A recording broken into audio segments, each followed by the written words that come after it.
right. Good morning, good evening, good night, wherever you are. Ladies and gentlemen, fellow travelers, not surprisingly, I'm a UN Master. This is a UN Masters weekend. I finished the UN countries in Colombia in 2019, and I officially became a UN Master. We've got another UN Master right in front of us on the screen today. It is Boris Kester. Thank you, Per. By the way, where are you right now? A very good point. I'm in London, England. Good question. All right. You're right on GMT Yeah, schedule. exactly. I'm right on the line. Easy for you. So yeah, hi, I'm Boris Kester. I visited my last country in 2017. That was Ireland. I'm currently in Milan, Italy, and I'm super excited to kick off this weekend filled with travel in all ways possible. I'm also very excited to think about 8 years ago, I hadn't even met a single UN master. And now I am one, you are one, and we have 100 of them all together in one place at one time. Pretty amazing. Exactly. So this is a weekend with 40 panels, more than 100 UN masters. And in 2 days, we have 3 blocks per day, 6 different moderators. The first one will be Per. And Per, tell us more about what we can expect this weekend. Which topics are we going to touch on? We've got a lot of numbers going through. We got the 2 days, the 6 moderators, 100 UN masters, and we're adding 12 award presentations of the UN awards also in the mix. So it's a busy, busy time. We've got something for everyone: slow travelers, fast travelers, tall travelers, short travelers, travelers who travel with a family, travelers who have no home, travelers who have a 9-to-5 job, who squeeze out of the work at Friday night for long weekends across the world. We've got a hugely diverse group of travelers, something for every travel interest. And we have many nominees for the awards who are probably very nervous right now to see if they're going to win or not. Just before we get to the awards, a few mentioned, not only Boris and myself, we've got Lucy Hsu today, tomorrow Stephen Krasovsky, Sam Hawthorne, Yui Power Redford finishing off tomorrow. Really a dizzying array of topics. We've got it also different languages. We've got it in Espanol. We've got it in Chinese, Zhongwen. Wait. Newsflash. This just in. Oh, tell me. What? We're constantly keeping an eye on how many UN masters there are. The newest information that just came in from the busy folks at the stats department of Nomad Mania.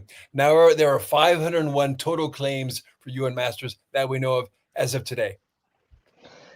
32 of those seem to be unsure or unverified or just rumored. So there's always these mystery guests, right? There's some mystery people. There's people that are very discreet. Some people a little more dodgy, but 32 rumored unsure. In addition, we have 33 that have transited, and we don't accept that as a visit officially in Nomad Mania. And unfortunately, we also have 29 who have deceased. So they have left our world, and they're in a different country that we don't know of. Hopefully they're up above and they're looking down upon us, a little bit jealous in all our travels that we're taking here below. 2025 record travel year, 64 claims to have finished all UN countries, 18 finished in North Korea and 8 in Sudan. The leading country here is the US. They have 152 claims, which means 152 UN masters. And this is followed by the United Kingdom and by Germany. Obviously, bigger countries are at an advantage because they have more travelers. In any case, glad to get those Americans out of the US and see the world.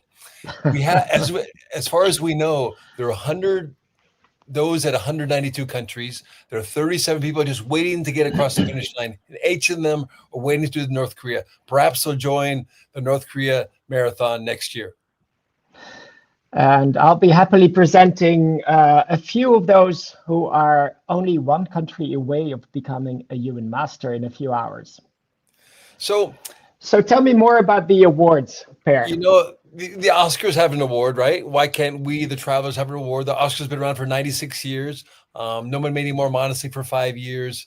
The idea is to celebrate, to recognize, to be inspired by fellow travelers, and to bring travel community together. Sometimes for a party, sometimes it's been online, sometimes it's been offline. I know we've been to some of these parties in Lviv, Ukraine, Bangkok, Thailand. This year, it's online.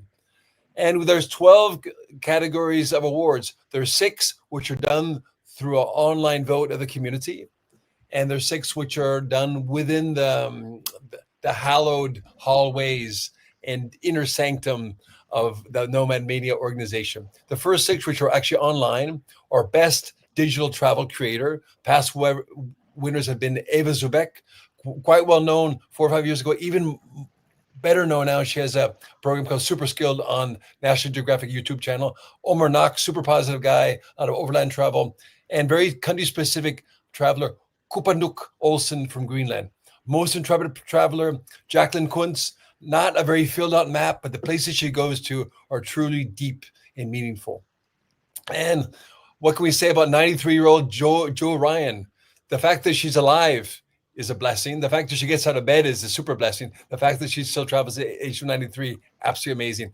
Lakshmi Parasarati, who traveled illegally to Somalia. That is super intrepid. Most purposeful traveler, Charlie Christensen. I met him in Equatorial Guinea. He was pushing what looks like a baby buggy across Africa. Danish people love their baby buggies.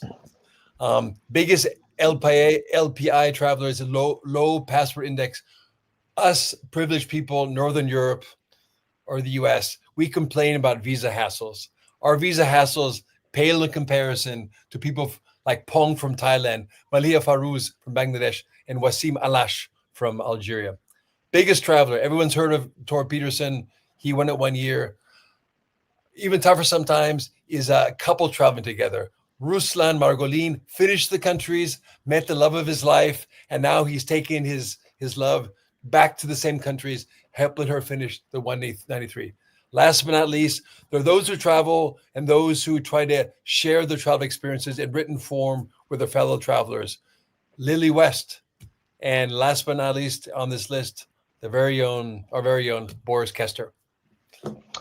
Thank you. And then, as you already mentioned, we have awards which are not voted on, but which are decided by Nomad Mania itself. First, the first one is a lifetime award. So a traveler who has gone beyond anything that most of us can even dream of.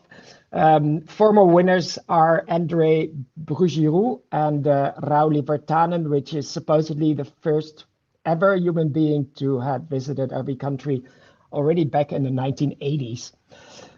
Then we have the Against All Odds category. Former winners were Tony Giles, also very, very well known, and Renee Bruns, who was fortunately with us in Bangkok last year. Tony was with us in Armenia at EDF a couple of years ago. So they are pretty well known in the community. Then we have Best Fixer. Former winner was Fadi Assi from Syria. A best friend of Nomad Mania, Miraj Makhdumov, the Turkish Traveler Club, and Odette Ricasa, another famous name. We have the best Nomad Mania team members, former winners Thomas Buchler and Daniel Segrotsky. And then we have a new category this year, Best Envoy. And we have a category which doesn't exist anymore. The last winner forever, for eternity, will be the person many of us look up to, and who indeed is probably the most positive person I ever met. And that's no other than Luisa Yu from the Philippines. So congratulations with her. She will be forever the last and only winner of the most positive traveler. I think they rightly retired the category after no one is more positive than Luisa Yu. Who can beat her in positivity? Well, I think it's time to kick off the session. So Per, it's up to you.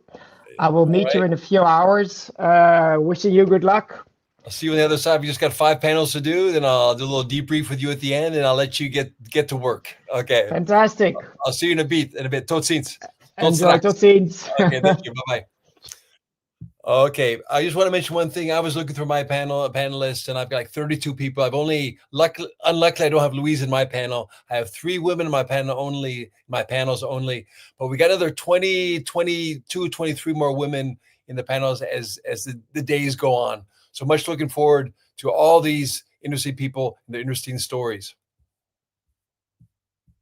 So the first panel to be presented today is the panel of My Life Without a Base. We have those who sort of in different forms, they've sold their stuff, given it away, rented out their place. They've got into the nomad gypsy lifestyle, and they don't have a home in the traditional sense that most of us know it. So I'm looking forward to introduce and get to know better these travelers without a home, or a home in the traditional definition.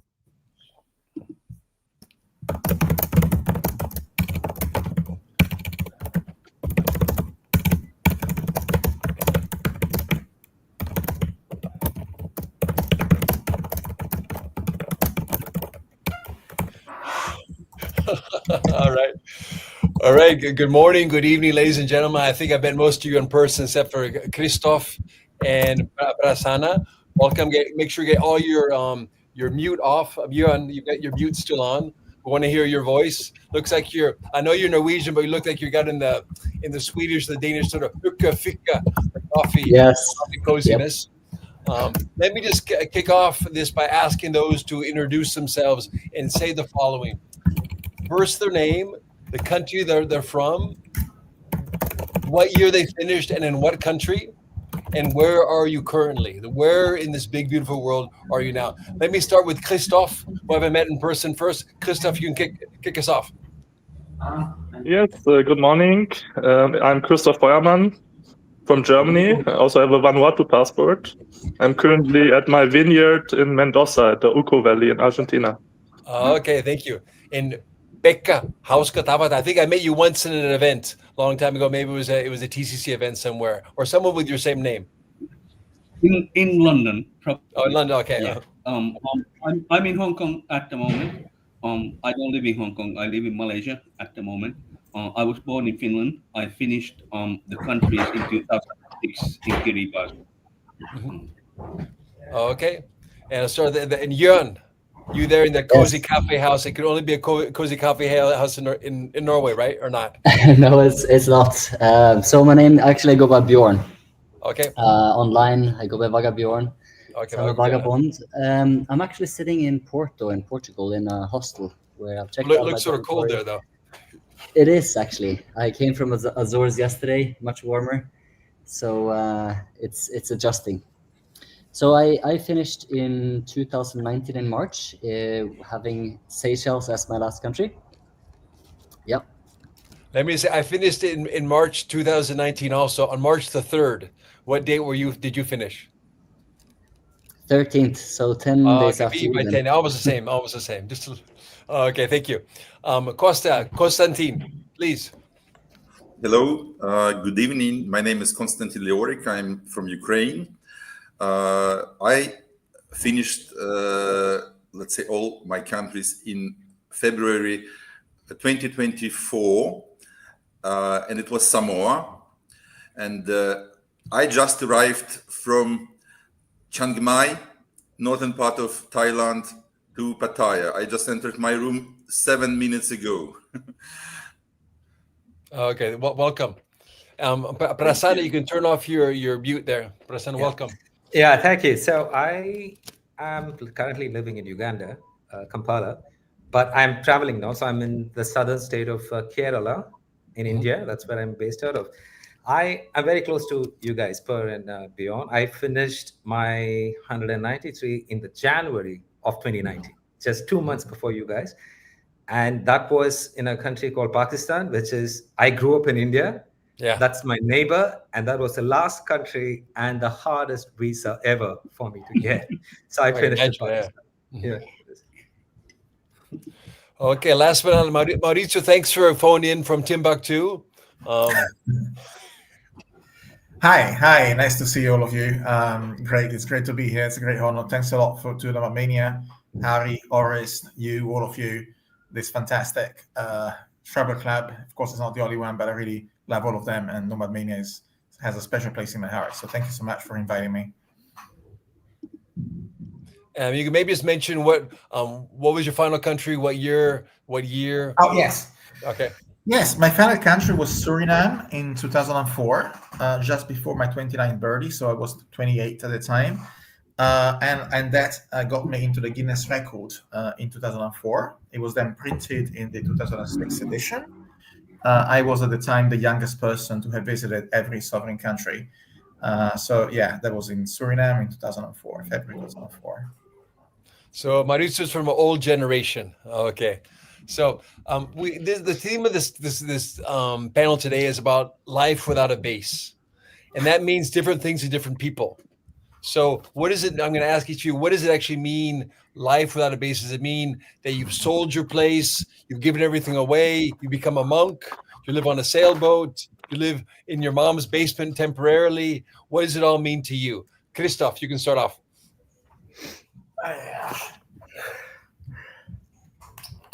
Christoph, you hear me? You look like frozen on the screen. Yeah, it's frozen. Okay, so we'll get back to you later. Pekka, what is it life travel without a base mean specifically to you? Well, I've left my home country, which is Finland. That's 29 years ago, almost by the date. And I lived in about 10 different countries ever since. And this January, the Malaysian government decided not to renew my work visa, so I need to find another country again. I have never gone back to the same country again, so I think I'm gonna finally retire to Montenegro. So kind of say moving from place to place, like a nomad in the caravan. Yeah, but yes, but it's been for work in many occasions for good reasons, and then there's been some personal reasons, but it's been going on. And I still liking it. Okay. That's the life. And they Kitos. And with a name like Vagabjörn, you have to keep on moving. So Vagabjörn, Björn, what is your story on traveling without a base? Well, I don't think of myself as homeless, that's for sure. I think of myself as home full. So that means that you can live out of wherever you are, whether that is a hostel, a sofa, in a stranger's home. I've never really wanted to have my own things and rent the place. So I've lived in vans. I spent 1 year living in a tent in Norway to save up for travels.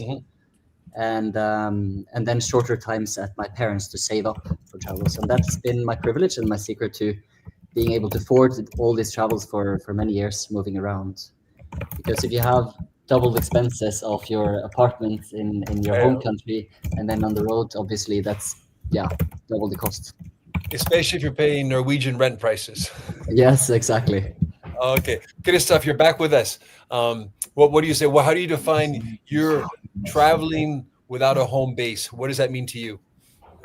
Yeah, I mean, I left Germany age 24, 10 years ago, straight out of university. I bought a one-way ticket to Mexico and have never stopped traveling since. Over time, I got some kinds of bases, but for me, bases can also be mobile. So I bought a catamaran. I was sailing from Croatia to Brazil during the pandemic, for example. And now I bought an off-road camper van. So these are still kind of bases where I can drop stuff, but I can be traveling with them and they're not fixed to a certain location. So for me, it's still mostly traveling without a base. Yeah. So you have also your home is also transport at the same time. Yes, it can also always be somewhere else, and that's the nice thing about it. Okay, thank you. Konstantin, what does traveling without a home base mean to you? In what form does it take? For me, it was another story. Like exactly 4 years ago, I left home for my vacation because I'm normally going, let's say, out in winter time from my homeland, from Ukraine. And since that time, when I left home, I never came back because, you know, the circumstances became, yeah, unfortunately, in the very wrong way. My house was physically occupied by Russians, and my family was under Russian occupation. And since that time, I couldn't go home, and I still traveling. So I just few months I couldn't go anywhere because I was really very empty. No any, let's say, wish to go anywhere. But finally, I decided to continue my traveling to finish my 193. And since that time, I've been traveling in Africa. I've been traveling in Asia, in, let's say, the most of regions in European, and still traveling in Southeast Asia. And probably I will come back to Europe only next summer. So this is like not my wish, but this is what unfortunately I was forced to do due to the situation which is going on in my home country. Sure. Okay, thank you. Prasanna. Yeah, it's hard to beat that crazy story. I think for me, travel is more, not having a set pattern is what being nomadic helps, because I did the classic Indian techie dream of moving to the US, living there for close to 15 years in Seattle. And then one fine day, I decided to break out of it. Ever since my wife and I, we don't have kids. So we've been moving to so many different countries. This is the 12th different country we are living in.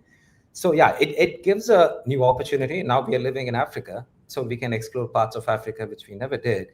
We were in Brazil 8 months back. So let us explore parts of South America. So to me, it means, without having a grounding, you don't have as many commitments. You are like a free bird, right? You can decide to, at a drop of a coin, go to the next station whenever you want. So that's what being nomadic means to me. Okay, I guess also when you're married, you had a strong connection. That becomes your home base, is your partner as well. Thankfully, she's been to 183 countries with me, so she's going to be 193 soon. So she is in this journey throughout. So I've been blessed to have a partner. Okay, thank you, Prasanna. And Maurizio.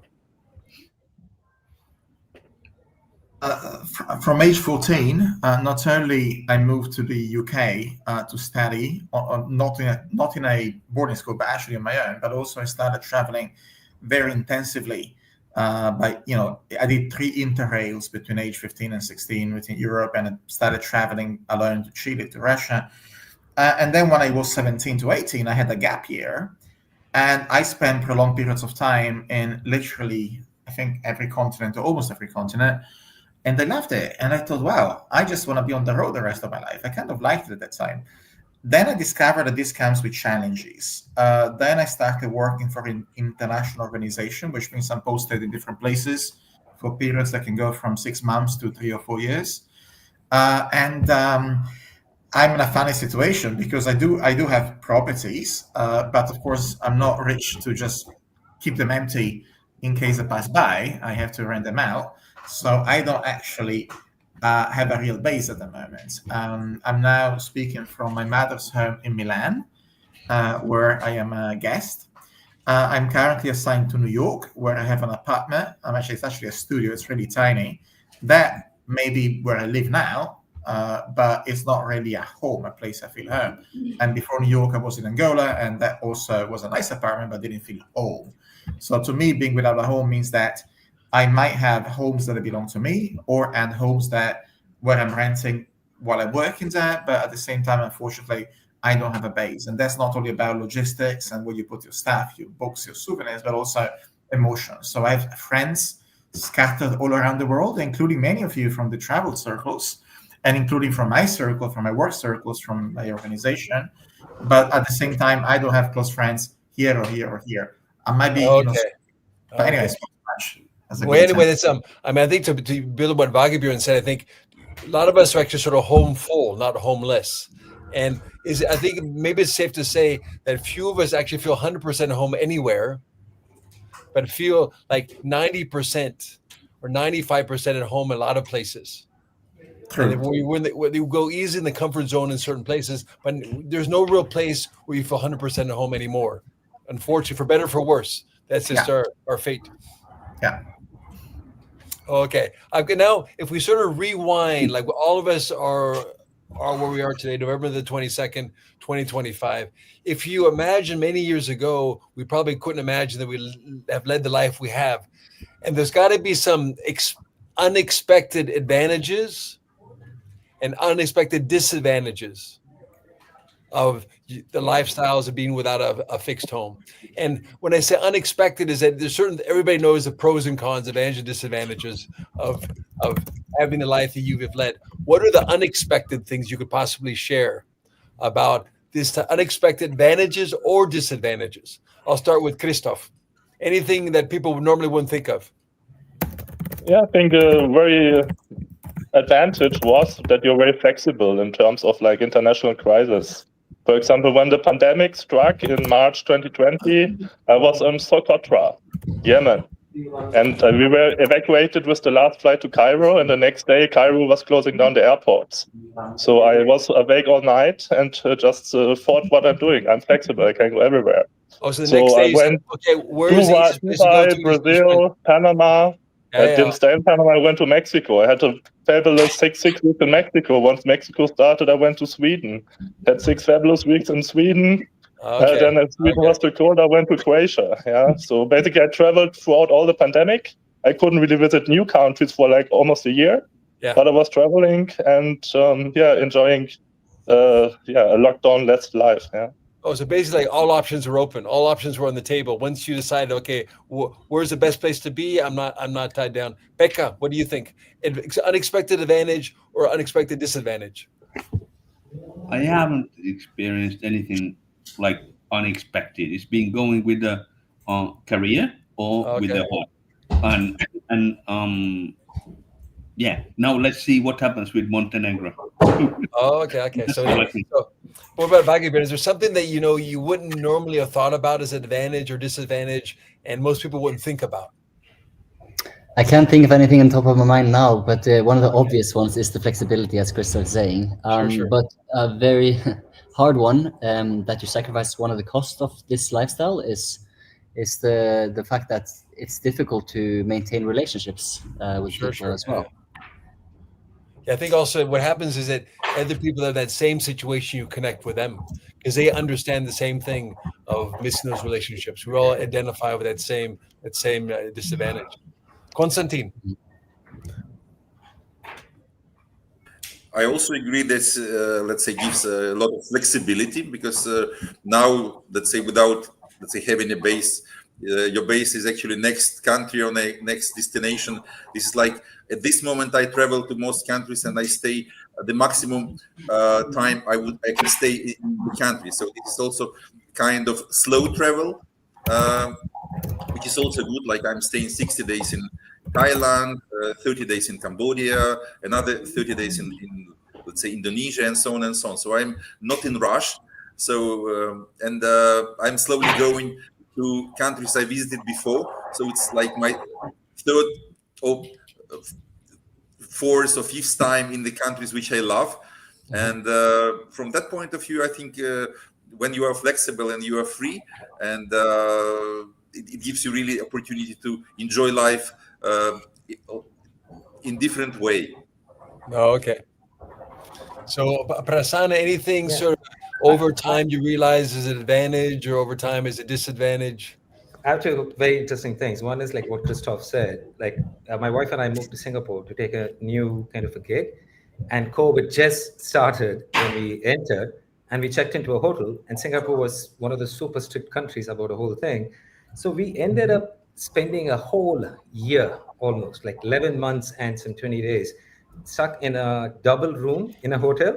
I think proximity to your spouse is good, but that level of proximity, we didn't expect when things were going to open up, when vaccines were going to come, because our home country was US and we couldn't get the vaccines there, or we couldn't travel to India because Singapore was locking down. Yeah, there are things like that where you don't plan when you're nomadic and you get caught, it happens, right? And the advantage I can think of is, when we lived in Malaysia, it was a very interesting proposition because with the US passport, it was very hard to get certain visas.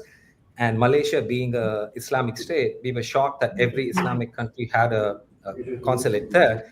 So we could get everything all the way till Pakistan, visa issued right there. So there were some advantages too. All right, thank you, Prasanna. Maurizio. Yeah, I mean, I think that having this kind of life has advantages and disadvantages. I mean, of course, flexibility is something that for a lot of people is important. In my case, I don't have that much flexibility because now I'm working and I have my regular days of leave per year. Sometimes I'm allowed to work remotely for 1 week or two, but ultimately I don't have the same flexibility that I had before. No, okay. Well, I've got one question that is open to everybody. Like, it seems like certain people, like in case of Pekka, you've had an international career moving from place to place. Sort of, you've been there for a year or two, and also Maurizio, 3 or 4 year postings. Have any of you actually sort of downsized all of a sudden and said, "I'm going to sell my stuff, give it away. I want to move away from a house I own," and really cut things down, like the Maria Kondo sort of Japanese philosophy of thank the stuff that you had, kiss it, say goodbye, thank you for your service, and sort of closed up shop and almost got rid of most of your possessions and got rid of your real estate and moved on from there. Has that been a case of anyone where you made a major downsize, or was it gradual? Prasanna.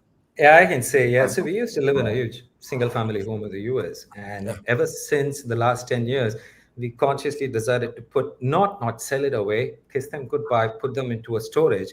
The last 10 years, my wife and I have decided our philosophy is 1 check-in suitcase each, no matter where we live. That's what we carry. We acquire and then we dispose, but it's always 1 check-in suitcase each. We've been doing that. And it's pretty interesting. Oh, okay. Well, I'd say in my case, I've lived in 10 countries. I've been in London, was China for 7 years, and Italy for 4, Brazil for 6. And I noticed when I ship my stuff to the next destination, I put them in a storage place. And I remember I hardly ever touch the stuff anymore. I have a storage, after you used to you travel, I have a small backpack this big. You come home and you have all these shirts and all these things. You sort of wonder after a while, how much do you really, really need? And I used to have a lot of nice shirts and nice clothes. I'm fine wearing, a hoodie and a t-shirt. Anyone else wants to share the experience of doing some major downsizing? No, I do have a problem. I do have a problem here. So if I want to move from here in a Malaysia, where I have a 4-bedroom house, 2,500 square feet, to Montenegro, which is only 2 bedrooms. I need to get rid of most of my properties, which I have accumulated over the past 25 years. It is going to be a huge problem. I don't know what I'm going to do with it. I mean, shall I donate and all that?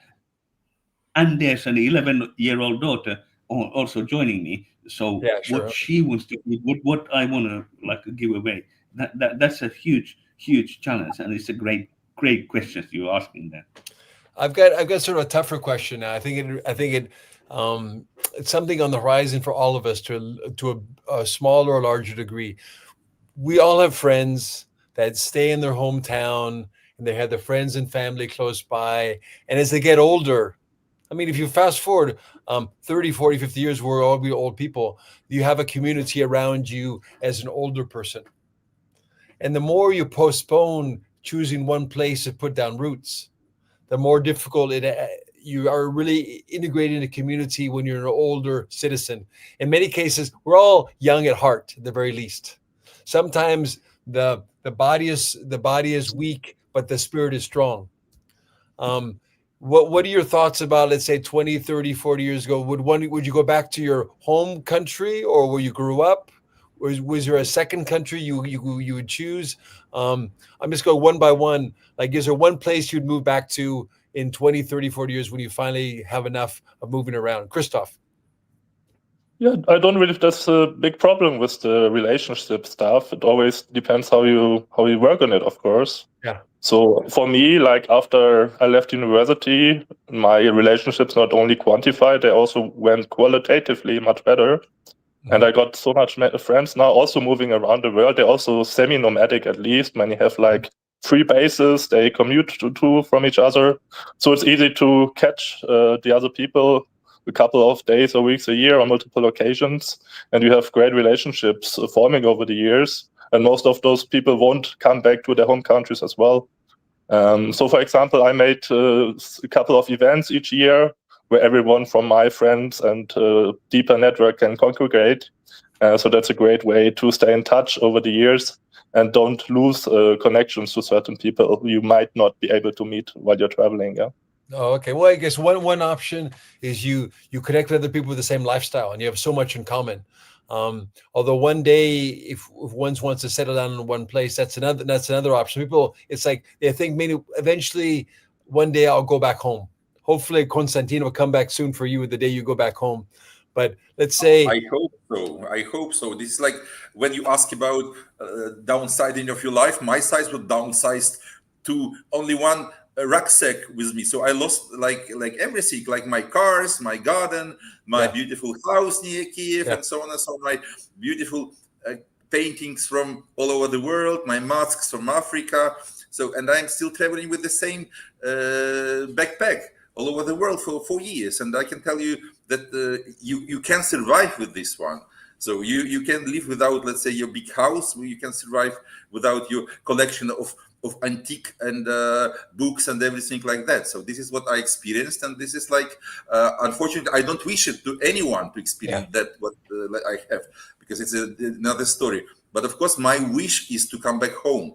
To be honest, because I really want to come back to my beloved Kiev. I love my country, and I hope that I will come one day. We don't know exactly when it will happen, but I would like to see my house, and I would like to spend some time in my house. I don't know where I will finish my life, to be honest. It will be in Ukraine or somewhere else, but really going home, it's really important, especially when your home was stolen, like in my case. Yeah, when it's involuntary, then you appreciate it even more. Just the possibility of going home. Maybe it wouldn't stay that long, but just not being able to go home makes you treasure it even more.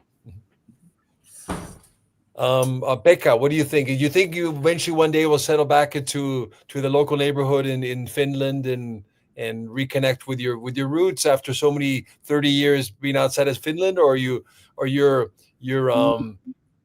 fate is somewhere else? I won't. However, like 2 weeks ago, I went back to Finland to play some music with my friends in a band. It was like really fantastic. We rehearsed a couple of times and it went down really well. So it was really good.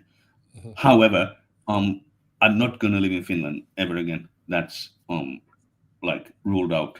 I just can't do that. So maybe for you, I probably move back to London when things get better there. I think sometimes for us, you going back home is like you need in small homeopathic doses. You get your dose, it's enough. You fill up what you need, and then you feel renewed. And you leave, but you know it's always there for you in case you want to go back. That's exactly my feeling. Yeah. Vagabjörn. You're on mute. You're on mute. You're on mute. Bjorn, you're on mute. We don't hear you. Okay, unmuted now. So I'll always keep my passport because it is a great one, and it gives me, for example, free healthcare. But it doesn't make sense to me to live in Norway, where it's cold, it's expensive, we have terrible food compared to Portugal, where I'm now. So I also think the way of Christoph, that I think that friendships can also be dynamic. I can meet people while I travel who I connect with better in one day than people I've grown up with and known for 15 or more years. Sure. So I have this tattoo on my leg. It's a zonkey. So I'm not a zebra. I'm not a donkey. So I'm neither of them, but I'm both. So I fit. What does donkey represent? Well, it feels, that I fit in everywhere, but I also don't fit in anywhere completely. Oh, okay. So I discovered great places like Azores, where I was the last weeks, and I want to live certain places for a period of time, but I don't feel like I have a calling to go home and find a place to spend the rest of my life. Oh, okay. So back to the same thing. We have a comfort level at home, but it's certainly not 100%. We can actually feel very comfortable fairly easily in other places. So, I lived in Portugal too. Latin countries are especially welcoming and warm, especially from those from northern climates? Prasanna. Yeah, I think it's a fantastic question. But like, so I think my wife and I have been discussing about exactly the same thing, looking at retirement reality. Oh, where do we buy? Should we go to Portugal or should we go to Montenegro? Like, because there. But now more and more as we're getting older, that longing, like you said, Per, is about the friends, the family, the connections. Yeah, when we left Seattle, we thought we're never going to go back to the cold, damp place. Now, the last few years, we are actually thinking more and more. If you were to really settle down, drop roots, maybe it's a place where we have enough friends so that you can actually, find comfort. Yeah. So I think it'll be Seattle, the place I thought I'd never go back to. Well, I grew up in the Portland area, so there's all that wonderful rain. You do miss it. Yes, exactly. Yeah, Maurizio. I mean, I think the word home in English doesn't even make justice to the concept, to the idea of what a home is supposed to be. I think in Spanish they have a nice word, hogar, which clearly does not refer to a physical place, a casa, whether you rent it, whether it's yours, doesn't matter, which is really, your home place, the place where you're from, the place where you should be. And I was chatting recently with a great friend of mine that you all know, Gianpaolo Peixoto, and I was telling him I really admire him because not only he's one of the greatest travelers ever, but he has his clear one home in Porto, where I've been, I had the pleasure of being. He has all his former wives, all his kids are in Porto, and that's quite amazing that you can have both things. In my case, I have the longing now, so not only when I get older, but of course these are going to increase to actually have that kind of base. I don't plan to stop traveling, but I do hope to, at some point, to have one base. I have, funny enough, my apartment in Lisbon, which I'm renting out because I can't just keep it empty. So that is a place where I think I would want to retire. But then, when am I going to stop working and be able to actually retire? Because on one side, I think I'm attracted to the idea of having one place where I have all my friends and my routine and all that. At the same time, I don't plan, God willing, to stop working anytime soon, which means moving to different places. And then I will keep traveling, and then who knows where my kids are going to be. So I have the fear that my life will continue to be a bit scattered, which in a way is attractive because we all love being on the road, we all love traveling, but I do feel that I would like to have a home, a place I can go home, not just because I got my stuff there, not just because it's mine, not just because I can go there whenever I want, but because I actually have my relationships there, and that's not happening for me, and it's a big problem, and I hope it will happen at some point. Yeah. Well, I think we're about to wrap up now. I think we've all recognized the fundamental tension, the privilege we have to been everywhere, the countries at least, but at the same time, the people that we connect with on such a deep level, those who have also been to the countries, have gone deep into countries, they happen to be scattered everywhere. There's not like one neighborhood where they all live. So, but there's something I think we all miss, like having a home where you can call a few friends, 4 or 5 people come over, and you get some food, some drinks, and you connect with each other. Unfortunately, those types of people that we most connect with are the most scattered, and that's just the fate we have as 193 years. So I see that I'm the only one left in the. Oh wait, there you guys are back here. Anyway, so I think we all appreciate that tension we have. Huge advantages of our lifestyle. We need to find ways to create our own tribe and community, or a sense of hogar, casa. Even though we travel so much, and we need to take advantage of technology and meetups to overlap with people and spend time together, despite us being all scattered across the world.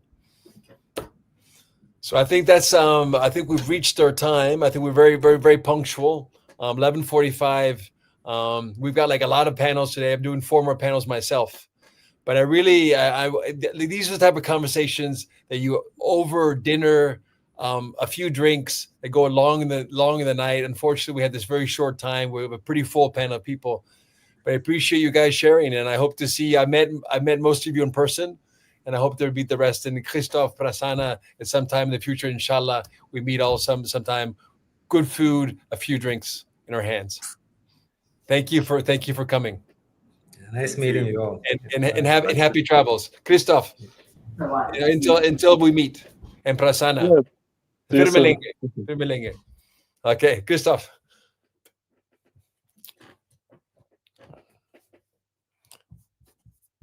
All right. We got the next panel that's coming right now is the big why question. Why did I do 193? It's a deeply personal question. People travel for different reasons. It's funny in the travel community, sometimes there's this one upmanship of people that aren't really so much in the travel community. And once you get closer together, people appreciate other people's motives. Occasionally, there's a so-called narcissism of small differences that Freud would say. People think they're just a little bit better than others. But the more time you mix with other people with the same 193 story, the more empathy and connection you have for people taking different paths toward that same wonderful goal of visiting as many places as possible to absorb the richness of this planet.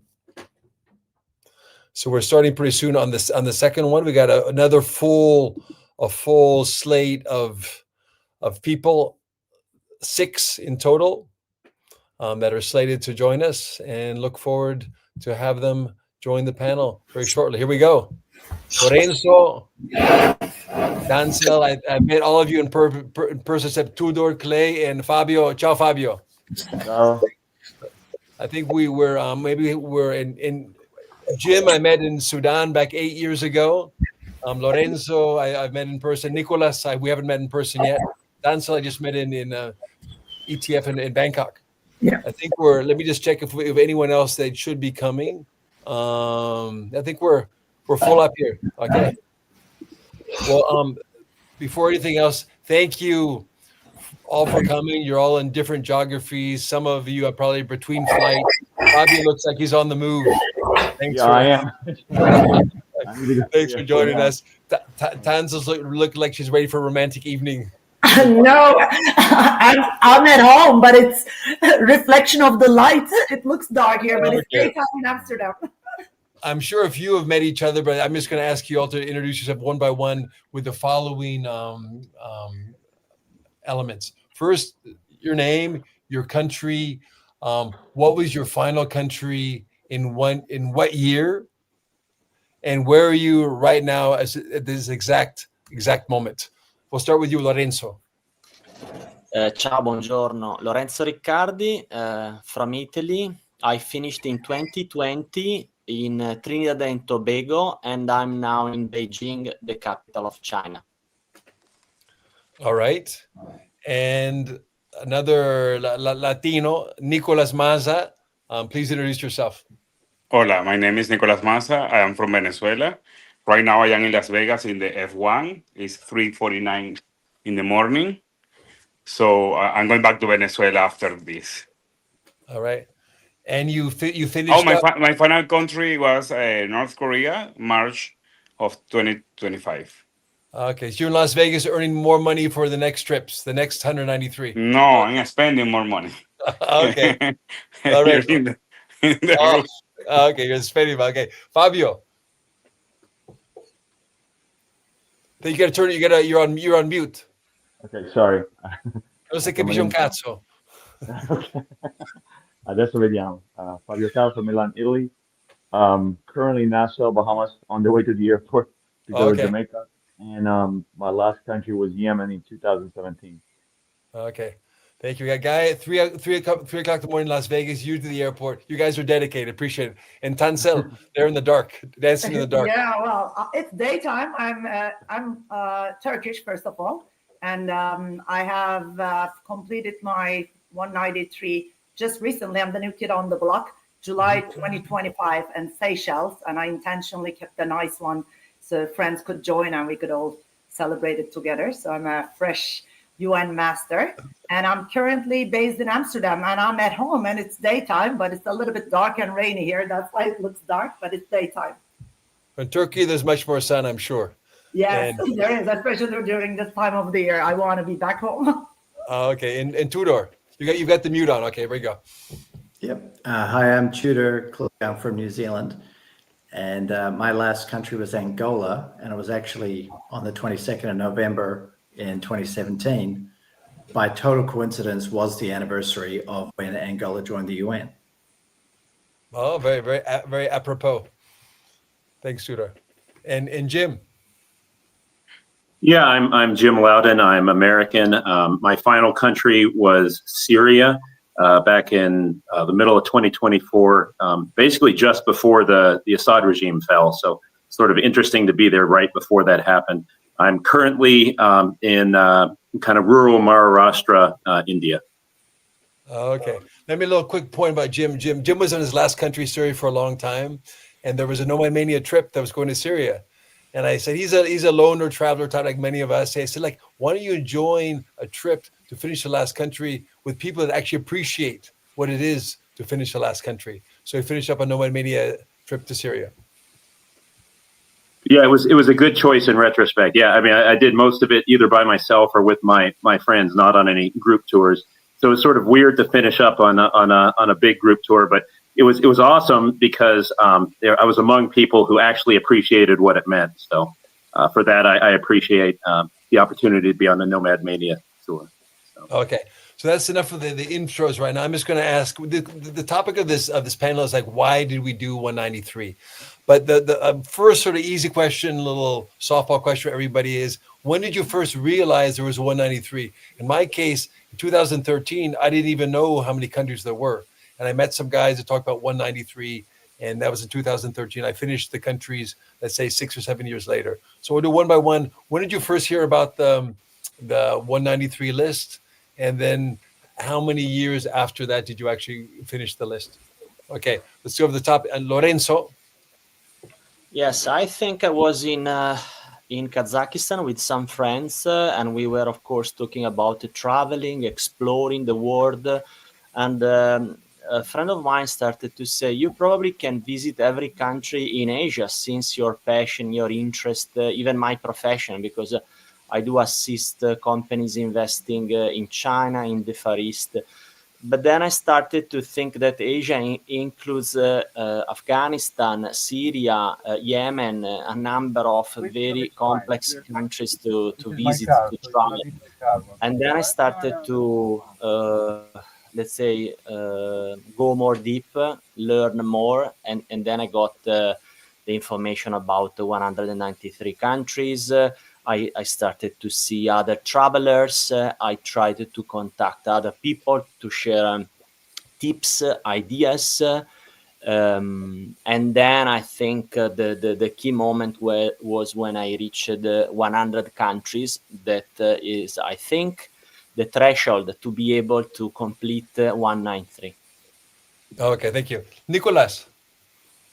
Well, I'm a messy traveler. I'm a doctor, so I will live between Caracas and Bogota, and I will see my patients and travel.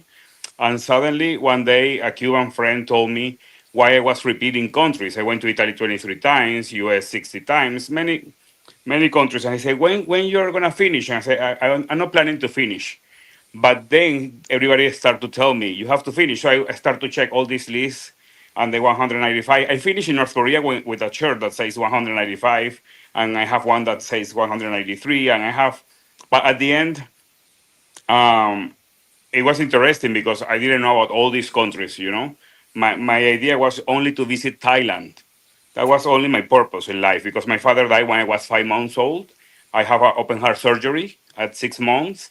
Most of the people didn't expect much from me. So after all that, I say I only want to see Thailand just in case I die like my father when he was 30 years old. And then I start to go to 100, which was Seychelles, the Turkish final country. And then after that, I realized that it was good to finish all of them. But the travel community is very, very different and very strict. So many people told me, you have to go to Mogadishu, otherwise you were not in Somalia. So I have to go to Mogadishu. So I went there. Some people say, you cannot go to Erbil, you have to go to Baghdad. So at the end, I went to all the places that people told me I have to go because otherwise it will not count, you know? But when I finished, I realized that you just go whenever you want to go and when you want to go. You don't have to go to specific places of risk. Yeah. Well, anyway, I think Lorenzo and Fabio would agree. It's better to go 23 times to Italy first before you go to a lot of his other countries. So Fabio, ciao Fabio. Ci sei? I think okay. Well, let's ask Jim Loudon. I think he's talking to someone. Jim, when did you first hear about 193, and then how long did it take to actually complete the list after that?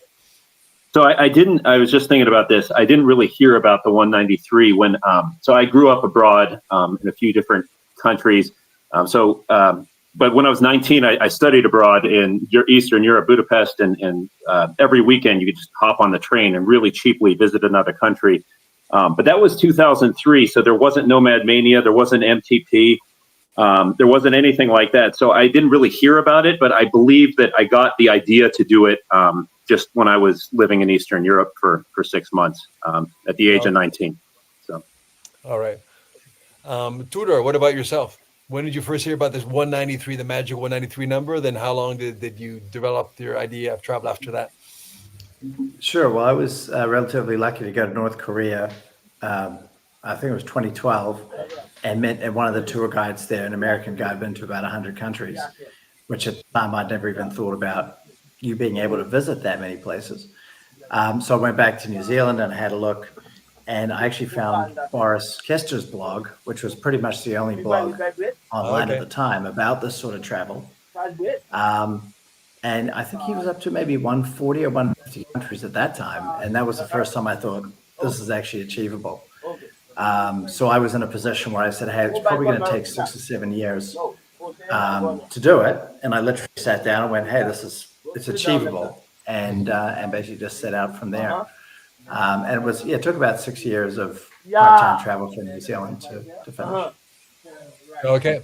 So I still like Boris. I always credit Boris with getting that blog up, because there was really no other resource at the time. And I think it's maybe people now, they can jump online and just see something like this and realize that it is achievable and how to do it. But at that time, it wasn't so public. In hindsight, blog seems like somewhere between stone tablets and TikTok generations. We're somewhere in between. Pretty much. That was old school. And Tansel, not last but not least, Tansel. Yeah, so I grew up in Istanbul and Turkey, and there was no such thing as traveling when I was growing up, right? We didn't have the means. I never even heard of anyone traveling. Then I went to US during my university studies with a scholarship, and I met people from different places in the world, and I just got curious. So I made a list, and I'm going to show it. I don't know if you'll see it. It's like a historical list. Organized.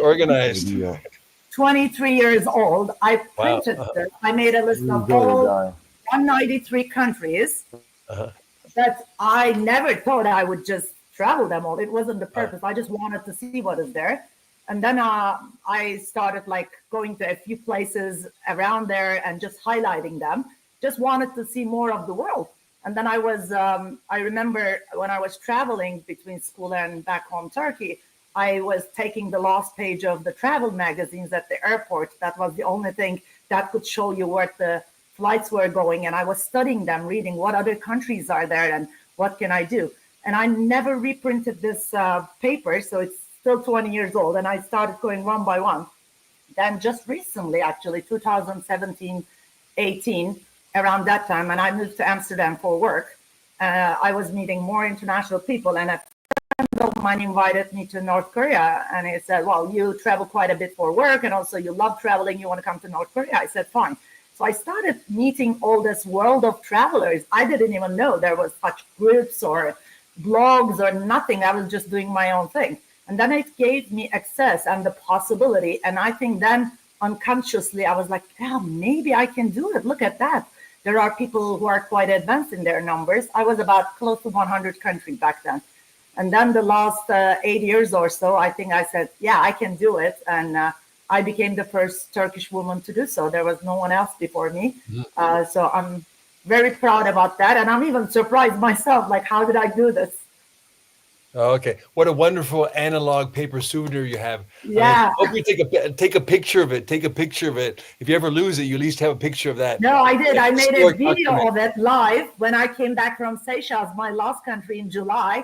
I did a video of like when I was highlighting my last country. Okay. It's the same highlighter because I didn't want the color to be different. So I kept the same pink highlighter also 23 years. And I highlighted that, and I put that also on my Instagram just as a memory. It's an historic document, like the Declaration of Independence, the Magna Carta. Keep it, don't lose it. Indeed. Fabio. Magna Carta. Fabio. Yeah, thanks. Fabio, we're missing you. When did you first hear about 193, and how long did it take you finally went to the countries after that? Because I can't hear anything. Oh, you can't hear I anything. can see Okay. you, Oh, okay. but I can't hear you. Oh, sorry about that. Sorry about that. Okay. Well, now there was a little more introduction right now, but let's talk about the big why question. What do you think it is? You sort of go deep into psychologically into yourself. Like, what was that moment or that point in life or inspirational person or inspirational moment where you decided, like, I'm going to do it. I'm going to see all the countries in the world. This is a big priority for me. What was it? What was the drive behind that? Was it some childhood reading of some travel author? Was it a reference figure in your life? Your uncle used to travel and he took you on some trips.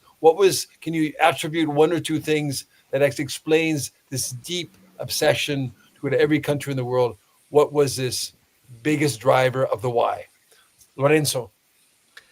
So I remember I was in Ashgabat, Turkmenistan, and the guide, I was alone, of course, an organized tour. And I explained to the guy that I was interested in this experience, traveling to every country. I explained how many countries I already traveled. And he started to tell me that he thought that he could not understand the reason to do something like this. He told me, in fact, you don't see very well, you don't visit, you don't understand a single country. So I don't understand the meaning of this. In practice, replacing the quality of visiting a few countries with the interest of a collection of numbers. This was, of course, his idea. And I replied that I think the reason is, yes, probably I do not understand perfectly how is life in Ashgabat in Turkmenistan, but I think visiting every country in Central Asia and the entire Asian continent give me a better idea of the region and of the world and also of his specific country. And I also say that if a person like me has this curiosity, will visit maybe his hometown that was not Ashgabat but another place. Without this curiosity, maybe there are less people visiting also Turkmenistan or his hometown.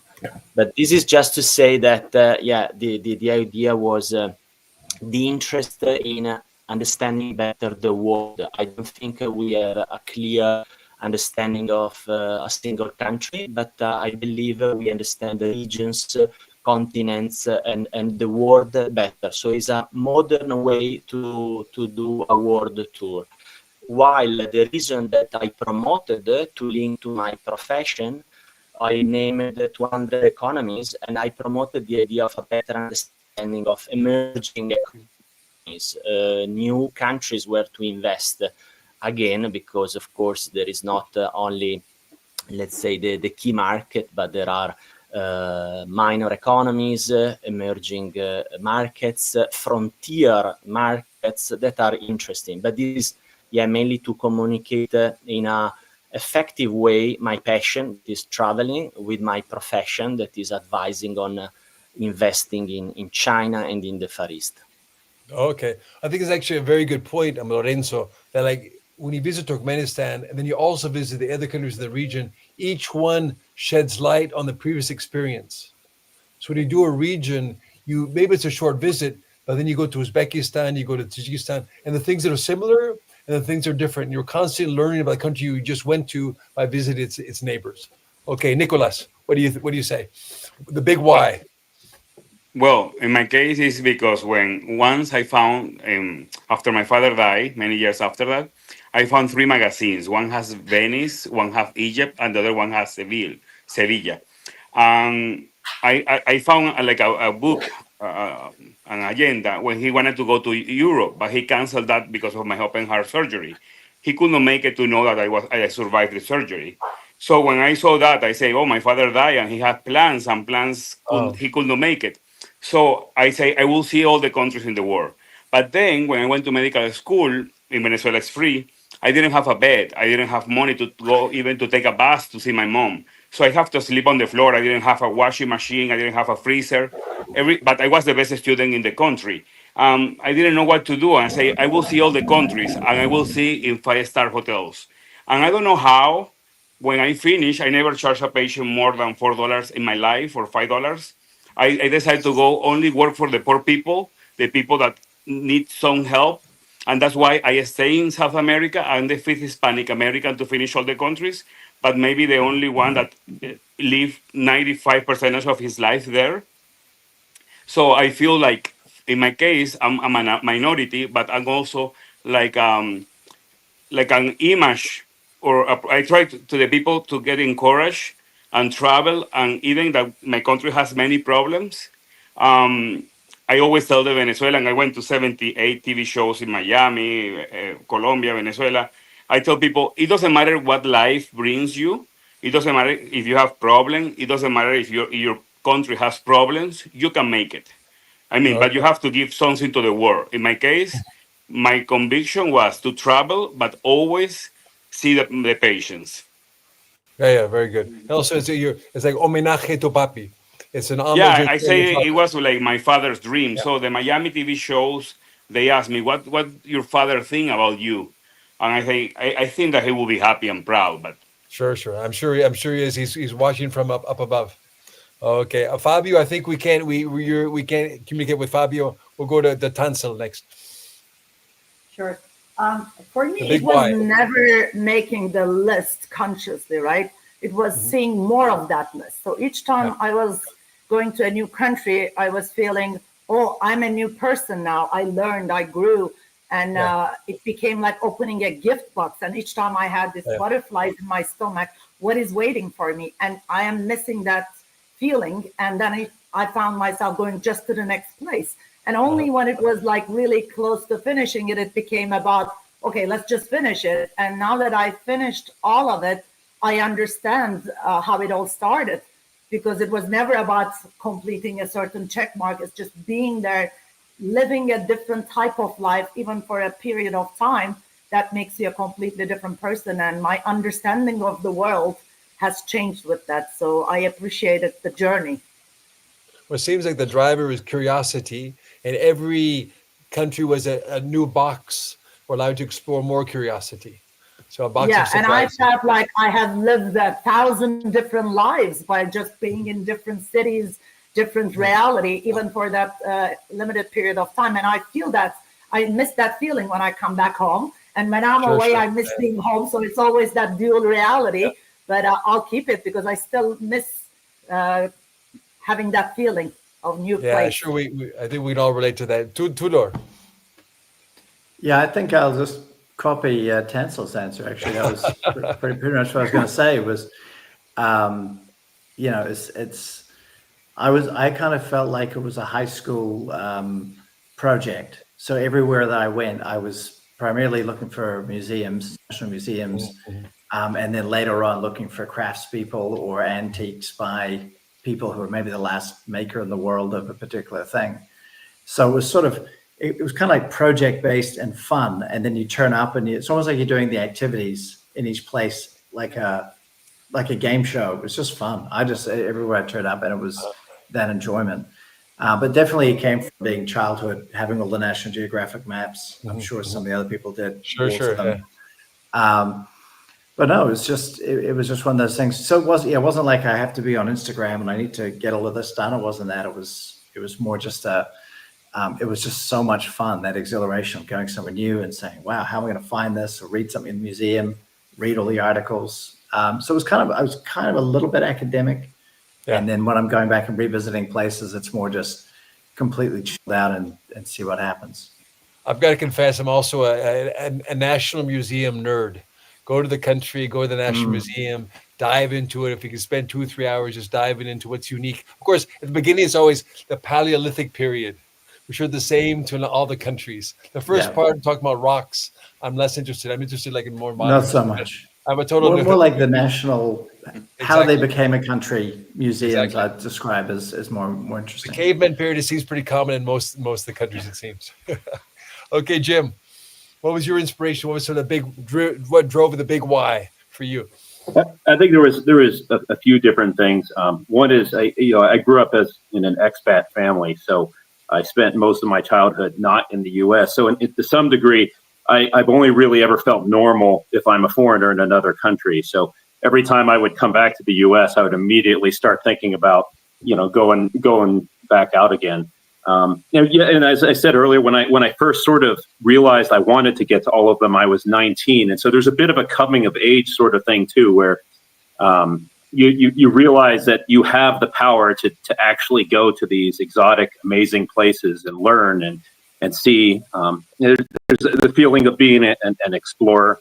I think I in some respects I also have a bit of an addictive personality, and I know that some other people in the community do as well, where you can just take any hobby to an extreme. And so it was sort of a personality fit too. So. Yeah, I would say it's interesting because I met Jim when I was in Sudan, when I did 180 countries or so, and I was the first person he ever met physically who was from this travel community. And it's funny, it's addictive enough traveling to these places. It becomes even more addictive when you meet other people who have done the same thing, because it's an amazing thing to share travel stories. Someone asks you where you've gone on vacation, and you sanitize your explanation because you don't want to shock them or bore them. And you meet people like us, and you happen to have been to all the same places, and everybody has a little bit of different take. Everybody's perspective is different. Every different perspective is a lesson, because we only have one set of eyes. We need other sets of eyes experiencing the same location. We have something to learn.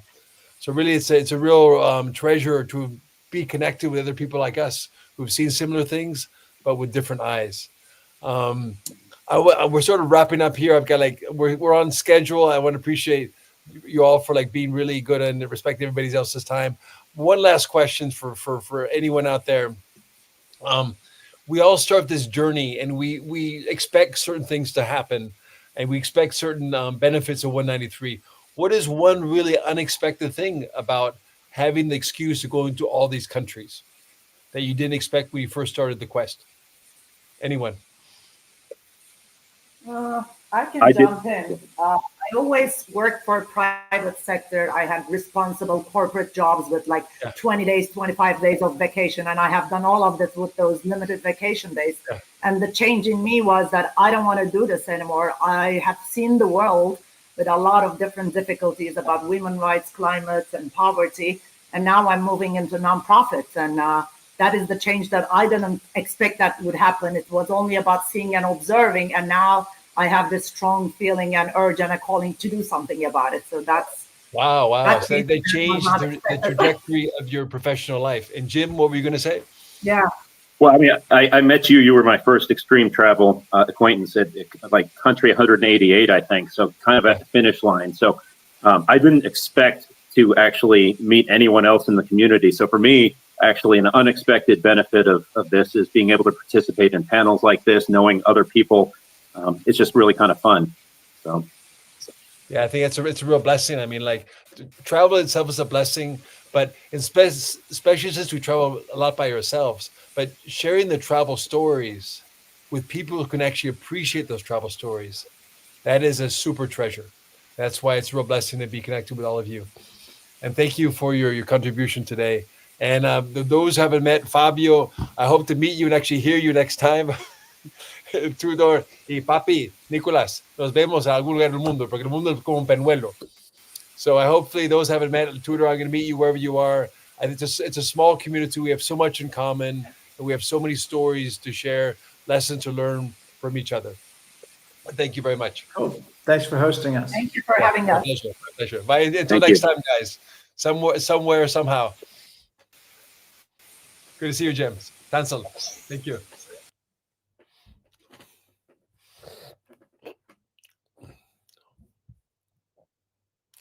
Okay, at this point in time, we have a very special segment of our program, which is the first announcement of one of our awards. These awards that were mentioned online, it was open to online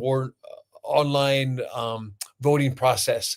We have the following people that were up for this award process.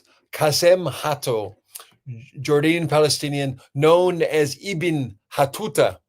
I'm sure he used that little play on words in reference and homage to Ibn Battuta, the famed traveler in the ancient days of the Arab world. Featured Forbes Middle East 30 under 30, one of the Arab world's most well-known, influential travel influencers. Bruno Malto, French. He has his own platform, not Tour de France, it's Votre Tour du Monde. It's the most visited travel blog in France, focusing on off the beaten path destinations and such stories as the vanishing Aral Sea and remote Amazonian villages. Another French person, this time a woman, Amina Mamati, digital travel creator. She likes to highlight those destinations, and there are many that are overlooked, misunderstood, underestimated, such as Mongolia, Pakistan, and last but not least, that wonderful destination that torments so many people because it's really hard yards. It's a tough place, Papua New Guinea. And there's one guy who's an absolutely fascinating figure, Luca Ferdmenges.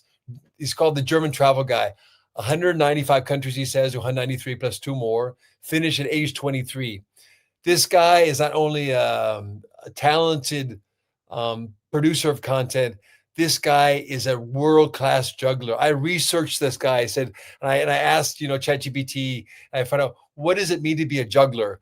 And I learned a lot about juggling. But this guy is able to have 8 balls up in the air, touching each of them 200 times. It's not me in the kitchen trying to juggle 2 oranges, maybe 3, and actually bruising them as they fall on the ground. This guy is a talented traveler, talented content creator, and amazing juggler.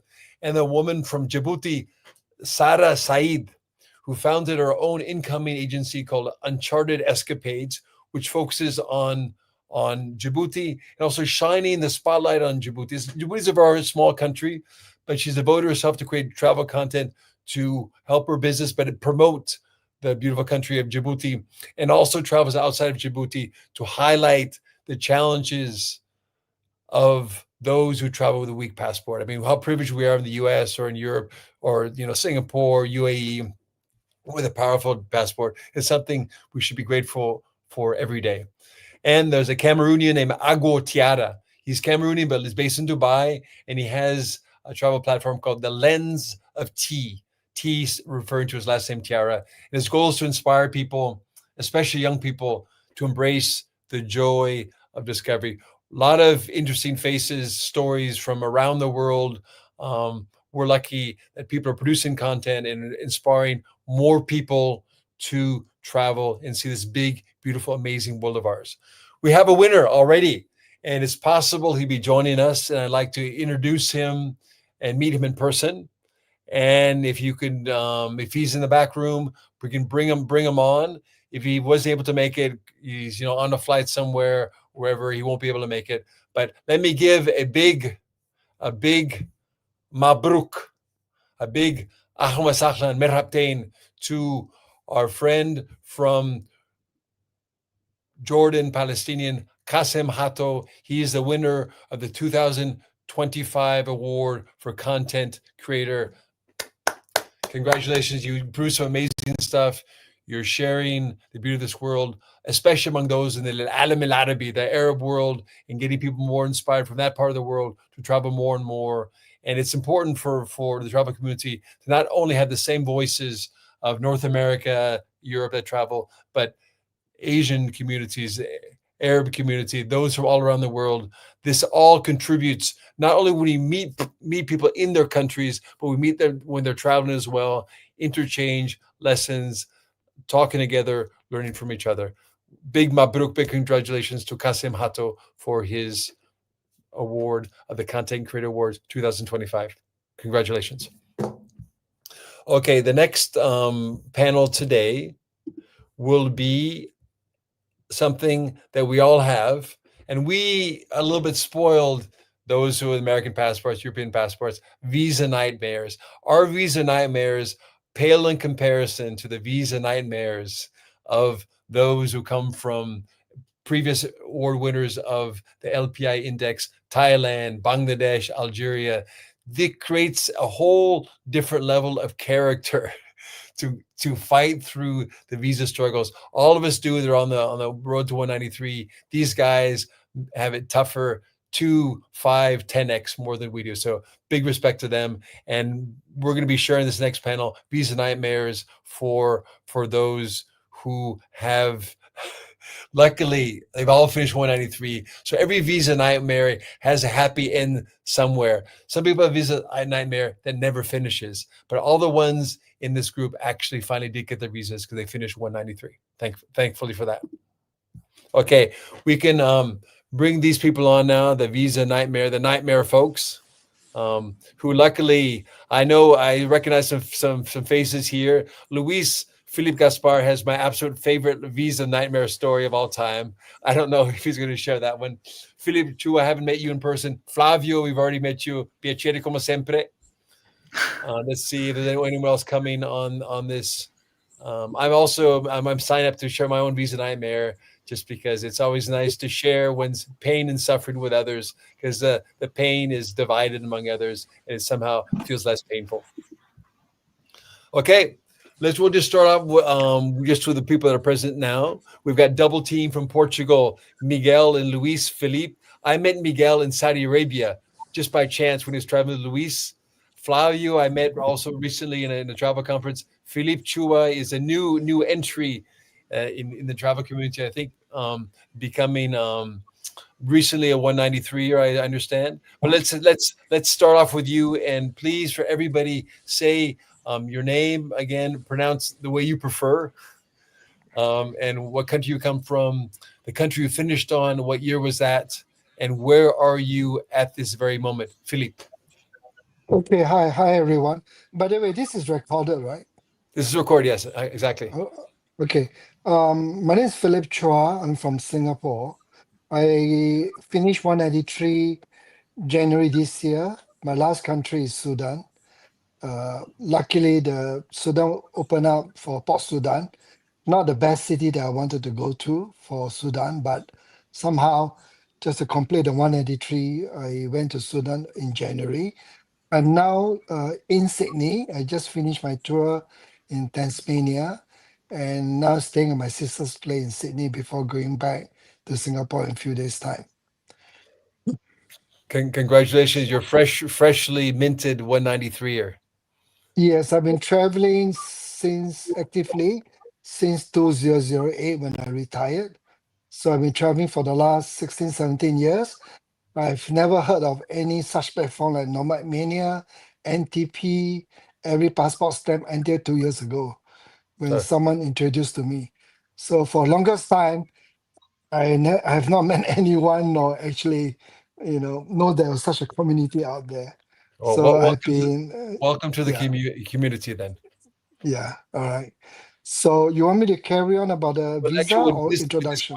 We'll do the introduction now, and then we'll come back. We'll come to your favorite, or your least favorite visa story. But you get the visa, so it can't be that bad. So next up to introduce himself, Flavio.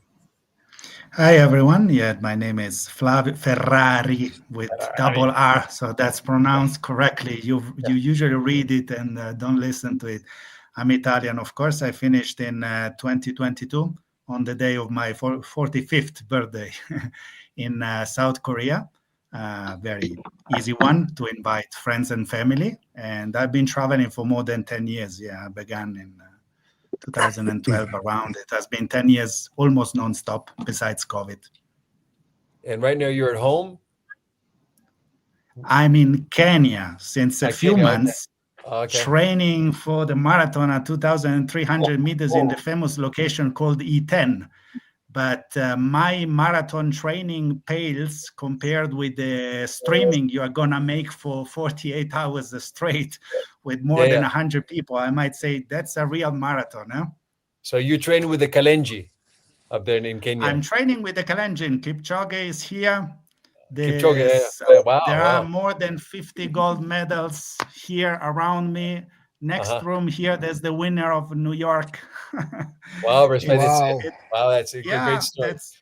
Yeah, that's really cool. Obviously I don't belong. I mean, I'm physically here, but I don't belong to this group of people. I just struggle myself to finish the marathon, and that's it. But it's cool because here everyone is super humble. They just spend time with you and easy. Anyway, you're the Kalenji Bianco. You're the white Kalenji for us. Codename White Kalenji. Muzungo Kalenjin, yes. Okay. All right. And now we have, we're very lucky to have two people from Portugal. Yeah. You can introduce yourselves and your 193 story and where you are right now. I assume you're in the same place. So that's easy. Yeah, exactly. In Lisbon. How are you, Per? Very, very good. Yeah. Okay. My name is Luis Felipe Gaspar. My partner, Miguel Curado. Yeah. Okay, and we talk from Lisbon at my apartment. Yeah. Maybe the internet is not so good, but it's okay. And last trip with you in Ethiopia. And now okay, pass to Miguel. So your last country, what year? Last country where? Now? Your final country. Your final country. In Nigeria. This is the horrible story. That's a great story. Okay. And Miguel, your final country.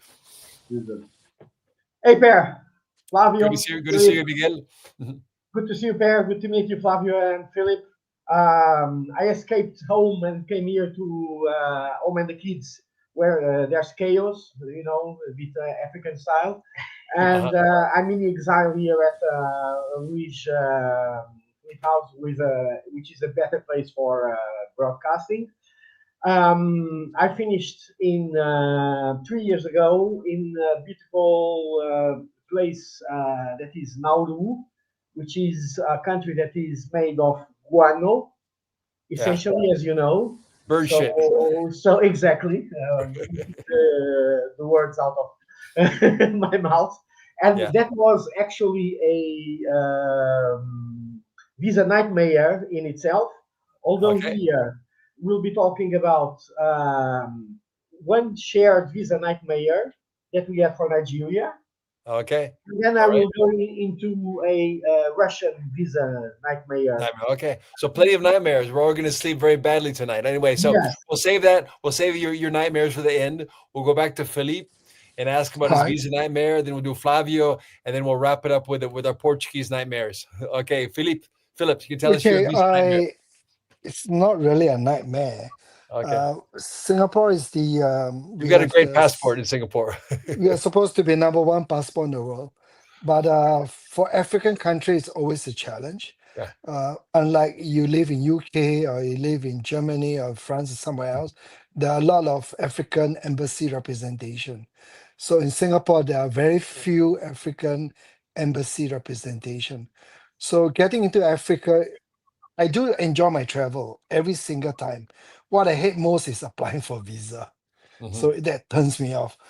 So I have incidences where I have to, while in Africa, I'm trying to plan 2-3 months ahead to get visa for another African countries.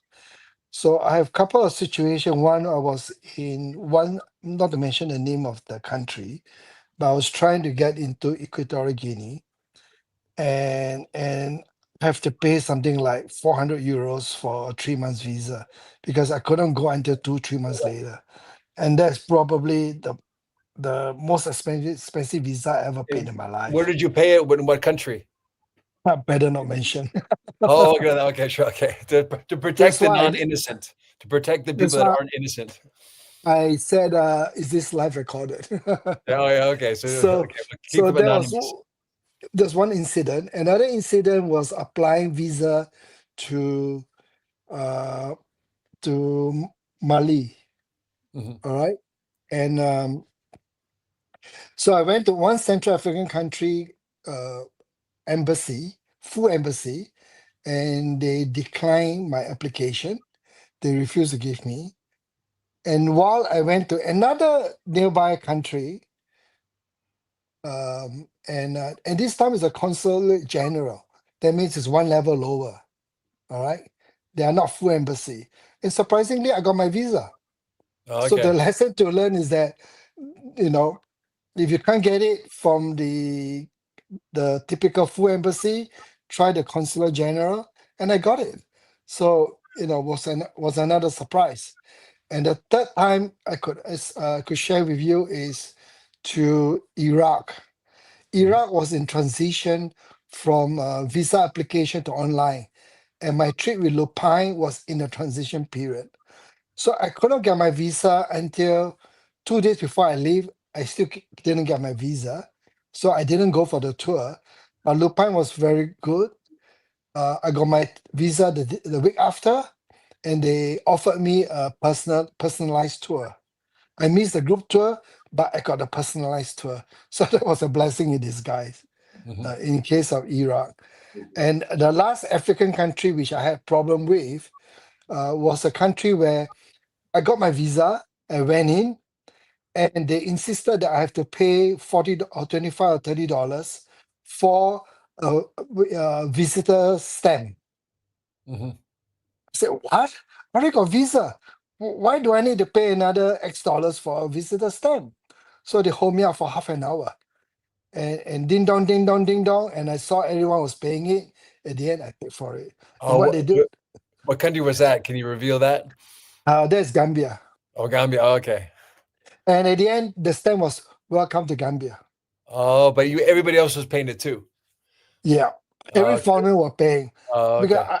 Because on record, I have never paid a single bride in Africa. Oh, okay. All Well, you right. come Because from a very, very serious country like Singapore. It's good. Yeah. They'll be proud back in Singapore. So many times I actually I've told the local, I say, hey, if I give you any money or give, I'll be, it's a criminal offense in Singapore. They say, no, you're in Africa. I say, no, our law is global everywhere I go to. So, and normally I got away with it, but not paying a single dollar. If they believe it, it's a great story. I mean, once in Nigeria, a story was simple. I was getting through Nigeria, I was getting out, and there were banners that says that do not offer bride to official at the airport. And this young lady said, I want some gift from me. And I said, young lady, can you read the banner over there? Do not offer any bribes to anyone that works at the airport. She looked at me, go. Get out. Get out. I think we all have ways. So there are many ways to play with bribes and how to handle it, Yeah, I think sorry. Later on we're gonna have some very good stories from our Portuguese friends. Nigeria is not the favorite place for bribes of anyone, but so we'll save the Nigeria stories for our last guys. But now Flavio, what is your thanks, Philip? Yeah, I have a story of bribing as well, because for Equatorial Guinea, there were really no chance. I mean, there were windows in which you could reach Equatorial Guinea and get a visa on arrival, but it was COVID time. So I finally made it to leave Italy thanks to Libya, because they were giving business visas. So you were authorized to travel only on business.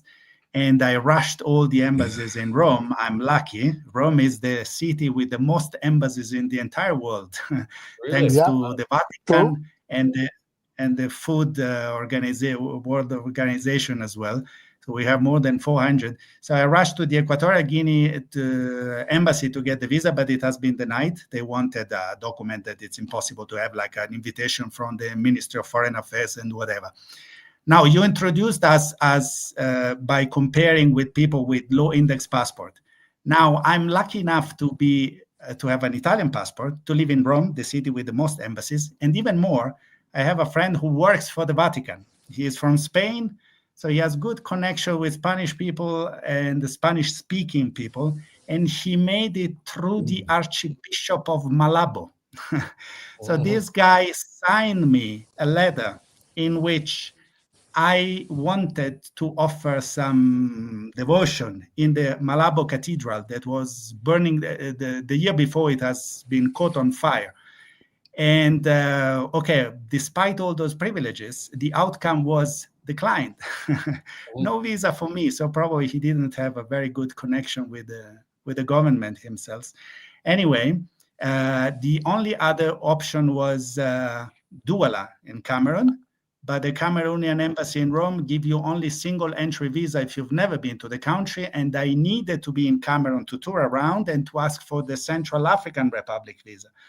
Therefore, eventually I flew to Addis and corruption. It was a circus. Like everyone was asking me money for ridiculous allegations until I had to gather them all and say who is the highest in hierarchy. So let's sit down, let's talk with him. It was $150 visa plus $200 for some invented, let's call it a bribe, of course, or whatever.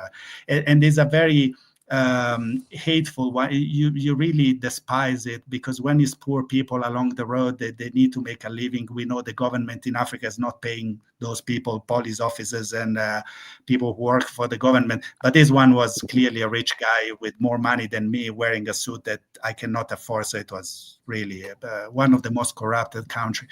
Anyway, eventually they say, yes, come back in 2 days. I left the embassy and my phone has been stolen in Addis Ababa. Wow. Mm-hmm. So now I had no chances to be connected with the embassy anymore, even though eventually I believe it saved me money.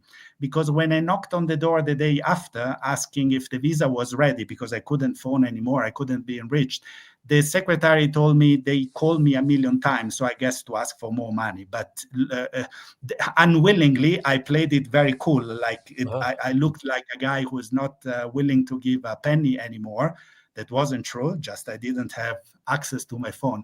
So I got my visa. I flew to Malabo to be quarantined, because at the time in Equatorial Guinea, only workers for oil platforms were allowed, and me.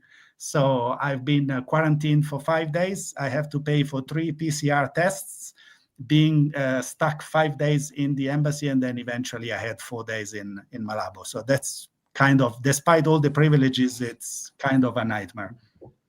I think for many Europeans had a similar nightmare. I'm so lucky in that case to be actually American. American, no visas necessary, but for Europeans, it was one of the toughest visas to get. I think even Tor, the Danish traveler, went to all the countries in the world. He tried in 5 or 6 different locations in the region, and he was only just at the last moment, he was lucky to get through. There's always some way, just like Philip is mentioning, it doesn't work this way. You got to try another key, another key. You got to keep on going, keep on keeping on. So you were lucky. We're all lucky. We finished 193, but sometimes you feel like you want to just tear out your hair. I think I've already done that already. Tear your hair. I think Philip's already tearing out here, so is Miguel. Anyway, thanks for the story, Flavio. Those talk about African visa stories. Everybody has such nice memories, and just so glad it's finished. Yep. Okay, thanks, Flavio. And last but not least, our Portuguese friends with news from difficult visa countries. Go ahead, Luis and Miguel. Yeah, my last country is Nigeria, and it's more or less horrible to pick the visa. It's a very long story, maybe with 2 years to finish the world and to keep the visa of Nigeria. Beginnings on the border, they don't give me the visa in Benin. After that, I make also a little travel near the Niger, and okay, that I don't try to go there. I begin to pick the visa here in Lisbon. I go to the embassy, very difficult. Okay, maybe you have some possibility if you go by a commercial mission to the Lagos. I go to the Association of Portugal Nigeria. I pay 500 euros to remaining in that association and go with that team to Nigeria. When I go pick the passport at the embassy, I have a little meeting with the consul, and the consul said, okay, now I don't give you the visa. If you come tomorrow at the same time and with a little envelope with 750 euros, I give you the visa. Okay, I go thinking, okay, no, it's a lot of money. And by the way, there are also Portuguese travel who have connection with that consul. And after 1 month, when it's more calm, I go take a dinner with the consul with my friend. This is the first dinner with the consul of maybe 10 dinners. always with a good fish, Good white, wine. Good wine. yeah, white rice, and an expensive bottle of wine. And he's not paying. Oh! I pay every dinner, like I hope to have my visa. Oh, okay, the next time. Okay. He called me, okay, my friend, I have a little problem. I must go to the mass, but not a Portuguese mass with the English spoken. Oh, you know where is it? Okay, and I go find it, a church here in Lisbon. Okay, I find one who do it the mass in the English language. I go pick the consul at the home. Okay. Oh, no, forget it. No, it's so far. No. We remain here at my church near my house. I go to the mass with the consul. And after that, I remember, okay, it's my birthday. If you don't mind, come at my home. It's a big party. Okay. I go to the home of the consul to the birthday, but the visa, zero. In that party, I'm alone in the room with a big TV screen with music. Nothing more. Just alone on the room. Okay, that I tell to the people who are in the kitchen. Okay, sorry, I go away because at this time I must go. Okay. Okay, and every week I talk with the embassy, the consulate. Where is the visa? Is it possible to talk with the consul? Okay. The consul tell me, look, Luis, if you pay me a ticket from Lisbon to Abuja, maybe it's easy to give you the visa. Okay, good. Okay, but Mr. Consul, it's expensive ticket, and I don't have money only for the visa. If you don't mind, I have two friends who want to go to Nigeria. Yeah, good to have friends like Luis. And Emily from Barcelona. Oh, yeah.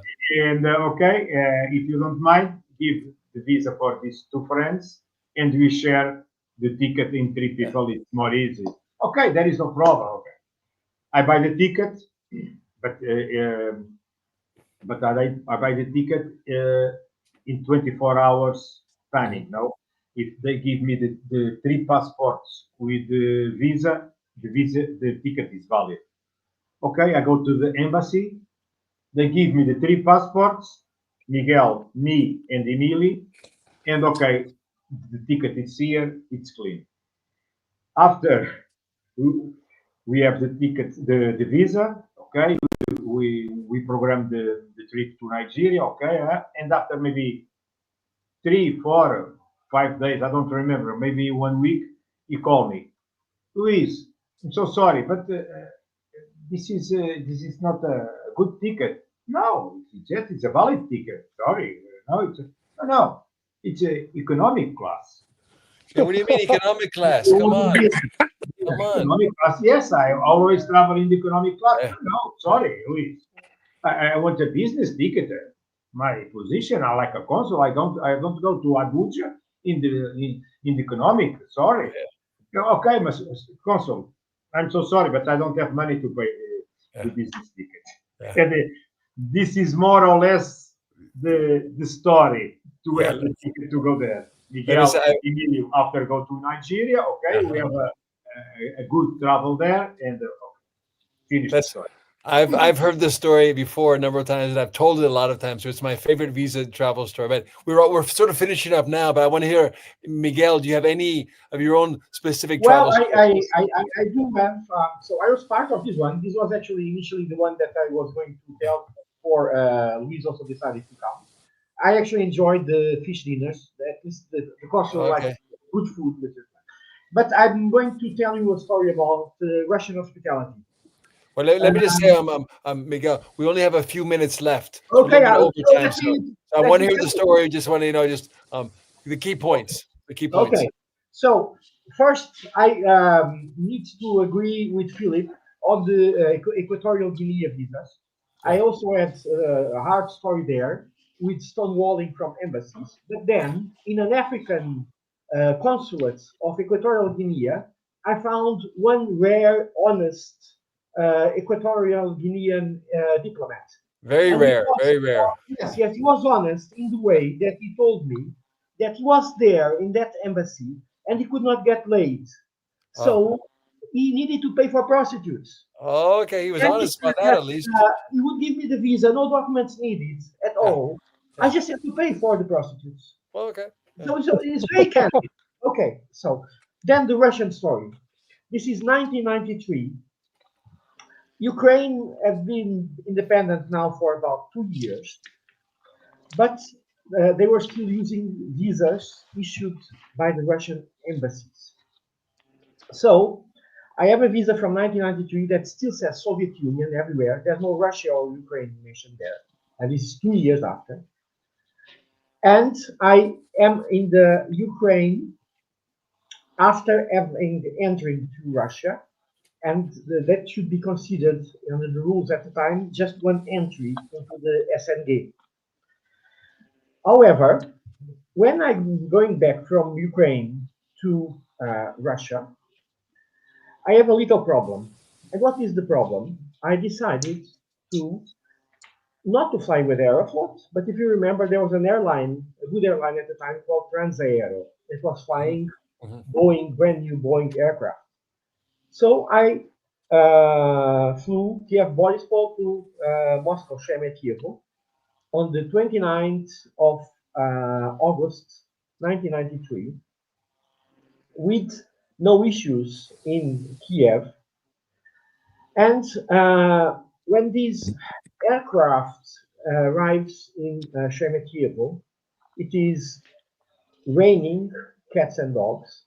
There's 10 centimeters of water on the runway. The plane loses control. There's aqua planing. He gets out of the runway. He destroys the front landing gear and eventually is supported in the engines.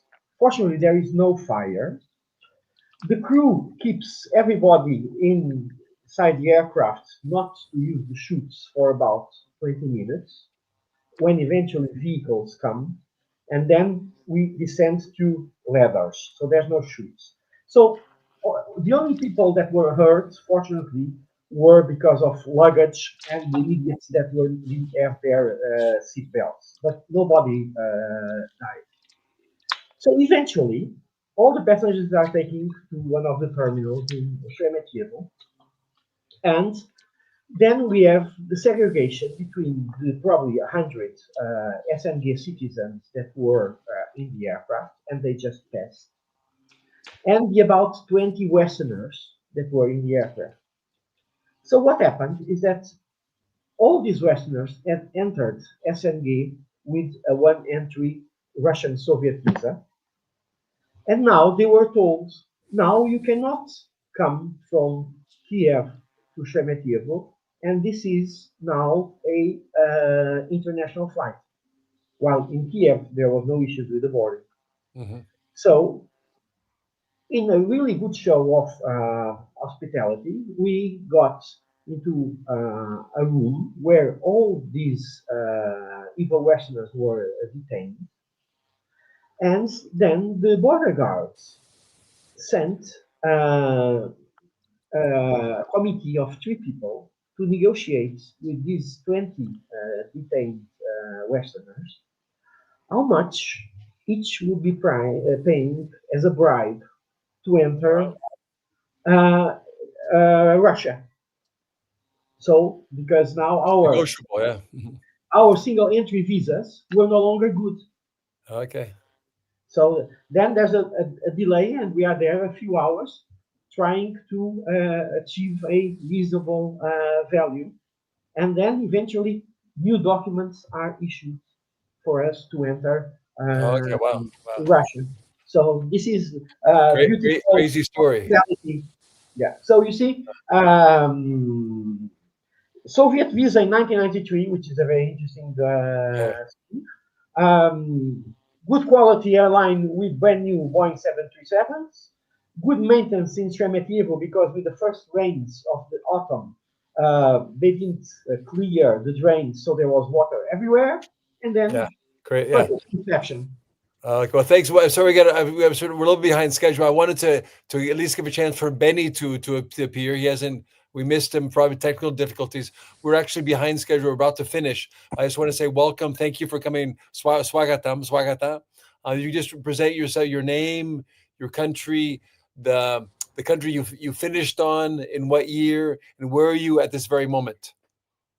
Well, I just arrived in Los Angeles and from Maui, and I'm Benny Prasad, and I'm from Bangalore, from India. Bangalore. I arrived, yes, Karnataka, that's right. And I arrived in Pakistan, in the city of Karachi, on 22nd of November 2010. And it was my 245th country, but in terms of UN nations, yeah, all of those 193 countries. And I even broke the world record that time and became the fastest to travel to every nation in the shortest time.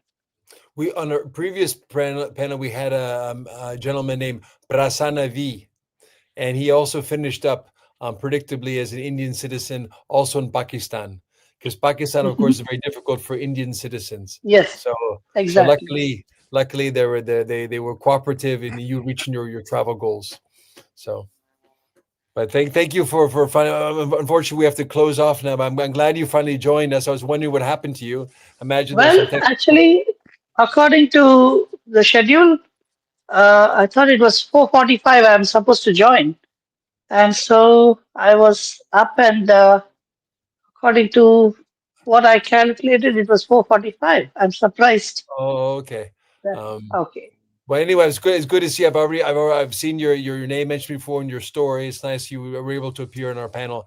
But actually, we've got another 8 people in the next panel, of the Spanish panel. Yeah. So and the Spanish get nervous if they wait around too much. So I gotta close Thank this panel you. off. Thank you. Yes. And then thank you, Swagatam.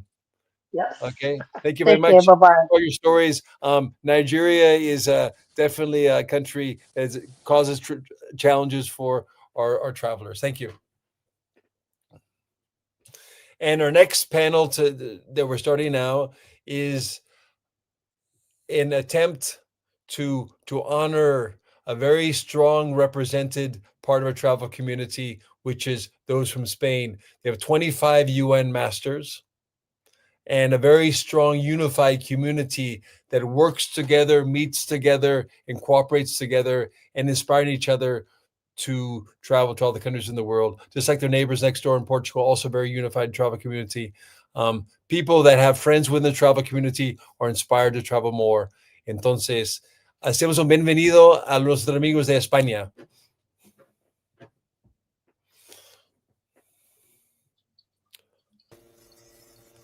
Hola, muy buenos días, muy buenas tardes a todos.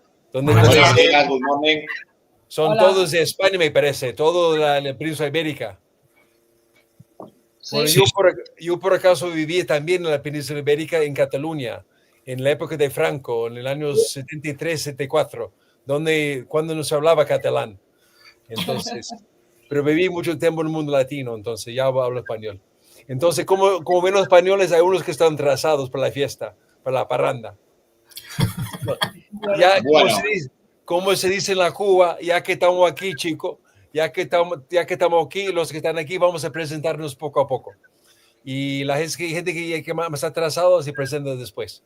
Para empezar, empezamos con las dos parejas, con Jaime, Barrio y Elena. Quería 5 cosas de ustedes. Uno, bueno, el nombre ya sabemos, pero son el país que son de España, el país donde terminaron ustedes y el año, y dónde ustedes se quedan actualmente. ¿Dónde están ustedes en este bonito mundo nuestro? Jaime y Elena, pueden empezar. Sí, buenos días. Nosotros acabamos en Sudán del Sur en el 2024 y vivimos actualmente en Madrid. ¿Terminaron juntos? ¿Terminaron juntos? Sí, terminamos juntos y empezamos juntos. También linda pareja. Exacto. No somos ni los primeros ni los únicos. Bueno, esperamos. Entonces, la otra pareja, Enrique y Maite. Son una pareja y ya están solamente juntos en el mismo vídeo. Mismo panel. Hola, buenos días. Muchas gracias por esto. Nosotros acabamos nuestro último país en la isla de Palau. En la isla de Palau, sí. En el 2023. Y vivimos en Barcelona, en la provincia de Barcelona. Yo viví en Castelldefels cuando tenía 3-4 años. Nosotros estamos en Manresa, al lado de Montserrat. Ah, bueno. Entonces, si nuestro valenciano Rubén Arnal, cuéntanos. No se escucha, está apagado el micro. No se escucha de usted. No se escucha. Bueno, lo siento, Rubén, no te escuchamos. Vamos para nuestra vasco de Euskadi. No hablamos euskera, puedes hablar español. Bueno, Achaldeón Guztioi, ¿qué tal? Buenas tardes, buenos días, mejor dicho. Bueno, mi nombre es Esra y como bien decías, soy del País Vasco. Aquí faltaría la segunda parte de mi pareja, que es mi hermano, que ahora mismo no puede ponerse, pero quizás después a la tarde sí que se une a la conferencia. En mi caso, terminé el último país en Cabo Verde, en el 2023, un poquito haciendo alusión al gran naviero y aventurero vasco también, Elcano, que también eligió la isla del Cabo Verde como su último punto, digámoslo, de atraque antes de volver a Sevilla. La ventaja está no tan lejos de España, si la gente puede venir para hacer la parranda con ustedes, ¿no? Para hacer la fiesta. Ventaja.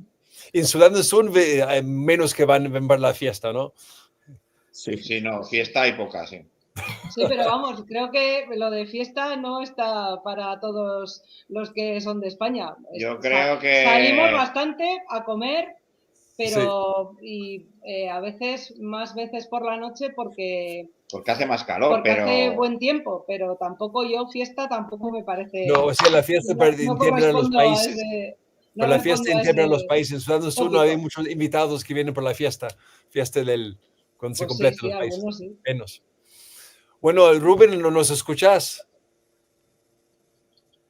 No se oye. Bueno, y me contaron que hay que también, Rubén está aquí también. Bueno, me contaron que yo tengo que de vez en cuando hablar cosas de inglés para hacer un resumen de la ópera, ¿no? So we're very lucky to have a lot of people from the peninsula of Iberia. Spanish people are extremely strongly represented in the travel community, and we're lucky to have some couples that are traveling together. Some that have finished up in countries which are more difficult, like South Sudan, and Ezra, a very practical person who finishes up close to home. So friends and family can join him for the possible party, because even Spanish people like to party and celebrate together. Okay. Entonces, este temático se hablaba de overlanding. Entonces, por tierra y por mar, que parece que es una predilección de mucha gente en esta comunidad. Y en las palabras del cantor filósofo Luis Fonsi, despacito, ¿no? Como tal canción, ¿no? Con calma. Y quería preguntar a todos ustedes si ustedes en una viaje específicamente por tierra y mar que fue un grande, será el viaje más emocionante, este tipo de mucho tiempo por tierra y mar despacito. ¿Y cuál fue ese viaje que era más emocionante para ustedes? Empezamos primero con el Jaime y Elena de nuevo. ¿Qué viaje por tierra y mar que era más les tiene ilusión? Sí, no lo sé, porque nosotros desde que acabamos la universidad éramos profesores de secundaria y teníamos 2 meses de vacaciones normalmente, y nos hemos dedicado los 2 meses de verano a viajar. Entonces poníamos un destino inicial, otro final y íbamos recorriendo. Sí, nuestros dos primeros viajes fueron en Interrail, uno por Yugoslavia y hasta Grecia y vuelta por Italia y Suiza, y luego también el segundo fue a los países nórdicos. Y en general durante los 2 meses de verano hemos hecho viajes empezando en un país y acabando en otro. O sea, empezando en España. No, hombre, en España por Interrail, tierras, Los primeros Interrail sí, pero en otros posteriores, pues en África, pues íbamos a un país africano, volábamos y cruzábamos varios países. Por ejemplo, desde el norte de Etiopía a Zanzíbar, o desde Maputo en Mozambique a Windhoek, cruzando África del Sur de este a oeste, o desde Bamako a Accra. O por Asia, desde... O en Asia, desde Islamabad a Lhasa, por la Karakorum Highway. Sí, o digo, pero las primeras ediciones eran por tierra con el trencito de España hasta Grecia, a sus países. Eran los primeros, ¿no? Que hay que pensar más con las cosas menos exóticas, ¿no? Después se van más lejos.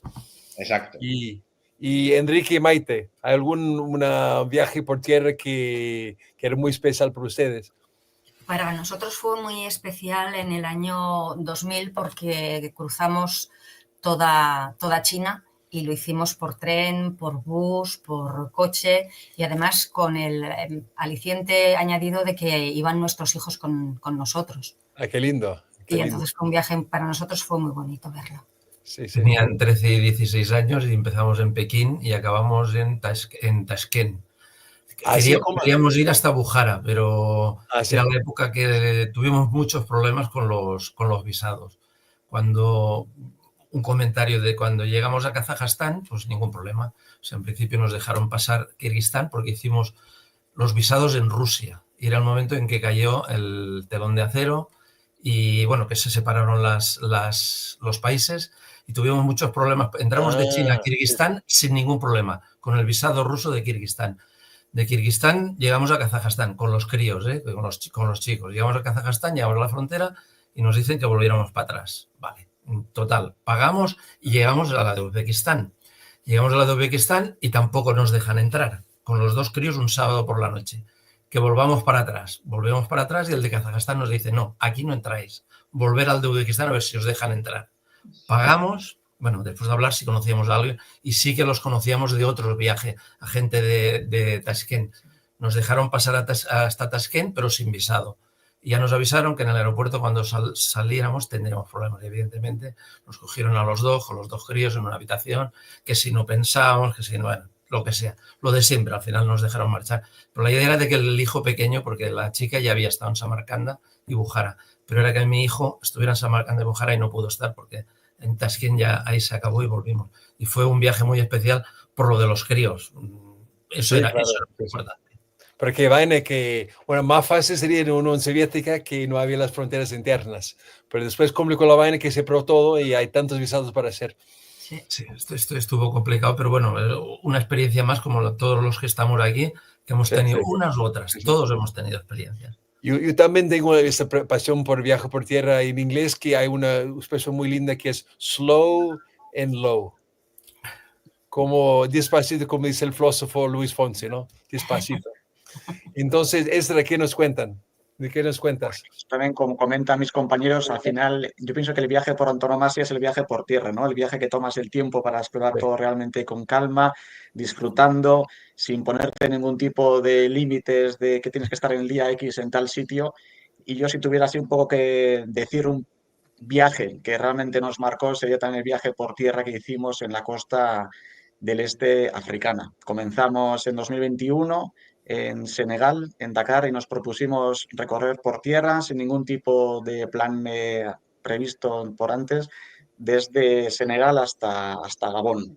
Además, también coincidió porque fue con mi hermano, sí, al final, tu hermano también, que es mi hermano pequeño, somos dos hermanos, los dos igual de curiosos y que nos gusta ver todo lo que podamos y más, y recorrimos todos esos países africanos en el 2021, que fue justamente post pandemia COVID, cuando muchísimas fronteras estaban cerradas, no se podía cruzar y entonces tuvimos que ingeniárnoslas de una u otra manera para conseguir entrar por países que estaban en teoría cerrados al turismo, ¿no?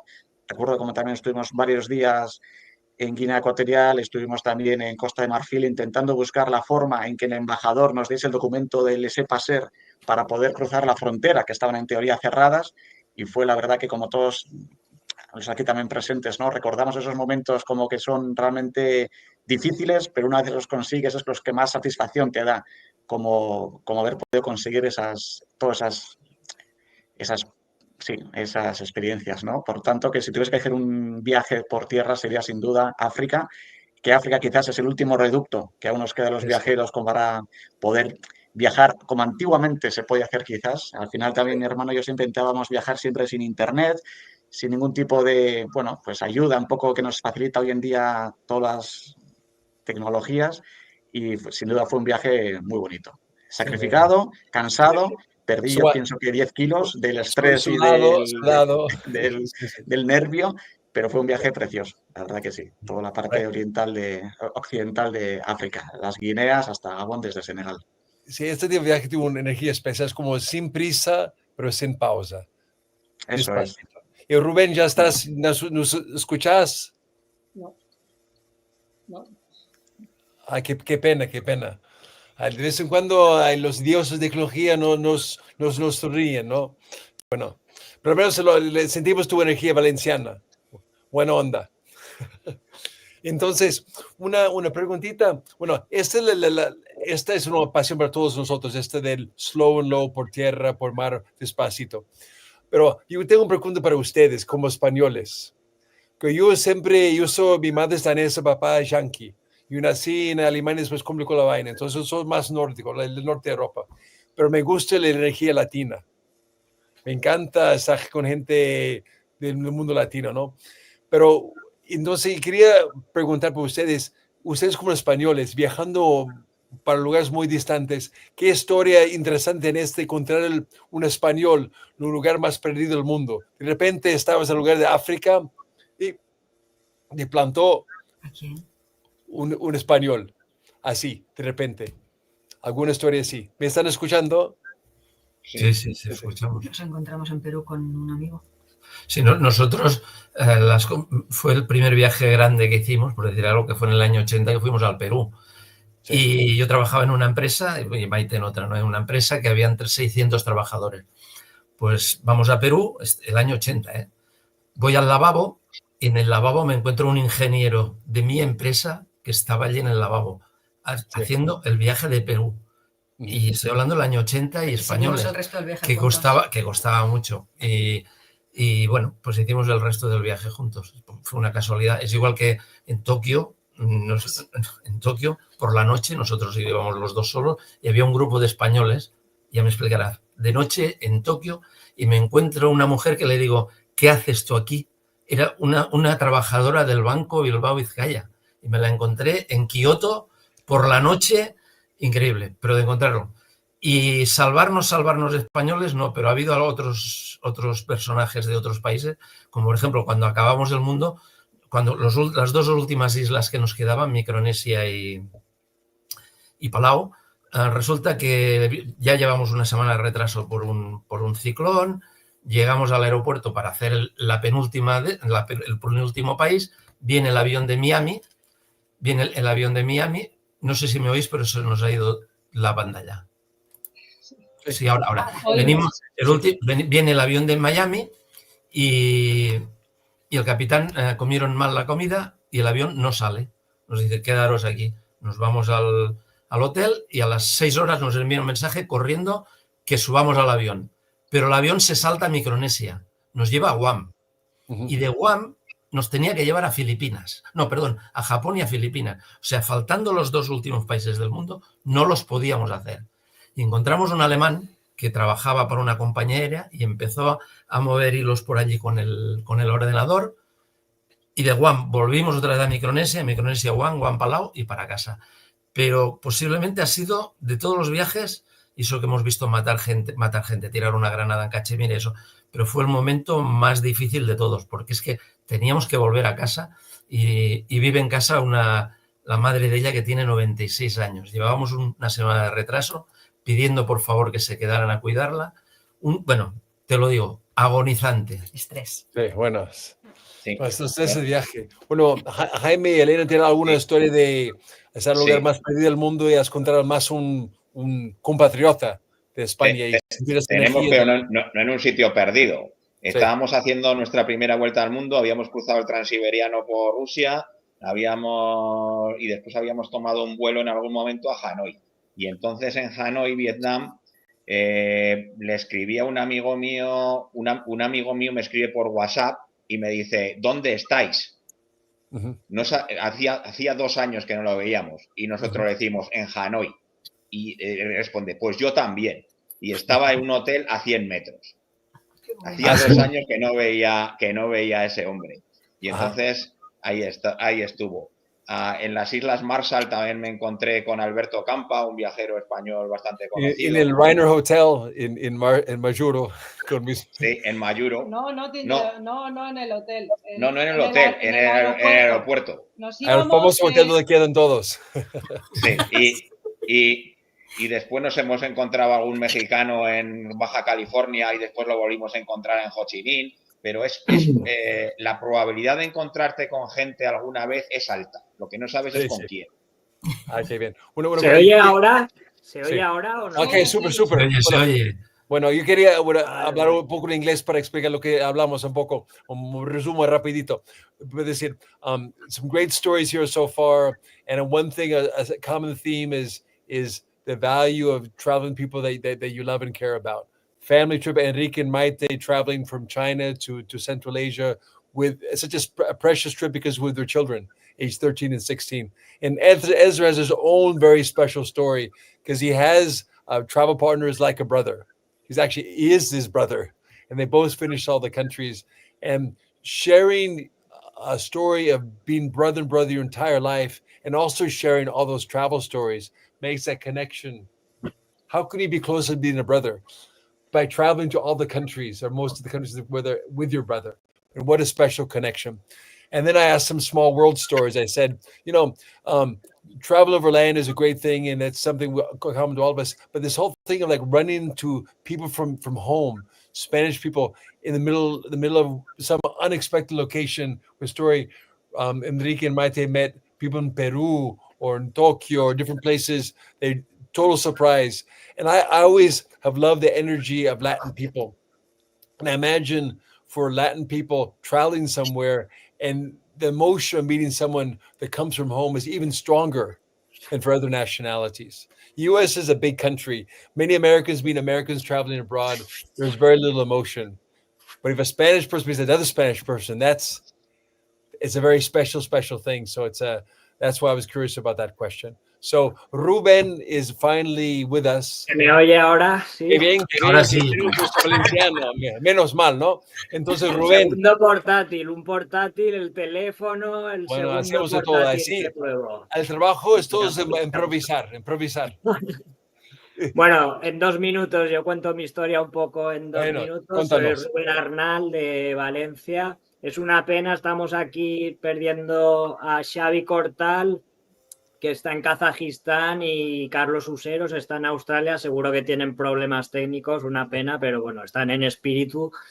Y nada, bueno, yo terminé en el 2023 con Turkmenistán, fue mi último país, un poco consecuencia de la pandemia. Me quedaban 12 países en el 2020 y conforme fueron abriendo fui terminando. Y bueno, como un poco...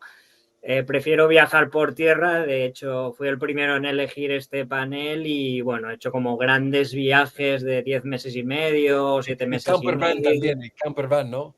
Sí, ahora estaba en Francia, he vuelto, lo gracioso es que he vuelto de Francia a España para lo de Nomad Mania por tener buena conexión de internet, aparte del frío y que ya empieza a helar y mi furgoneta, los neumáticos son de verano, entonces es peligroso. Pero bueno, yo he hecho por tierra uniendo diferentes viajes desde Ushuaia hasta México, desde Portugal hasta Irán, luego Finlandia, transiberiano, hasta luego uniendo también todo el sudeste asiático hasta Singapur y las 2 costas de África. Desde el primer viaje desde Sudáfrica y Namibia hasta Etiopía no pude entrar porque no daban visado por tierra en Uganda, y desde España hasta Angola.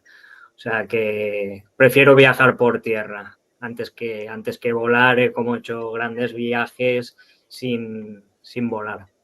Bueno, yo vi recientemente a alguien que tenía un tatuaje que decía memorias, no sueños. O sea, en vez de solamente tener sueños y tener memorias, ¿no? Pero también es importante tener un equilibrio de los dos. Si uno solamente tiene memorias, pero no hay más sueños, también es problemático. Los sueños se van cumpliendo, entonces hay otros sueños. Es lo que pasa Sí. un poco Entonces, como la gente que dice, se empieza a viajar cuando terminas todos los países. Cuando has hecho los 193, como realmente ya... Entonces, equilibrio entre memorias y sueños. Y nosotros hicimos todos los países, pero ¿qué sueños para terminar este panel? Hablamos del futuro, de sueños. ¿Qué viaje de sueños por tierra o viaje a algún lugar donde no han estado ustedes? ¿Qué, Rubén, empiezas tú? Bueno, a mí me falta la Antártida todavía por un tema económico, entonces, bueno, estoy esperando a ver si se alinean un poco los astros. Ahora estoy trabajando de tour leader y bueno, intentando Yo tampoco he ido para ahorrar. Sí. Necesito un suéter, pero así un frío tan hijo de pucha. Entonces, Natalie, tú, Ezra, ¿algún viaje no has hecho todavía que ya tienes en mente para mañana o para el año que viene, para 10 años?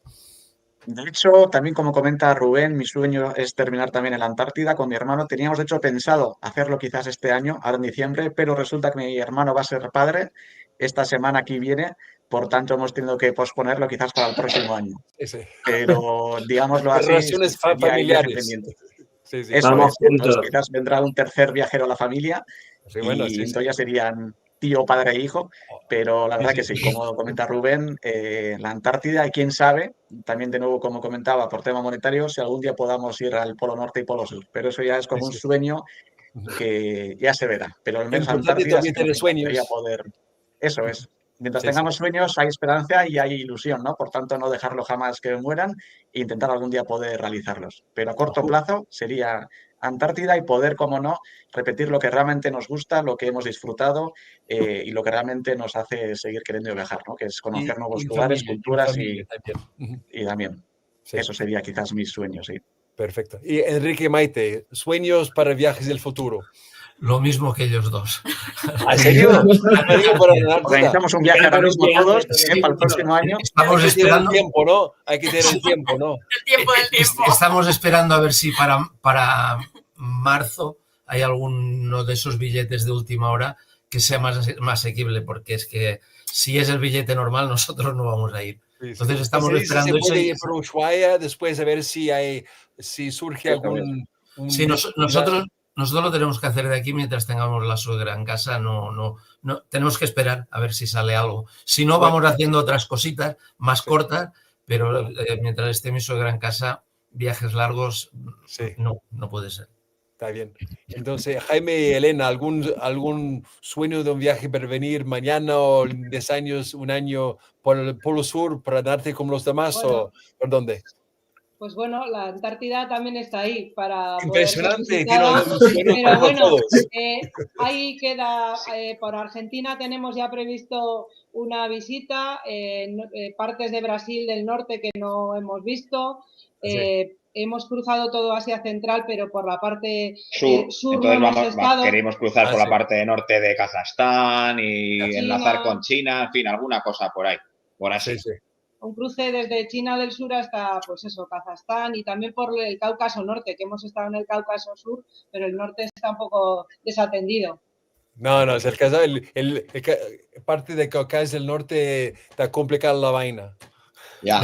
Nosotros estuvimos en el norte hace 4 o 5 meses y os lo digo por ellos, porque yo me llevé un sorpresón con Chechenia impresionante. No tiene nada que ver con lo que yo pensaba. Y en cambio Dagestán sí se parece a Chechenia. Y en Gusetia está un poquillo chunguito el tema, ¿eh? Pero bueno, lo que fue una sorpresa fue Chechenia. Pero cosas lindísimas por allá también. ¿Perdona? Ahí parece que está... Entonces, deje que yo haga un resumen un poco de inglés. I was talking to everybody here about, it's good to have, I saw a tattoo where someone said, memories, not dreams. And I thought, that's a great tattoo, but we need to still have dreams.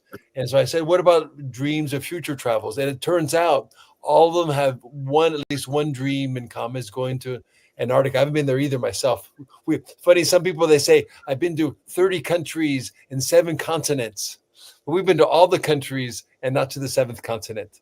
Entonces tenemos eso en común, que hemos estado en todos los países, menos el 7º continente. Gente que va para 30 países, 7 continentes. Estamos un poco atrasados en esta vaina. Pero tenemos un sueño en común.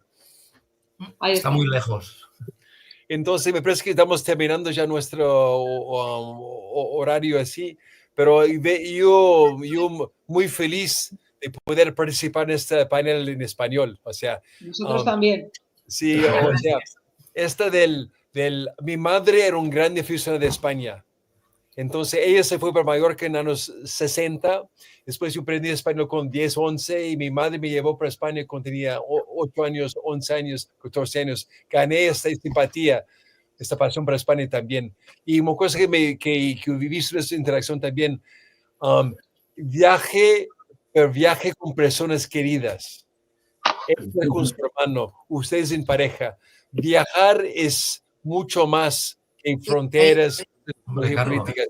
Es conectar con las personas del hogar y conectar con nuestros compañeros de viaje. Es pasión, es emoción, es conexión. Carlos, finalmente llegas. ¡Hey! Atrasado como andaluz. Sí, no, que no me podía, no tenía el enlace, no podía entrar, solo escucharos y tal. Bueno. Estamos felices que viniste. Vais? Estamos ya terminando el panel, pero queríamos algunas palabras de ti. Preséntate, ¿dónde estás ahorita? ¿Cuál es tu último país? ¿Y cuál no terminaste? Cuéntanos, Carlos. Bueno, mi nombre es Carlos Luceros Moyano y soy español, como mis otros compañeros. Y bueno, ahora mismo estoy en Langkawi, en Malasia. Y me lo estaba preparando, pero al final no podía entrar, no encontraba el enlace. Y mi último país fue Arabia Saudí, que no lo pude festejar porque no me dejaron tomar una cervecita.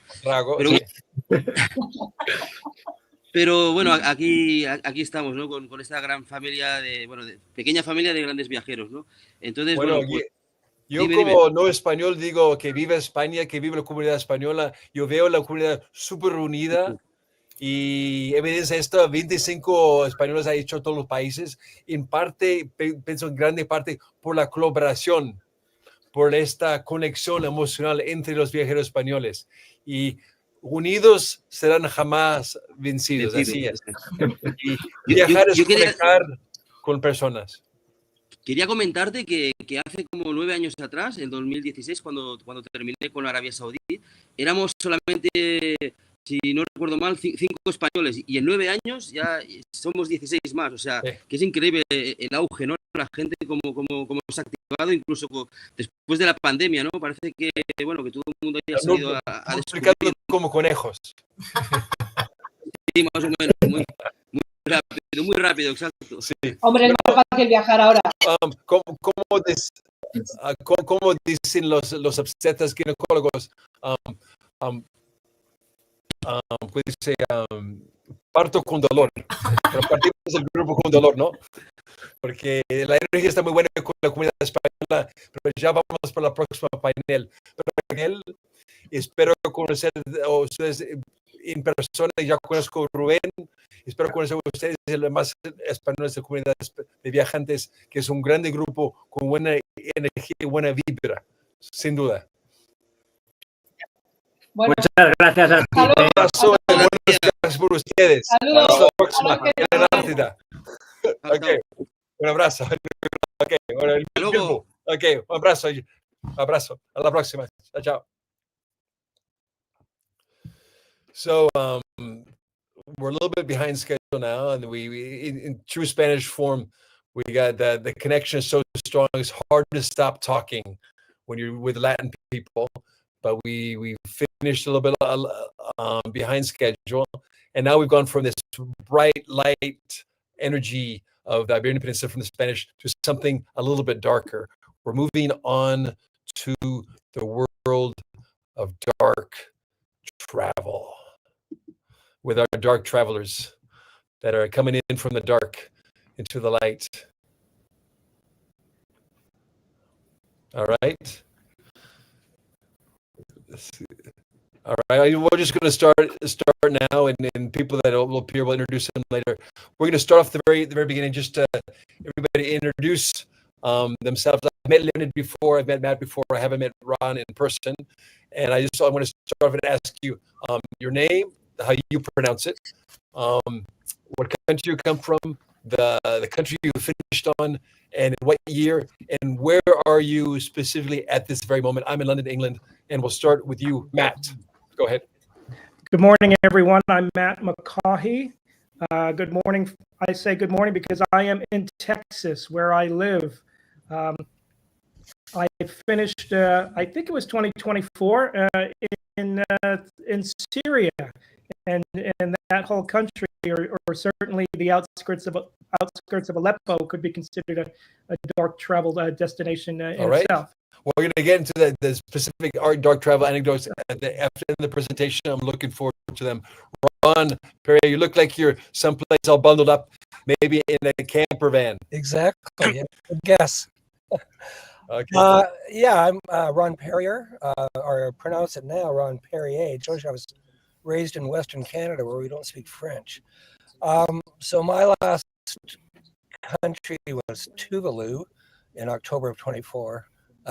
And because I missed my flight, I had to make a special trip just to go to Tuvalu. So it was easily my most expensive country. And right now I've been traveling in Japan, rented a camper van. It's been down to freezing a few nights, and it's getting close now. I have all my clothes on, bundled up in my sleeping bag, and yeah. Well, it looks cozy, Ron.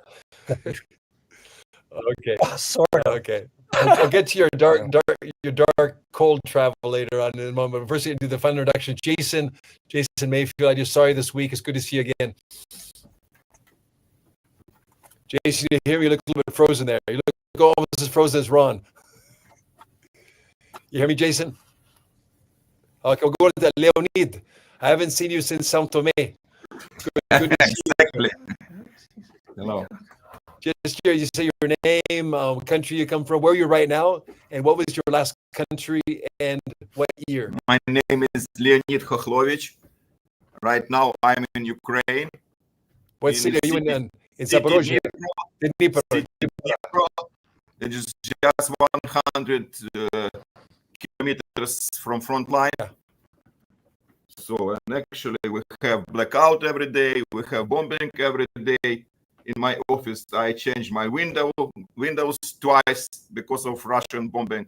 So now it's really dark. So dark travel without leaving home. So I finished my 193 countries this year. It was some more. Okay. Thanks, Leonid. Yeah. Okay. Well, let's start with Matt is appropriately attired for dark travel. I see Ron is the same black color. Jason, I want to hear your introduction if you're online. Yeah, sorry about that. You hear me, Jason? Can you hear me now? Okay, good. Yeah, sorry. My internet looks like you're in a train. I am. My internet picked the exact worst time to drop out, so sorry about that. Okay. Jason Mayfield. I am currently on a train between Brno, Czech Republic, and Berlin, where I pretty much spend half of my time now when I'm not traveling. And I finished in 2016 in Iceland. Okay, good. All right. You looks like you're in a quiet train car. That's good. There, you're lucky there was an overstuffed train wagon with people bothering you. Absolutely empty. Yeah, completely empty. All right. So appropriately dressed for dark travel, Matt, when wearing his Steve Jobs is a black turtleneck. So we'll start out with you, Matt, your dark travel story. Yes, what do you want? Just a story, dark travel places? First, actually, before that, yeah, it's a good point. Before we have our stories, I just like everybody to define what is dark travel to them. So we'll start with. I think dark travel is going to places that have a tragic history, often a violent history, for a combination of reasons. I think to get a better understanding of what happened, but also morbid curiosity, and often involves going to places that a lot of tourists don't go to. Obviously, there are some places that get a lot of tourists, like get off the beaten path. Okay, we're just going to ask for their definitions. And for Ron, what would your definition of dark travel be? If it's any different, maybe it's the same. Well, it's often the key issue in a lot of countries. Think Albania, Rwanda, Cambodia, the Holodomor in Ukraine. Yeah. But for me, a lot of it was the wars and the incredible death tolls in the 20th century. The deadliest century of all time. I actually did a big long talk, and it's on my website. If people want to read the whole thing, but anyway, it's ronperrier.net, and you can find it in the dark side. And I was really interested in finding out who were the greatest killers in the 20th century, and then who, of those four, it was Hitler, Hirohito, Mao or Stalin, and then who was the most sadistic of them all, kind of a value judgment, and then which one got the most press. And China got no press at all for the Great Leap Forward and the Cultural Revolution. So there's sort of the common theme of you have these leaders that are psychopathic, statistics, and the instruments of power that they exercise to create very perverse outcomes. I guess it's something common to. Yeah, there's one dark side site for 42 million deaths, and then a lot too into kind of the Japanese Pacific theater of the war, and really did some of the greatest atrocities of all time. Unit 731 in Harbin. Yeah, I've been to that. Okay, so that it's really regimes that are abusing their power in very nefarious, cruel ways. Jason, what is your take on dark travel? So I think for me, dark travel is really what it comes down to the issue of it's a place that when you mention it, people generally say, I wouldn't go there for whatever reason. Whether it's they wouldn't go there for safety reasons because they have some concerns about the regime, ethical reasons. But it's types of places that generally don't get tourists because people view them as either unsafe or unsavory in some way. They provoke an aversion somehow. People, generally, the first response is, Leonid, what is your thought about what dark travel is? So I was arrested 5 times, as I remember. Yes, so for different reasons. Sometimes in Africa it was because of taking picture of some people. Palaces is common situation. Most dangerous was probably in Central African Republic. There I was arrested by Wagner Group because we have visited the Bakasa graveyard, and there was the headquarter of them. And they just asked us for passports and ID-20. So they checked everything. They just kind of keep us for 2 hours in kind of prison, or maybe kind of detainment. Okay. Part. I see. So yeah, it was interesting. After that, sorry. Well, it seems like, Leonid, if you're like dark travel, one definition is being in places where there's a lack of law and order and very arbitrary, and you bump up against regimes that will do things that they wouldn't be done to you in your home country. Let's say if you're from North America or Europe, or it's very unpredictable how the regimes, military police respond to you. So you're living, you don't know exactly where the boundaries, the rules are, and you constantly have a little bit of danger of having some negative outcomes with representatives of the regime. Okay. So I'm going to get to the storytelling portion. I'm going to have you, Matt, just tell a story of what we consider a travel to a dark travel destination and some specific insights you have from having traveled there. Most recently, I went to Wuhan in China, and I know that Wuhan is a large city with I don't know, 10, 11 million people or something like that. But I was just had morbid curiosity about the whole COVID thing and all of that. So you can go to Wuhan, you can go to the old wet market, which is now all boarded up, and there's some guys hanging around the front door who don't seem to like tourists or don't seem to like cameras. So you kind of have to act like looking for the actual Institute of Virology, which again, these are high security places, and because it's China, you don't want to get in trouble. You don't want to get too close and take too many photos. But that was just a little fun excursion I did when I was in China a few months back. Okay, actually, I think to build on what Jason said, it's like there's something that's been in the news and mentioned. And I spent 2 Chinese New Years in Wuhan. And so I have positive associations before COVID. But people say Wuhan, one thing, Wuhan wet market, right? And you're curious, what is the lay of the land? What would the world look like if I've been there? And if I talk to people, what would they tell me? So it's a curiosity provoked by a name, which creates aversion for certain people, but it just makes you curious to see with your own eyes. But also, they've got the Yellow Crane Tower. They actually have some very interesting tourist sites. They have a beautiful old train station. So that was one of the takeaways. Also, it's actually a nice place for tourists to visit. Aside from the COVID, it's got a problem in the branding department, Wuhan. Okay, Ron, what do you say?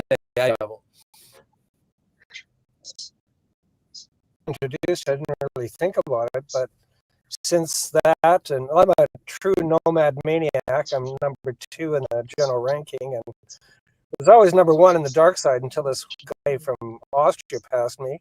But I think I've been to 277 of them now. I think the one that I found most horrifying, well, besides Unit 731, was the 3 extermination camps in eastern Poland. Treblinka, it's just horrifying. I think 900,000 died in 15 months. And before, Belzec, 500,000 in Sobibor, 250,000. So, they're the 3 of the top 4. And they were, they just killed everybody there. 15,000, they could do 15,000 in 14 hours. And there's nothing left to Treblinka. It's just a little. But it's a cruel efficiency. You can kind of. It's so shocking. I'm a doctor, so if you think of ways to die, carbon monoxide, I guess, is maybe the most pleasant. You just slowly go to sleep. But still, it's just the horrifying nature of it all. Mm-hmm. Okay, Jason, what's your dark travel story? Your version of dark travel? So it's funny that Matt brought up Wuhan, because I was actually there for work in mid-January of 2020, of all times. Great time to be there, probably before the branding problem really occurred. But the story, I think, that I share, because a lot of the work I do now is leading groups to Ukraine right now. And I'll go back to 2019, and it's a story of an attempted visit, because it never actually happened, but to the Luhansk and Donetsk republics at the time. And we had received travel permits from both governments. We were cleared to come in. We were going in from Rostov in Russia. We got stopped at the border leaving Russia, the questioning by people who were clearly more and more interested in what we were doing there. Very clearly FSB at the beginning, GRU near the end, and eventually they did let us go to Donetsk, only to have our passports photocopied at the Donetsk border, page by page. This was in the days when the old US passports could still have pages added to them. And I had a 224-page passport that this poor guy at 3 in the morning had to photocopy. And then turn this back around to Russia, because the thinking was the Russians didn't want to deny us entry, because of course they were doing nothing in eastern Ukraine at the time. So they had told the Donetsk officials to deny us entry to Donetsk, so they could be the ones formally turning us around at the time. We spent 2 days then wandering around Rostov, very clearly being followed by guys in black leather jackets who very clear what they were up to. Got to the airport to fly to Moscow to leave the country. As we walked up to the airport, there was another half dozen guys in black jackets right inside the entrance that you could just see waiting there. I turned to the friend I was traveling with and yeah, those guys are there for us. We got to spend 2 hours inside. You know, there are detention and interrogation rooms in Rostov Airport. We got to spend a couple of hours discussing why we wanted to visit there, which was totally innocent. But yeah, I think that's kind of the story. And the lesson I kind of took from that is if you're going to go to some of these places, you need to really be prepared to be questioned, have your story very straight, and pretty much be as honest about it as you can, because it's going to come out one way or the other. Yeah, I think it's a very good lesson. You know, for some of us, it's a casual curiosity, but on the ground, there's a hard reality. And in these places, many times, they don't mess around. We've seen in recent years, these guys don't mess around. And there's something that's actually very, very, some places have a dark in name, some places are dark in fact. And that part of the world is very, very dark. So thanks for that, Jason. Leonid, last but not least, if you could share a dark travel story from your experience. I just told you some experience. Okay, maybe another one you can think of. Yes, another one. It was last arrest. It was just Tuvalu. Yes. Yeah. So Tuvalu. I decided. So I have habit to ask some kind of local officials, even presidents, why don't you follow the United Federation state of Micronesia? Because there is only one state all around the world. They severed relationship with Russia after Russian aggression. Only one country broke relationship with Russia. And I just visited in Marshall Islands, foreign minister, and I decided to visit in Tuvalu, the same question. But the prime minister was not a cleaner. May I come? And he says, yes, okay, you can come. I visited the prime minister. He was not at home. And then I went back. I was arrested by local police. They just accused me with trespassing of prime minister house.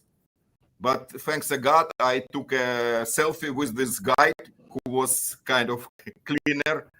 And I explained that he allows me to go to see prime minister house, and you can ask him, and police say he is not normal.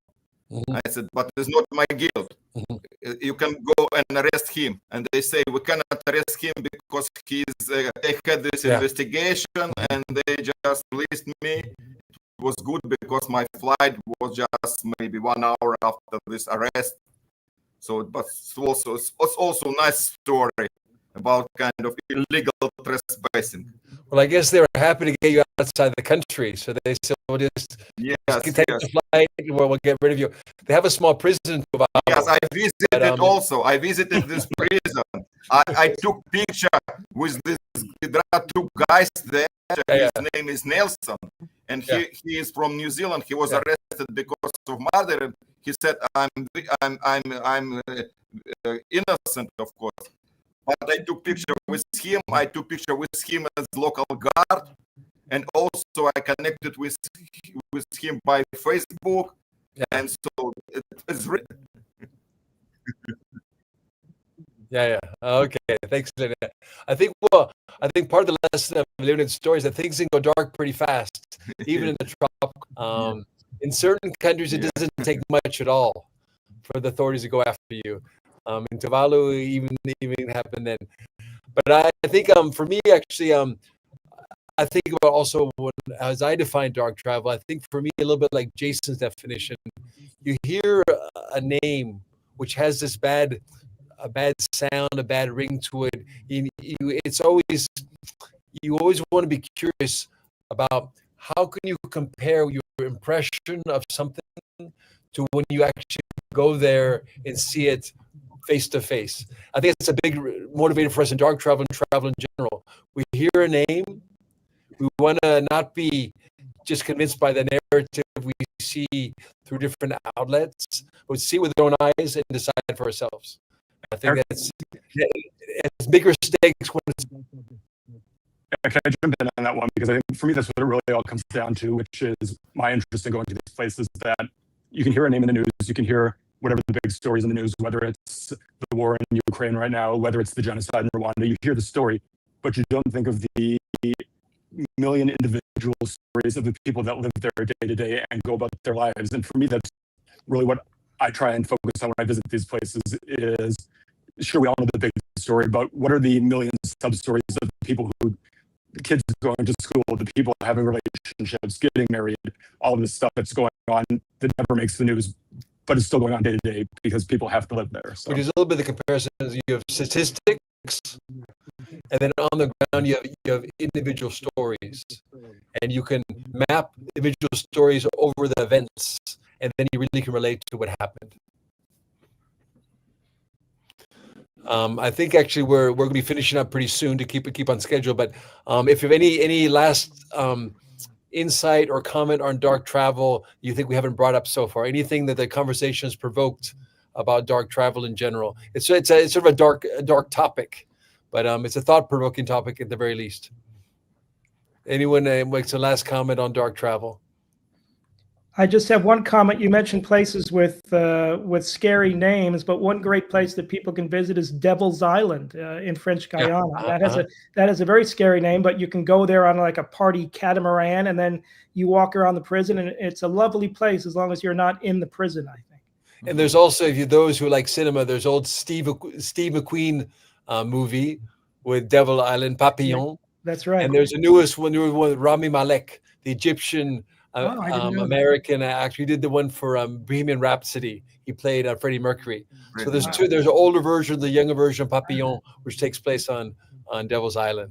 So, Here, maybe one other thing I just throw out there, because literally you and I were just in a place a week and a half ago that would be considered dark by a lot of people out there, which is the Abyei region of Sudan and South Sudan.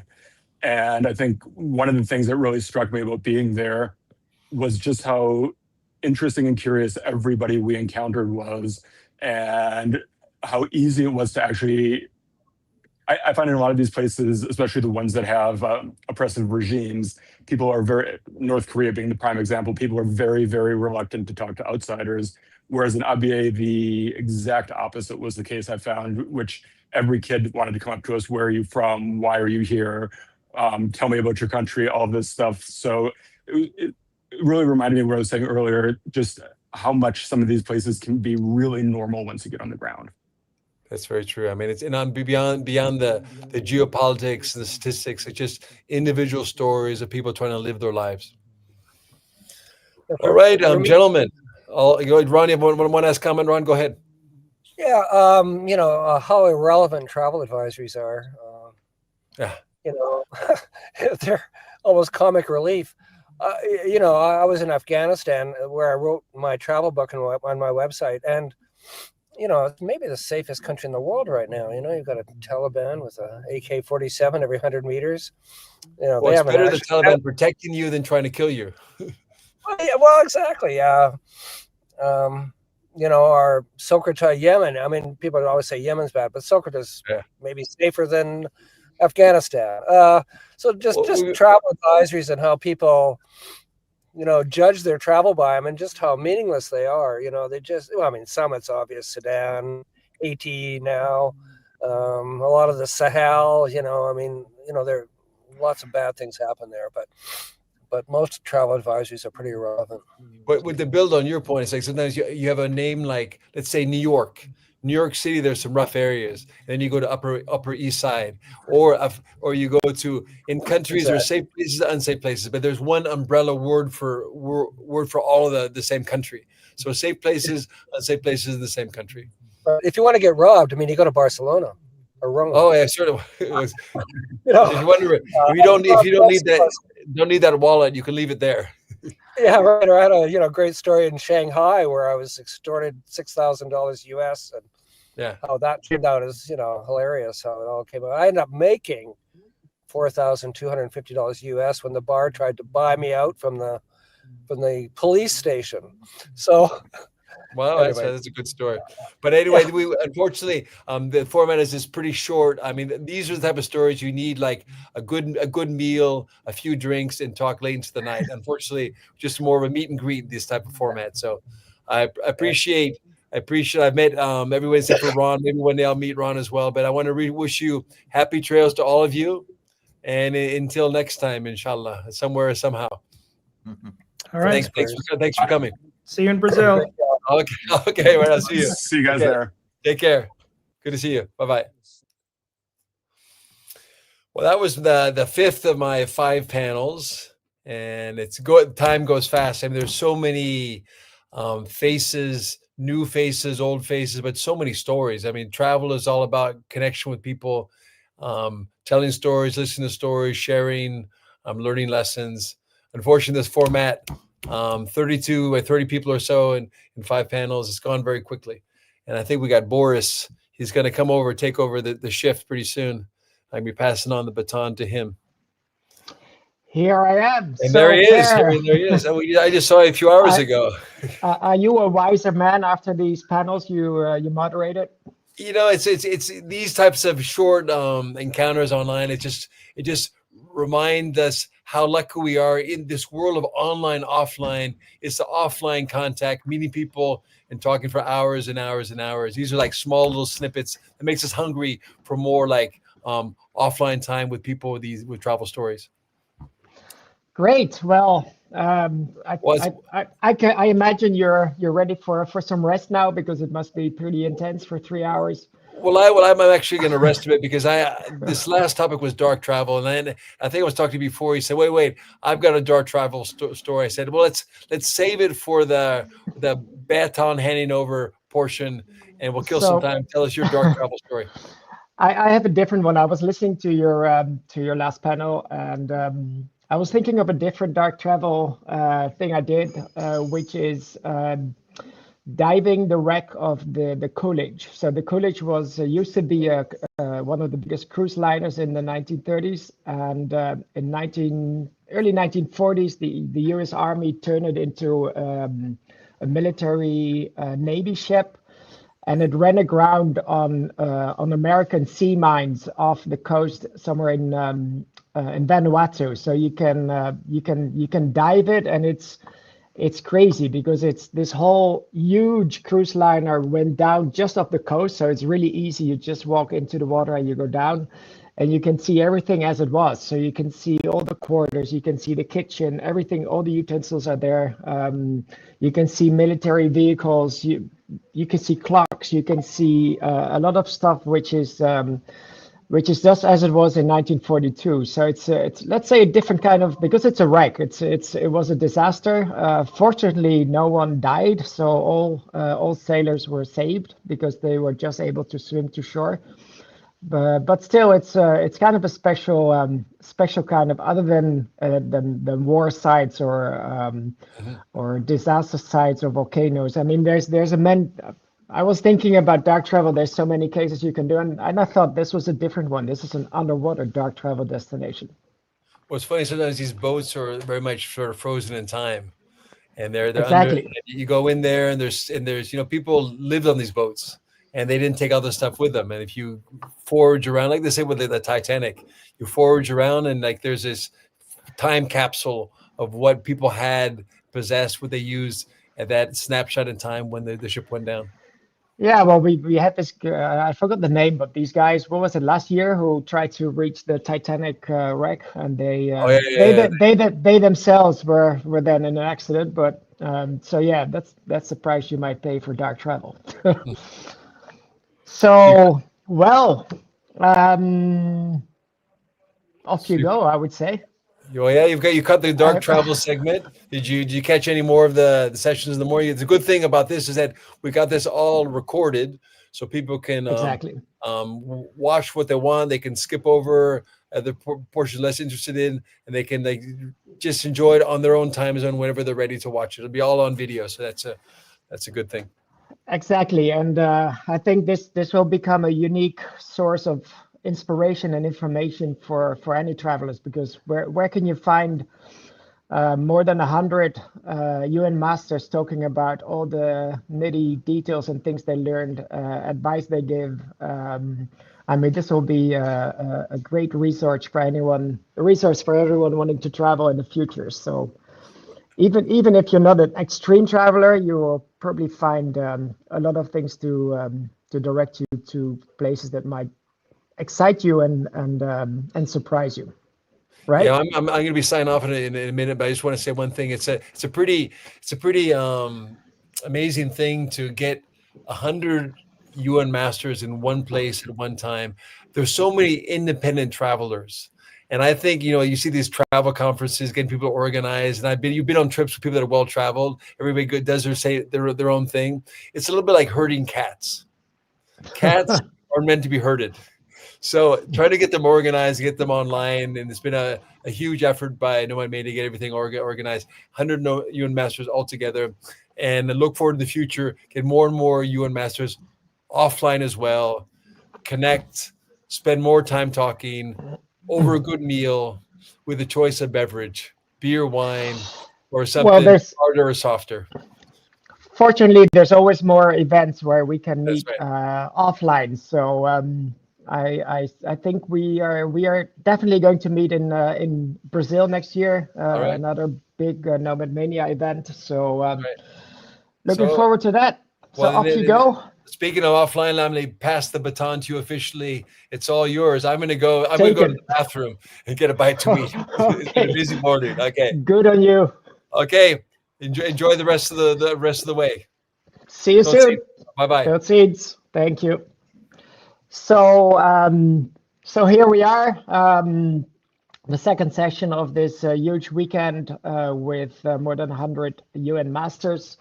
In the next few hours, we'll be talking about many different things, favorite places, travel books, people who are just one country away from becoming a US master, and much more. So stay tuned. But before we start, I would like to explain a bit more about all the different series that Nomad Mania has.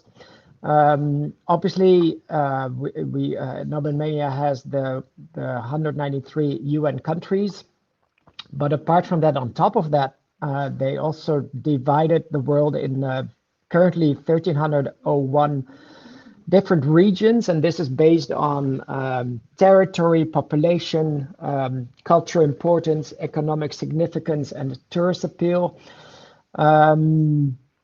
And here you can see the map of all the regions. When you see it at first, for many people, especially non-UN masters, 193 countries is already like crazy.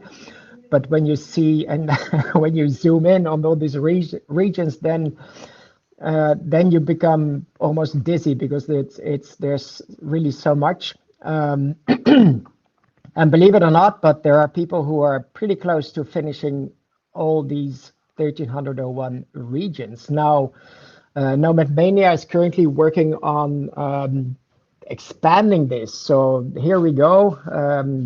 The founder, Harry Metsidis, is number one. He has been to 1,297 regions. So he's only 4 regions short of completing all these regions. And since Harry is a young guy, so we want to keep, there you go. So he has been obviously to every country twice, but he's also been to all these regions. And just think about it, that's pretty crazy.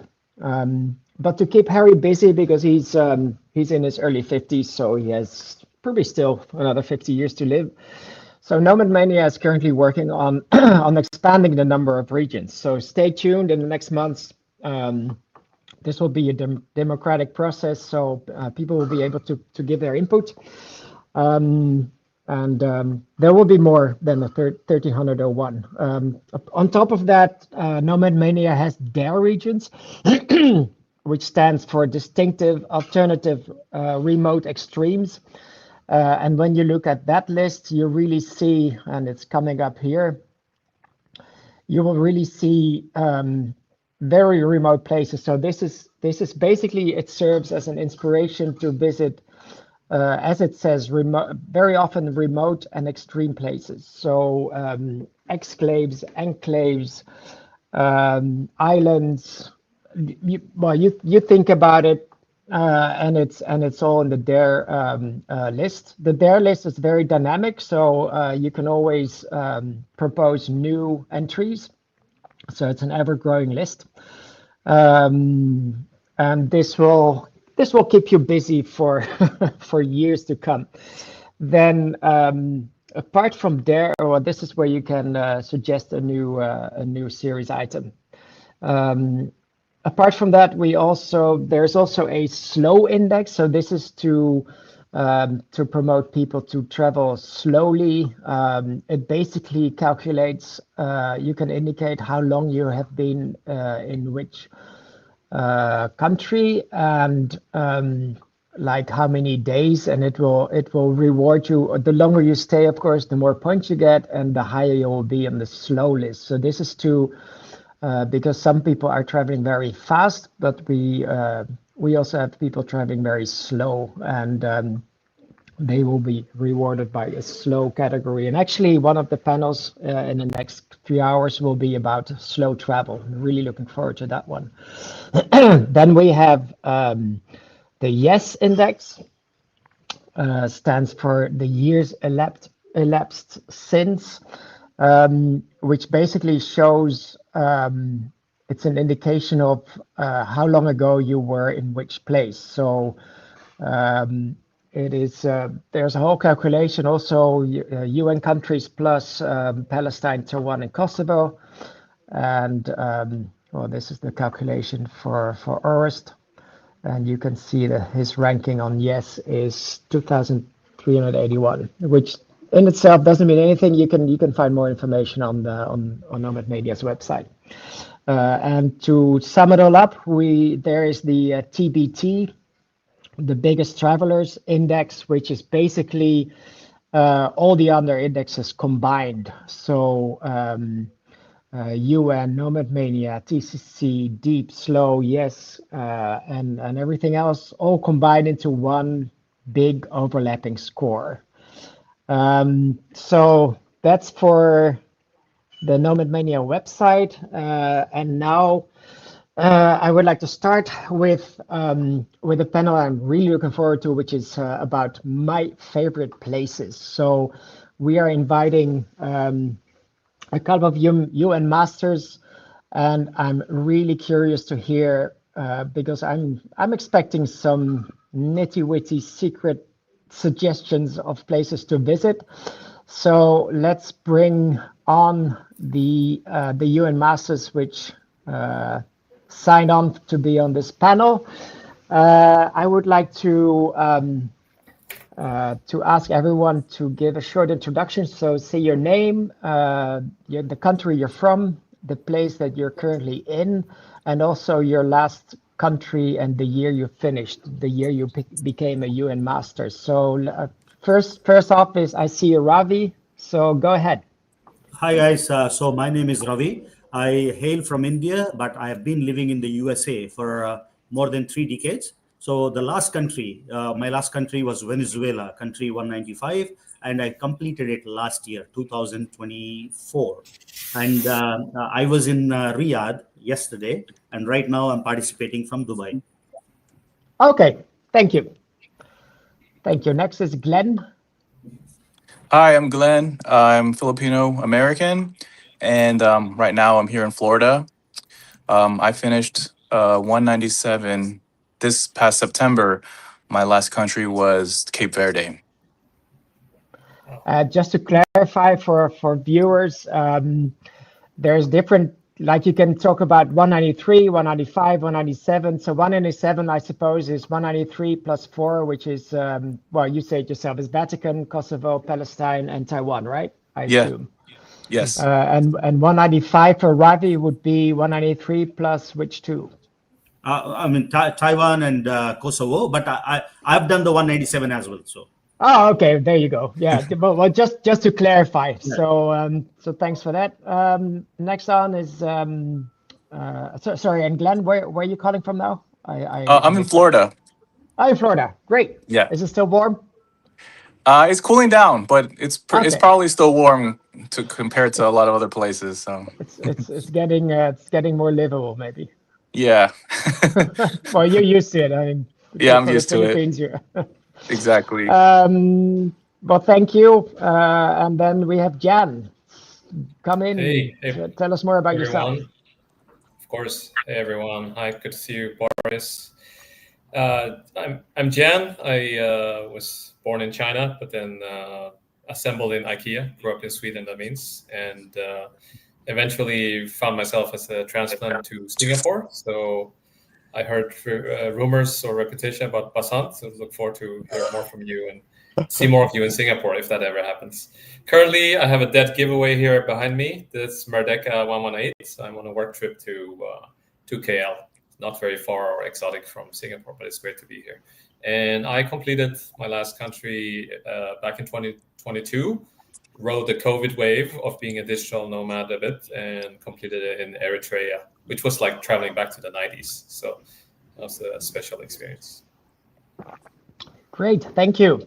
Last but definitely not least is Basant. Yep. Hi, everyone. My name is Basant. I'm not sure what rumors Jen has heard about me, but I'm just a very normal person, I promise. So obviously I'm American, and my mom is from Singapore, so I do have 2 passports. That's one rumor. I finished, and I did finish the 197. We'll go with the 197 back in 2022. Actually, December 22nd, 2022, and that country was Tuvalu, believe it or not. As of right now, I was actually in Singapore just last week to visit family, but right now I'm with my partner here in Langkawi, Malaysia. So that is where I'm calling from at the moment, from our very nice hotel over here. So you're more or less in the same time zone then? Pretty much, yeah. I would say, yeah. Great, good to have you here. Well, we were supposed to have Sue, but unfortunately she couldn't make it because she's sick. She might be listening, so get well soon, Sue. Unfortunately, it's a male-only event today.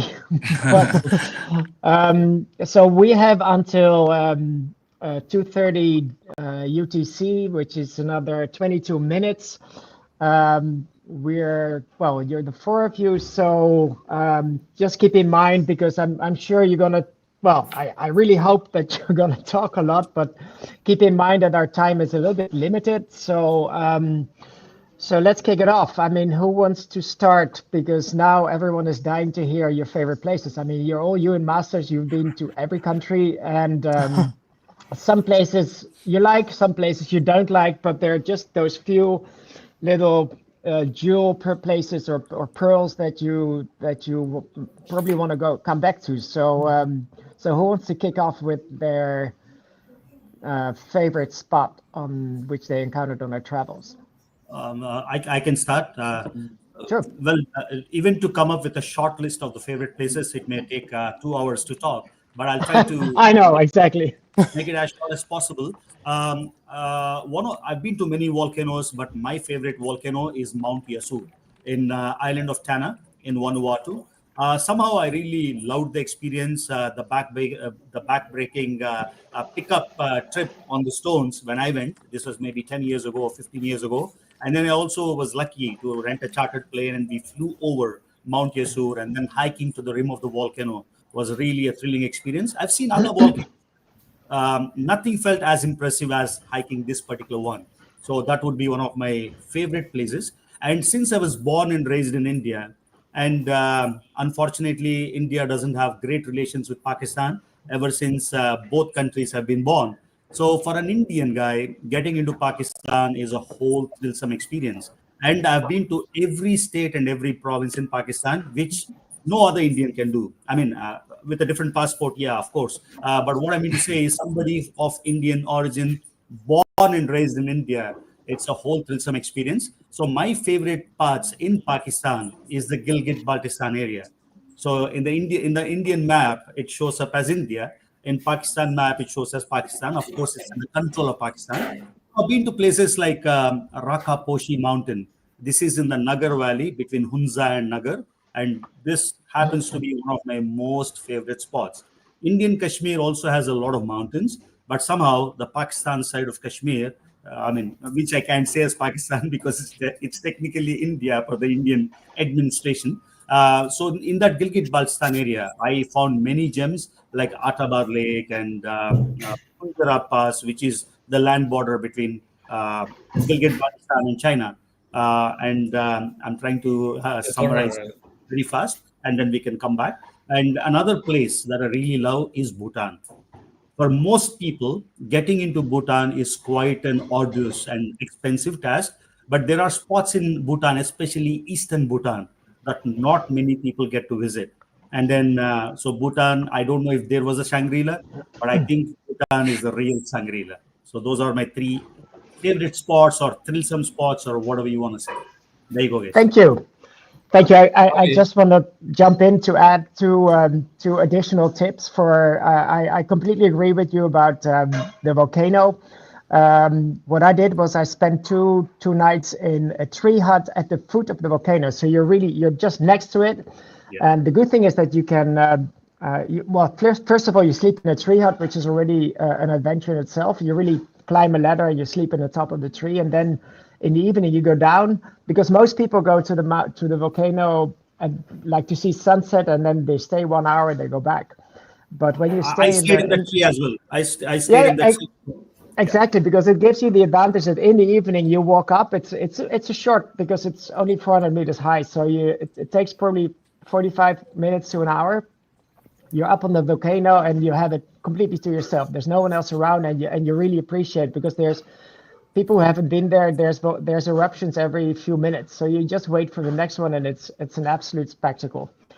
Second thing I wanted to add is that Bhutan is changing fast. So people wanting to go to Bhutan, don't wait too long, because it's opening up fast. I think they're even talking about making a railway connection. I don't think the railway is feasible, because I know the topography. Okay. It's pretty hard.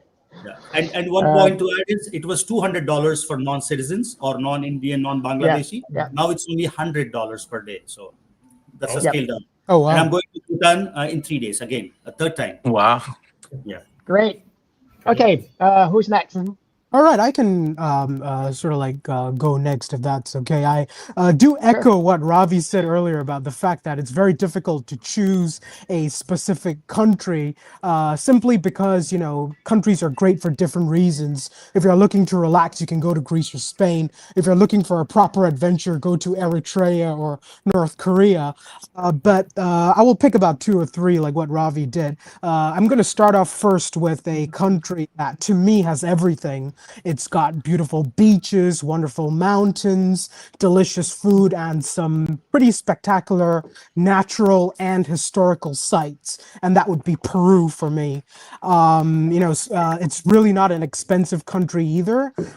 It's got so much to offer. You go from Machu Picchu to Cusco to the Sacred Valley. You can also go hiking in Juarez, where that Paramount Mountain lake is, which is simply beautiful. Arequipa with its volcano, its conical-like structures. And of course, Lima, the capital, just got some really nice beaches and seaside views as well. I think that's really what makes Peru special. And on top of that, the food is simply amazing. You can get some very interesting cuisines like guinea pig. It's a very diverse country, really friendly people. And I've been there 3 times. And every time I go there, I simply want to come back again. So it's definitely something that I recommend to anyone, not just a Nomad Mania traveler, but really to anyone, simply because to me, it has something for everybody.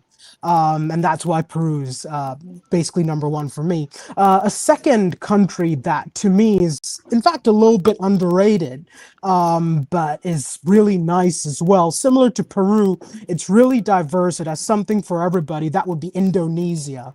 As many of you know, Indonesia is an archipelago of hundreds and hundreds and hundreds of islands. And believe it or not, these islands are actually really different. For example, you go eastward to Papua, where you can meet, sort of like the Dani people who worship 250-year-old mummies and do tribal warrior dances for you as well. slaughter a pig in front of you and cook it for you. You compare that, to Bali. Obviously, everyone knows Bali with its ancient Hindu temples, its rich culture. You go east from there, you can go to Lombok, where you can hike simply one of the most beautiful volcanoes in the world, Mount Rinjani. And probably my favorite island would be Labuan Bajo, where you can encounter the Komodo dragon. And there's this beautiful island called Padar Island, where you can see 360 views of the sea from there. And that's simply one of the best sort of like photo spots you can ever go to. So, it's got architecture, it's got history, it's got volcanoes, and on top of that, it's got animals too. If you go to Indonesian Borneo, near Balikpapan, you can encounter the orangutan, which is one of the rarest species of monkeys that simply cannot be found anywhere else apart from Sumatra and Borneo. Sumatra itself is also a very interesting island, home to a lot of wildlife species, and it's also home to the very conservative part of Indonesia, Banda Aceh, that was ravaged by the tsunami in 2004. So, similar to Peru, Indonesia's got something for everybody. It's a very affordable place to travel in.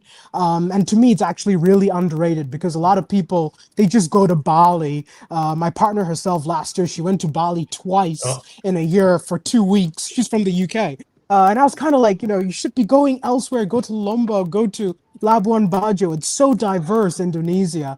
And I think especially for the younger traveler, for people who maybe are not as experienced in traveling, if you're not ready to go to Mali or Niger, Indonesia is a really good place to start.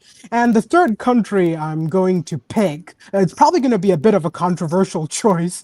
But this is a place that to me is a safe haven. It's a sanctuary.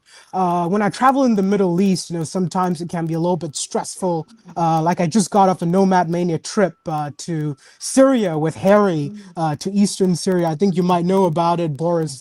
We were going into an active war zone with sort of like Kurdish and government forces standing up. And all of the Middle East can be really stressful to travel in. Like you go to Iraq, you go to Iran, anything can happen and the situation is always really unpredictable. But not far away from all of these active war zones is this beautiful oasis that to me is almost like my second home. If anything goes wrong, if I need to decompress, if I need a haven from anything, I will go there, and that is Dubai, the UAE. It is one of my favorite places ever. It's got the desert, it's got such a beautiful city over there, views from the Burj Khalifa, skydiving over the Palm Islands. It's going to be a controversial choice, I know. Even Harry himself feels it's a controversial choice. But to me, after a long, tired out trip, Dubai and Abu Dhabi, with its beautiful mosque, by the way, one of the grandest mosques ever, is the place to go to. It's a haven for me. And that's why I have a soft spot for it, even though a lot of people tend to diss it. So those are my three choices. So I'm in Dubai right now. So very nice, very nice, very nice. Yeah. I'm very jealous. Thank you, Basant. I think the tourist information offices of Peru, Indonesia, and Dubai should hire you as a PR. I know. I need to charge. You're really good. You're really good at selling the destinations. I need to collect commission from them. Well, my wife is very happy to hear you, Basant, because she's from Sumatra, so she gave you A+ for that one. Yeah. I was just in Medan a couple of weeks ago. It's beautiful. Exactly. So, Jan, well, what about you? Yeah, so I mean, I echo what everyone say. One of the first questions you hear when you tell people you've been to all the countries is, of course, really all of them, and then they start to do the whole North Korea and Angola, or they start to pick random countries, right? And the other big question, of course, is so which one of them is your favorite? And in a way, I see them as, it's like, I don't have one favorite movie, right? I have a dozen or a couple dozens, and I don't have one favorite country that I can get away with either. But I think the panel was called favorite places, right? So not necessarily country. Plural, yeah. And lucky for us. And I was never a politician, but maybe worse, I was a combination of a consultant and an economist. So I'm very used to saying on one hand, and then on the other hand, and not be decisive. So I have a different structured approach or structure to it, which is that there's some places that really lives with me because they were so unexpected, right? I was in, like I mentioned, I was in digital nomading towards the end of COVID and benefiting from that. And I was supposed to take work calls in Guinea-Bissau. And of course, the first day I enter, I was supposed to have a call with my boss. And then the whole country's internet went down because one cable to Senegal was broken. And so that was an awful start. But then I went out to the Bijagos Island, and it was paradise. It was some of the most beautiful beaches I've ever seen. And it was completely unexpected, right? Because when you're on the mainland side, it's so rough, and most of the roads in the capital city are not sealed or paved. So that's one type of experience I really love, the unexpected ones. I would say also like somewhere like Garawul, I was never into tribes, and I know some people make it their travel passion to always go to see the most remote and wild tribes. I've been to Papua, I've gone and done that, but it was not part of the big festival, and it was more like you come to a village and people stage and wear stuff and do it for you, which felt less authentic than if you joined their festival. So for me, joining the Garawul festival in Niger was another place and experience that felt phenomenal. Another thing I love too, because I pride myself in having a good sense of direction and location and find my ways. I love the feeling of getting lost in a safe way, of course, where I would be in a place that's like a maze, like Kadames in Libya, right, where it's kind of abandoned. And I just love to get the freedom to go there and roam around by myself and get lost. I had similar experiences in Algeria, in the Tamarasset, just going into the desert and climbing rocks. I always made sure I knew roughly where the camp was, but then I would go for a couple of hours and just basically scramble on some rocks and try to see what's over the edge. That's the kind of the playground that I think we all probably had some sort of nostalgia for when we were kids, just trying to use our curiosity to see what's around the corner. A third thing I really enjoy, of course, is nature and the wow experiences. Ravi mentioned Mount Yasser. I tried to go to Ambrim, but I booked my tickets in November, I think, and went the next year. But then in December 2018, there was a big earthquake. So the Ambrim volcanoes that was even wilder was collapsed. So I couldn't see the full lava, but it was still an awesome experience having our guides chopping off the palm trees and eating the heart of the palm. That was awesome. And then I loved my experiences in Erta Ale in Ethiopia when it was still quite active. And of course, Nyaragongo before the big eruptions a few years back. Volcanoes, to anyone who cares about these things, it's really, you go when you can because they're so unpredictable. You never know when they will erupt and fall apart, right? And last thing I'll say is it's, as I get older, or my mom is getting older, just traveling with family and then traveling with my wife and going to places, even somewhere like Tuscany, Montepulciano, having a romantic wine tour. These are beautiful shared time. I did mostly solo travels in my 20s and 30s, and having these places too that cater for that side of you, it's a wonderful thing. I'll shout out to Mom that in February, we plan to go to Mexico, go to Chichen Itza, which I have horrible memories of from 2008 when I went there first time. It was just Easter holiday and overcrowded with tourists. And already back then, right? And there were 50 buses with AC on the parking. But for Mom, she turns 70 next year, and it will be her 7th and last Modern Wonder. We have been all of the others. The only one she brought me to as a kid was, of course, the Great Wall of China. But since then, I've been able to take her to Colosseum, Machu Picchu, all of these places. It's been wonderful to share those experiences and places together. So I'll broadly say those categories, but it's innumerable and really hard to count. So I don't want to steal too much time from Glenn. So yeah, fantastic, and it's really special to take your mom to all these wonders. So good on you, and have a great trip to Chichen Itza. Hopefully less buses than the first time you visited. I'm not sure. I think I was there in February a few years ago. It was completely crowded. So, but hopefully you're there on the quiet day. Hopefully.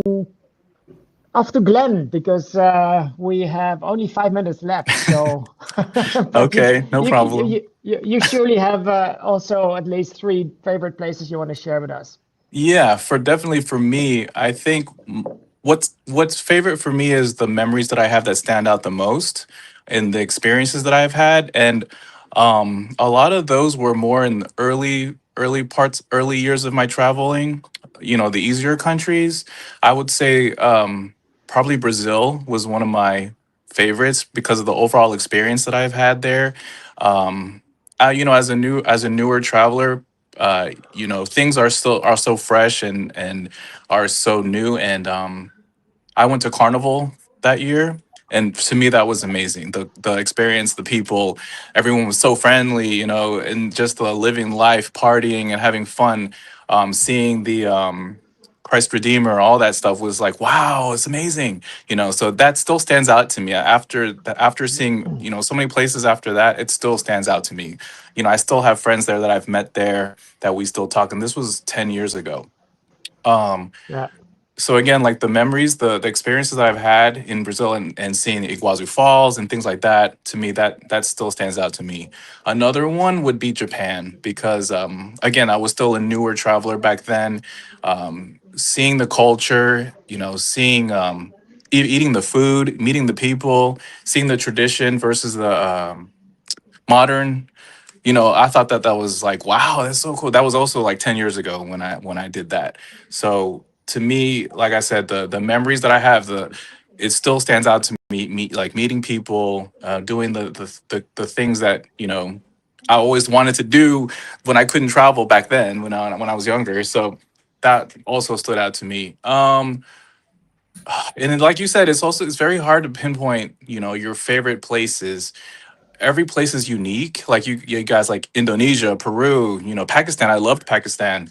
Every place has their own different unique thing that I look for and that I appreciate, whether it be the sites or some the heritage sites or some festival or like the Jarawal that you mentioned. So oh gosh, I think my third, well, okay, I would say a couple of them would be my third, maybe Norway, because that was very when we went to the north and I saw like the beautiful landscapes. I was amazed. To me that was like a story, and that was also like 10 years ago when I went to Norway. So that still stood out to me when people ask me. Because of that, just the beautiful landscape. Also, Bhutan was also very unique to me. I loved it. It was very expensive, but such a great. The people were so amazing. There's like remember the penises everywhere. That was pretty unique, right? So Bhutan was very cool. South Korea to me as well, because South Korea was kind of a different experience because I started with North Korea, and then when I was in North Korea, I felt like, oh, you have to follow all the rules. You can't say certain things. You can't do certain things. And then I flew to Beijing and then to Seoul. And then in Seoul, everyone is free to do what they want and whatever. So I felt that relief kind of being in Seoul. And I mean, it was just such a fun experience there as well. The people, the food, the culture. I just loved it. So I would say for me, Brazil, Norway, Bhutan, South Korea. I mean, they're all equal in my in my book. They're all pretty equal. Japan, they just the memories that stand out to me are those the pretty early on in my travels because it was just so like a culture shock, I guess, for me. So that's what I would say. Great. Well, time flies when you're talking travel. We could talk for hours. I never heard anyone visiting first North Korea and then South Korea on the same trip. So that sounds like super interesting because they're basically the same country but divided. So that must even just that trip we could talk about for at least an hour. But we have already reached the end of our panel. Thank you very much, everyone, for your input. I'm sure people who were listening to us, watching us live on YouTube, they probably scribbled down some great tips here. for myself, I recognize everything you have said, and I totally agree with all your favorite places. And I met Jan. I haven't met any of the other guys, so who knows? Somewhere on this big world, we will cross paths and be able to talk more about all the beautiful things that our planet has to offer. So, thank you very much for joining today, and safe travels. Keep on enjoying, and see you somewhere. Okay. Hope to see you all. Thank you. Yeah. Guys. Thank Amazing. you. Thank you. Thank you. Bye. So the next session will actually be an extended version of My Favorite Places. We will have more people joining for a talk about favorite places. But before we do that, we have a video of two travelers who couldn't be online today, but they just wanted to say hi to our community. So let's show the video that they sent, that they shared. From James Ross Island in Antarctica. Hello everyone. Hello guys. Hello Nomad Mania. We wish you a very nice forum from here, from the heart of Antarctica. It's stormy wind. It's about 40 kilometers per hour. So, and we are climbing local glacier. So we, Mikhail and Alexander, have done every single country in the world back in August 2019. So saying hi to the best Nomad Mania.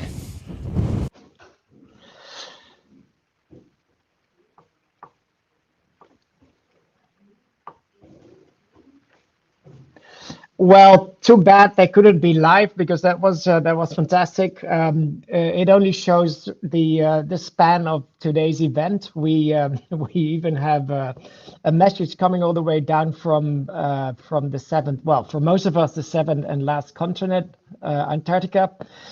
Okay, let's kick off, because I'm very curious. We already heard a lot of great favorite places in the last half hour, but we have more to come. So let's see what what our new guests our new UN masters are gonna share with us. I'm happy to see women here, because last event was male only. It wasn't supposed to be so, but and we have a high percentage of Northern Europeans here, but I would say, again, I don't know if you saw the last session, but give a short introduction of yourself. Say your name, where you're from, the place that you're in right now, and the year that you finished your last country, and which country was it. So, and then just keep in mind that we only have 20 minutes, so I need to be tough on you guys. We are short on time, so let's not wait. Let's kick it off, and I would say ladies first. So who of the ladies wants to start introducing themselves? I can go ahead then. Sure, yeah. Yeah, I'm Madeleine Karlsson. I'm from Sweden, but I live in Norway. I'm also a Norwegian citizen. My last country was Haiti this year, actually, in August. So I just finished. Congratulations. Thank you. And you're in Norway right now, or not? Yes, I'm in Oslo. I'm back home. It's already getting dark. It is getting dark. Yeah, the sun set 5 minutes ago. Okay. Well, welcome. So next is Jessica then. Hi, good morning. I'm Jessica. I finished. Oh, I'm sorry. I'm in Detroit right now. It's morning. And I'm a bit sick, so pardon. I'm Ugandan American. I'm a dual citizen, and I finished in October 2019, and the Seychelles was my last country. That's a great country to finish. Thank you. And who is next? Kari? Hello, I'm Kari from Finland. I'm at home in Turku, and my last country was this year in April, North Korea, which I had been waiting for 5.5 years to go there because it was closed, the border, so long time. Did you have to run a marathon for that or not? 5 kilometers, yes. And yeah, I think that's it. So Igor. Yes, hello. I'm Igor Pangracio. I'm from Paraguay and currently at my home in Paraguay, preparing my future trips. And actually, my last country was with Kari in North Korea last April. So we had met there, and we had a group of picture of 14 of us who has finished the world in last April. So very happy to be here, and congratulations to the organization of Nomad Mania for joining all of us here and express our experiences. Yep. Thank you. Yeah. Thank you for that. Are you in Asunción right now or somewhere else in Paraguay? I'm in Asunción, and I had to run 5 kilometers as well. And I think I beat Kari. Okay. Well, I didn't want to ask, but thank you. So last but not least, Christopher. Yes, Christopher, from Sweden, or Sweden. There you go. And my last country was Turkmenistan 2 years ago. All right. I went there 1 month after it opened, after COVID. Yeah, because it was one of the last countries to open after COVID. Yeah. So you were also waiting for some time, I suppose. Yeah, exactly. And so, right now you're where? I'm home in Sweden now. You're and where's home? Which part of Sweden? South Sweden. So still the sun is not down yet. And south meaning Malmö or somewhere else? Yeah, exactly. Right next to Malmö. Great. Okay, so let's kick off. I'm really curious. Well, it's always a terrible question when people ask you, what is your favorite country? This is a bit wider definition, your favorite places, which is plural. So you don't have to restrict yourself to just one place. Whenever, I don't know you, but whenever people ask me, what is your favorite country? I always say it's an impossible question. And I always tell them, like, suppose you have 3 children and someone asks you, who's your favorite child? You can't say that. So all 3 children can be favorites, and they're favorites for different reasons. So again, let's start with the ladies.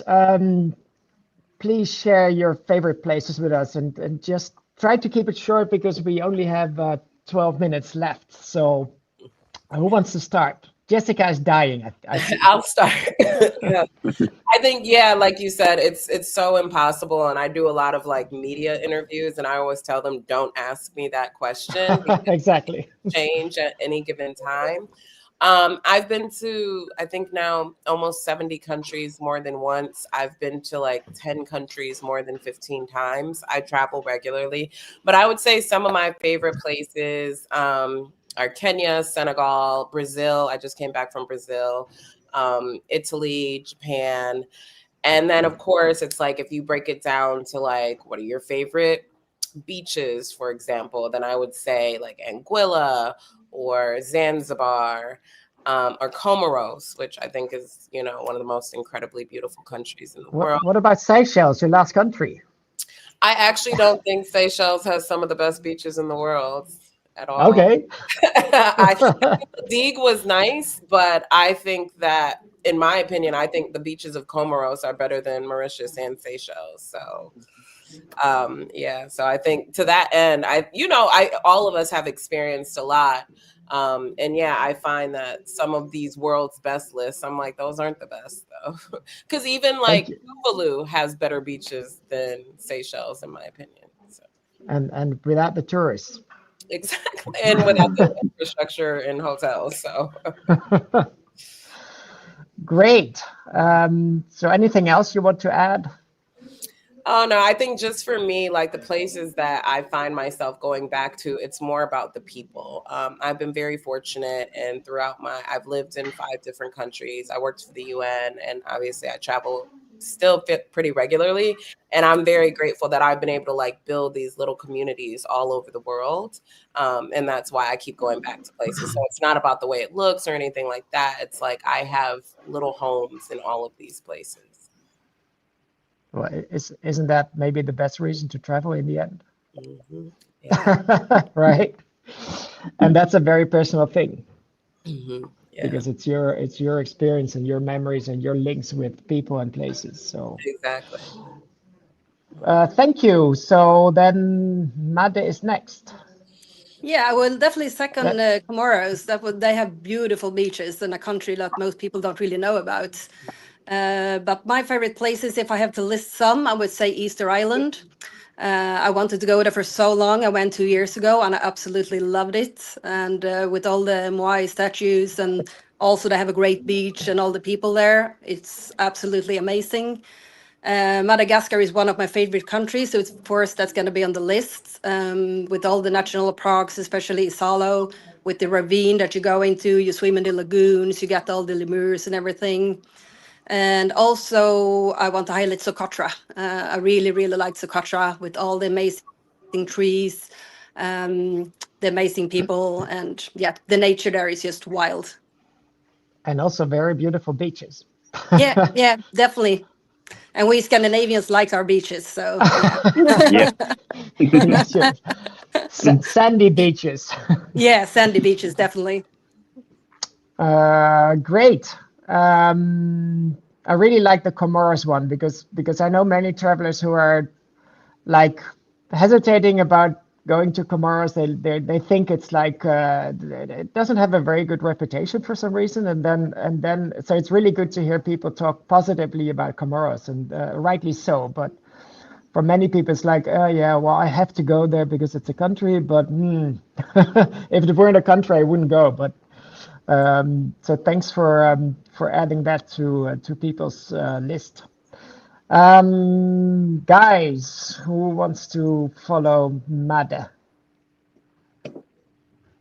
Kari? Yeah, I normally say that Australia is my favorite country. I don't know why, but that's what I have already always said. And then I like, for example, Switzerland. It's like my second home country. I know a lot of people there, and I myself that I always say that it's people are so nice everywhere. So that's what has been a surprise for me, and that my opinion is that there is not so much to look in the world, but experiences, both bad and good, they have been very nice.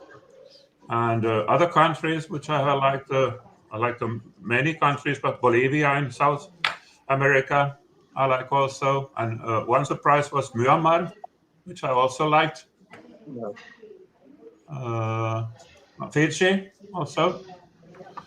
And very different. Palau was a surprise for me because I like to snorkel, and it was a wonderful place to snorkel. Yeah. Well, don't forget that if you think everyone is nice to you, it also means that you must be nice to them, because I believe it's very often it's a dynamic. I mean, if you treat people like an asshole, that's what you will probably get back. So if people traveling are nice to you, it probably means that you must be a nice guy as well. At least I mean, there's bad people everywhere, but it helps to be nice, because that's like 99% of the time that's what you get back. I believe. Yeah. Any I agree with you. Any beaches that you can recommend, Kari, or are you not much of a beach person? What did you say? Any beaches, because the ladies were we're talking about beaches. Comoros beaches at all. I was up in the mountains, so I didn't see any beaches there. And what would I say now? If I say that I like one beach in Seychelles. There you go. Well, I mean, yeah. we all have our own opinions, right? So you're totally free to think. It was a strange place in that way. That I didn't go swimming there because I heard that 2 guys had been killed there.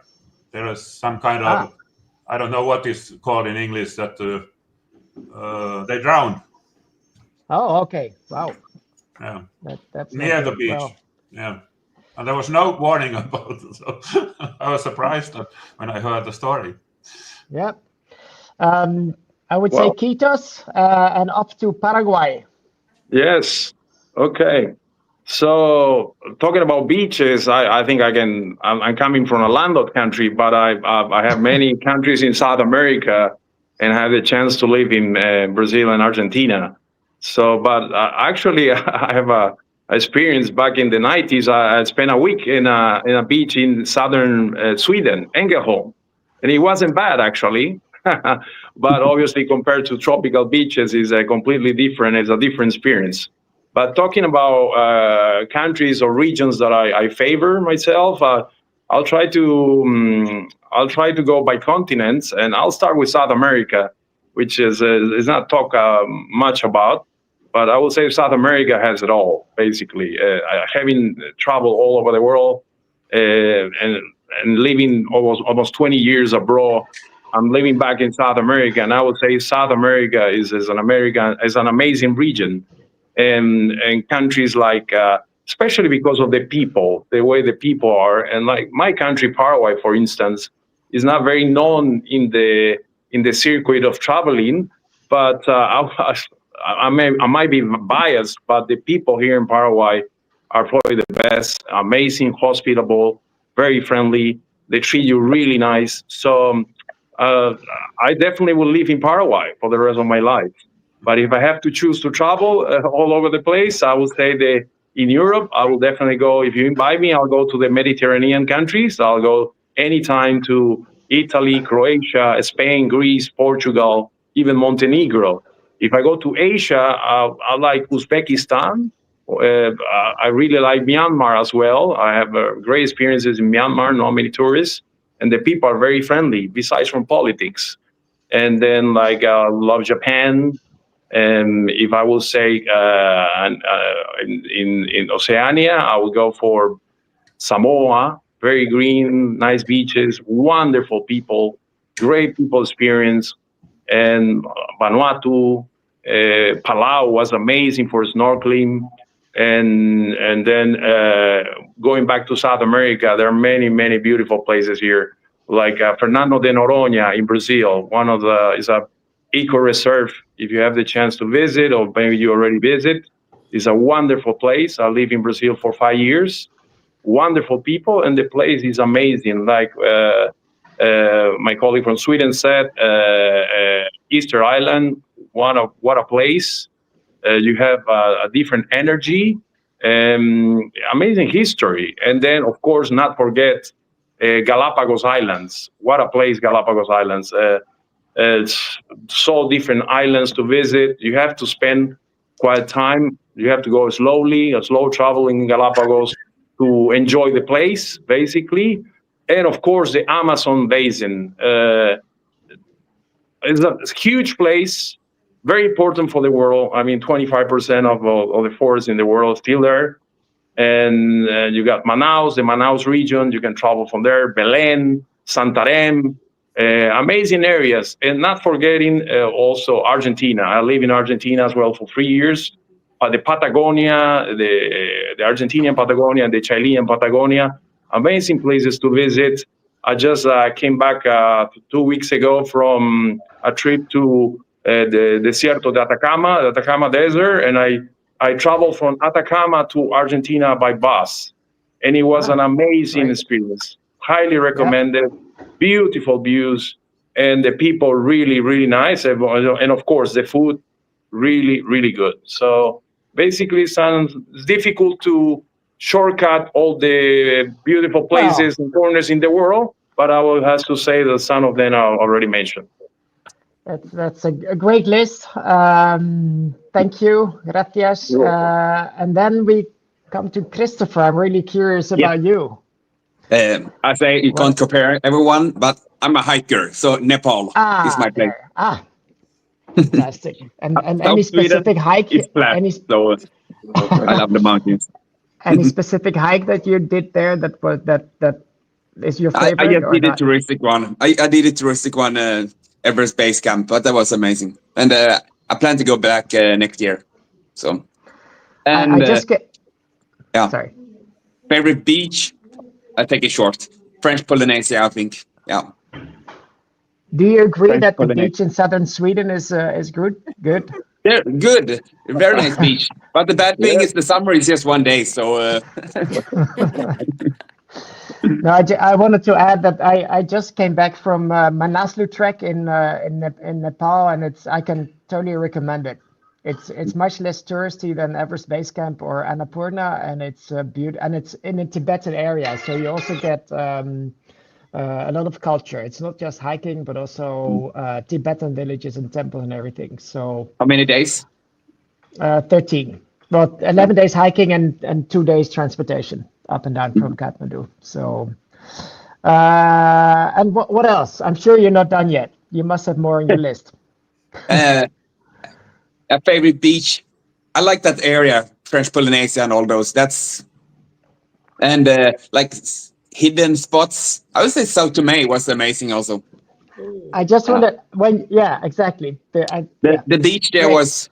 I love when I had a beach for myself and I want a palm tree over the water. Then I'm happy. And Sao Tome had that.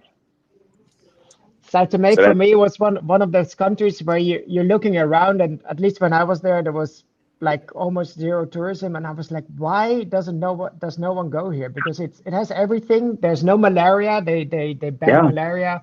The food is fantastic. The people are nice. It's small. You can easily see both islands in, I don't know, 10 days, 2 weeks or something. And it has you can do hiking. The nature, the landscapes are really special. The unique volcano. Yeah, exactly. And you can do beaches, you can do diving, snorkeling, whatever. Why does no one go here? Everyone going to Thailand and all these same places. Why? Well, which is good because maybe it should stay like this. So we keep it to ourselves. Give it 10 years.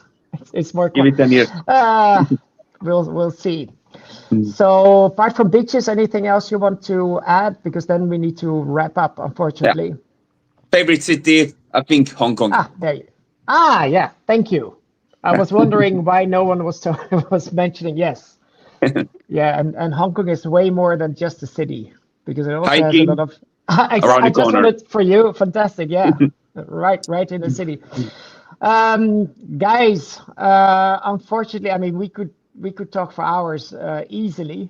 But we need to wrap up here. I thank everyone for your input. I'm sure that people watching will have been taking notes from all these experts, travelers. And once again, thank you very much. Keep on watching, and hope to meet you somewhere live, because I don't think I have seen any of you live, but this will happen somewhere someday, I hope. Hope so. A good idea. Thank you. Kitos. Tak. Bye-bye. Bye. Gracias. Bye. All the best. Gracias. Ciao. So here we go.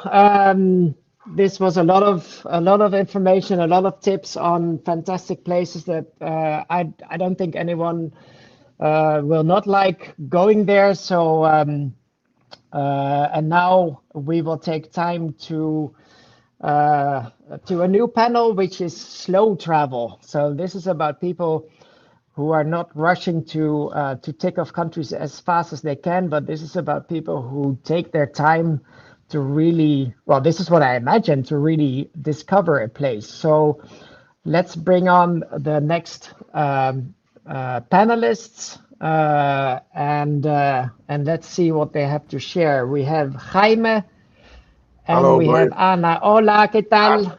Todo bien. Los dos de Panamá y de España, ¿no? Me imagino. Correcto. But this is, unfortunately, this I can't. I would love to do it in Spanish, but we have to stick to. We already had the Spanish panels, so we will have to stick to English. I'm sure you can speak English. So we have 25 minutes to talk about slow travel. But before we start, I would like to ask you to introduce yourself. Just give your name, the country you're from, the place that you're in, because it might be different, of course, and the country that was your last country before becoming a UN master, and which year did you finish? 193. So ladies first. Anna, what about you? Okay, so my name is Anna. I'm from Spain. I'm currently in Bangui, in Central African Republic. Ah, And wow. yes, for work. So yeah, I hope the connectivity is not too bad, and I hope I'm still here the whole time. And I completed all the countries this year in April, and the last one was Niger. Ah, great. That's a fantastic place to visit. A bit difficult now, right? I think Niger, because it's Yeah. I mean, it took me 5 months to get the visa, and yeah. So yeah. And where are you from in Spain? Which part? Nearby Barcelona. I live in Barcelona. Ah, okay. But Yeah. you're Catalan. You're from Zaragoza. Catalonia, no? No, I'm okay. from the city of Zaragoza, like another Spanish woman, the first one to complete all the countries with Maite, yeah. But I have my base in Barcelona since very long ago. Yeah. Fantastic. Gracias. Jaime. Hello, okay, my name is Jaime Aleman. I am from Panama. My first significant trip I took was to the Niagara Falls, of all places, when my father was ambassador to Washington. I was 11 years old, and I was hooked. And then I went to France to study in 1972 and never stopped traveling. It took me 48 years between the time I got to France until I got to my last country, which was Nauru. In 2020, Harry Mitsidis told me, Jaime, do not go back to Panama under any circumstances. You stay and you finish. And my wife was crying, saying, you'll never make it back to Panama. Well, I barely made it back to Panama 3 days before they closed the airport. So Harry has always been an inspiration for me. And he was the first person. I traveled by myself. I never knew that these organizations, fantastic organizations like Nomad Mania existed, and I'm so privileged to be here. And gradually I've been meeting the rest of the travelers, and it's been a pleasure. I met my friend, we have become good friends, Anna and I. We ran into each other in Socotra, right on my final stretch. I have very few countries to go.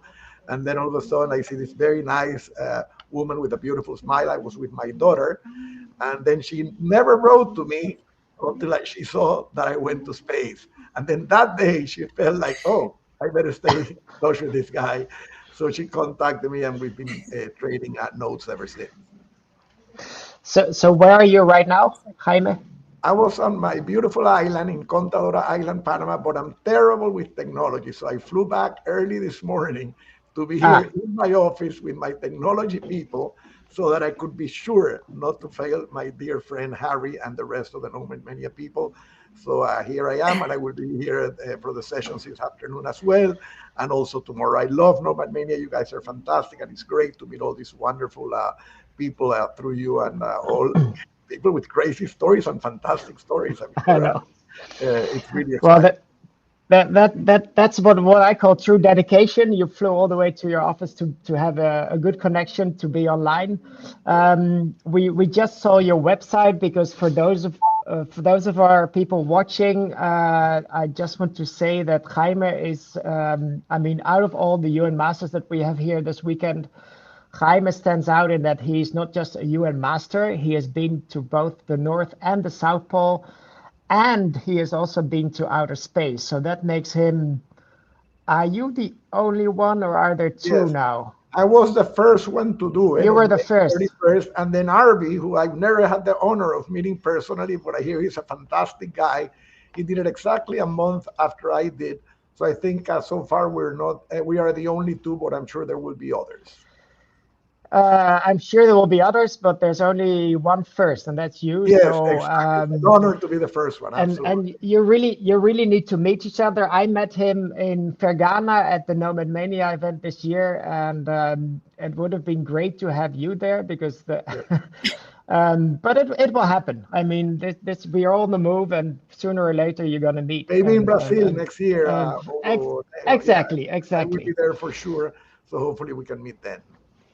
Okay, guys, we're talking about slow travel. We have another 15 minutes, which is 7.5 minutes each, because it's just divided by 2. Please tell me what is slow travel for you, and what can you tell our audience about your way of traveling, which is probably compared to people doing it fast, right? Taking off countries, like I've seen people doing 7 countries in a week. this is probably not slow travel. So what is slow travel? And again, Anna, what can you tell us? Yeah, I understand. I understand the two ways. No, the first one would be in how much time have you visited all the countries? Because as you say, a lot of people like to do it very quickly within a handful amount of years, and just take them off as quickly as possible to complete that that feat. It took me 35 years. Let's say I started at the age of 10 and I finished this year at the age of 45. So it's basically 35 years of my life traveling.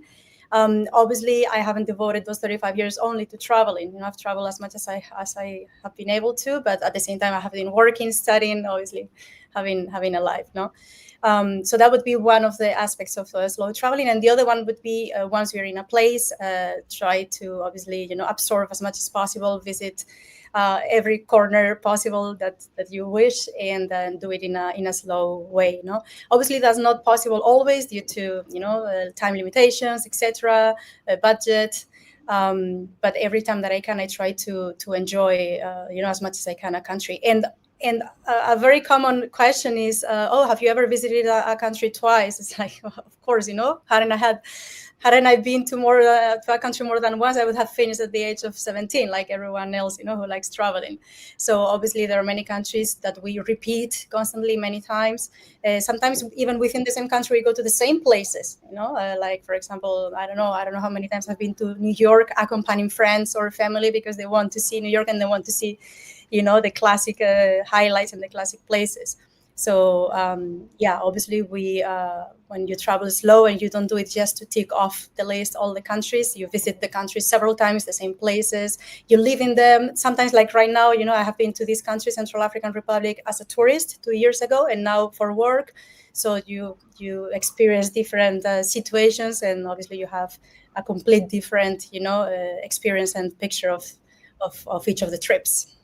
Mm-hmm. Yes, thank you. So can you share with us what would be your longest, or one of your longest visits of one particular country? So one country that you stayed for an X number of days or weeks or months, and then you really explored it.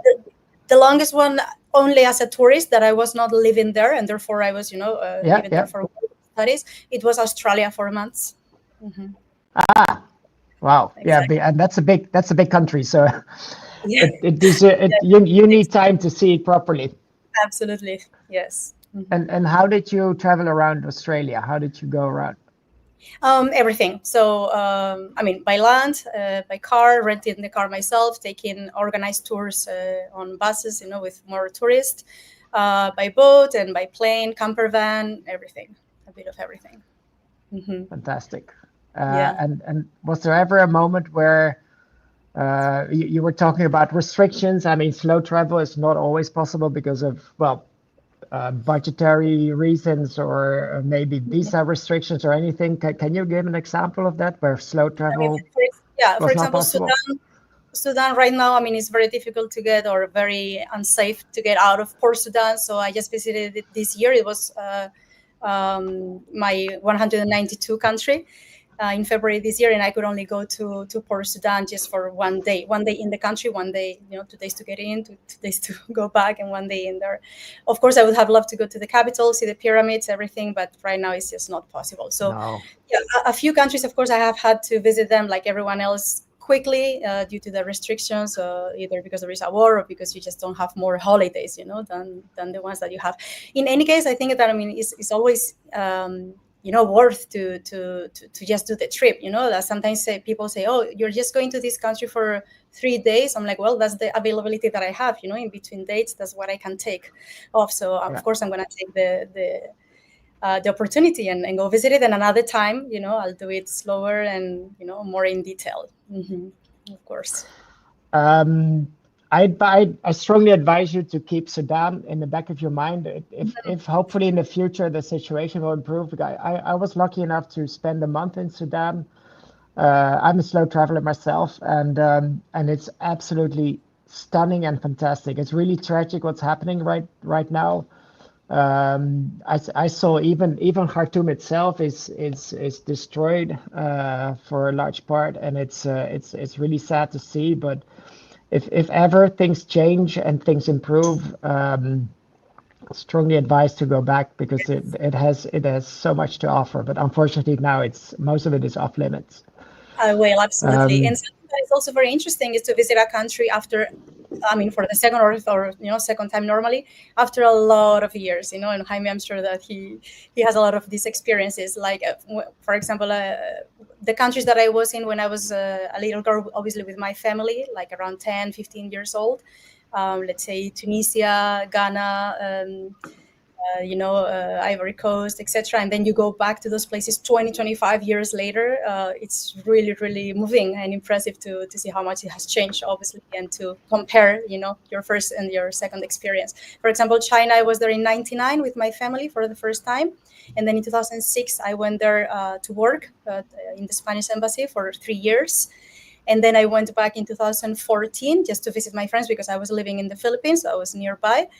And the 3 experiences were, in a country like that one, absolutely completely different, like different planets. So yeah, it's extremely, enriching to be able to experience this in life, different places throughout different decades. Yeah. Exactly. And I think even if you visit in the same year, if you visit in a different season, the country can be completely different. Like if you visit in summer or winter, it can mean it will look different. Maybe it has a meter of snow, or it's cold, or it's so yeah, totally agree there. Thank you, gracias. Let's see what Jaime has to add, because I'm sure he also said that you took 35 years, you said, right, to visit every country. Yeah, Anna, I said, and you took even longer. Yes. And she took 35. Yeah, I took 45 in my case, or 48 actually, because I never had the idea that I would visit every country in the world. I just started traveling for passion. As I said, I went to the Niagara Falls, fell in love with it. I was very fortunate because during my study years, I studied in the United States, but I did a full year in France and traveled all over Europe, including Russia in 1973. And I agree fully with what Anna was saying, that the world has improved so much. Cities are getting better. We were just in Addis Ababa. I was there 7 years ago. It was nothing. Now it's a wow, incredible city. And the same thing happened to me. I took 5 months to go on a boat around the world, a university boat. And I left from Miami. We went to Morocco, and then down the coast of Africa, through South Africa, back up through Asia. And then we went to communist China in 1975. And wow, it was all agrarian. There was no wealth, nothing whatsoever. Beautiful Hong Kong, yes, but nothing more than that. And then when I went back, 20, 30 years later, it's a transformed country, a lot more wealth, a lot of progress. People always complain about all the difficulties, all the problems, but it's a much better world. That's what I always tell the young people, to keep on discovering, to keep on traveling, and that you will see there's just so many incredible places to see. And after I finished my study years and had all these countries, I just traveled and traveled. And in 2000, I had been ambassador of Panama to the United States from 2009 to 2011. And my wife said, you know what, I also want to be an ambassador. And she was fortunate enough she's a banker, but she was a political appointee as ambassador to France. And I went as a housewife, the best job I ever had. I just went for the ride. And when we get there, the first night, my wife says, you know what, Jaime, you have been to 120 countries. There is 193. Shoot for the sky, take advantage of the fact that we are in France, and you can get visas for all the countries. Plus you have Africa and Central Asia close by, and the Middle East. So that's the first time that I realized that I wanted to do this. And I was blessed, I feel, Boris, to so many people I feel now, they start out with the goal of visiting every country, and then you have to rush through it. Whereas in my case, it was a blessing that the idea never came to me. And then when it did, it was already when I only had 73 countries left. And it took me 5 years to finish those 73 countries. So it wasn't that I was a slow travel by design. It's just the circumstances turned it into that. And I think it's more enjoyable. In any case, it was a great ride. Yeah. So what is your advice to follow your wife? She's an ambassador. You're the housewife, and that's the way to. The best thing, and then she gave me this idea the best suggestion that she ever had, that I ever got. And then I finished the countries, and I had thought of space, and I had thought of the poles. But the pandemic came. So I was basically stranded in Panama, and I happened to get this first person to do these things just by pure chance. I was in Switzerland, and I met this girl who says, "Oh, have you ever been to the South Pole?" And I said, "Well, I have been to Antarctica twice, to the peninsula, but never to the South Pole."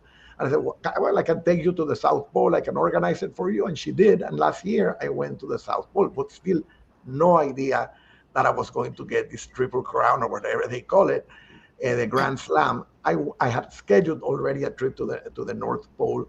And we arrived in the North Pole with my daughter, who has been to 134 countries. She's only 38, but she's also an avid traveler. And when we got to the North Pole, I told my daughter, "Sophie, get the computer out. How many people have been to every country in the world and to both poles?" And she said, "That, 12. You're the 13th. And then that's when my brain lit up, and I said, "Jesus, I can make history because nobody else has done all these two things in space." And I contacted Blue Origin. I had paid to go with the competition, but they Virgin Atlantic, but they're basically stuck. They have been really struggling a lot. And I was blessed then that Blue Origin called me in February and says, "We can take you in May." And not by when. It was really a thrilling ride, and I recommend it to anybody. It's something that you'll never forget and you will never regret. And then it had the additional prize of winning what they call, well, this Grand Slam, which was definitely a blessing. It's an incredible opportunity, but again, it wasn't planned.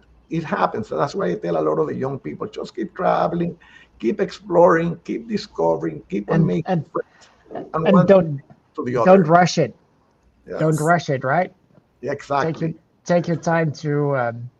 But I must say, I mean, not to be nasty, but your travel through space was not slow travel, right? No, that was fast. That was really fast. But I was by definition. If you look at NS32, the video on YouTube, I was in a trance because somehow meditating, I reconnected with my mother, and she came down from the heavens 2.5 weeks before the trip, and she said, "Jaime, I'm going with you. Don't worry, I have your back." And that relaxed me, took all the fear away, and I just went and enjoyed the ride. But yeah, it definitely is fast, and more so, Boris, when you're coming back down to Earth. It's a free fall. It's a free fall from 100 kilometers, nothing to stop you until the atmosphere slows you down a little bit, and then the parachutes open, and then you land softly. So I'm just curious, what is next for you? I mean, what what travel can you do now? I mean, it's a great question. After outer space, there's nothing left, right? Or is there? Sometimes I think of the Mariana Trenches, but my wife also, stop for the wife. My 6 grandchildren were watching this, and they were all scared to death. The crazy grandfather going up. It could be, I really haven't had time to enjoy the success. When I finished the countries, I had 6 months stranded on an island because of the pandemic, and I would go out on my boat every single day and just scream of happiness and enjoyment. I've been back from space exactly 6 months at the end of this week, and I haven't had time to enjoy it because I've been on the speech circuit. I was in Dubai recently, then I had to come to Miami for a speech, to Mexico for the Grand Prix, I had to speak there, come back to Panama to speak, then to Washington, D.C., then to Madrid, then to Ethiopia, and finally I made it back home. The last 6 weeks have been crazy. So it's about 60 different interviews or lectures, or I've enjoyed it. It's been fantastic. But these next 2 months, I just want to sit at home and sort of recalibrate everything, and then I can tell you a better idea of what is next. But if there is nothing that's next, I can't complain. It's been an incredible ride. Well, you can try 7 summits, but yeah, that's a different challenge. It's a great challenge. It's tough, yes. I'm afraid we have reached the end of our time. As in the last panels, we could talk for hours, and both of you very inspiring. I hope that everyone listening will realize that slow travel really has a lot to say for it, a lot to go for it. Don't rush it. it's very difficult to be the youngest, the fastest, or whatever now. So who cares? Just enjoy the travels. Yeah. Take your time, and there's too many beautiful places in the world to rush through. So thank you very much. Muchas gracias. I will try to see if you're in next time. I'm in Panama quite often, so if I'm there next time, I will try to see if you're home. Yes. Unfortunately, I don't go very often to Barcelona, but then again, you're not even in Barcelona right now, so we might cross paths somewhere else. Yes. So thank you both very much for your input. I am sure that people were inspired by your wise words, and thanks for making this event even more special, both of you, and hope to meet you soon live. All this video calling is very nice, but live, nothing beats live, right? So exactly. Hope to meet you both in Barcelona one day soon, for sure. Or we go to Panama. Exactly. That would be. Let's do that. Yes. Welcome both of you at the same time in Panama. That would be fantastic. Alrighty. Muchas gracias. Hasta luego. Nos vemos. Gracias. And well, this is the time to announce another winner of a Nomad Mania award. This is an award which was not voted for. It was decided by Nomad Mania itself, and the award is for the best fixer. And I heard that this award was given because the person winning this is a very enthusiastic young guy from a not very easy country to visit. He does a great job with leading to a lot of satisfaction. I am not sure if he's online right now because he might not be connected. But anyway, well, there he is. Da-da-da-da. We have a winner, Bama Ahmed El Bekai. Hello there. Hello, can you hear me? Can you hear me or not? I don't think you can see me. I can see you. I can hear you as well. Can you hear me? You can't hear me. I cannot hear you. Oh, well, we can hear. Well, I can hear, and I suppose everyone else can hear you. Okay. Well, you have been awarded the best fixer for Nomad Mania, so congratulations. We are gonna write you because you can't hear me, so that's a bit weird, but just want to congratulate you winning this award. Wishing you a lot of luck, and well, I'm basically saying this for the audience, and yeah, I hear that everyone can hear both of us, but you can't hear me. Maybe I can hear you. I can hear you. You cannot, or you can? And... You cannot. Wait a minute. Oh.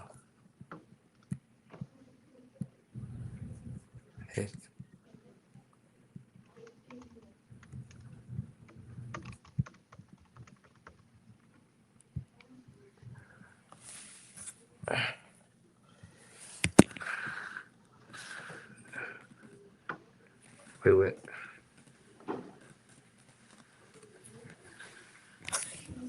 Okay. Well, I will write it to you because you can't hear me. We need to continue.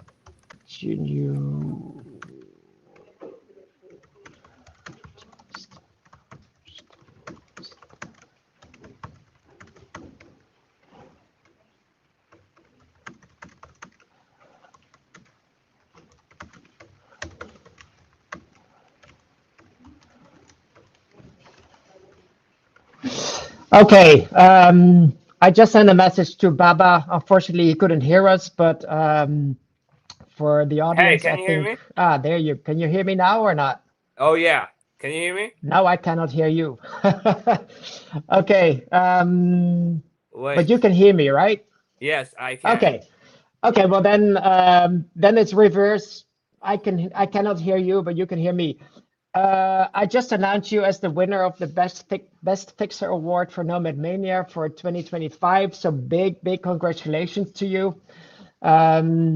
Unfortunately, we never met, but hopefully that's going to happen somewhere in the future. Oh wow! Yeah, da. Wow, Yeah, that's so cool. celebrate. Like, Come on. can you hear me? Can you hear me? Exactly. Thank you so much. There you go. Wow, that's That's how you do it. yeah. Can you hear me? Yeah, big congratulations. I would invite you to say something, but I cannot hear you. I don't know if other people can hear you, but I cannot. I don't know why. Oh, you can hear both. Okay, go ahead. You have 1 minute to say something. Okay, can you hear me? Okay. I just and want to say, Baba is from Mauritania, by the way. Yeah, I just want to say like thank you so much for this award, and I accept it with pride, and not for me from Mauritania. And to me, guiding is simply not about just showing people places. It's about connecting people. And every traveler who comes to Mauritania become a part of our story. And every local who welcome him is a part of this award. So I share it with all of them. And Mauritania might still a known country, but the world is starting looking our way. So thank you so much, Nomad Mania, and welcome everyone to Mauritania. Thank you. Well, as far as I understood, everyone could hear you but me. So I will have to watch the the recording. Once again, congratulations, people who. You say thank you. Well, you're welcome. You will be contacted by Nomad Mania to hear more about your award. Big congratulations! You're a great guy. If anyone is heading to Mauritania, well, now you know who to contact. Thank you so you much accept for the this. award on behalf of Mauritania. Well, I will stand up. Thanks very much, and hope to meet you in person one day. Oh yeah, in please. Mauritania or somewhere else. Please, this is an Thank you. honor. And Mauritania Rising, thank you. All right. Thank you. And this is, we are moving on to another panel, which is about something completely different. One of my favorite sayings is, he who travels has stories to tell. And I think we all recognize that. You travel, you meet people, you see things, you have adventures, and then you come home and you have a lot of things to share with your friends, with your family. Some people, some travelers then think, you know what, I need to share these things with a wider public, a wider audience, and they set themselves to writing a book. So our next panel is about book authors. There's so many authors now that we have actually 2 panels about writing books. The next one is tomorrow afternoon. Well, at least tomorrow morning, evening, afternoon, depending on your time zone. But I would like to invite all authors for today. And this is a very exciting panel. If only because I know 3 of the other people here. There's a lot of, oh, I didn't know you were Danish. Wait a minute. I don't know why there's a lot of noise, but well, maybe someone can sort it out. So we have a whopping 40 minutes to talk about travel books. And I would like, I'm asking you first to introduce yourself. So just say your name, your country, the country that was your last country on the way to 193, and also the location that you're in right now. Just to have a short kickoff for people who don't know you, and then we will delve into travel books. So for me, it's ladies first. So I would say, Eldi, kick it off. Hi, hello everybody, nice to see you all, and hello dear Nomad and Mania readers and watchers online. My name is Ildiko from Hungary, and my last country was Saudi Arabia back in 2018, and currently sitting in my living room in Budapest. Thank you. Who is next? I'll go. Lily, after you, Lily, please. Okay, I am West, and I'm from England and Germany. At present, I actually prefer Germany because of Brexit.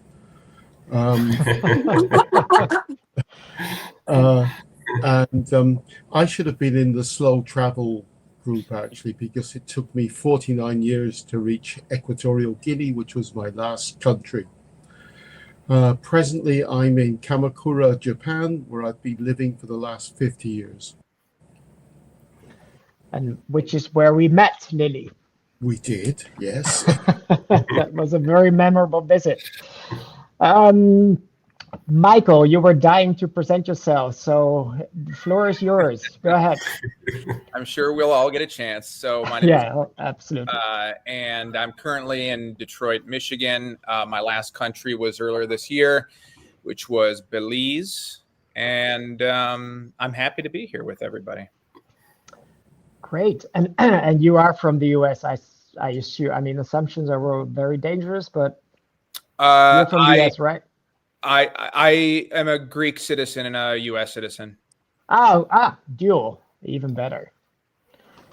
Thank you.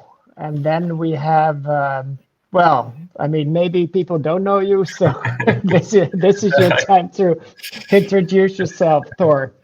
I imagine most people don't know me. My name is Thor Peterson. I am from Denmark, and I went to every country in the world in an unbroken journey without flying. My last country was the Maldives, from which I also returned home without flying. So technically, for me, my first and my last country was Denmark.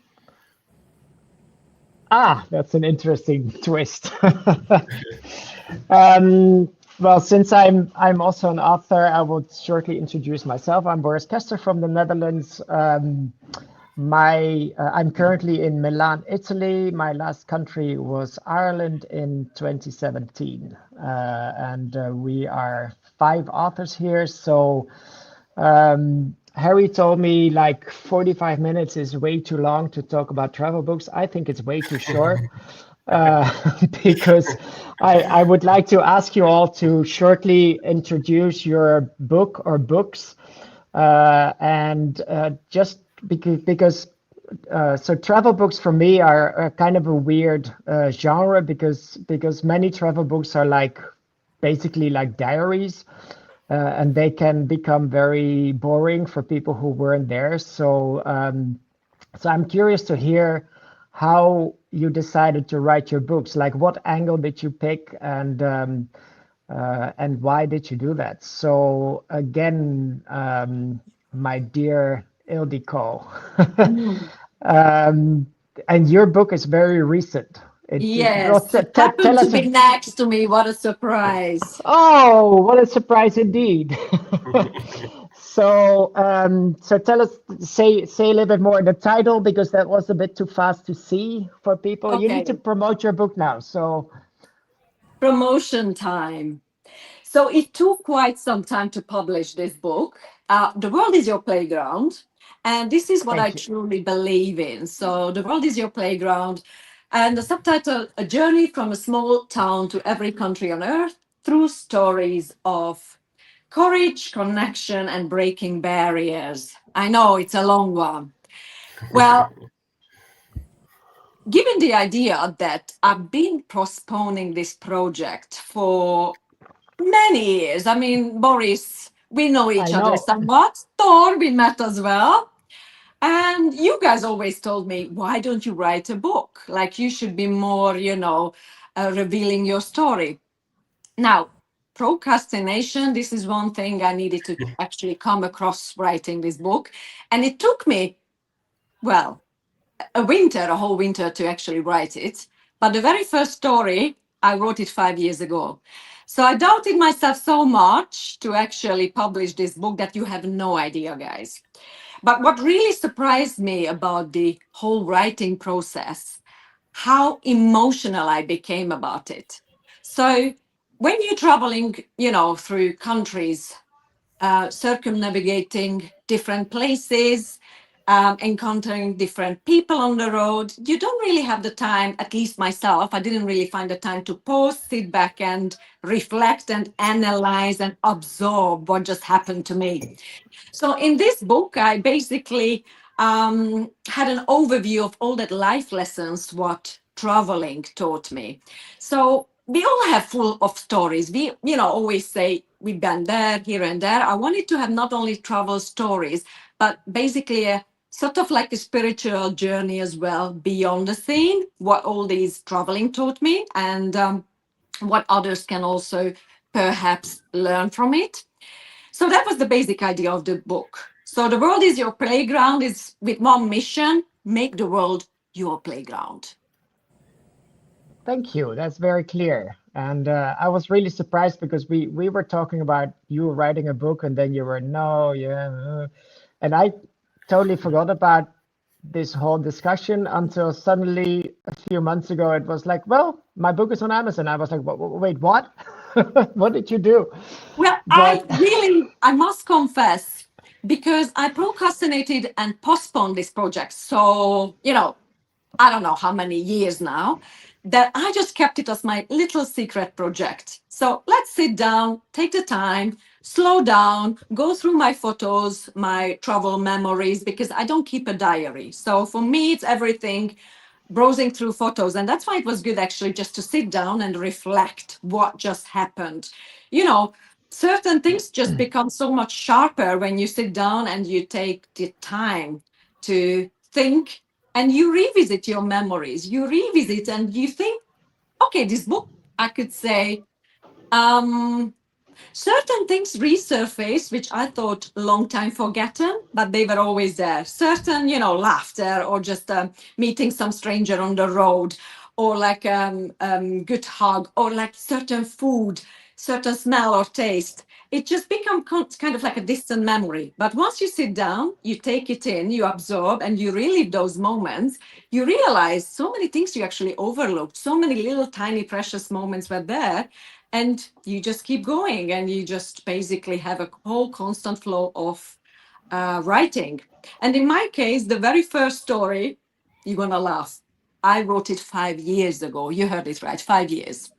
But then I took this winter and I said to myself, I got to sit down and I do what I have to do.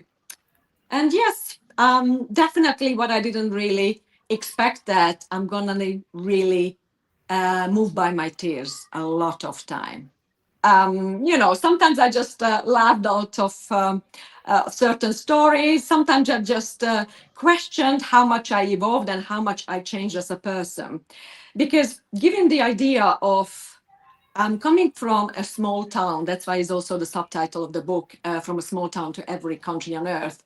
So given this idea, I actually brought up with the mindset that traveling is only for the high elite, the really elite, for the privileged people who really have money and time to spend. And honestly, when I was living in that small town in Hungary, the horizon felt so close, no adventures apart from taking bus number 4 to school. I never really get to travel. My parents were more focused on their daily life chores, not like traveling. So for me, it was rewriting my own story because I never meant to set to stand in every single country with my background, if I can say so. So I always say travel didn't choose me. I chose travel piece by piece, moment by moment, and I kind of rewrote my own story, which was handed over to me. Great. I have started reading your book, but I have not yet finished, but I truly recommend it to people who are in the same position like right now. They might be watching. You might think travel is not for me. You might think I'm a woman. It's impossible. Blah blah blah. That's why I'm really happy with your book, because it shows that it can be done, and much more can be done than you can imagine yourself. So if you want, everyone listening or watching, if you want to give yourself a kick in the butt, read Ildiko's book so you can get inspired. And I'm really looking forward to reading the rest of it. Now, I want to move to Lily. I was honored enough to receive a signed copy of your book live in Kamakura, Japan. But tell us more about your book journey. What is your book? I mean, I can say it, but it's much better if you say it yourself. So what is your book about, and why did you choose your angle? Well, there you go. The book. I really love the title, West Goes East, and of course Lily's last name is West. So tell us. Okay, it's a book about a journey from Syria to India in 1972, the hippie trail, if you want. After I finished university in England, I had no desire whatsoever to find a job. I just wanted to go overland to India. And the journey I'm writing about took 8 months, and I went through countries that are changed considerably, such as Syria, Iraq, Afghanistan. These were peaceful places. You weren't going to get any problems there, but yet there were still adventures to be had. I went to Gaza too. I went to Sudan, which you mentioned earlier. The Khartoum is in ruins. Oh God, that was a lovely little town. So that was more than 50 years ago. And it's not so much about me. I'm obviously there, but I'm more in the background. It's about locals from various countries that I went to, plus other overland hippies. Especially one from the United States who had the habit of always leaping before he looked. And he'd get himself stuck in the most bizarre situations, but yet get out of them. So it's a funny book. You will laugh a lot as you read it. He just seemed to go from one ridiculous situation to another, and he came out of them.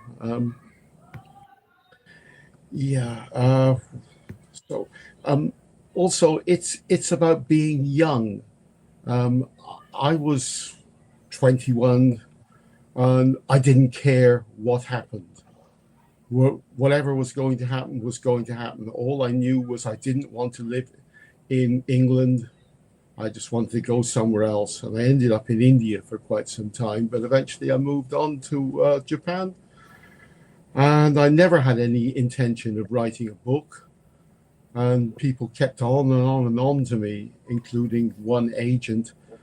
And finally, I wrote a chapter for him. And the chapter was actually about a British confidence trickster whom we met in Jordan. And this guy was brilliant. Everybody, so all the local people thought they were cheating him, but he was cheating them. He went for anybody who was greedy, then, let's say. So that kind of started the book. Then I wrote that, and then the agent said, I want more. So but the offers that he came up with were far and few, and I turned them down. One was, we don't want anything about Palestine in there. So okay, I'm not going to leave that out. As I was in Gaza too. So another one said, 400 pages is too long. We'll edit it down to 200. You won't touch the book. Absolutely not. So it sat on my computer for quite some time, and I would use it occasionally to read bits out to people. And then along comes a man called Harry Mitsidis, right, whom I think you all know. Who is that? He's a guy who boasts about his travel, right? Anyway, he came over to visit because he wanted to verify that I really had been to all of the 193. And when I turned out to be extremely easy to actually verify, because I'd sent a postcard to my parents from every country I went to, and they kept them all. So I was really easy. And then we became kind of friends, and I told him that I had this book, and he said, well, just send me a couple of chapters. And after he read them, yes, he would publish them. As I'm not a technical person, I'm amazed I managed to get on this thing tonight, actually. So, and he published it. And this cover was done by Cedric. And I think I'm really happy to see that it's a proper book. And I recommend people to read it. Okay. Well, let me do that, because I read your book shortly after we met, and it is absolutely true that it's very funny. I really laughed out loud pretty often. It at the same time it made me a bit nostalgic at times, because I was like, wow, this is what travel looked like in the early 1970s. It's absolutely 100% completely black and white different from what travel looks like right now. I mean, there's very few similarities. I mean, this is like a time which we will never see again. Well, can I say that there's quite some drugs in it? There's all, and it all when you read it, it all sounds very relaxed, and it's like, well, like we take it as it comes, and there's no rush. There's not this urge to be the youngest, fastest, whatever traveler. It's just like, let's enjoy what we're living, and if it takes another week, it takes another week. We do not care. There's some backtracking, and it has really extremely funny parts in it. And I think what is also strong is that you really isolated the story to one trip in 1972. You didn't try to combine later trips, because then we talked a lot about many of your other adventures, and I really still hope that you will put yourself to writing other books, because you have many more stories to tell, and this is only one of them. So yeah, truly recommend it. I would like to invite Thor next. You also published your book, I think this year, right? Yes, I did. Yes. I have my book called The Impossible Journey, and the subtitle to that is An Incredible Voyage Through Every Country in the World Without Flying. It is out in English, and it's out in German as well. And it will be out in Arabic, and it will be out in Czech. And there are currently some negotiations with Finland as well. So that's really interesting. And I would like to remind people I'm from Denmark, and it's not out in Denmark. So that's a little bit about my country. Congratulations to everyone on this panel on your books. I have fortunately had the opportunity to read your book, Boris, and that is an excellent book. It's jaw-dropping. I really enjoyed reading yours. I'm very keen on reading Ildi's book. I met Ildi years ago, and I'm sure that's a really good book. Lily, you sold your book. I'm going to read that one. That sounds fun. And I'm looking forward to seeing what Michael has to say.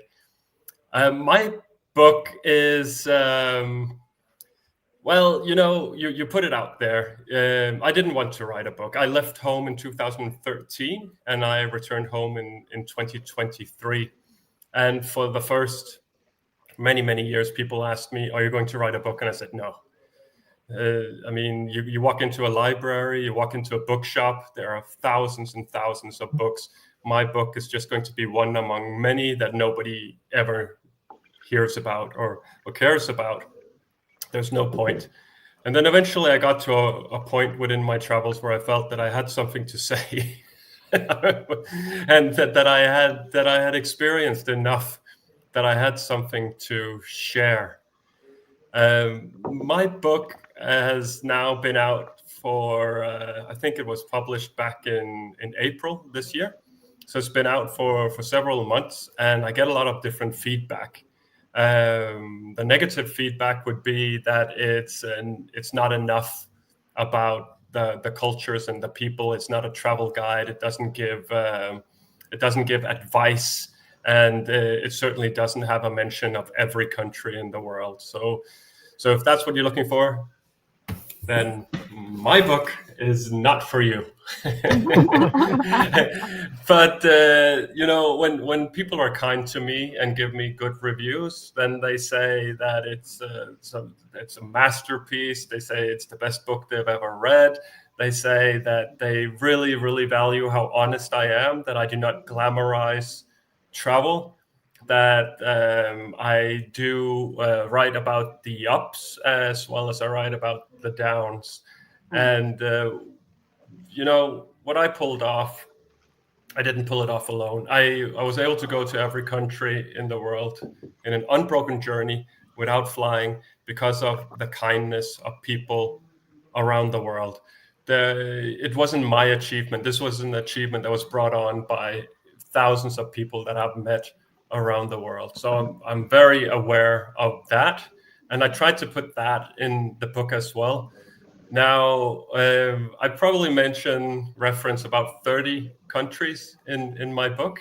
And I think there are many more stories to tell. So if my book does well in the long run, then there's plenty of room for a second one as well.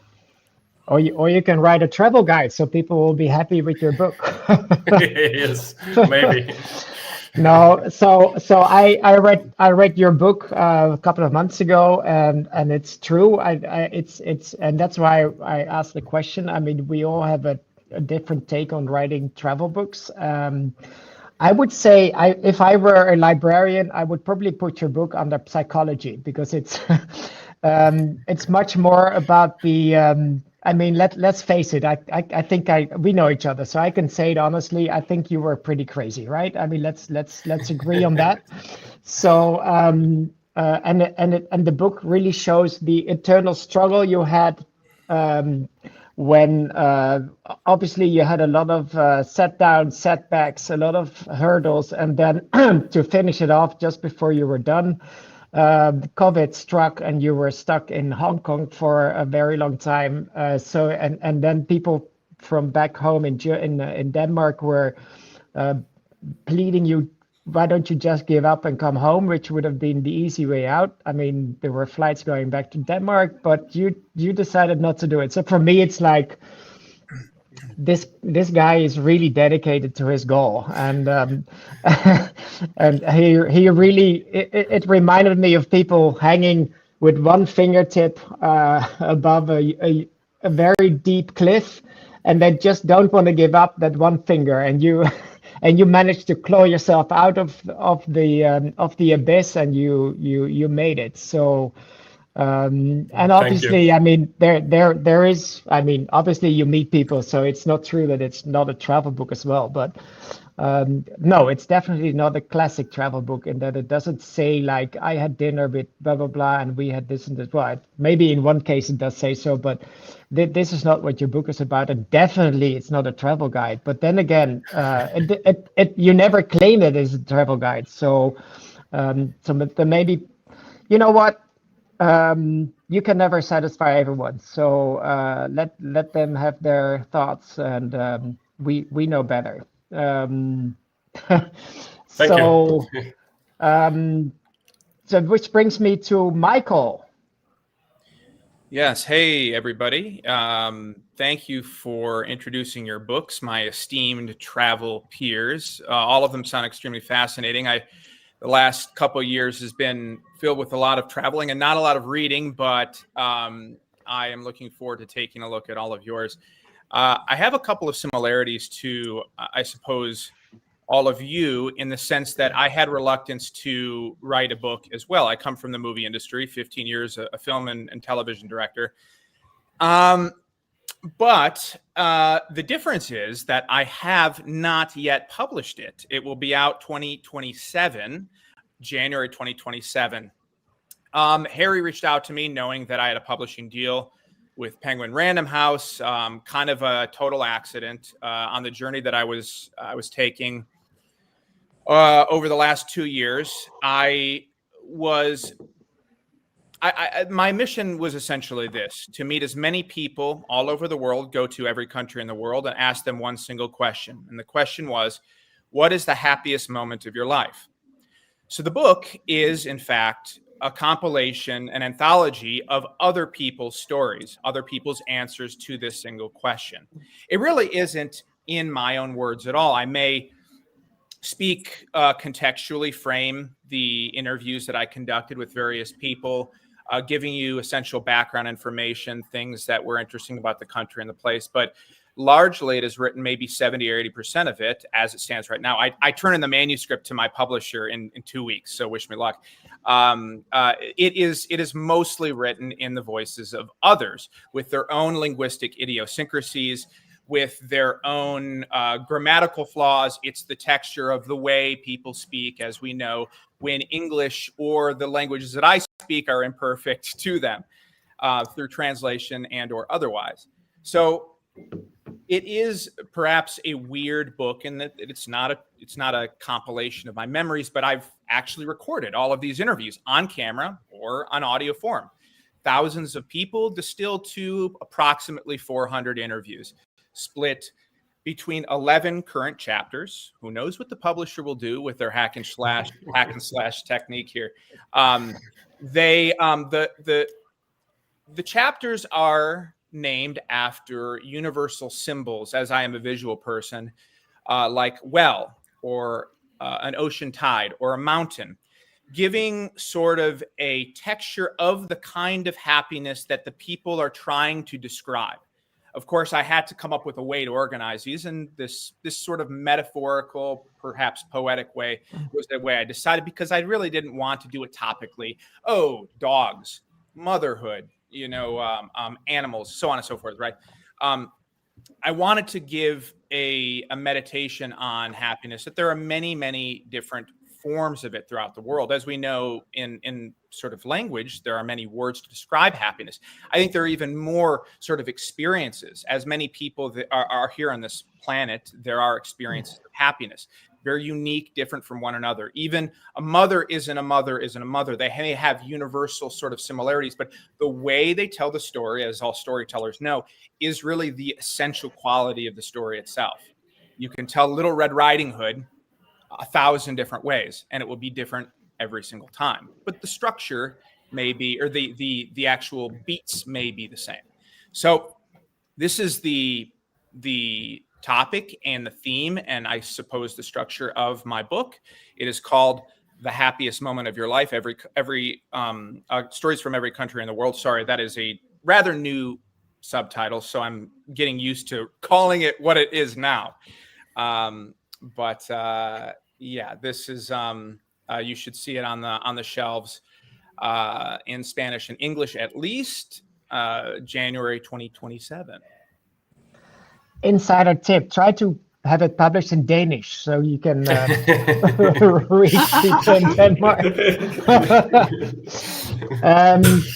Thank you, Michael. It's really exciting. What I really like here is that we are 5 UN masters. We all decided either to write a book or still writing a book, and we all chose a very different approach, and that's interesting. And all these approaches are not the diaries. Like they all have a well thought, because you can write a book about every country in so many ways. And I really like to hear all your input. I will shortly, because after all, I'm a writer myself. This is This is my old cover. There's a new cover now. Maybe Thor has it somewhere near him because I don't have it here. But sorry, it's downstairs. No, it's okay. It's well. The title is the same. Long Road to Colorville. I decided. I did a lot of reading of travel books before I started writing, and as I said, many travel books. When I finished reading them, I was like, yeah. So what? Because when I read a book, I want to learn something. I want to have a takeaway from the book. And in many travel books, it was just like, well, it was a Monday. I climbed the Eiffel Tower, then I took the train to Rome, and I saw the museum, and I'm like, yeah, I don't care. So this is what I like about your approaches of books, and then I did a lot of thinking, and I decided. I read some books where people try to squeeze every single country in one book. And think of it, if you do 1 page per country, you already have a 200-page book. So that's for me, that's not going to work because that's going to be very superficial. But what can you say about China in 1 page? I mean, it doesn't really make sense. So unless you have maybe Michael's approach, I don't know if you have every country covered, but there will be okay. There will be stories from every country. Yeah.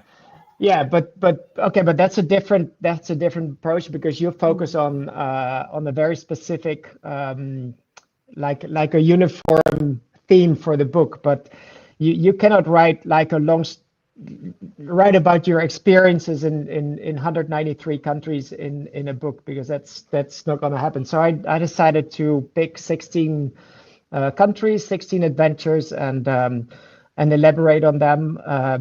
I'm about to publish, it's already out in Dutch, but it will be out in English very soon, the sequel to this book. So number 2, already started working on number 3. But yeah, all coming out probably early next year. So now, thank you very much. We have one other thing to do before we finish this panel, and that is the announcement of the Best Travel Book Award for 2025. And this goal is pretty special because we have Lily, who was last year's winner. I myself won the first travel book award in 2023. And for this year, we had a couple of nominees. I don't know if they can be shown, but I will read the titles. One, there we go. One was Slow Trains to Istanbul and Back, a 4,570-mile adventure on 55 rides by Tom Cheshire. Then we have The Impossible Journey, an incredible voyage through every country in the world without flying. This sounds familiar. Oh, wait a minute. That was written by Thor. Then we have One Way Ticket to Everywhere by Anna-Katri, I hope I pronounce this well, Reie, maybe. Ooh, Finnish name. Then we have Why Not by Ankita Rajendaran. And we also have It's All in the State of Mind by Odette Ricasa, who, by the way, I think this is her 7th or 8th book. And it is my pleasure to announce the winner. And the winner is actually with us on the show, which means that the winner is Thor Peterson. So there you go, and thank you. So this is a very we have 5 authors here, out of which 3 now have won the Nomad Mania award, which is Lily, Thor, and me. So I suppose this means that in 2026, Ildiko will win the next one, and then the next year Michael will win the 5th award. Definitely. Thor, very big compliments to you. I was lucky enough to receive because Nomad Mania only started giving the Best Travel Book Award in 2023, and that was a live event in Ukraine. I was there, so and I don't know about you, but I was super nervous. I was like, am I going to win or not? And then so maybe it's the same for you. And I want to add something else, which is that this is a very unique moment because you are the very first person to win 2 Nomad Mania awards, because you already had one, right?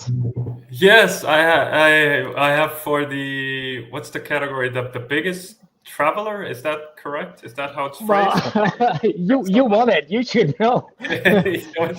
But anyway, you now have 2 awards, so maybe you need to buy a bigger house to put all your awards on on a display. But no, big congratulations, and we are now expecting a short speech from you, as is customary for awards, like Lily did last year live in Bangkok. Go ahead, Thor. I have a feeling that last year Lily's speech might have been funny, and I don't know if I can do that. I'm so honored. Thank you.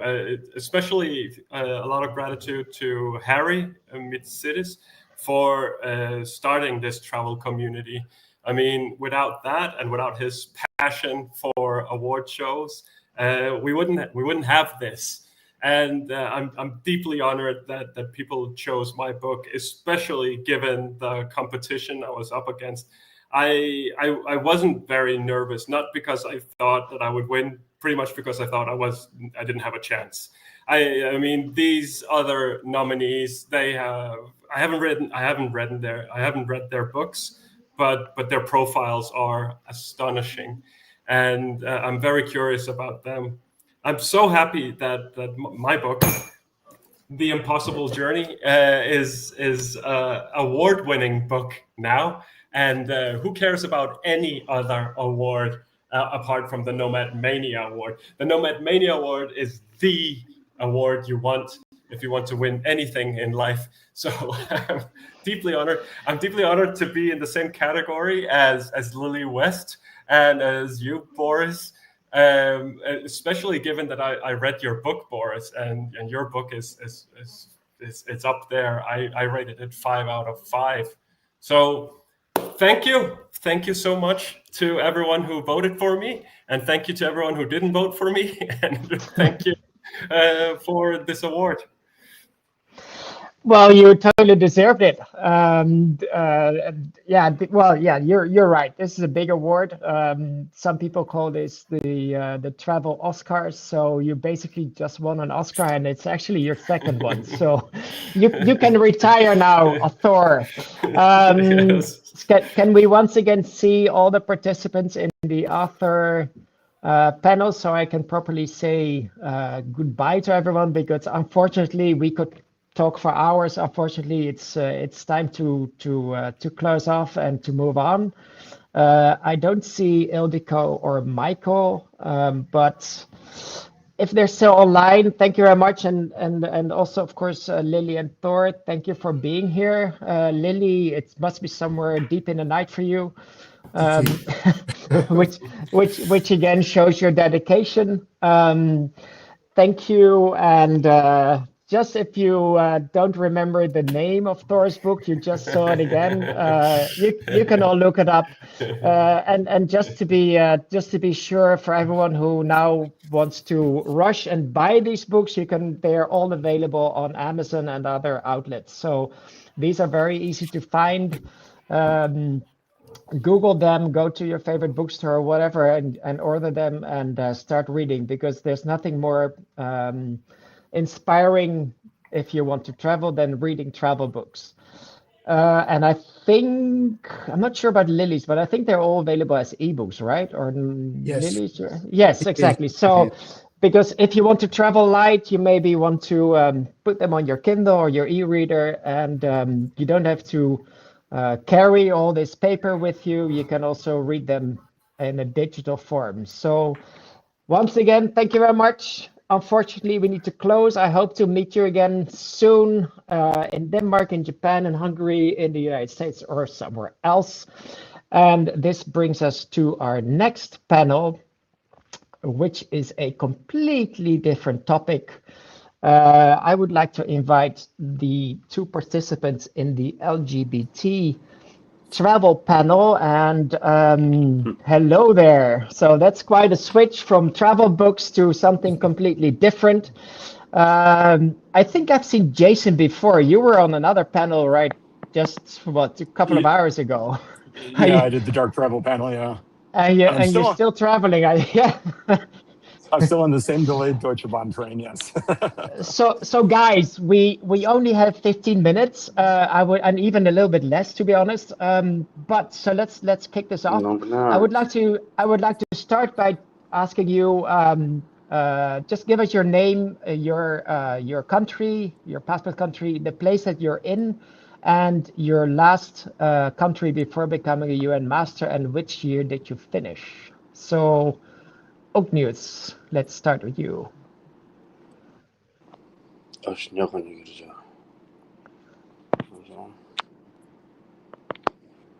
Can you hear me? No. Okay, Jason, you're still there? Jason seems to be frozen. No, maybe not.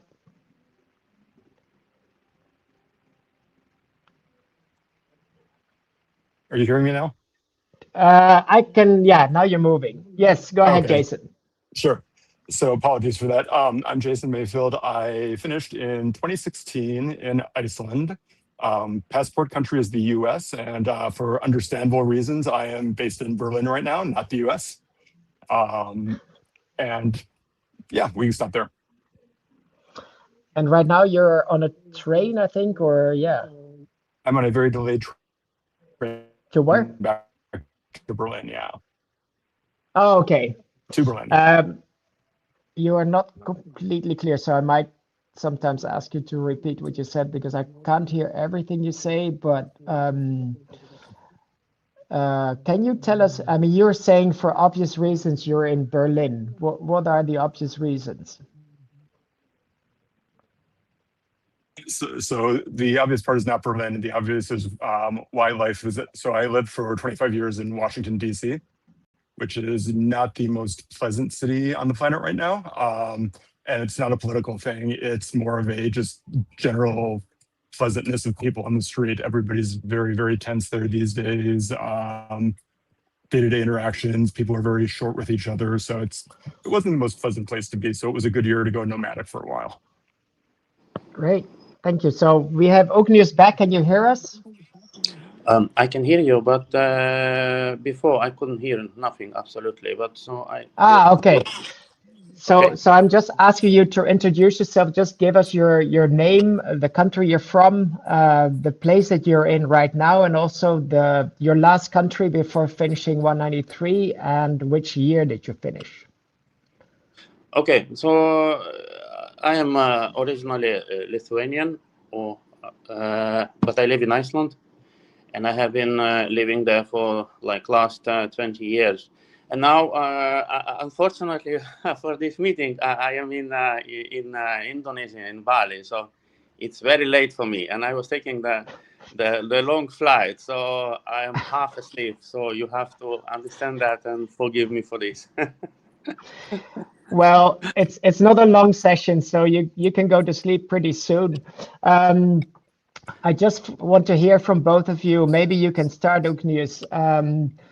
What specifics can you tell us? And I assume that most of the audience will not belong to the LGBT community. So can you tell us a little bit more about what it looks like for you to be traveling? I mean, what do you experience that we might not even think of? Okay, so maybe we can start very shortly, like from the beginning, about this LGBT, because when Harry asked me to take a part of this conversation, first I thought like I never was thinking about it like this. I never thought about like traveling like LGBT, and is there any difference? But in short words, so okay, there is a difference. So when I went, actually, let's say to my first LGBT trip, that was my trip to Iran, and I went to do my master thesis research for the University of Iceland. And I remember this, when I chose my topic, my professor at the university, she said, no, you're not gonna do this. I'm never gonna approve this. This is quite too dangerous. And my topic was, my master thesis was about the homosexuality in Iran. And I got so excited, I decided not to back off. I said, I'm doing it. And I went to Iran. So when I went there first, everything was, because what I discovered in this trip, this big LGBT trip, was that there are two worlds. One is on the surface of the table. It's where everybody lives like they are supposed to live. And then there is very big world under the table, and that is this LGBT. It was very difficult to enter this world because you needed one contact or someone who would help you with, I don't know, VPN, this connection, maybe to connected to United States or Iceland or somewhere else, but not Iran, to enter those, for example, like you call today, hookup apps like Grindr, for example, in order to meet those people. But once you do it, then you discover very big world. And as you are the part of it, you enter this. And then starts many different things. Like, for example, you get totally supported by this group. And it was, for me, it was very important, because without this, I would never be able to write this thesis and do the field researches and meet the people who would assist me and introduce me to this world, which is very big in Iran. Well, I suppose it exists in every single country on Earth, but they're just countries where it's kind of, it doesn't exist or it's hidden. And you apparently find a way in, and you discovered, maybe like almost like an undercover, you discovered something that most people wouldn't even think about when thinking about Iran. So this is a very interesting, very good that you were stubborn and you didn't listen to your professor, and you just said, you know what, I want to do this and I'm going to do it anyway, whatever you say. So I think this is very encouraging for people, for the audience, anyone belonging to the LGBT community, that wherever you go, in the end, you're not really alone. It's just that it might be more difficult to realize it, because in some countries it's kind of shielded. It's hidden somewhere. Thank you for your contribution. And now I'd like to turn to Jason. I mean, I kind of assume that you didn't do any similar studies in Iran. So what can you tell us about travel as someone from the LGBT community? I'd like to pick up on what Ignis said, because I think it's a very relevant point, because many years ago I had we'll call it online disagreement with a young lady who had just finished going to every country, and she was lecturing me about not being able to understand how difficult it was as a woman to visit every country. And I said, well, it's kind of tough going to countries where simply by law you could be put to death. And I'll never forget what she said to me after that, which is, yes, but you can always hide. And initially the comment really threw me off, because suggesting somebody hide their life is never a very positive thing. But when you reflect back on it, there is in a lot of these countries. I mean, living in Berlin, it's not an issue. Obviously living in Iceland, not an issue. But in a lot of countries, probably I'd say a good half of the planet, you really do have to be very careful. And in each one of these countries, there are thousands and thousands of people living their daily lives. And as a traveler, I think what's really important to remember is, regardless of your experience as a traveler, you also then have to be very, very conscious of the locals who you come into contact with and what you leave behind when you've gone and you've left the country, because any local you've had interactions with, and I'm sure in your research you were also very careful as to mask people's names, identities, and all of that, but the people that you do interact with, you have to be very careful that you don't leave their lives in danger when you've gone and left the country. Yes. In a way, it's a bit sad to hear that. I mean, we should, especially as travelers, we should all support each other. And I mean, and surely I recognize that women have faced many difficulties when they travel, and I would totally try to help and support them wherever I could. But I think in general, I mean, we should all support each other, whether you're a man or a woman, whether you're LGBT or straight or whatever. I don't care whether you're blind or deaf or whatever.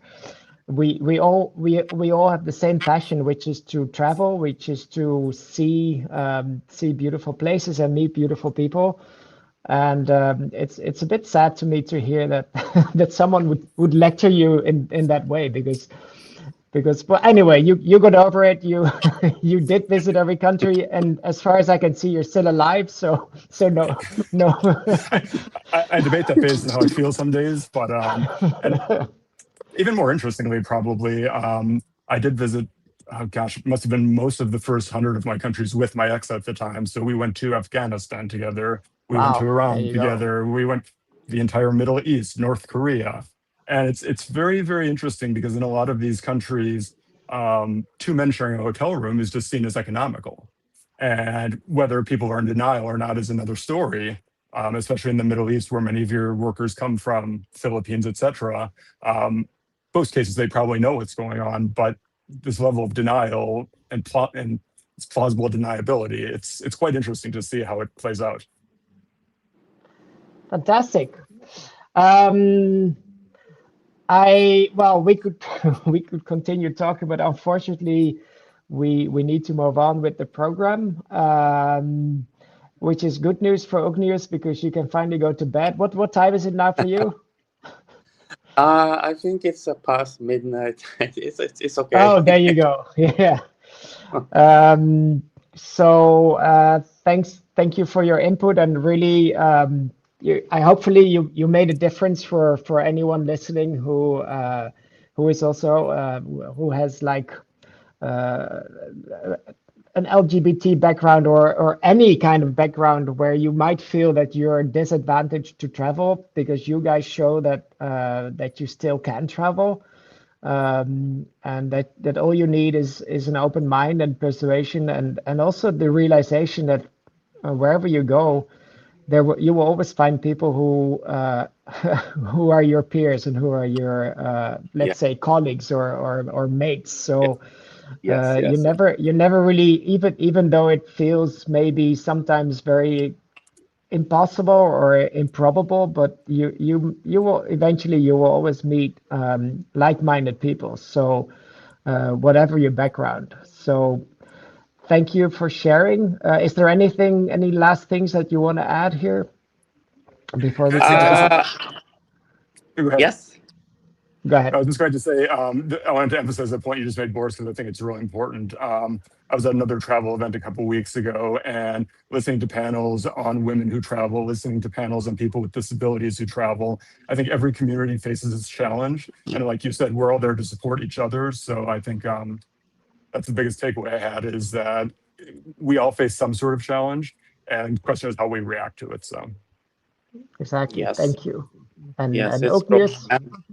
I think it's the most important thing is just to try to be yourself. And if you are every day, you accept yourself as you are, then everybody will accept you as you are. Maybe even without knowing or with knowledge, it's not really important. And when many people ask me, for example, my gay friends, they ask me, for example, how can you go to this country or that country? I always answer, I even didn't thought about it, that I could not go there. Like, for example, Saudi Arabia, It's I just went there, and this is it. And I was there myself, and I never experienced any problems. So you shouldn't either. Well, this is great to hear, and I also believe in the end that it goes both ways. So the people you meet in any country you go to, it might also help to open their mind a little bit that people can be different and they can have different backgrounds and different beliefs and different orientations. So we are, as travelers, I think we also ambassadors, not just of our countries, but also of our the way that we live, the way that we believe. So because in the end let's face it, we're all humans. So we all, we're much more alike than we might believe. So anyway, unfortunately, I need to close this panel. So thank you very much for being online again. Hope to meet you somewhere on the planet. Yes. You never know where. Brazil next year. And, Brazil. Brazil. There you go. You coming to Brazil, Ognius? Be there. I was in Brazil, so not long time ago. No, but no, we're talking about the Nomad Mania event in Brazil in June next year. But you can. Who knows? Who knows? You can still join. Okay, guys. Thank you very much. Right. Thanks for being here, and see you soon. And now we are going to do something completely different, which is it's not a panel, it's a presentation about travel and cybersecurity. So I would like to welcome Michael Knoll. There we go. This is exactly how I always see you, with your glasses, your beard, and your hat. So yes. Good to have you here. Sorry? I have a bit of an MO that I need to adhere to. Exactly. Well, you're doing well. I just need to switch from a completely different topic to cybersecurity. I think this is very interesting because when we travel, we probably all think about our personal safety and security. But since at least most of us carry at least telephones, but probably also laptops and other devices, most people probably won't consider cybersecurity when they travel. So I will give you the floor. This will be a monologue, and you officially have another, let's say 9 minutes. But if you want to stretch it a little bit, then we can squeeze in a few minutes more. So the floor is yours, Michael. Okay. I'm going to attempt to share the screen. Hopefully this is going to work. I'm not as used to StreamYards, but let me know if you can see this. Not yet, but not yet. Okay. Let's see. Sharing. It says I'm sharing the screen. No. I don't see any shared screen, but I also don't see. Let's try this again. Okay. Share. A minute. Screen.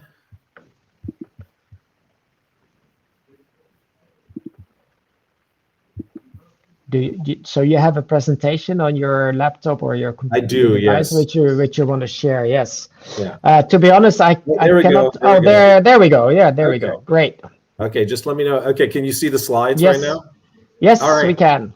Okay, so I'm gonna. This is normally a 45-minute session. I'm gonna try to condense this down to 8 minutes. So good luck. We're gonna be speeding through things here, but just a brief intro. I'm a IT public speaker. I do a lot of work traveling around the world. In fact, that's it was kind of on the back of that public speaking that allowed me to finish all the countries in the world, because I've been privileged enough to speak in 86 different nations around the world. And while I was in those nations, I would go off to little side quests, call it, and go from South Africa to Zimbabwe and things like this. And over those years, I've been able to to kind of parlay that work. I work as an IT cybersecurity consultant, so I help a lot of my clients essentially, secure their environments and those types of things. And while traveling, I've also kind of, uncovered a lot of the issues that many of us will be facing, whether we realize it or not. The reality is that our data and our devices are at risk every time not only you cross a border, but also when you are in different jurisdictions. So there's vastly different laws regarding the way that encryption can be done, the way that devices can be searched and things like that. So we're starting to see this more and more, particularly as governments start to get more and more paranoid. So we'll see things, you may have experienced it yourself. Of course, you're probably familiar with things like the Great Firewall of China. But what you may not realize is that there's a lot of different governments getting involved in that game, where they go through and look at where you're going on the internet, look at where you're going with your devices, and choose to, whether or not to block you or to even potentially eavesdrop on what you're doing. So travelers are a very specific target for this type of thing. And a few recommendations. One is I do highly recommend the use of something called a VPN. VPNs allow you to essentially obfuscate your traffic so that it's not obvious where you're going. Many people don't realize this, but regardless of how you're browsing or you're using your apps, whether it's in incognito mode and those types of things, your ISP or the network that you're connected to can see everywhere that you're going. So they can see that you're going to potentially, something that they would consider to be subversive, something that may be illegal within that country. They may or may not block you. But if you have a VPN tunnel that's going back to, let's say, your house, like I do on my devices, I'm pretty much only limited by what my ISP will limit me to, and I happen to have a very privacy-focused ISP, so it's one of the reasons I chose them. Now, there's a lot of good VPNs that are out there. Companies like Movad, Proton, NordVPN. I use something called Amnesia WG, which is a fork of WireGuard. It's an open source project that I use to my home environment. Now, you may have seen free VPNs, but free VPNs, just remember, when anything's free, you're the product. They are mining what you're doing, and they're mining your data, and they're using that to do things like serve you advertisements or to sell that information to other companies. So I would be cautious about any free VPNs. Okay, this is a really interesting one because I've used this quite a bit. Like when I went to North Korea, I certainly did not bring my normal phone with me. I have my main phone that I use, but I also have essentially burner phones, things like this one. This is a burner phone. This one I actually brought to Eritrea. There's a one that I brought to North Korea. And then I also keep my burner phones. I don't have it right here, but I'll oftentimes keep them in something called a Faraday bag, because phones are constantly pinging cell towers. So it's a way for governments to kind of track where you're going and those types of things. But by having a burner phone, you basically limit the data that you have on it. So you don't have your bank passwords. You don't have your confidential private photos of your family and things like this. Because when you're crossing borders, a lot of us may have experienced that particularly recently. They'll go in and ask you to not just show your photos page, show your deleted photos page. They're getting smart about, how to be able to do this type of thing. So, when you're crossing, let's call them dodgy borders, those types of things, don't bring your main devices, or if you do, clear out a lot of the data off those devices and then restore from backup later on. But it's a good concept that I find, that I use on a regular basis when I'm doing the travel, just to keep things from being compromised. Okay, some OPSEC basics. Be aware of local laws. It's hard to keep up with all the laws that are out there. But this is really, the OPSEC part of this, I'll give one example, is that a team of a couple of us, David Yang, myself, a couple other people, we went to Somalia recently. And we had very strict OPSECs about that. We said, we're not going to post anything to social media so that people don't know that we're there, so that we're not creating a target for ourselves. Well, guess what happened? We happened to make the Somali news because we were the first tourists to travel to this one particular area of Somalia. So our OPSEC was blown, but fortunately it was on the second to last night before we were out of there. But keep that in mind. Practice need to know. When you're crossing borders, turn off the biometrics on your device. On an iPhone, that's pressing the power button 5 times in a row. You can do that while it's in your pocket. The reason you want to do that is that crossing pretty much any border, even crossing the border back into the US, you can be legally compelled to use your biometrics to unlock the phone. In other words, they can hold the phone in front of your face, unlock it, or force you to use your fingerprint to unlock the device. So turning the biometrics off and relying just on PIN is a good idea when you're crossing borders. And then be aware that they are tracking all of these. Every device, this one, these all have IMEIs, these are international numbers. That's what not just governments, but other agencies may be using to essentially track. If you end up in an area of a protest, your IMEI may get caught up in that. They may then find at the airport that you were near that protest and they may detain you. So keep in mind that those types of things are being used. That's again another reason I have that Faraday bag, is to kind of put your device in it, because even when turned off, your device is still pinging cell phone towers. Okay, deepfakes. This is a crazy area. If you're friends with David Yang, you've probably seen a million deepfakes. He's gone a little crazy with it. I've used them as well too, but just, this simple example just shows how easy it is. That's a very convincing video of me. It actually has audio of me talking as well too. That's extremely convincing. It only takes a few minutes to do that. Cyber criminals can use your likeness to kind of scam your loved ones while you're away. We've seen that happen actually a lot. So this is where I recommend things like safe words with your family so that they know that it's actually you. There's another quick example of how you can use deepfakes to, let's say, implicate somebody in something that they may or may not have done.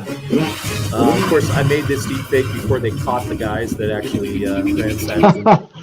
You get the idea, right? I mean, obviously, I wasn't there. It happened during the day, all of that. But just keep that in mind. So I'm going to kind of tear through a couple more of these things. Use end-to-end messaging encryption. Some are better than others, which I'll talk about in a second here. I've got a bunch of best practices on this. The best thing that I'll say, and that's again because we've got a very short period of time, is download my slide deck. I've got a link to it up on SlideShare at the end, and you can go through and take a look at some of these different settings that I recommend, different things that you can turn off that leave you, that would leave you at risk if you left them on. So I always do things like turn on stolen device detection. I have my phone set to erase the entire phone if you try to enter in a password 10 times. Please don't at a bar grab my phone and erase it from me while I'm in Brazil or what have you. I would be very upset, but it's meant to protect me, right? And then there's a few Android recommendations as well in that particular list. Take a look. If you're going to take one thing out of this session, I will say every time you go in to download an app, take a look at the app's privacy policy, because I'm going to compare a couple messaging apps' privacy policies. This is Signal.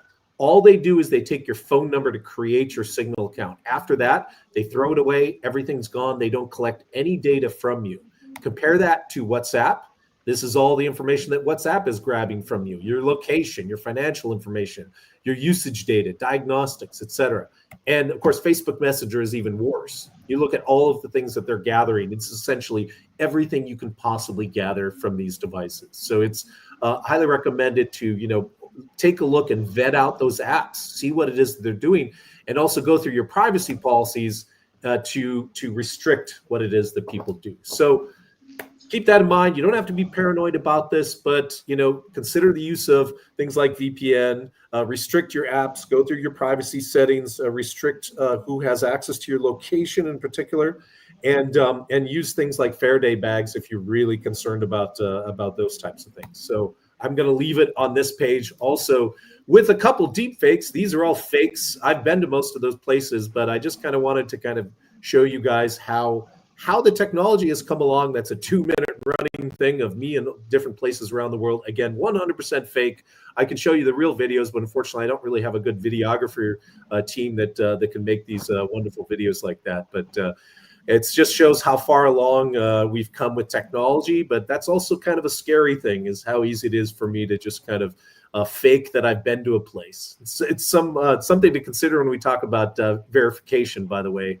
Harry, it's becoming a lot more difficult to tell if someone's actually been to a place, because it's getting a lot more easy for people to fake things like that. So I'm going to leave some links there for some, take a picture of that, screenshot it. Those are good ways to contact me, reach out. I do have a travel blog, but it's woefully out of date. I haven't kept it up to date in a very long time. So thanks for having me. Well, you're still there, right? I'm still here. I have two questions. So first one was indeed, how do you verify people if this is all possible? I mean, you had some really convincing footage. This is something. It may be something a good chat to have in Brazil or some other place. I have thoughts because there are technology solutions to this. However, I can tell you that yes, it is AI. While it's a great friend to use when you need to use it, it's also potentially a really, really, really nasty adversary. And it is just very, very easy nowadays to kind of fake that kind of things. But there are potentially technology solutions using cryptography and certificates and things like that. I've had a few conversations with people over the years. But certainly it's something that can be concerning because, again, it really looks like I've been walking along the Seine there at the Eiffel Tower and the Colosseum. I mean, we've been to those places, and that's really what they look like in most cases. If you look very closely, sometimes you can see little details like the fence not hooked up there and that type of thing. But honestly, just run it through a few more times and get the version you want, and all of a sudden, I can very convincingly make you think that I've been somewhere that I haven't been. So it's a concern. And this will only develop. So give it a few more years, and it will be even way more advanced. So yeah, exactly. I love the lion shot most, but yeah, that was my wife. She was the one who said, make one of a lion that you raised as a cub going up to you, and so you can give it prompts and tell it exactly what you want to do. So my latest one is David Yang's bag in space, because if you know David and how many times he's lost his bags on his travel. I know. Yes. So we have one question for someone, Travication, asking, what do you do if even VPNs are banned? So that's one of the reasons I use that fork of WireGuard called Amnesia WG, because it's deliberately designed to essentially bypass VP. So not to dive too much into the weeds here, but a lot of these adversarial governments that ban VPNs use something called Deep Packet Inspection, or DPI, and basically it's a way of telling that you're using a VPN. And when they see that, they will go in there and they'll block your traffic.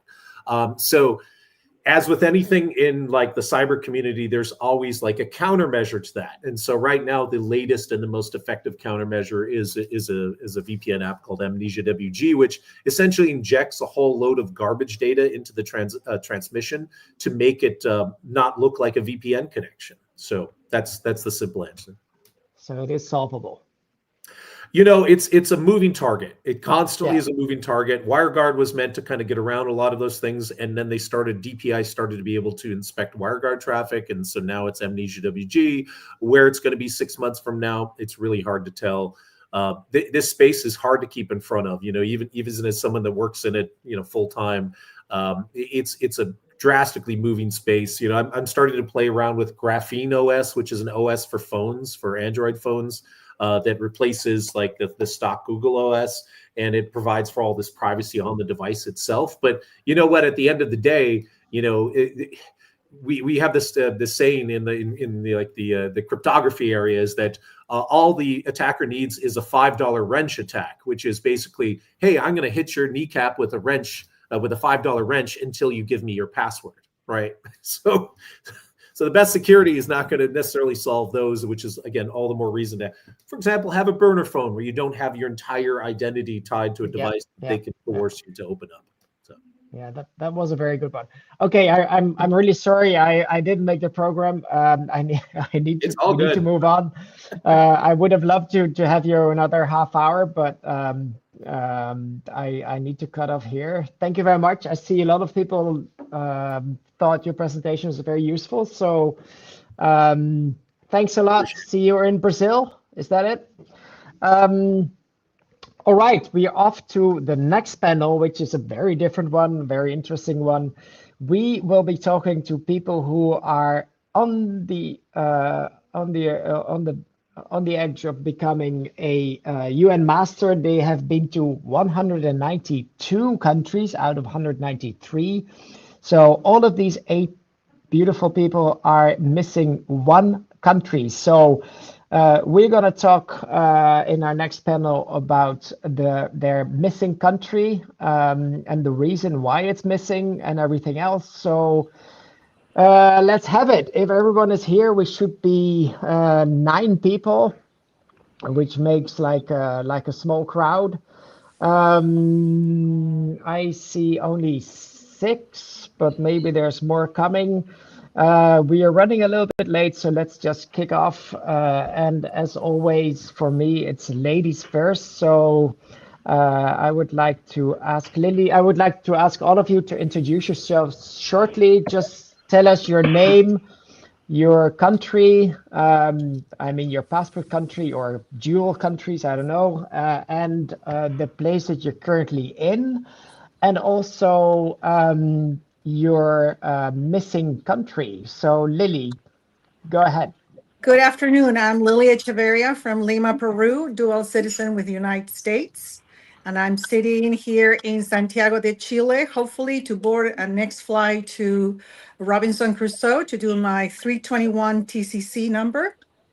I am missing North Korea like everybody else probably here on this panel, but I'm in no rush. So I am not going to be running in April. Okay. Thank you, Ratyas, and then I don't know who is. Well, let's start with Barry. Hi, Boris. It's Barry. Hi, everybody else. Calling from the Bay Area in Northern California, and I am both U.S. and Dominica in the Caribbean citizen. My country that's missing is North Korea, as with most people. I've had 6 failed attempts going back 16 years. 6 failed trips, I should say. My last new country was over a year ago, and I'm hoping to get into North Korea sometime next year. And currently, where are you on the planet? I'm in the Bay Area in South. Oh, you're home. All right, great, good. Thank you. Well, we'll hear more about North Korea, I'm sure, in the next 45 minutes. I will give you your whole title, Professor Andrew McLeod. Fill us in about your background. I'm an Australian-British dual national. The country that I have left is Sudan, which I'll be going with the Young Pioneers to in December, touch wood. So all right. Come 16 December, I should be a UN master. I spent a lot of years working for the UN and Red Cross that took me to a lot of disaster zones and some of the worst places in the world, which has been fascinating. My last new country was in March this year when I finished Chile. I've been based in Australia for most of this year and will be based in Saudi Arabia next year. Thank you. And right now you're in Australia, or not? Yes, I am. I just had to apply for my Saudi work visa. So it's already morning for you. It is 3:41 in the morning. So very early morning. Yeah, I'm wearing my Qatar Airways gym jams. Okay, well, good you're here. Peter. Hi, I'm in London at home at the moment. I've got triple citizenship, British, Portuguese, and French. I've just come back from Somalia 3 days ago, which was my 191, and I'm very lucky because the one missing is just random and not very difficult. It's Congo Brazzaville, and I've booked a lupine 10-day trip there in February of next year. Fantastic. And you are home right now? Yeah, in London. Yeah, okay, great. We have, well, let's first go to Wei Cheng. Hi, everybody. I'm Wei Cheng from Singapore. I'm right now at home. In Singapore, I rushed back home from a family chalet weekend at a resort just to the east of Singapore. Now, my last country was actually, my last country will be Iraq. I'll be visiting Iraq this coming Friday. Yeah, I'll be arriving in Iraq, which is my last country. Now, this is a journey which I've taken over 30 years. I'm not really rushing. The last new country I've been to was in July to Equatorial Guinea. Great. And you're a very lucky guy, of course, because you have the strongest passport on earth, right? Yes. Yeah, I guess so. Yeah. Thank you. Which brings us to Summer. Hi all, I'm Samar Kawar. I'm a US and Jordanian national, and I'm in San Francisco right now, not traveling, and my last country is North Korea. Surprise. Thank you. And Youssef also joined. Hello, Youssef. Hey, boss, how you doing? I'm good. So we're just Yeah. asking to start off, we're asking just your name, where you're from, where you are right now, and which country you're missing. So go ahead, Youssef. Yeah. Okay. My name is Yusuf Rashid. I'm from Kuwait. I'm currently in Kuwait. I've been to 192 countries. The only country is Turkmenistan.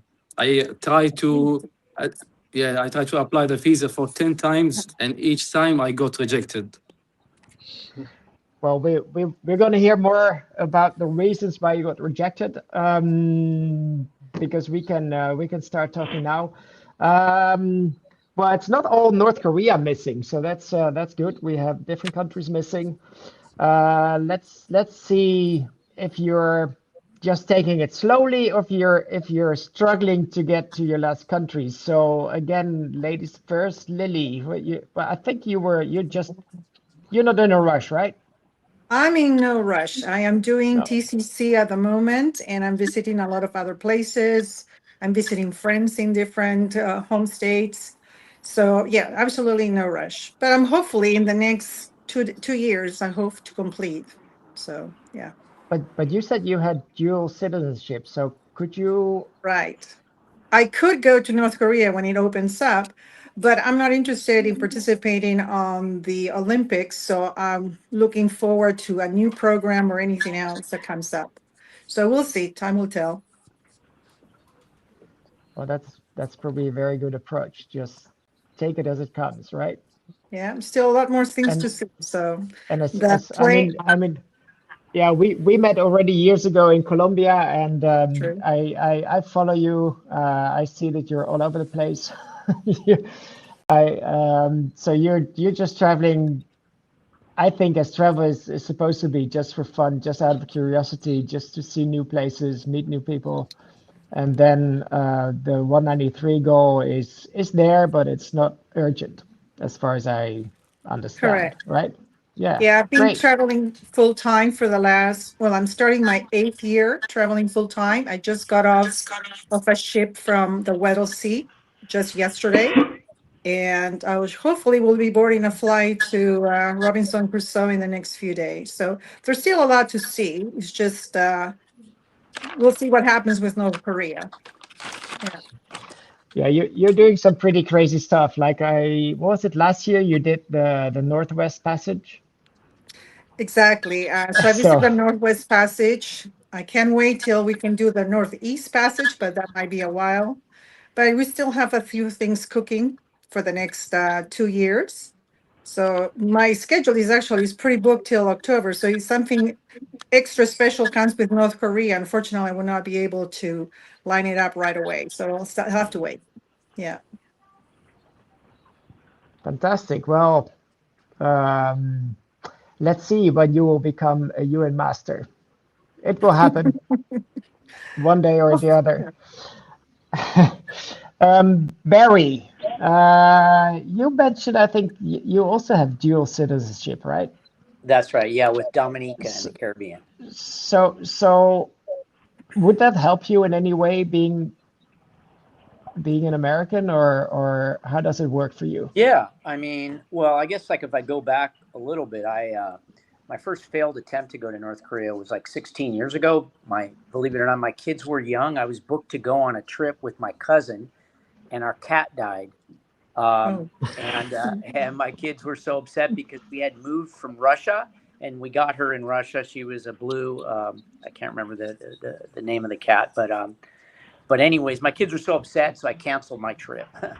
Funny enough, and I've had about 5 canceled trips in a couple years.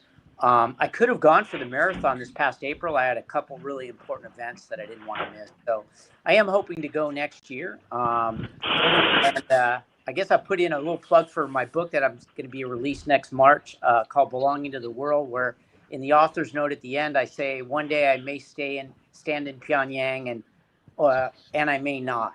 But more or less, the journey for 193 is over, and now it's time to explore new frontiers.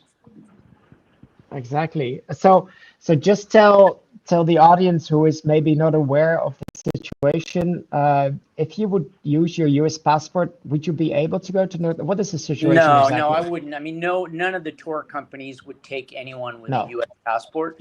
So when I've applied before for trips that got canceled, some of them at the last minute, like this film festival this past couple months ago through Choreo, they used my Dominica passport, and that would be the way to get in in any other potential trip. So even for the marathon with the U.S. passport, that's not possible. No U.S. passport whatsoever. No. Yeah. Full stop. Great. And that's my government's law. That's not theirs. Yeah, I know. Yeah. We have a question coming in. What are your plans? Not just for you, but well, you're the first to be online now. What are your plans after you do finish 193? Do you have any? What are your travel ideas? What will happen? Because you already wrote your book, so what are you going to do when you hopefully next year you visit North Korea, and then what? Yeah, I mean, I'm interested to hear what other people have to say, but for me, it's sort of like there are countries that I would have never gone to if I didn't have that sort of goal of 193. And some of those places along the way, I've had tremendous experiences, but now it's sort of like a breath of fresh air and a way to be able to visit places that I missed along the way or places that I really wanted to go. I just got back from the MTP conference, which kind of gave me the opportunity to get up to the Danakil Depression, which was a bucket list thing for me. So that's the idea, is now kind of like just to sit back and think about places I really want to go that I haven't been able to go because I was pursuing a 193. And that'll be kind of the focus, along with the work of a foundation that work that we do in West Africa. Great. Off to our professor. What is your story? What is holding you from, or not holding you from? Well, you're going, right? You said in a few weeks. Yeah.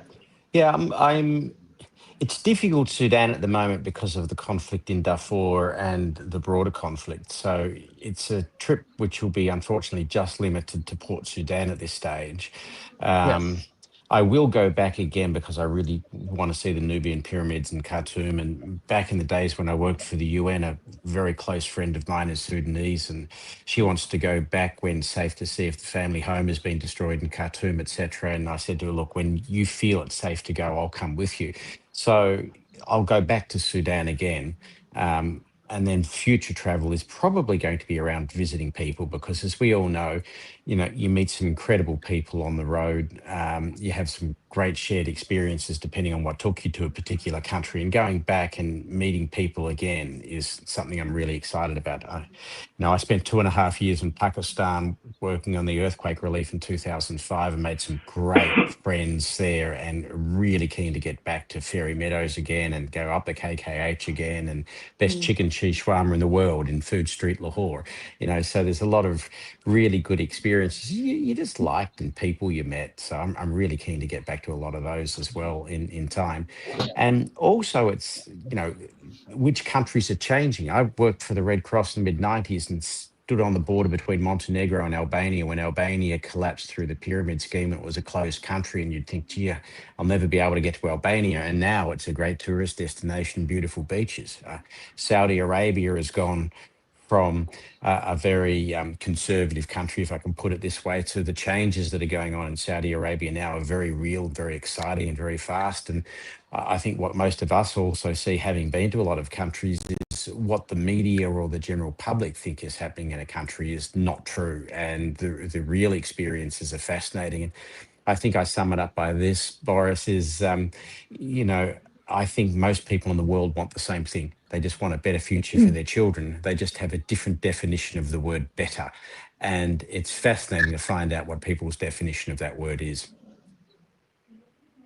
Thank you for your wise words. And I already mentioned it in another panel just a few hours ago on favorite places. Someone going to Sudan as well, just Port Sudan, because unfortunately that's all you can see right now if you're lucky. Because and I said I was lucky enough to visit Sudan when it was open, so I spent a month there, and it's absolutely worth exploring because it's a really interesting, fascinating country. Yeah. Much more than just Khartoum. There's so much to see. People are extremely nice, and it's terrible to see what's happening because people deserve way better. Anyway, fingers crossed for you then. You said December 16? Yeah, 16, 17, 18. There's a You Young will, Pioneers tour going. you will join the club. Inshallah. Okay, inshallah, exactly.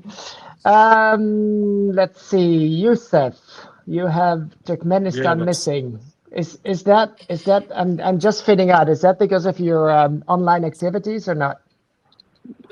Maybe because there is no like specific reason why they reject me. They don't mention the reason, but I'm applying visa before COVID. First time I got rejected, they told me if you apply for first time you got rejected, but second or third time you will get approved. But before COVID, until last time, I applied on last June, and I got rejected. I tried many ways. I applied during expedition. They have even we have a local Kuwaiti team. They qualified to play against a local Turkmeni team. I signed as a fan, and we are like almost 73 fans from Kuwait. They approve all of them except me. Oh my God. Yeah, so it's weird. I think I'm on the blacklist because for what I don't know really. Well, I know. Well, you know him, Gus from Denmark. He, as far as Yes, I know, he's also missing Turkmenistan, and he's I pretty can get. active on social media, and apparently that's why they're a little bit scared of people maybe painting a picture of Turkmenistan which they might not like. So, But yeah, well, I mentioned this to them. Yeah, yeah. I mentioned that I'm positive person on the social media. Yes, I know. Well, I know you. I maybe I should apply to work for the Turkmen embassy, and I will give you the visa. What about that? By the way, the ambassador of Emirates in Ashgabat, he's my friend. He tried to invite me to the Emirates National Day in the embassy, but also I got rejected. Yeah, that's crazy. I mean, I have a different solution. I met a French woman in Sierra Leone earlier this year, and she works in Ashgabat. And she told me that if she gets married to someone, that person can go to Turkmenistan without a visa. So maybe you should marry her. And it's the only way. you have to think in a flexible way, right? So right. I will ask her if she's interested to do that for you. Deal. How's your French? How's your French, Youssef? Yeah, my friend. You're French. Do you speak French? Yeah. No. No, I don't speak French. Only American and English. Yeah, but I'm willing to learn. She speaks English, so that's solvable, I would say. Well, I will be following you. I really wish you well. This sounds like it could be over next month. It could take another 10 years. So, good luck with that. Thank you. Peter, what is your story? Well, I'm very lucky. I went to North Korea 25 years ago, and to Sudan and Turkmenistan 20 years ago. So everything was a little bit easier. And I've been doing things slowly. I've been doing two new countries a year, so no great hurry. And I think when I reach my last country, I will first of all only go back to places I really like, and also hopefully to places that do not require a visa, because every time I have to ask for a visa, I just feel it's like a personal insult. And I thought my last country, Congo Brazzaville, was going to be super easy. There's an embassy in London, and then they suddenly come up with this absolutely crazy new thing that you need to provide a certificate of polio vaccination. Now, I'm 63 years old, so my polio vaccination was in 1962. And they expect me to find the original certificate. It so happens that I somehow revaccinated in the military age 18, and miraculously I found that certificate. But it goes to show the countries that do not desire tourists go to any end to come up with the craziest things for visas or for USEF without giving any justification. And I find that so insulting. So after the 193, countries that do not require visas, plus the US, because I have no choice. I just want to add something. I mean, I hear you, and some visas are pretty hard to get. But try to talk to someone with a so-called low passport index passport, and those tours are. I mean, most of us are in a kind of a luxury position because some people really need visas for almost every single country on earth, and that can be a true pain. But yeah, well. 2 months ago, I was on a Nomad Mania trip to Kinshasa with Harry, the infamous trip. Yeah. And the visa cost us $600 plus everything you've got to pay at the airport for 7 days. And mine arrived basically the day before the trip. Everyone else got theirs. There was no explanation, and mine just came through at the very last minute. And I would have lost the flights, the trip, everything. So it's needless stress, and it really annoys me. So very anti-visa. And you have various passports, so you will be you can cover many countries without visas, I would say. Yeah. Well, lucky you. Anything else you want to add?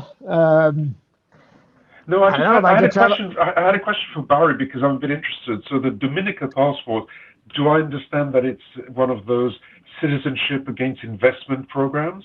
That's right. Yeah. Because I thought it was basically 99% were Chinese and Russian and Belarus nationals. I've never heard of an American getting one from Dominica. Well, did you only get it for North Korea? Not to be political, but I call it Trump insurance.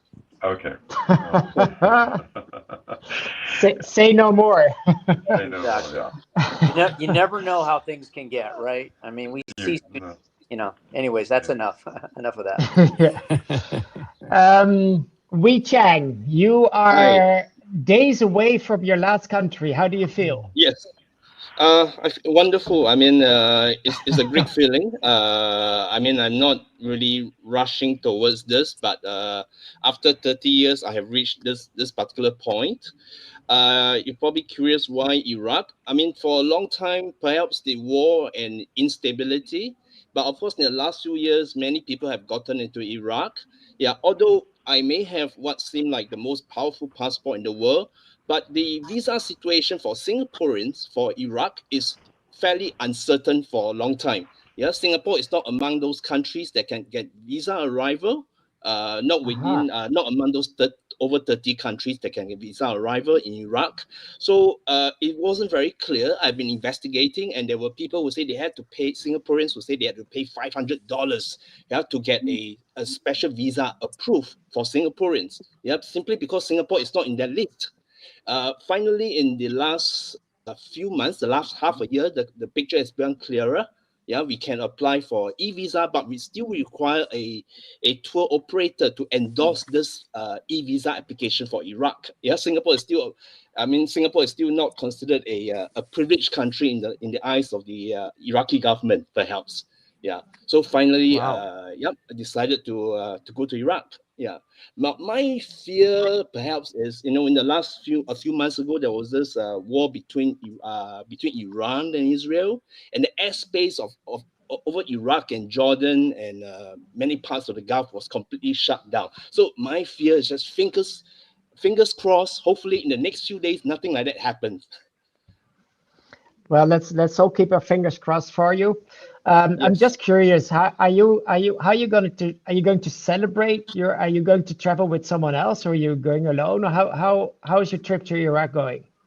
Yeah, I put together a kind of a customized tour arrangement. I've got I've got 7 other friends to join me. Yeah, we're all going to Iraq for the first time. Yeah, mix of Great. Singaporeans and some Malaysians as well. Yeah, so I think Great. it's going to be quite interesting, and a And fairly interesting itinerary, including. I mean, I'm a archaeological crazy person, you know, visiting all the UNESCO sites and quite a few of the UNESCO tentative sites in Iraq over 15 days. Yeah, so I'm getting quite excited with it, and just fingers crossed every day I tell myself, hopefully no war breaks out in the next few days. Well, Iraq has some really, really great stuff for you. So I really hope that nothing will happen.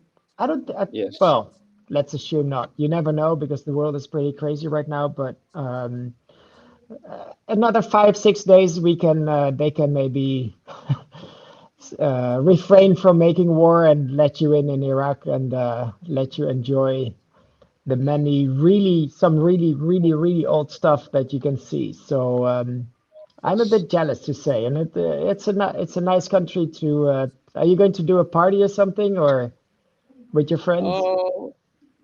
Haven't thought about that. Yeah, I just Okay, have a well, yeah.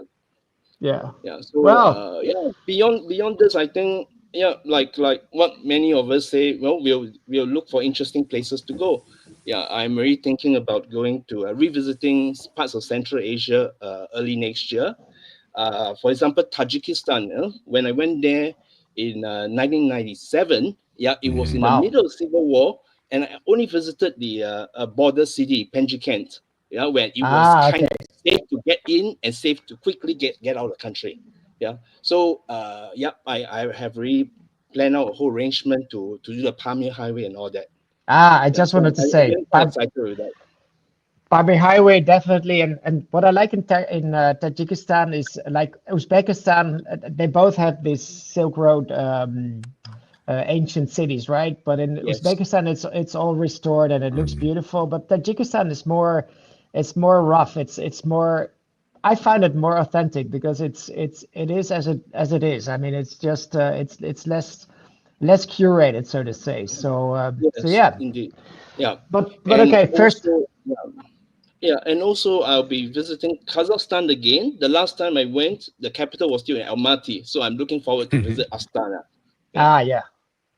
Try not to go in winter because it's like minus 35 Celsius. So I don't think, unless you like the cold, but thank you. Keep fingers crossed for Iraq, for Wei Chang, everyone. And next to Summer with another North Korea story. Yes. So my plan is to use my Jordanian passport as soon as they're open. And the funny thing there is that I've had it obviously since birth, and I've never actually used it, except for once to get into Petra for 1 dinar when everyone else was the only time I ever used my Jordanian passport. So I'm looking forward to that. Yeah, I mean, it's funny because I don't want to go to just like, I want to see Pyongyang at the least. So my plan is to wait 2026, see what happens. If not, I might join the marathon in 2027, just because it does happen to go through the sites of the city. If it didn't, I wouldn't do that either. I'm an architect, so like I really want to see those sites. I want to see the hotel and all those things. So that's my plan there. And like in between, like until that happens, I feel it's a little funny because I feel a bit free. Like, oh, well, I'm just waiting so I can go to all these places I have been postponing in countries that I've already been to. And so it's been great. My last new country was Afghanistan in April.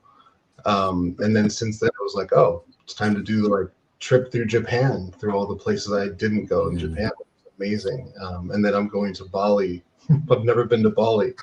When I was going to Bali, the volcano had erupted in 2017, and I had to change my plan to go to Sumatra instead. And so it's been like so high on the list. Like, how have you not been to Bali? Is like everyone says to me. So it's kind of freeing.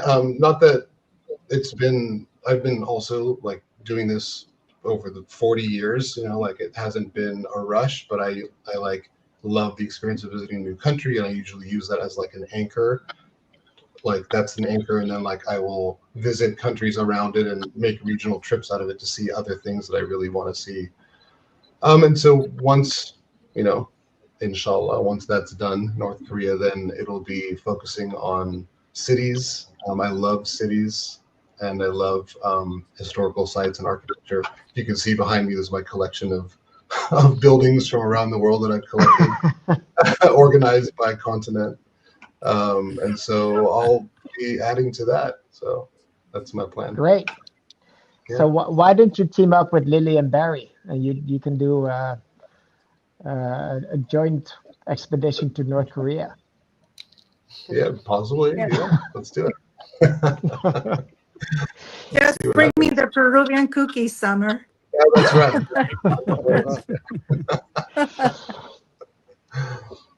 Summer was doing some, I just wanted to chime in on that one. Summer was doing some baking on COVID. So he specializes in Peruvian cookies. So I'm signing up for that.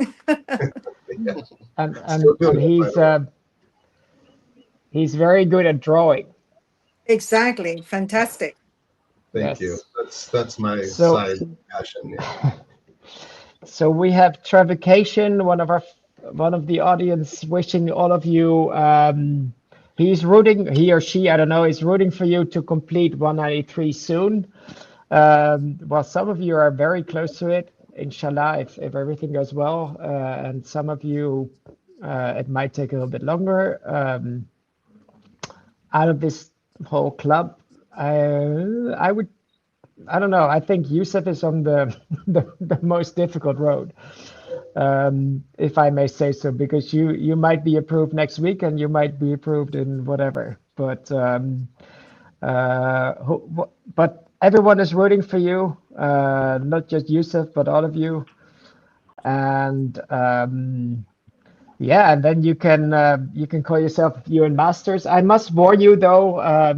I visited my last country in 2017, and I still miss the feeling of crossing a border of a country that you don't know yet. So the whole idea of like, what is this country about? What are the people about? What is the money? What is the language? What is the food? What is everything? So it's I mean, of course you all want to reach 193, but once you do it, it's something is taken away from you that you, unless of course a new country will be born or will come into existence, you will never be able to have this feeling anymore. Of course you can go to different regions of a country you've been to, but you will never set foot in a country that you don't know. So maybe that can be a small consolation for, especially for those of you who still have some waiting time for your last border. Well, I'll be following you. I'm curious to see how things go with North Korea, with Iraq, with Sudan, with Turkmenistan. Peter, what was it again? I already forgot. Yeah, well, that's, yeah. Popular Republic of. Yes. Great. Anyone, do I see new questions? I don't think so. Someone is asking, Travication is asking Yusuf if your visa for Turkmenistan is rejected more and more and more, will you just continue applying, or how will you tackle it? Yeah, I'm trying, like as I said, I'm trying through many ways, like through sport activity, expedition, conference, through embassies. So yeah, trying more and more. I'm not in rush, because the 192 country was Venezuela. It was in last May, and since that time I'm trying to get to Turkmenistan, but now I'm enjoying going to the TCC list. Like I have next month a cruise ship to Easter Island and Pitcairn Island, Tahiti. Fantastic. Yeah. Yeah. Also, I have some like Caribbean islands like Anguilla, Saba, these islands. So yeah, I'm enjoying this. Good. And you're still, I mean, just remember that Barry had 16 failed attempts to go to North Korea. So you're still behind him. So keep on going. I was just before we had the book panel, and one of the books we talked about was, well, you probably know him, Thor Peterson, who traveled to every country without flying in 10 years without ever coming home. And I read this book, and it's basically, in the end, it's all about not giving up. So if you need inspiration, maybe you want to read this book, because it's he had many moments where he thought, look, especially when he was stuck in Hong Kong with COVID, he was like, yeah, I might as well go home and just take a flight. But then he didn't do it, and he completed his goal. So same for you, just don't give up. That's true. And inshallah, sooner or later, it's gonna happen. Inshallah. And I don't know, maybe we should all go to Turkmenistan to be there with you. Yeah, I think there is like a Nomad Mania group trip to Turkmenistan next March, I think. So I spoke to Harry about this, and let's see how it's going. Let's see. All right, guys. We have someone else wishing, well, many people wishing you good luck. Thank you. And me too, wishing you good luck. We unfortunately need to close here unless someone has a very urgent thing to add to our discussion, because I mean, we can talk for hours about travel, of course, but unfortunately this whole weekend is programmed, so we need to give the floor to others. But does anyone wants to add some wise words to what was already said? Just good luck to everybody on your last country. Yes. Thank you. Yeah, Yes, good luck, guys. Good luck. I look Thanks forward to a lot. meeting you all on the road somewhere sometime.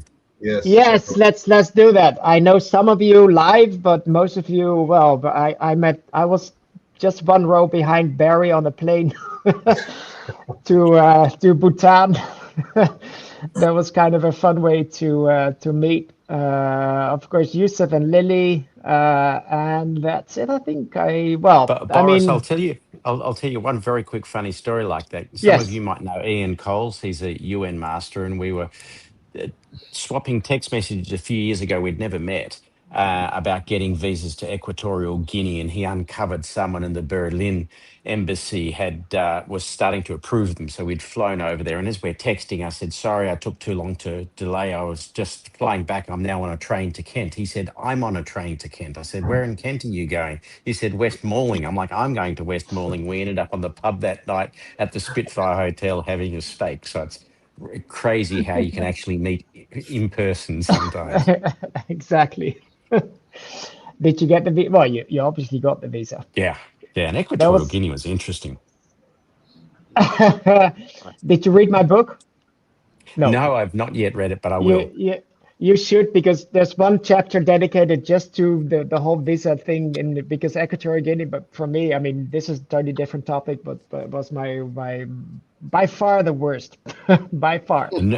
Nauru was my worst because the Australian government puts pressure on Nauru not to let refugee advocates in. So I applied on my Australian passport a couple of times, couldn't get in. Only when I applied on my British passport could I get in. We've all got stories like that. Yeah, exactly. Yeah. Boris, Good. I read your book, and my own experience, which is in my book, mimics your experience. There you go. And you have a US passport. Yeah. All right, guys. Thank you very much for being part of the weekend, for being part of this great ongoing travel show. And once more, wishing you good luck on behalf of the audience, on behalf of myself, and hope to meet you soon in person. Thanks, Boris. Bye, everybody. Okay. Thank you. Thank you.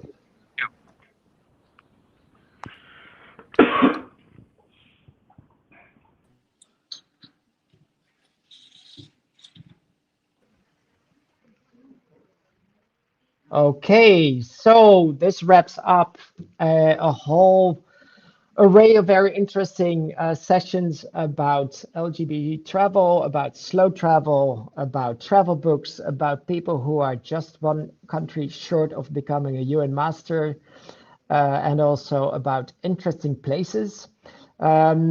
I don't know if this doesn't inspire you to travel and to visit places that you probably haven't been before, then I do not know what can inspire you. It's time for me to wrap up this second block of panels, and we will be having another evening session. Well, depending where you are, it might be an early morning session for you. It might be a morning or afternoon session. For me, it's evening. And this session will be hosted by none other than Lucy. I don't know if she's already online. I do not see her yet. But then I will just keep on talking. Just a short wrap up of what we did in the last few hours. As I said, we got some very interesting UN masters to talk about their favorite places, and I'm very sure that there must be places that you probably didn't consider going or you would like to go back to. I especially liked someone advising a beach in southern Sweden, because that's not really the connection I have with Sweden as a beach destination. But there you go for surprising travel ideas. Then we had the travel books, of course. We had 2 awards in this block. One of them for the best fixer, Baba from Mauritania. Once again, congratulations. And the other one was the best travel book award for 2025, which was given to none other than Thor Peterson for his book, The Impossible Journey. And then we had LGBT Travel, which was a little bit short. We only had 2 panelists, but I'm sure that at least some of you must have been inspired and maybe strengthened by their advice and information about traveling as someone from the LGBT community. And we just heard, of course, people struggling, or not struggling, but anyway, still waiting to visit their last country, to cross their last border. Thanks to the audience for all your support for these people. And we're looking forward to seeing them actually cross the last border and then becoming a UN master themselves. And that's adding to as we heard before, the 501 UN masters, which at least according to Nomad Mania statistics are currently around in the world. And there we have Lucy. Hello. I'm on. That was quick. So Lucy, last year we were on stage in Bangkok. I must say that I must much prefer to be on stage with you than to see you on the screen. But well, we do what we can. You are fresh. I'm not fresh anymore because because 3 hours of panels is pretty intense, but it was fantastic. We had great panels here, great UN masters giving a lot of inspiring information and talks and ideas and everything. We even had the first guy ever in the history to not just complete 193, but also to visit the North and South Pole and to go into space. Oh, yeah. So that's Jaime Aleman. Yeah. So that's a great guest to have. But it's about time for me to hand over to you. Now, I know that you have been running these days. So what have you done? Because are you trying to run a marathon at every state in the US? Yes, so that's my goal. I've been running for a long time, and I met a couple of travelers who have run in all 50 states, and some even have run in different countries. So that became my target a few years ago. And today I just ran in Indiana. So I'm in this low budget hotel in the middle of small town Indiana. It's my first time here, actually. I ran this morning, and I was looking forward to finishing so I could go back and shower and get ready for this. And then after my segment, then I drive 4 hours crossing over to Ohio. And then tomorrow morning I have another race. And tomorrow's actually my 50th state. And that's another marathon. Yes, and so that'll be my states. And then now I'm trying to pursue a full marathon in all 7 continents. So next week I run in Australia. And February, I'm planning Japan, and March is Antarctica. But enough about me. I wanted to remind you, we were also on stage together before last year. We were I know, in Ukraine Lviv. together. Of course. Well, how can I forget? Yeah, I presented you the award. Come again? I presented you with your award that you won. Yes. Well, exactly. That was different because you were presenting and I was not. I was just accepting the Nomad Mania Award for Best Travel Book 2023. But just for a second, back to marathons. You know that there's a project for running 7 marathons in 7 continents in 7 days, right? I heard about that, and that sounds torturous. Not something I want to pursue. No, Okay. and like my last marathon was international, was in March back in Morocco, and I ran the Fez marathon. It's inaugural full marathon, and you're running through the old souks, through Fez, and all the little shops, and the local people are so encouraging, and so and then after that I got to spend a few days with my sister and my daughter exploring. I was showing them some of my favorite spots like Chef Shawan and all over Fez and into the desert. So then I want to actually go to the destination, not just run and hop on a plane and run another one. And go back. Yeah. 7 continent Great. one. No. So I think we both agree because I'm a sportsman myself. I try to do sports every day, like not just running, but different sports. But I think we both agree that doing sports can be very beneficial to your travel style because you're just fitter, and travel can be pretty exhausting. But when you're in shape, you can walk that extra mile, you can hike up that extra hill, you can take more out of your travels, I think, when you're physically fit, right? What do you think about that?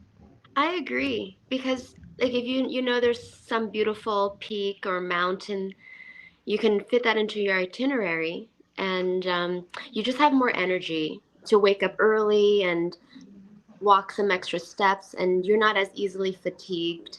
And I think it's just a good way to live, feeling like you're just breathing in fresh air and utilizing all the nature that you can access when you travel. Absolutely. Yeah, totally agree. Well, I think it's about time for me to officially hand over to you.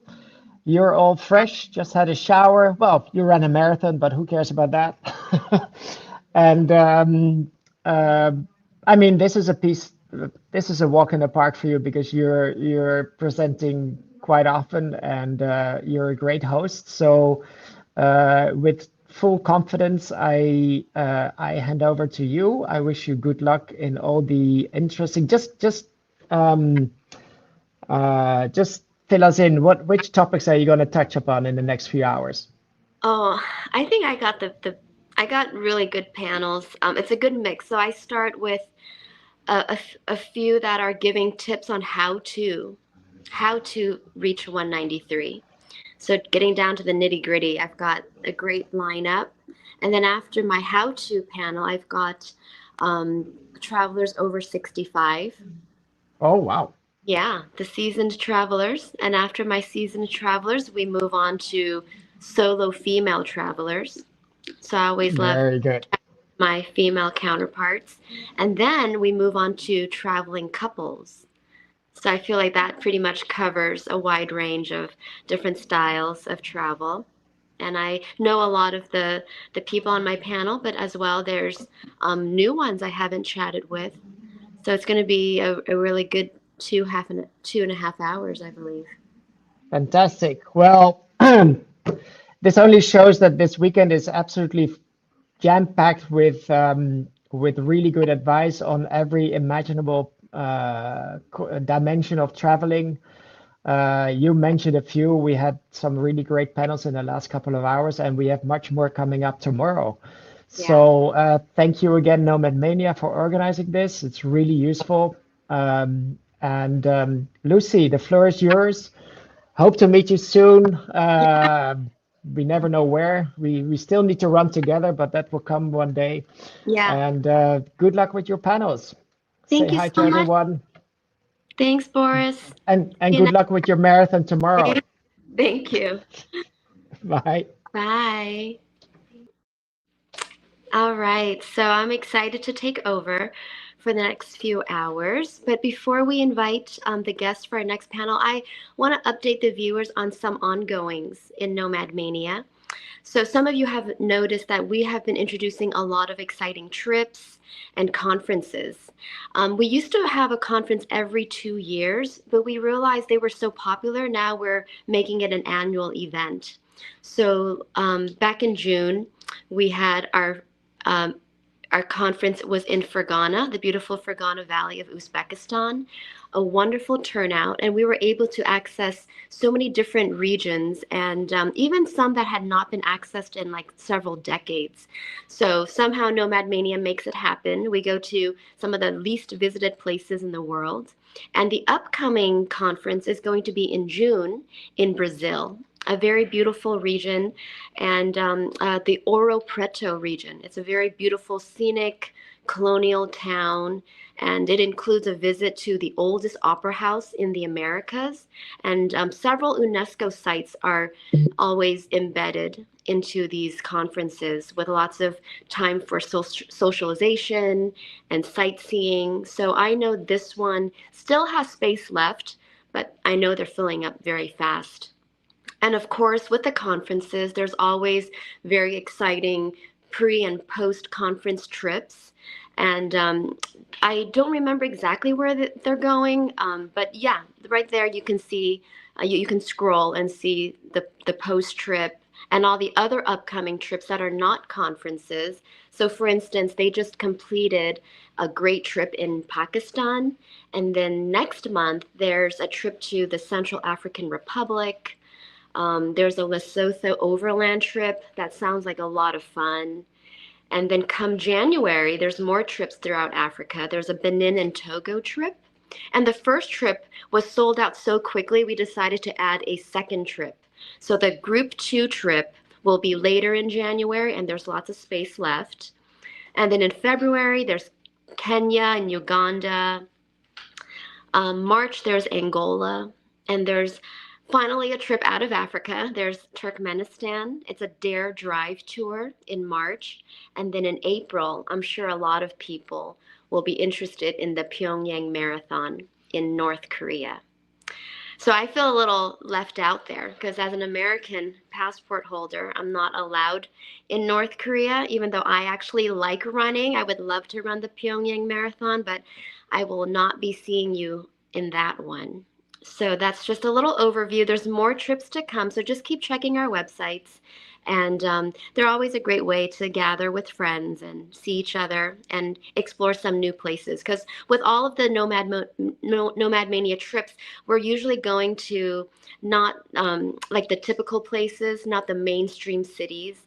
We're usually venturing off to like Dare regions and hard to reach places. And yeah, it's always going to be something, you know, up our sleeves. So yeah, hopefully you guys check out our tours. So let's see. I think it is time to start our first panel. That is the how to reach 193 panel. And let's see who's here. Let's hope everybody is able to log on today. We should be seeing, there's JP. I just saw JP last week. Wendy, hey. Hi. Hey, Hi. PC. Hi, David. Hi, Evelton. I saw Hi. Evelton. And Hi. Nina. Yay, Nina. Hi, good to see you. It's Can you nice. hear me? Yeah, I hear you. Good. Okay, where did JP go? So good. Well, I shouldn't be saying good afternoon or good morning because we're all dialing in from different places. So why don't we just kind of go around and share, where you dialing in from? I think I always assume everybody knows each other, but some of us don't, and some of our viewers don't know us. So why don't we go around and maybe say our name, where you're dialing in from, and I think it'd be nice if you can share what was your last country and what year you finished. So let's start with Wendy. Hi everyone, my name is Wendy Arbite. I just noticed my lipstick looks a little orange. It's not on purpose. Always like that. I am in Memphis, Tennessee, and I hold both a U.S. passport and a German passport. That's one of my tips later. My last country was North Korea. I was the first non-Russian tourist in, and that was February of this year, 2025. And it was a long journey to get there, so excited to make it. Congratulations, Wendy. You're one of our newer UN masters. The shirt looks great on you. Thank you. Just first time wearing it. Very happy to wear it. Thanked. Hi. I'm dialing in from Stockholm, and my last country was Yemen in 2020, 2 weeks before the pandemic started. And I'm involved in Club 100, not only Nomad Mania. I love both. Fabulous. It was great seeing you last week. Phillips or PC?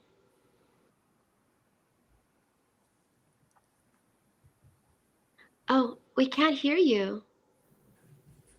There. Okay, maybe we'll figure that out. Yeah, we still don't hear you. Oh. Okay, maybe we'll circle back to you. JP. Hello, my name is João Paulo Peixoto. Call me JP because they cannot pronounce my name. I'm from Portugal, and my last country was 14 years ago, in 2011, Israel. And I'm in Gondahar, Ethiopia. Fabulous. And Nina. Hi, Can you hear me everybody. now? Hello, everybody. I'm Nina Sedano, and my last country was Turkmenistan in 2011.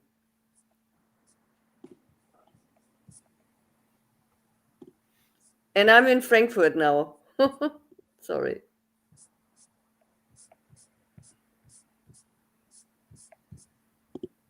Philip, we Can you hear me? Yes. Okay, so I'm PC. I'm in Los Angeles at the moment. My last country was Guinea-Bissau in 2008, 17 years ago now.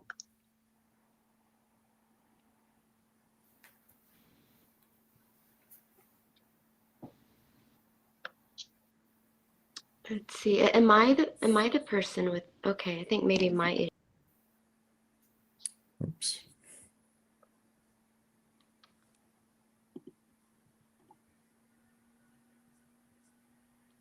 Did you hear that? Hi, everyone. I'm David. I am currently in Torre delle Stelle, Sardinia, Italy, and my last country was Nepal in 2019. Okay, I think I had some difficulty. You guys hear me okay now? Okay, great. Yep. I'm sorry if I missed somebody. Did we get Evelton yet? No, not yet. Hi. Hi. I'm wearing my shirt as well for the first Great. time. It's very dusty at the moment. I'm in Arba Minch in southern Ethiopia. We just had a 12-hour drive from the Oromo Valley, which was amazing. But there was a lot of dust. But Thank God no one can smell me online. I finished, my last country was Madagascar, and that was 2.5 years ago. A delay because of COVID, but nonetheless, I got there. Well, thank you so much for, making the effort, because I know a 12-hour drive, you're exhausted. And I know that, everyone is somewhere exotic except me. I'm in a budget hotel in Indiana, and that's probably why my Wi-Fi is not that great. So back to my how-to. I know this panel could be so long because there's so much that is encompassed with traveling to every country. So I can only touch upon a couple of questions. So we'll just probably go in a circle and have everyone touch upon something important. I want to go first to when you make that decision, like I'm going to visit every country in the world. It's like a really big project, and it's going to take a lot of time and investment. So I'm going to ask, how about back to you, Wendy? If somebody tells you, I want to visit every country in the world, tell us, I know it's hard to say like one strategy, but how do you approach that? How do you answer that to somebody? That's a very good question, because if I had to do it over, advice I would give to someone, if they can, is to have geographical different bases around the world. So if your strategy is, let's say I want to see Africa, I would base myself in Paris, because from there you can get a lot of flights. If you want to see Asia, then base yourself in Singapore, Kuala Lumpur, somewhere where the flights are plentiful and cheaper. I'm in Memphis, so nothing's easy or cheap from Memphis. Also, I would say study route maps maybe of airlines, because speaking of Africa, if you're in Lomé, that's the Sky Airlines hub, and you can get kind of anywhere from there. So many times I've been somewhere and I look up at the monitor and I'm like, it was so close. I could have gone to Hainan, or I could have gone somewhere here. So kind of study where you're going and then what's around there, easy places to get to from there. And then you could knock a few places out at once. That's really great practical advice. And I saw PC giving a thumbs up and nodding. So PC, is there something you want to add to that? Always. I always want to interject and heckle people. No. Somebody told me recently there's some great deal, like frequent flyer miles deal from Tokyo to Lomé is it, I don't know, Japan Airlines or something. So check that out if you want to do Wendy's advice there. But yeah, Southeast Asia, anywhere in Asia, based in Singapore, great advice. Little expensive for most people, so probably more affordable to base yourself in KL or Bangkok, which has even better flight routings around the region, even, or Bali. Yeah, Bali's quite fun. Okay, so that's just starting out, but I think it's such a good question. Is there anyone else that wants to answer that, or just to add on to that? Okay. Well, I'll chip in. I started when I was, no, I didn't start. I set myself the goal when I was probably 7 or 8 years old. And for the next 20 years, I thought it was just going to happen by magic, until I woke up one day in my early 30s and realized that unless I got seriously in planning mode, it wasn't ever going to be achieved. Because there's a lot of countries that you don't just happen to end up in. And that's when I started the long spreadsheets, which I'm pretty sure everyone here on this panel has a version of.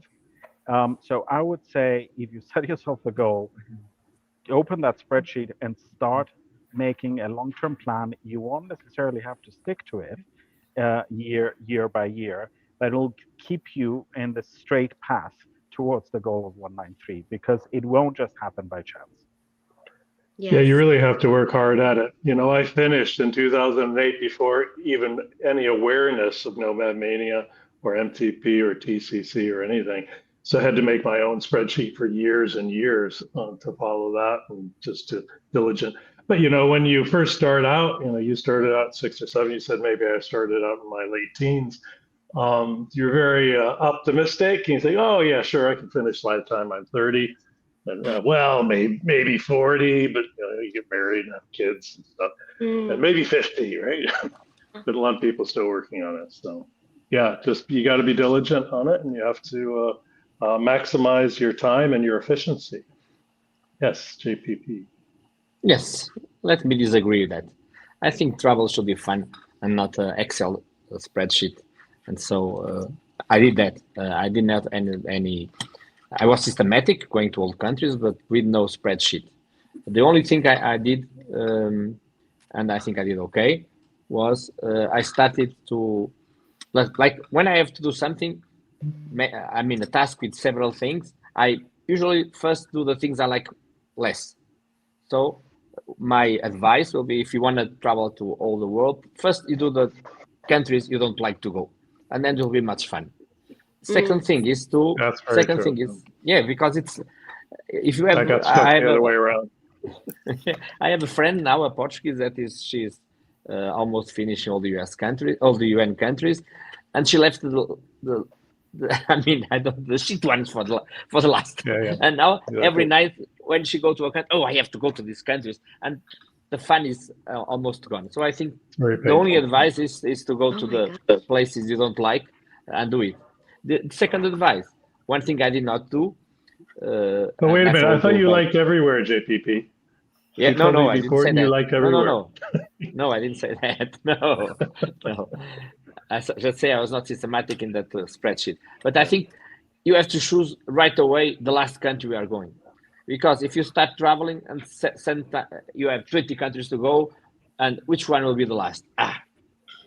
None of them is good. So first choose right away the last country to finish. That's the only advice. It's not I do not recommend possible. Guinea-Bissau to anyone. Just enjoy traveling, and then Guinea-Bissau is you good. see we'll see which country comes last. I kept we are Nepal different. for last, so I could Yeah. actually celebrate with friends and family. Yeah. I would like to add to what JPP said about the travel should be fun. It should. I would also advise don't rush it. Don't go too fast. Don't stress it. And that's a way for making it more fun for most of us. Then some of us go fast all the time. Some of us even go faster than our luggage. But that's. I think Bengt is saying that because he's recently come off of a David Young trip or two, right? Yeah, exactly. But I think most of us might be inclined to rush it and might enjoy it if we don't do it too fast. But that's my view on it. That's a good point. And then I want to hear from David and Nina. This question will be for you two. A lot of people ask about, allocating the time and then also allocating the funds. So you can talk about whichever you like. Nina, would you like to start? Time and funds.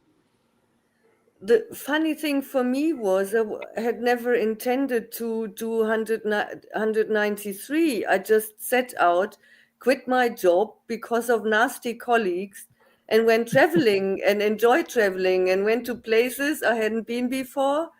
And then I stayed there, traveled around, and then went to another country, and I just went as I went. Yeah, and the last nation was the most difficult one to get in. I had several attempts to get into Turkmenistan, and also in Africa to Guinea-Bissau.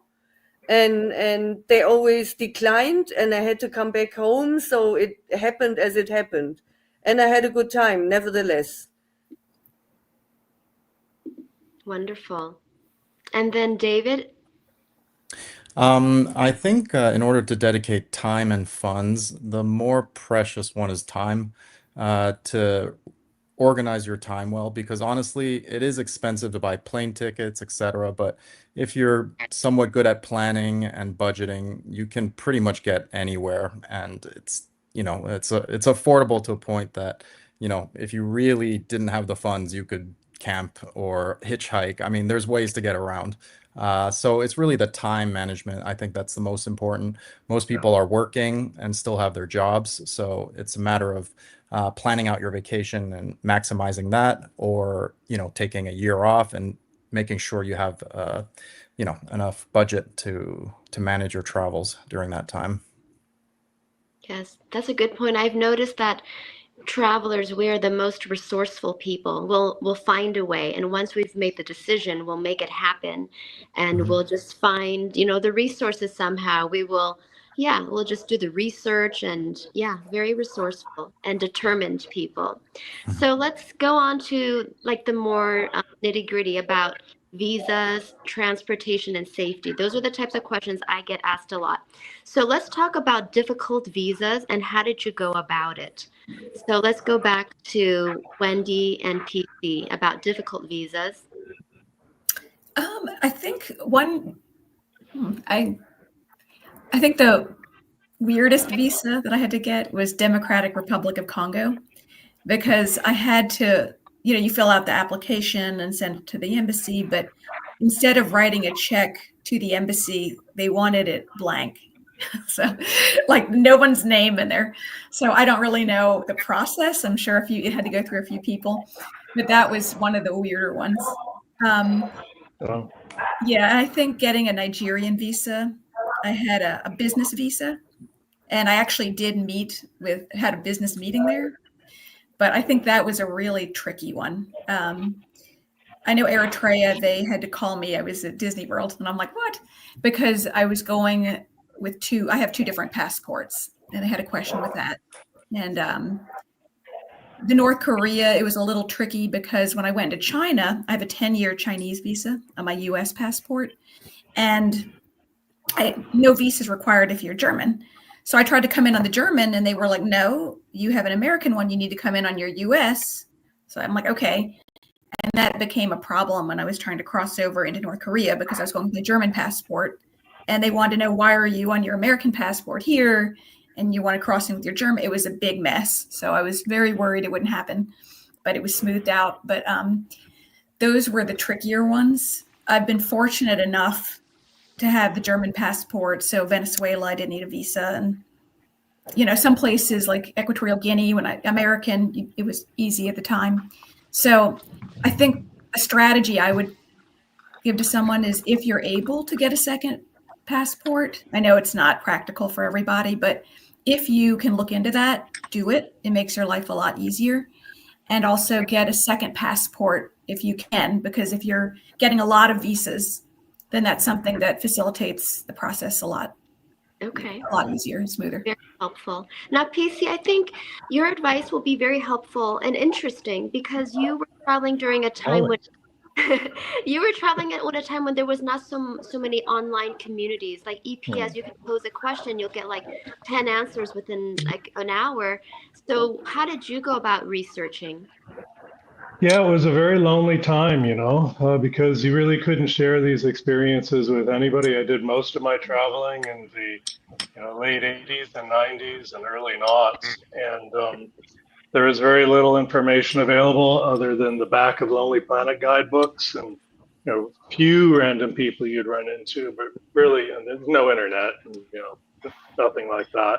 I did a lot of my travel planning with the OAG guides, the airline guides that listed every flight everywhere in the world, and I subscribed to that for about 10 years so that I could do complex travel routings, particularly in Africa. But back to visas, I was actually not got much to contribute, and now I have a Singapore passport, so obviously everywhere is easy. And quite affordable, particularly compared to the US passport, which I gave up in 2010, a couple of years after I finished.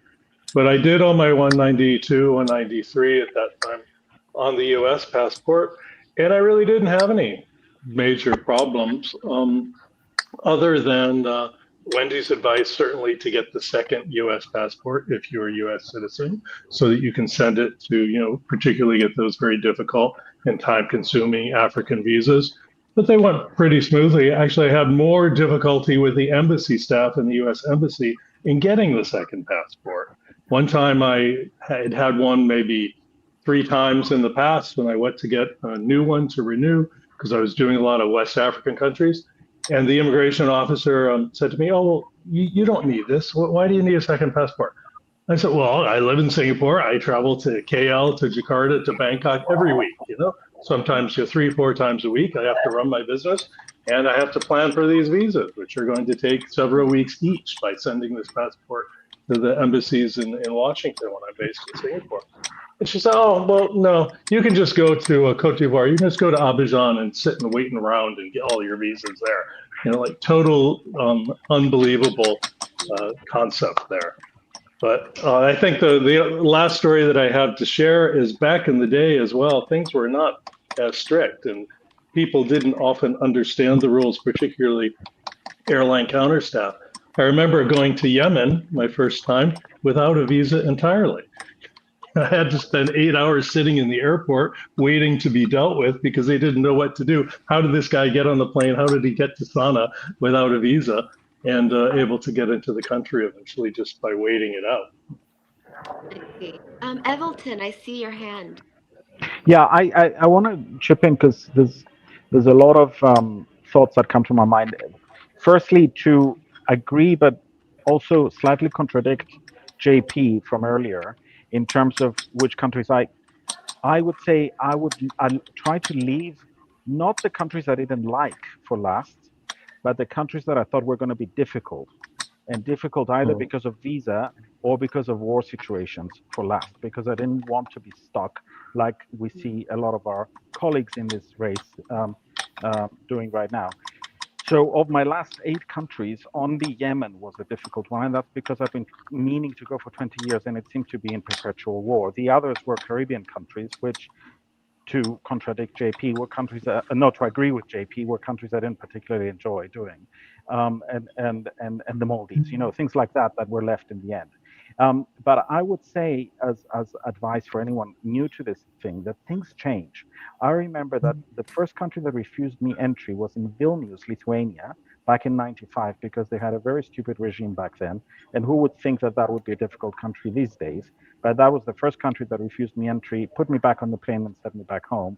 The second time that happened, I was physically deported straight after being admitted into Senegal for similar reasons. But then a couple of years later, that changed. I could breeze right through. So things do change. And I agree with PC that it's much easier to do research now on the internet. And I find embassy websites not always to be entirely reliable, but I find them the first go-to for these things. So yeah, that's all I had to say on this. Yes, David and Bengt. I will give an example from Club 100. We were 10 people from Club 100 going from Ivory Coast to the Republic of Congo, 9 countries. So there were obviously a lot of visas. What we did, everybody, they got a second Swedish passport. So we had 5 visas in one and 4 visas in the other. And what we also did, we coordinated the visa runs because Sweden didn't have embassies everywhere, the countries didn't have embassies in Sweden. So we had to go to Brussels, we had to go to Denmark, and we had to go to Germany.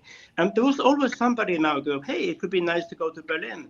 So they brought all the passports, no DHL, no Federal Express. So we went in person and dealt with all the passports, had some fun, and then went back. And then another person would go to Copenhagen for the embassies for some other country, coordinate. That could help, and it could be fun. It works easier, of course, in Europe than maybe in the US or South America, but it was a lot of help for us. Okay. JP? Yes, perhaps an advice to a thing that usually extreme travelers don't do, and they are proud not to doing.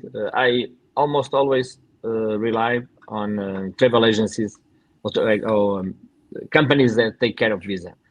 It's much easier, and the fee is $50 or something. And I've seen many travelers that spending many days and not sleeping, afraid not getting the visas because they don't want to pay the agencies. And I don't think.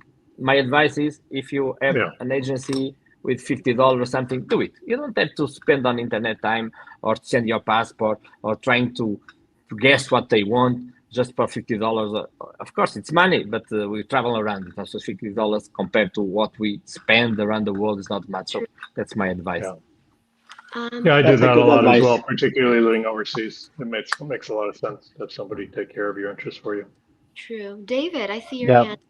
I would add to that though very quickly.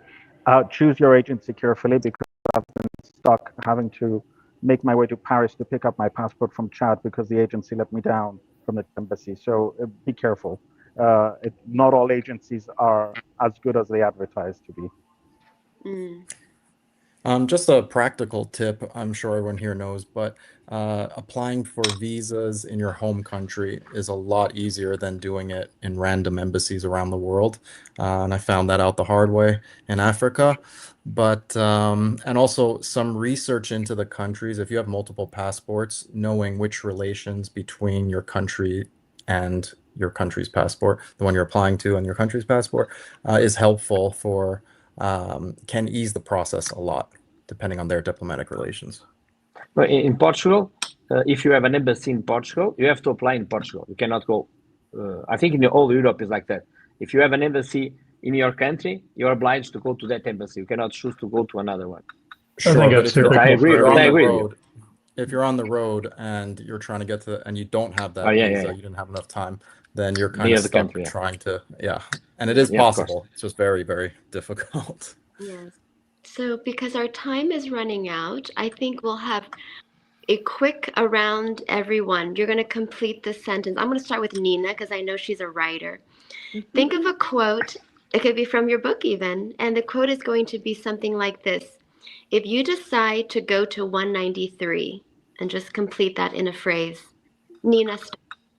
Oh God, I have to start. If you decide to go to 193, enjoy it. Banked. If you decide to go to 193, don't rush it and choose your travel companions wisely. Very nice. Wendy. I would say if you decide to go to 193, have no fear. Don't let warnings be safe, but go for yourself, see what it's like, because some of my favorite places have been ones that are dangerous. Great. JP.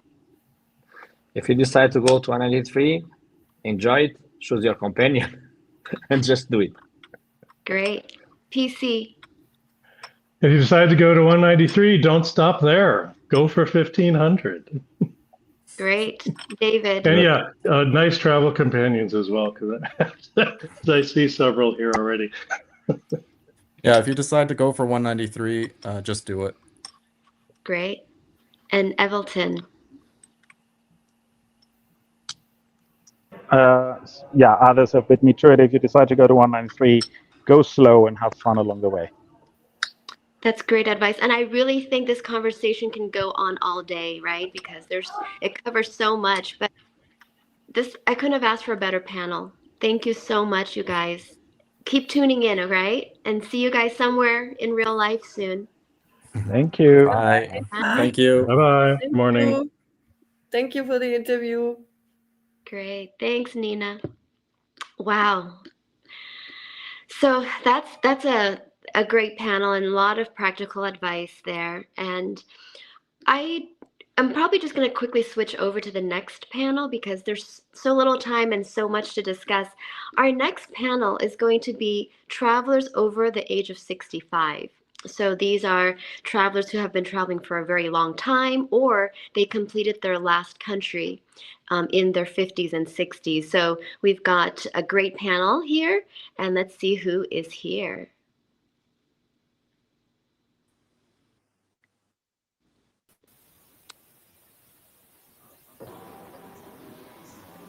Hi, Birgitta. Birgitta, I know you as Birgitta. Is there another name you can... Yeah, right. Pyret Birgitta Nilsson. That's my name. Okay. Yeah. Oh, there's Louisa and April. You're there. You're not over 65 for sure. No, but I'm helping her with tech. I just want to say hi. Thank you. She's a good helper. I know. Hi, Axel. Hi, Alan. Hello. Hi. And Rudy, and you're as a couple. It's Rudy and Jean. And Jean. Jean. Did you both finish together? I'm trying to do my 193 also, but I'm falling short. She has an American passport and still has to go to Cuba, Libya, and North Korea, which is very difficult at the moment. Yeah, very difficult, especially in North Korea. But there's a marathon if you want to run. Marathon, there are I know I'm 87, yeah, and I'm going to finish first from the end. All right. So welcome to our panel. Thank you so much for tuning in. I think I'm just going to do a introduction. I have each one of you do a personal introduction. Can you please tell us your name, which year and which country you finished, and also the age at which you finished your last country. Let's start with Louisa. Hello, everybody from Ethiopia who is just finished attending the MTP. My name is Luisa Yu, and I just finished my 193 country in Serbia. In And Serbia? it was yes, Serbia was my last 193. What year? And I was 79 years old, and at that time it was in 2023. 2023, Serbia, at the age of 78? 79. 79. Yes. Fabulous. Wow. Axel. Hi, I'm Axel Wacht from Germany, Friedrichsdorf near Frankfurt in the south of Germany. I'm started traveling with 2 years, and I came back 2 hours ago at home, and I finished in 2016 in Niger, my last country.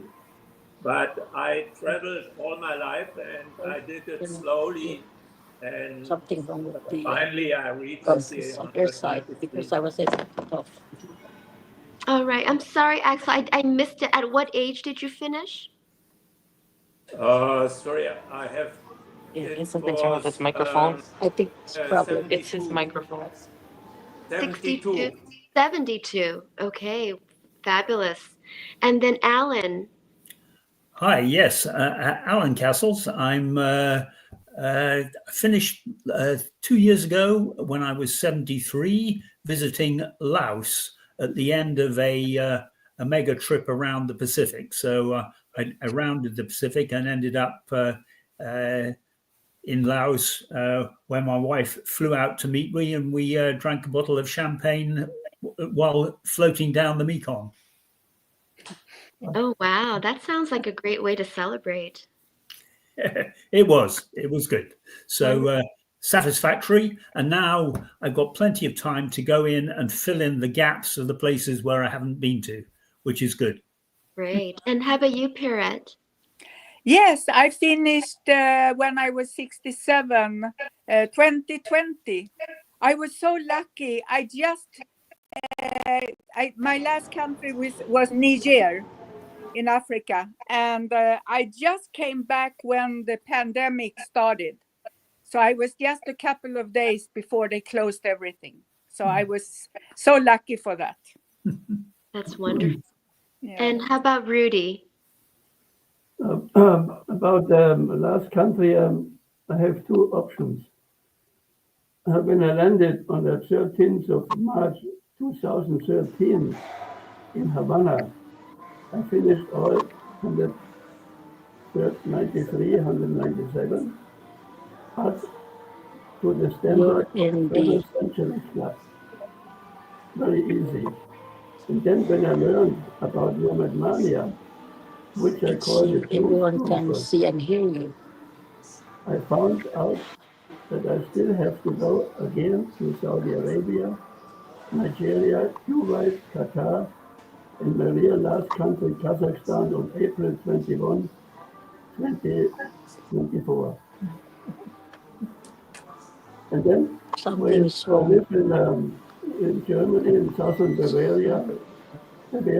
How can I do? I think she muted your microphone because the host can mute the microphone. Yeah, but we should. The next question I have. So nowadays we're seeing this new generation of travelers, and they are finishing 193 faster and younger than ever before. And so I want to hear a little bit about your take or your reaction to that. And then you can touch upon, were there circumstances that made it longer or later for you? And what do you think about this faster and younger attitude? I mean, do you feel like if you could do it all over again, would you want to be faster and younger when you finished? Louisa?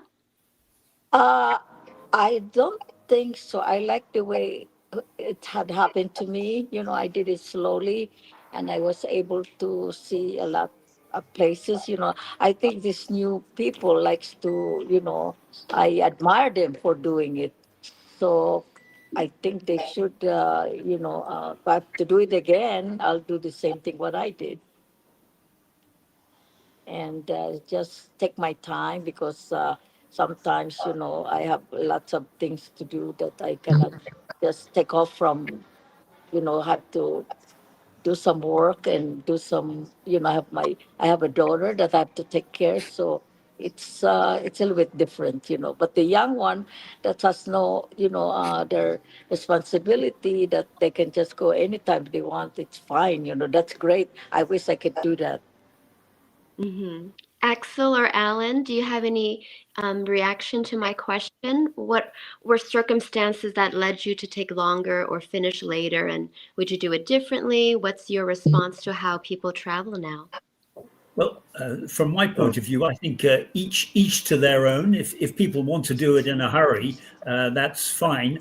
I think she As far as I'm muted your concerned, microphone. I prefer to take I my think she mutes time your and microphone because she can mute it on her side.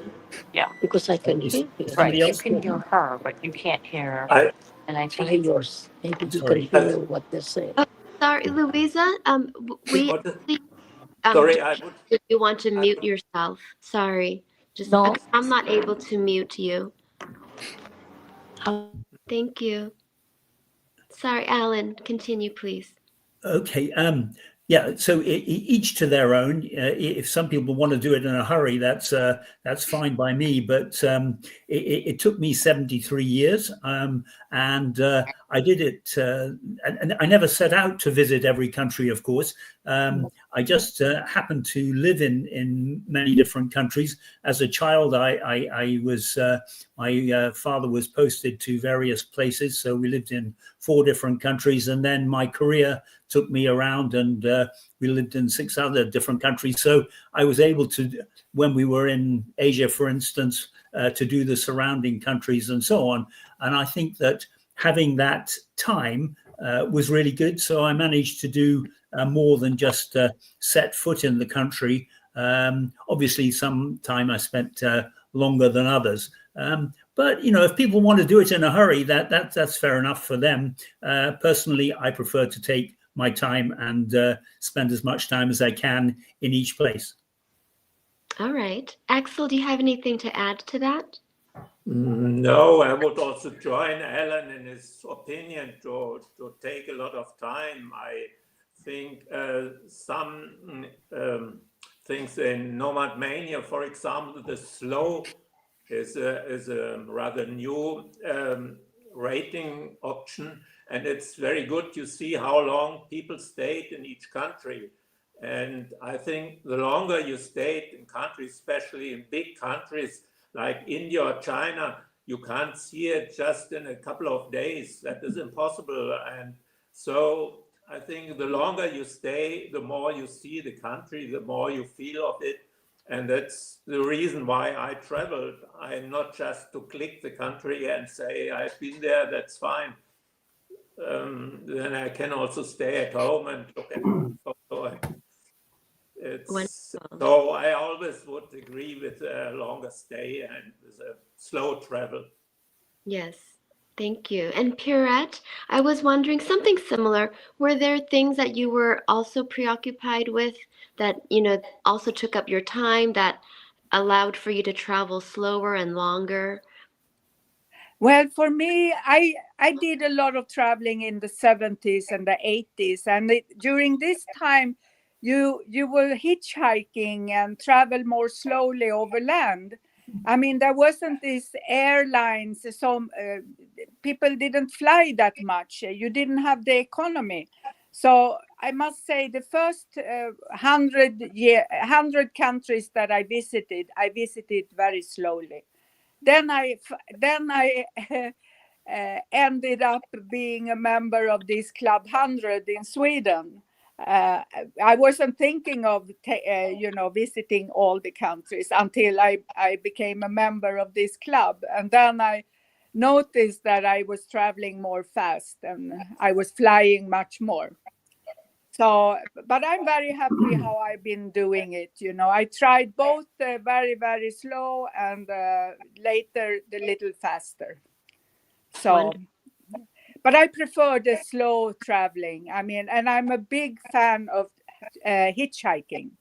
Oh. Even now, when I'm at this age, I still hitchhike wherever I can, because it's a good way to meet locals, and it's very exciting also just to see who is going to pick you up. Yeah. Yeah. So, and also in many countries there is not this, but I don't usually rent cars and things like that. So I travel with local bus, and in many countries they don't have a good bus system. So hitching is, I can recommend it. Wonderful. And then for Rudy, I think I'll ask you a different question. I was absolutely no hitchhiker. But my wife and I, we took a lot of hitchhikers because we traveled with our own trucks, camping trucks, to 83 countries and did very, very long trips. And why we took big trucks, because they were four-wheel drive, except for the VW bus. And we could carry a lot of stuff because we are wildlife photographers. I have to look here. Oh, wow. In my next life, I will become not an electronic engineer. I will be a wildlife filmer. I'm a filmer, not a photographer. Beautiful. And that this car we drove from October 77 until May 1980 with this VW bus around the world in a 31-month trip. And that was a trip very important for our life, because here we came bird watchers and animal watchers. And our main goal for traveling is always to see as many birds and animals. On my list, I have 3,900 species of birds and in 182 countries. Wow. And about 450 different mammals. Then we did another trip to, that was my first trip at all. This one started out with my motorcycle with a friend to go to Scotland, and that was in the night of the 4th August in 1963. And that was the first trip when I left the European mainland, and this date I always use for the beginning of my traveling life. And I have to tell you about the question about the, I don't know, did I tell you already? On the 13th of March, I landed in Havana, Cuba, and that was my last country at that time. And by the standard of Travel Century Club, which is very easy. And here you see me as a bird watching with the most experienced guide in Cuba, Gino de Zapata. And from the 22 possible endemic birds, we managed to see 21. And then the big first trip, the third trip with a car, it was 21 months. From August 85 to May 87 for 21 months. We drove in Africa, and then we decided that our most favorite place in the world is the East African savannah. We spent over a year in Kenya, and we had a special permit. They recognized us as residents, and we paid only $60, $80 for half a year, and we could take up to 5 people into the national parks, not the game reserve, but the national parks. And you won't believe how many visitors we got. Wonderful. And the last big trip, that was this car. We spent 3.5 years in South America after I retired. We wanted to stay only for 2 years, but we loved this country so much in all respects, for the wildlife, for the people, for the food, for the atmosphere, for everything. And South America is the best place to be relaxed, but you should have your own transportation. And with all those cars, I prepare them for the trips. And on the way, I did all the maintenance, and if something broke down, I had a welding equipment along and everything else. Wonderful. Thank you so much for sharing that, Rudy. I'm going to switch gears and ask something about, like, if you were to do it at a different age or at a younger age. So, Louisa, I'm going to start with you, because I know a lot of people are, they mentioned when you went skydiving. And so I'm going to brag that I was the one that suggested skydiving in Dubai, and I'm the one that took you. And that's a really great memory. And I'm glad that you think of it fondly. So I want to ask, I know that as we get older, there may be some limitations, maybe physically, I'm unsure, but maybe there's something that when you look back in your travels, is there a time when you think, I wish I would have gone there when I was younger, or I wish I would have done that when I was younger? So anything you want to share about that, Louisa?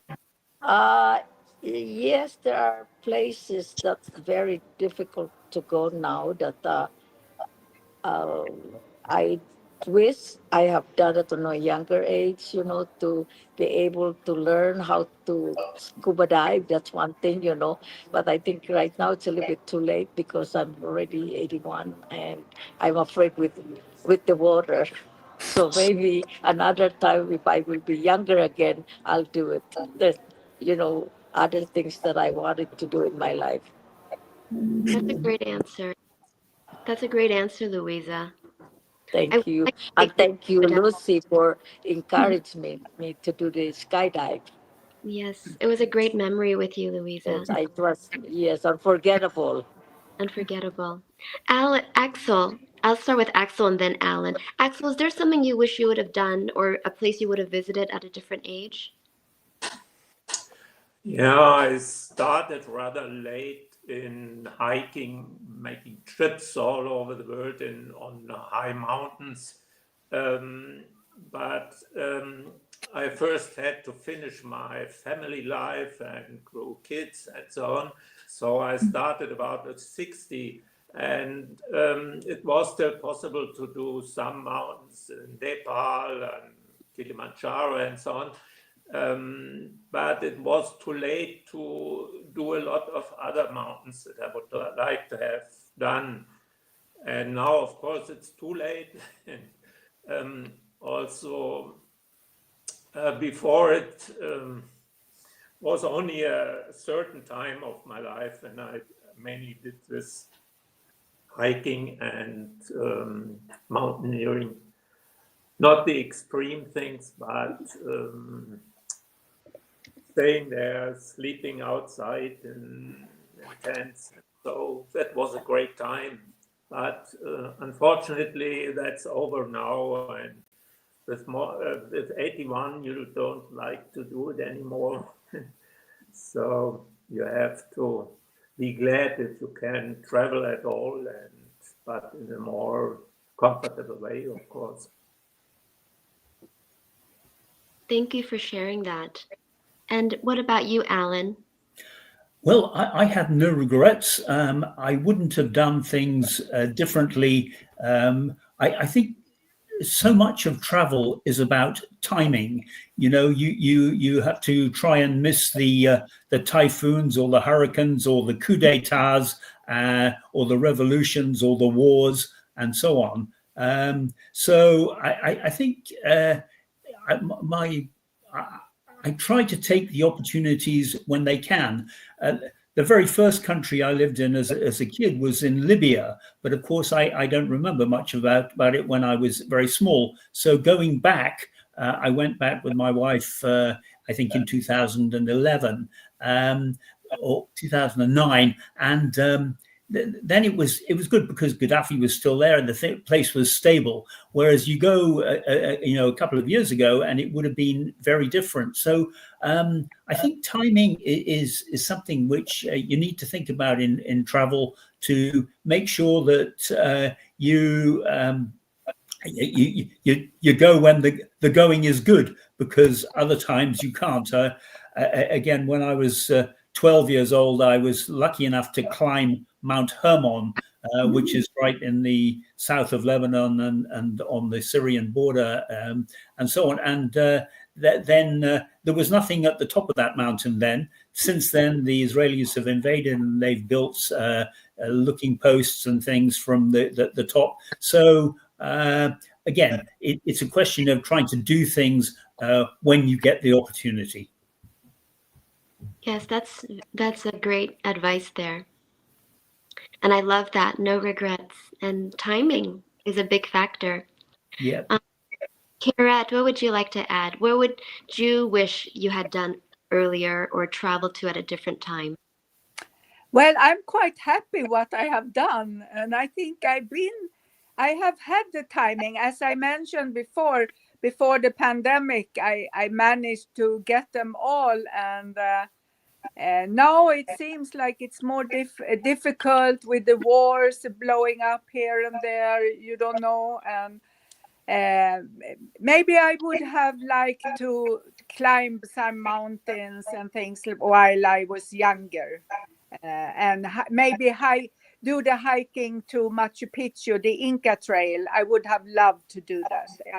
I've been to Machu Picchu, but I never did the trail. And now I think it's too much. But I agree with Alan and that the timing, go for it when there is time, because you don't know how the tomorrow looks. Yeah. Yes. Great advice. And what about you, Rudy? I have to say, we were very lucky. I could take off from the company, Telefunken, a radio electronic company, for which I worked actually also in 16 years to set up radio communication systems.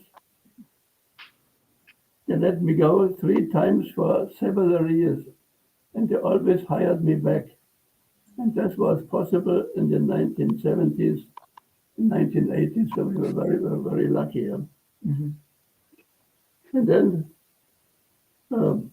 my most important trip, that was I arranged a 2-man expedition to Papua New Guinea.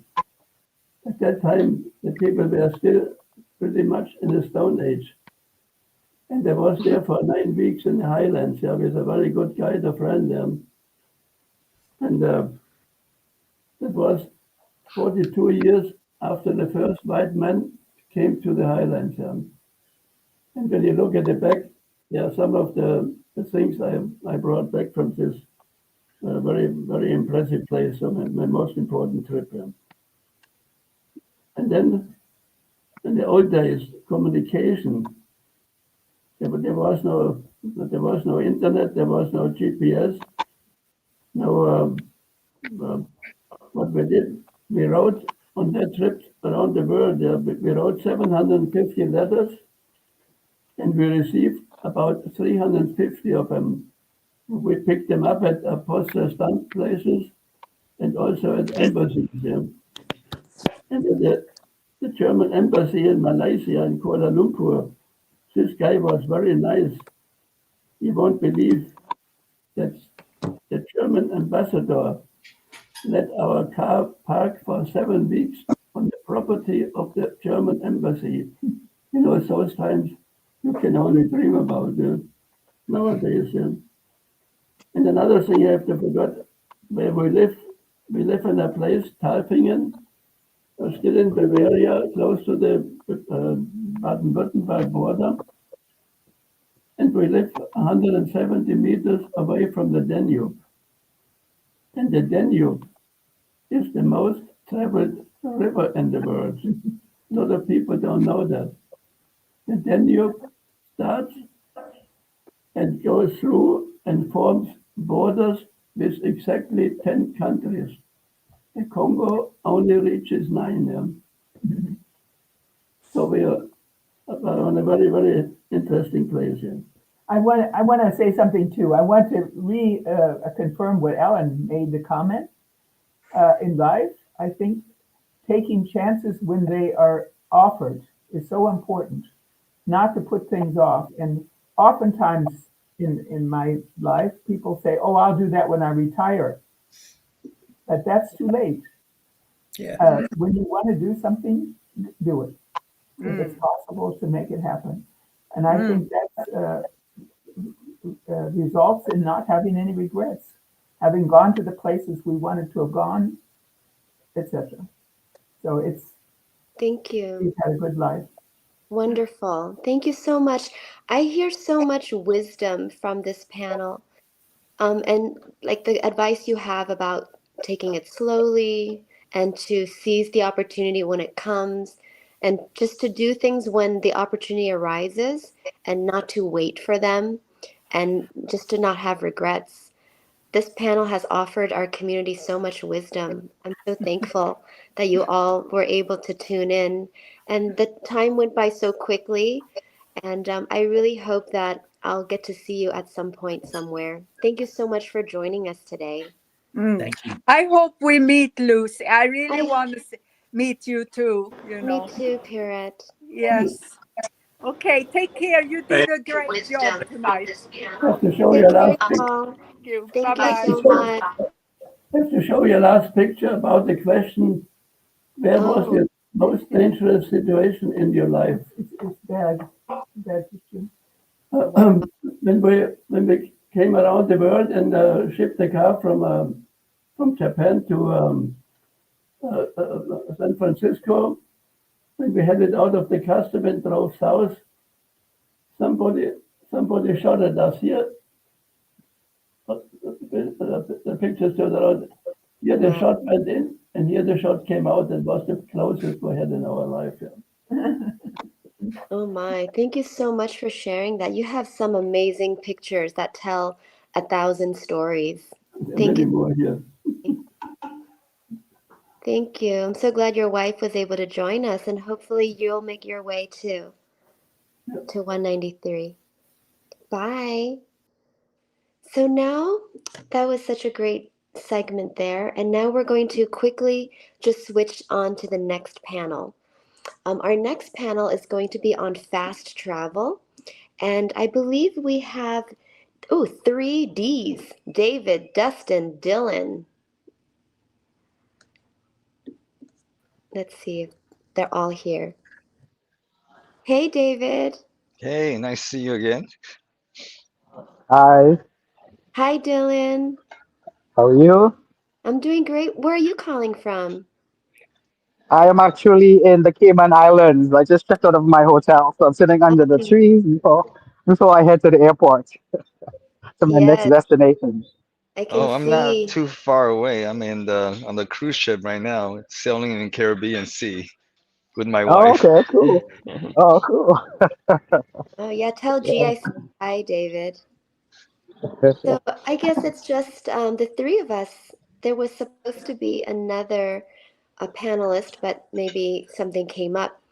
Okay, so you two are on a panel about fast travel, and I know that you don't always travel fast, but I know that you've had experiences where you've had to travel fast.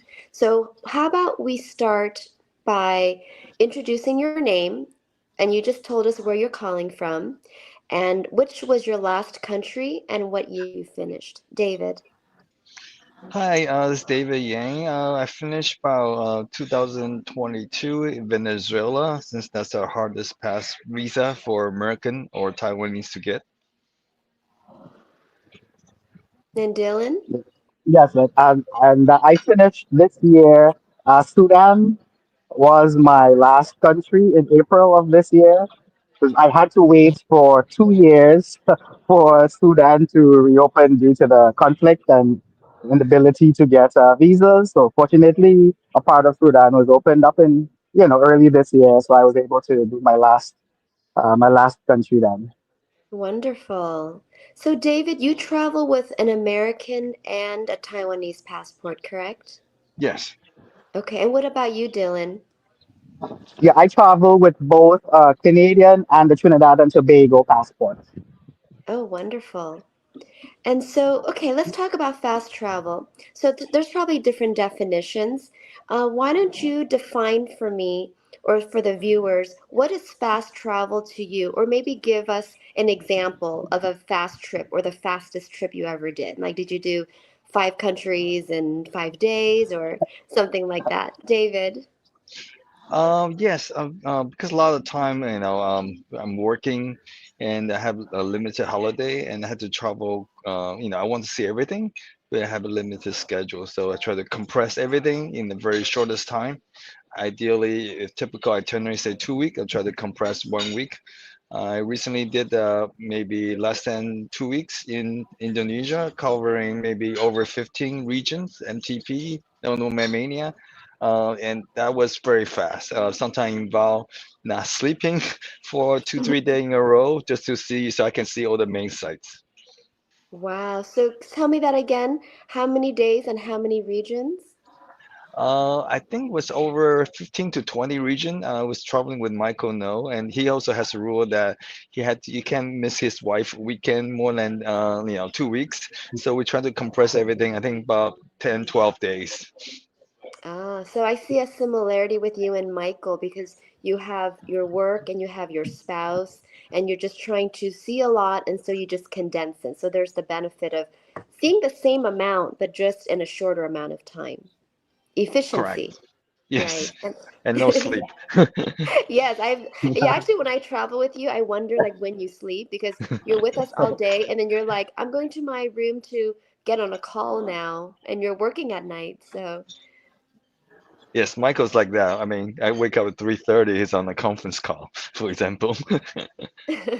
what about you, Dylan? What is your fastest trip, or what would you define as fast travel? But well, similar to David, it took me actually 15 years to visit every country in the world. When I started in 2010, like I would spend roughly like 5 6 days in one country, but then I realized that if I wanted to finish this goal and still work full time because I work at a 9 to 5 job and I have limited vacation just like David. So I realized that if I wanted to be able to accomplish this goal before I turned 55, being 55 was my actual ultimate goal of finishing before then. So I reduced it from 5 days in each country to 4 days. Then it went down to 3 days, and then currently it's at 2 days. So roughly, I would spend 2 days in each country. So, for example, a few years ago, I did 11 African countries in about 2.5 weeks, less than 3 weeks. Yeah. So, and these are countries; these are not like a region. So it's actually like pretty much having to get the visa for each country and stuff like that. So for me, fast travel is trying to see as much as I can see in the shortest period of time. In the 2 days that I'm in each country, it's a real crammed session. Whereas from when Yeah. I wake up in the morning, I don't come back to the hotel until close to midnight, and then the next morning, I'm gone again. So it's always on the go. Yeah, That's so I my definition of yeah. right. So basically, again, efficiency because you have work and family, and Yes. the Yes. fastest trip you said something about 11 African countries in 2 weeks, right? Wow, Yes, impressive. a little over 2 weeks. You might Yeah. have broken a record. Hi, Dustin. Hello, sorry about that. I had the Welcome. time zone wrong. I thought it was in an hour, so my bad for the joining late. No Hey, worries. Dustin. We're just That's so okay. glad you joined us. We're talking about fast travel, and I was just saying that there's three Ds: Dylan, David, Dustin, and I'm glad you joined. Yeah, of So, course. Dustin, where are you dialing in from? Miami. Miami, is that your Yeah. home base? Yeah, so that's my home base. And I actually had a course and everything was planned perfectly if this was in 1 hour. I was literally driving home to get to the computer and then I was like, oh, the GMT, I got it mixed up. But anyway, yeah, my home Yeah. base is Miami. Don't feel bad. I mean, I was a bit surprised, being world travelers and how we should be very adept at switching to time zones and different time zones. I had many people contacting me confused, like, when is my time? And Yeah. is this the time I log on? And yeah. So, Dustin, so you missed a little bit of our conversation. We're talking about, the benefits of fast travel or what you would define as fast travel. Is there certain limitations that require you to travel fast, or can you tell us an example of your fastest trip? Yeah, I mean, the whole reason I picked this category was because I've been asked to speak a few times about travel because of all the traveling I've done. And I actually speak on this topic, like, because I try to think of something that, what was I going to say? Like something that people won't already know. And I think fast travel is something like that. And as Dylan was saying, which I thought was really cool, I just got part of it. When you travel fast, it makes you much more, how should I say it? Like if you have a month in somewhere, you're gonna sleep. Well, not everybody, but a lot of people might sleep until 10 or 11. They might go to back to their hotel at 5 in the afternoon evening and spend the whole rest. Like I didn't even know you turn on the TV at your hotel room. Like I've never turned the TV on, right? Like until I traveled with my mother, which we had to travel slow, right? And I was like, this is how normal people travel, right? When you travel fast, it means that Yeah. every second you're doing, it forces you to take full advantage of the day. It forces you to wake up at 5 in the morning to go see something. It forces you not to go back to the hotel until you're basically exhausted at like midnight. Yeah. And Yeah. and so I encourage people to travel fast. I'm from America, so it's not just me, but a lot of Americans, they get like 2 weeks off a year. That's the whole year, right? They don't get many holidays. And so in a holiday, if they're going to go all the way to like, say, just a normal person, if they're going to go to Paris or they're going to go to London, why not go and see some of the other big capitals and cities? Why not, instead of just spending a whole week in London or a whole week in Paris, why not spend just 2 days, be efficient, wake up early in the morning, see everything you can in those two cities, and then hop on a plane because now it's only an hour away. So that's kind of my approach about it. I just think when you travel fast, you're much more efficient. You're much better at taking full advantage of the day. You're much better than you're not just going to sit around and do nothing. So that's kind of it. Obviously, I have a job. All my travel I've done with Nomad Mania, I'm working full time as well. And I usually can only get 2 weeks off at a time. So I have 2 weeks and it sucks flying all the way there. So I want to see as much as I can. So sorry, Correct. that's probably a long Correct. answer, but that's why I'm into fast travel. Yeah, I mean, I hear the common theme, like there's limitations of time, family, and it actually doesn't mean you necessarily see less. It's just you utilize your time much better. Correct.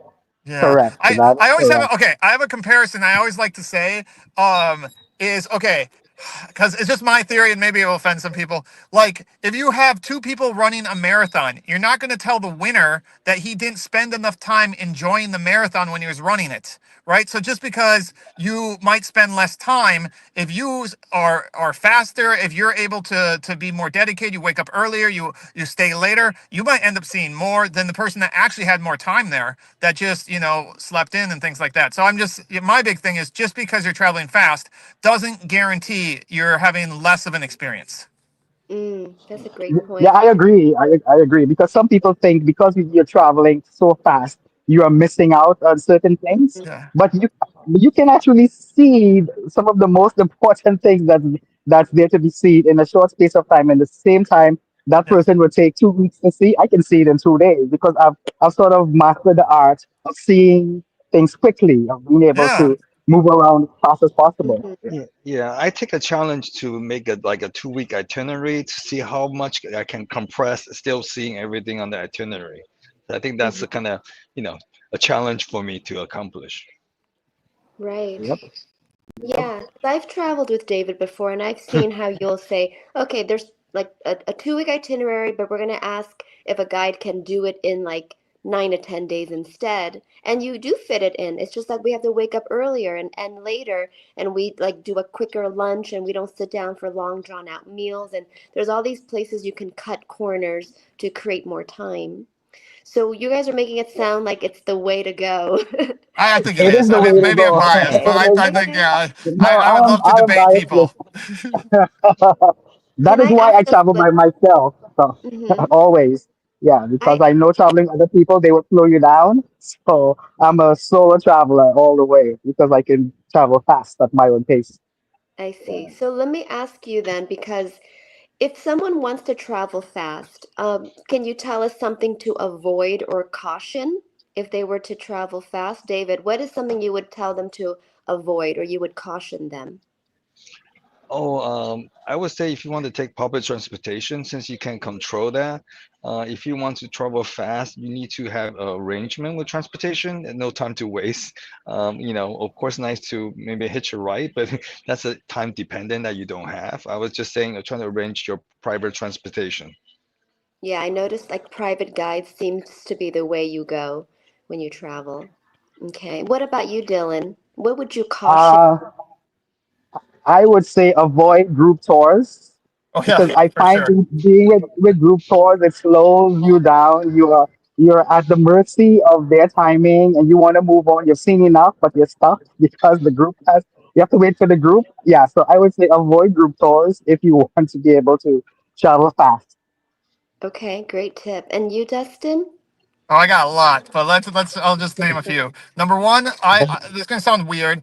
Avoid a avoid eating a large meal. If you maybe just get quick food anywhere between 8 to 5 o'clock, because most things are open 8 to 5, and a meal can take like 2, 3, it can take an hour or so, and it can be out of the way. So if you're gonna eat between 8 to 5, eat something light, and then you can have a large dinner at the end. And also the next thing is know when the sun comes out and know when the sun goes down, because most attractions you have to see in the sunlight. So know the day, know the timing of that. Another one would be when you arrive from the airport, go straight to your stuff. Don't go check in at the hotel and waste your time spending 1 to 2 hours checking in. Just straight go seeing people. And like they've said before, have your arrangements already made. So like a lot of times I'll have someone meet me at the airport if I have a friend I'm meeting there, or I'll rent a car. And so like I'm literally from the airport ready to go. So sorry, that was a few things, but to me it's all about efficiency.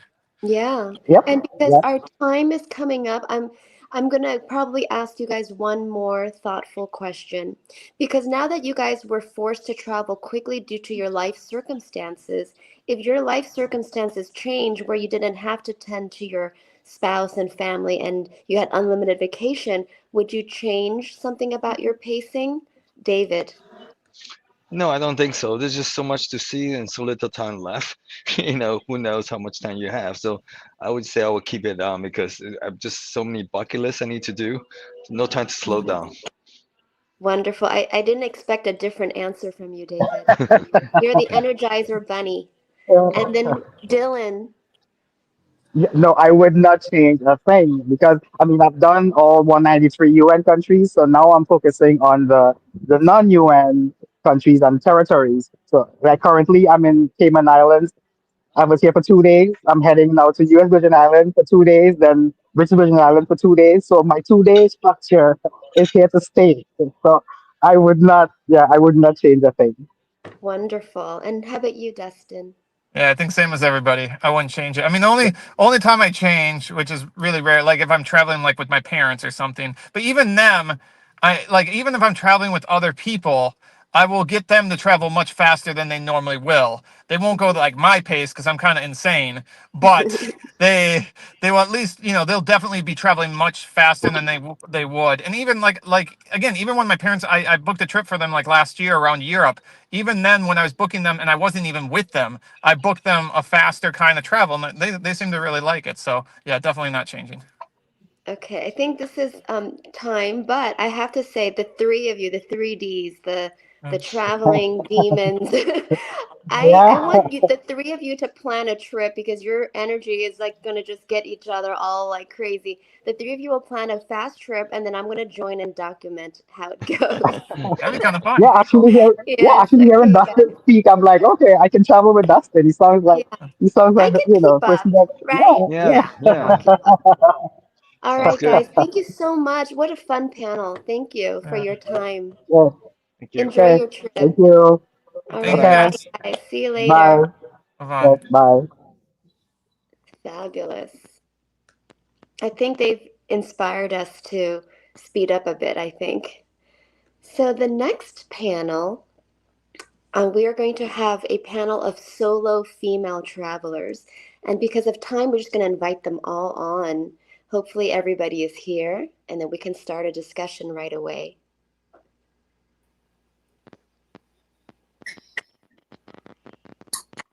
Hello. Hello. Hi, Ernestine. Hi. Hi, Lucy. Hi, everyone. Minka. Hi, it's my first time seeing you. Sorry, I got some problem of the hearing. Oh, okay. Hi, Hello. Ildi. Hello. Hi, ladies. Hi. I Hi. think I got Hi, some Annie. issue. Are you able to hear us? Okay. Can you hear me? We hear you. Okay. Welcome, Hello. ladies. Thank you Hello. for joining. Yes, we hear you. Oh, I cannot hear you. Maybe try to just log off and log on. That might work. I'm going to start because of time. I'm just going to go around a circle and have everyone introduce their name, where you're calling in from, which country and year you finished. Kristen, you're, I think, our newest UN master on this panel. Congratulations, Kristen. Thank you. So I finished in July with Malawi. That was my 197th, and I am calling in from New York City. And this is obviously not my apartment. Oh, wow. We all look great in our shirts, by the way. Yay. Sorry, hello. Can you hear me? We hear you, Masai, but we don't see you. How do I, sorry for interrupting. A little bit I of can see staticky. my video. How do I show my video? There should be a button. It looks like a camera. It's right next to the but microphone. it's on. It's on. Okay, then I think let's see if you can log off and log on, and maybe if that can be fixed. How do I log in? There should be. Let's see. There's a login on the right. Yeah, there's a red corner. button on the bottom corner. Give that a Bottom try. or the top? I can see the top. Okay. All right. Oh, Okay, there you now go, I Annie. can hear that. There was I cannot hear any voice. Okay. So now we're just Can you going hear me? around. We hear you, but you're a bit echoey, Annie. You're a bit echoey.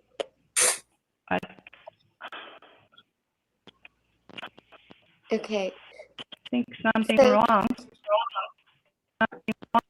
Okay, so Kristen just finished. Did you say Malawi? Yes, that was For my some final reason, country.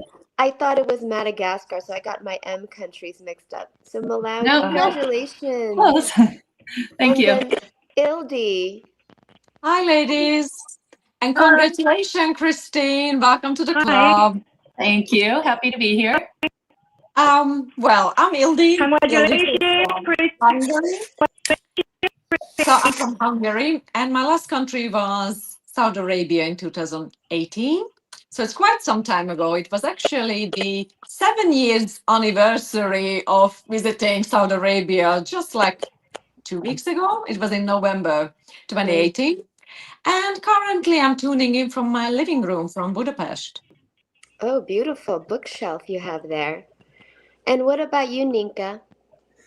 I'm also calling in from home, but this is wallpaper because it's very rainy now, and I bring the sun in through some nice wallpaper. I finished 2.5 years ago in Pakistan, and they treated me like royalty, so I was very happy to finish there. How wonderful. So 2.5 years ago. Fabulous.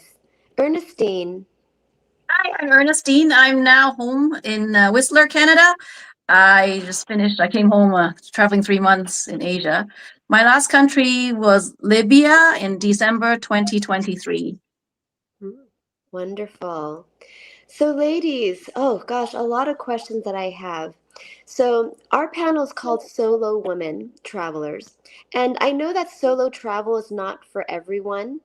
And I know that you don't always travel solo, but can you tell me, was there a trip or an instance where you decided, yes, solo traveling is so much better. I'm a solo traveler. Was there a trip or an instance that decided that for you? Kristen. Um, no, I just started traveling more and more on my own because I was a digital nomad slash extreme traveler for years, and I went to places that kind of fit into my work schedule and had to travel at a different pace than most other people. So that was a big thing that I just started doing it, and then it was more rare that I would actually travel with other people. And I just got used to it. I kind of like being on my own. I like meeting up with other travelers and then also being able to back away from them and go off on my own again. And it teaches you so much about what you can do. You meet a lot more people than you would if you're traveling in a group. And I just think there's a lot of benefits of it. Yeah, the freedom definitely is nice. There you are, Annie. Yeah, sorry about that. There's some issues of the internet, so I have to use the mobile data. No problem. Annie, it's good to see you. I just saw you like Yeah. last week, I think. So Annie, we just did introductions and we said where we're dialing in from, as well as which year and country was our last. All right. Actually, my name is Xianyi An. My family name is Anne. Anyway, so everybody call me Annie. And I finished my last country in Turkmenistan this May 2025. So it took me 31 years to finish every country in the world. Fabulous. Another newish one. So you and Kristen Congratulations. finished. Yeah, congratulations. Thank you. And then I'm hoping we could get Masayo. I'm here. Can you see me? We I can don't see know that why. we What hear happened? you. You cannot see me. We cannot see you at the moment, but I think for now, I just appreciate that we can hear you. Maybe we could just continue the conversation. We don't want to Yes. lose you. Messiah, do you hear us? I can hear you. Okay. I just want to try. I still see the slash over Okay. the So camera, Messiah, can but you it's tell us? on. Yeah. Messiah, could you tell us your last country and what year you finished? That was a long time ago. The last country I finished is Iraq. And after Iraq, we visited St. Vincent. I see. And what year was that? Probably. Yeah. St. Vincent. I have to see. Just a moment. It's somewhere in Caribbean or Africa. Yeah. Would you say it was like in the 2000s? No, 2000 before COVID. I finished all 195 countries before COVID. And before COVID, I finished my trip to. Can you hear me? Yes, Can you we hear hear me? you still. Yeah, I finished Yes. my travel to the Titanic wreck, 3,800 meters below the sea in a submersible. That was 2005, and went to North Pole twice, Antarctica 4 times, one time South Pole, and the Emperor Penguin. The Emperor Penguin the last time. Sorry. Wonderful. Yes, Antarctica, because I went there. Now that was 3 years ago. And last year I revisited, and I remember, I revisited Venezuela. That was a good timing. It just finished coup d'etat. And then Brazil, and even China. Yeah, the Tibet again for the second time. That was last year. Yes, yes, I visited last year. So on to more questions about being a female traveler. The last question I asked was if there was a trip or an instance that made you identify as a solo traveler. I'm just going to have one more lady answer that because I have so many other questions. Ninka, do you want to share on that? Sure, yes. So a bit similar. I grew more into it, but I remember specifically when I was living in South Korea, I wanted to visit North Korea because I was already so close by. So I asked my colleagues, like, hey, anybody wants to go? And the answer was no from everyone. And then I thought, oh, I'll just go by myself. That's okay. And I had an amazing time. Yeah, it seems like we're just like, we're gonna do it. We don't have time to wait for anyone, and we're just gonna do it. And then we Exactly. realized how great it is with all that freedom. Is there anyone that has a different story where there was like a defining moment and you just said, "Yep, solo is so much better." Anyone? Otherwise, I'm Yes, gonna. Masaya Gata. Yes. If I'm given the time, a little bit of time, I like to talk about that one, because I can get more luck and the momentum. A solo traveler, because I understand myself better. I know what I feel, my emotions, and I know what I want to really accomplish, my priorities and success. It's very important to realize this, and I can develop adaptability, creativity. So many things happen while traveling. Encounter unexpected challenges, such as things not going as planned, and more expenses and injuries. So you have to learn how to adapt to anything, and also enrich your creativity. It will stimulate your brain and the nerves, and you can gain the happiness while you're planning, while you're traveling, while you're talking about your trip you have finished, like a regeneration of memory. It will become a treasure. You can take it to heaven. And you can gain confidence and a successful experience and imprinted in your brain. So it reinforces the belief that you can do more. So you can get the confidence.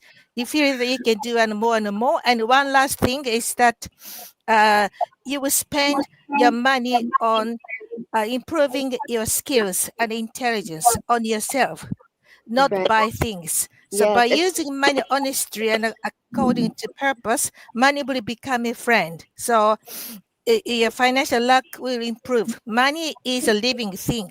So if you misuse it, betrayed money will betray you. So the great success but minimum regrets is Wonderful. a very important thing. Yes, it's like an investment of yourself in yourself. Are you able to hear me okay, everyone? Yes. Okay, great. Yes. So let me ask Ildi and Ernestine.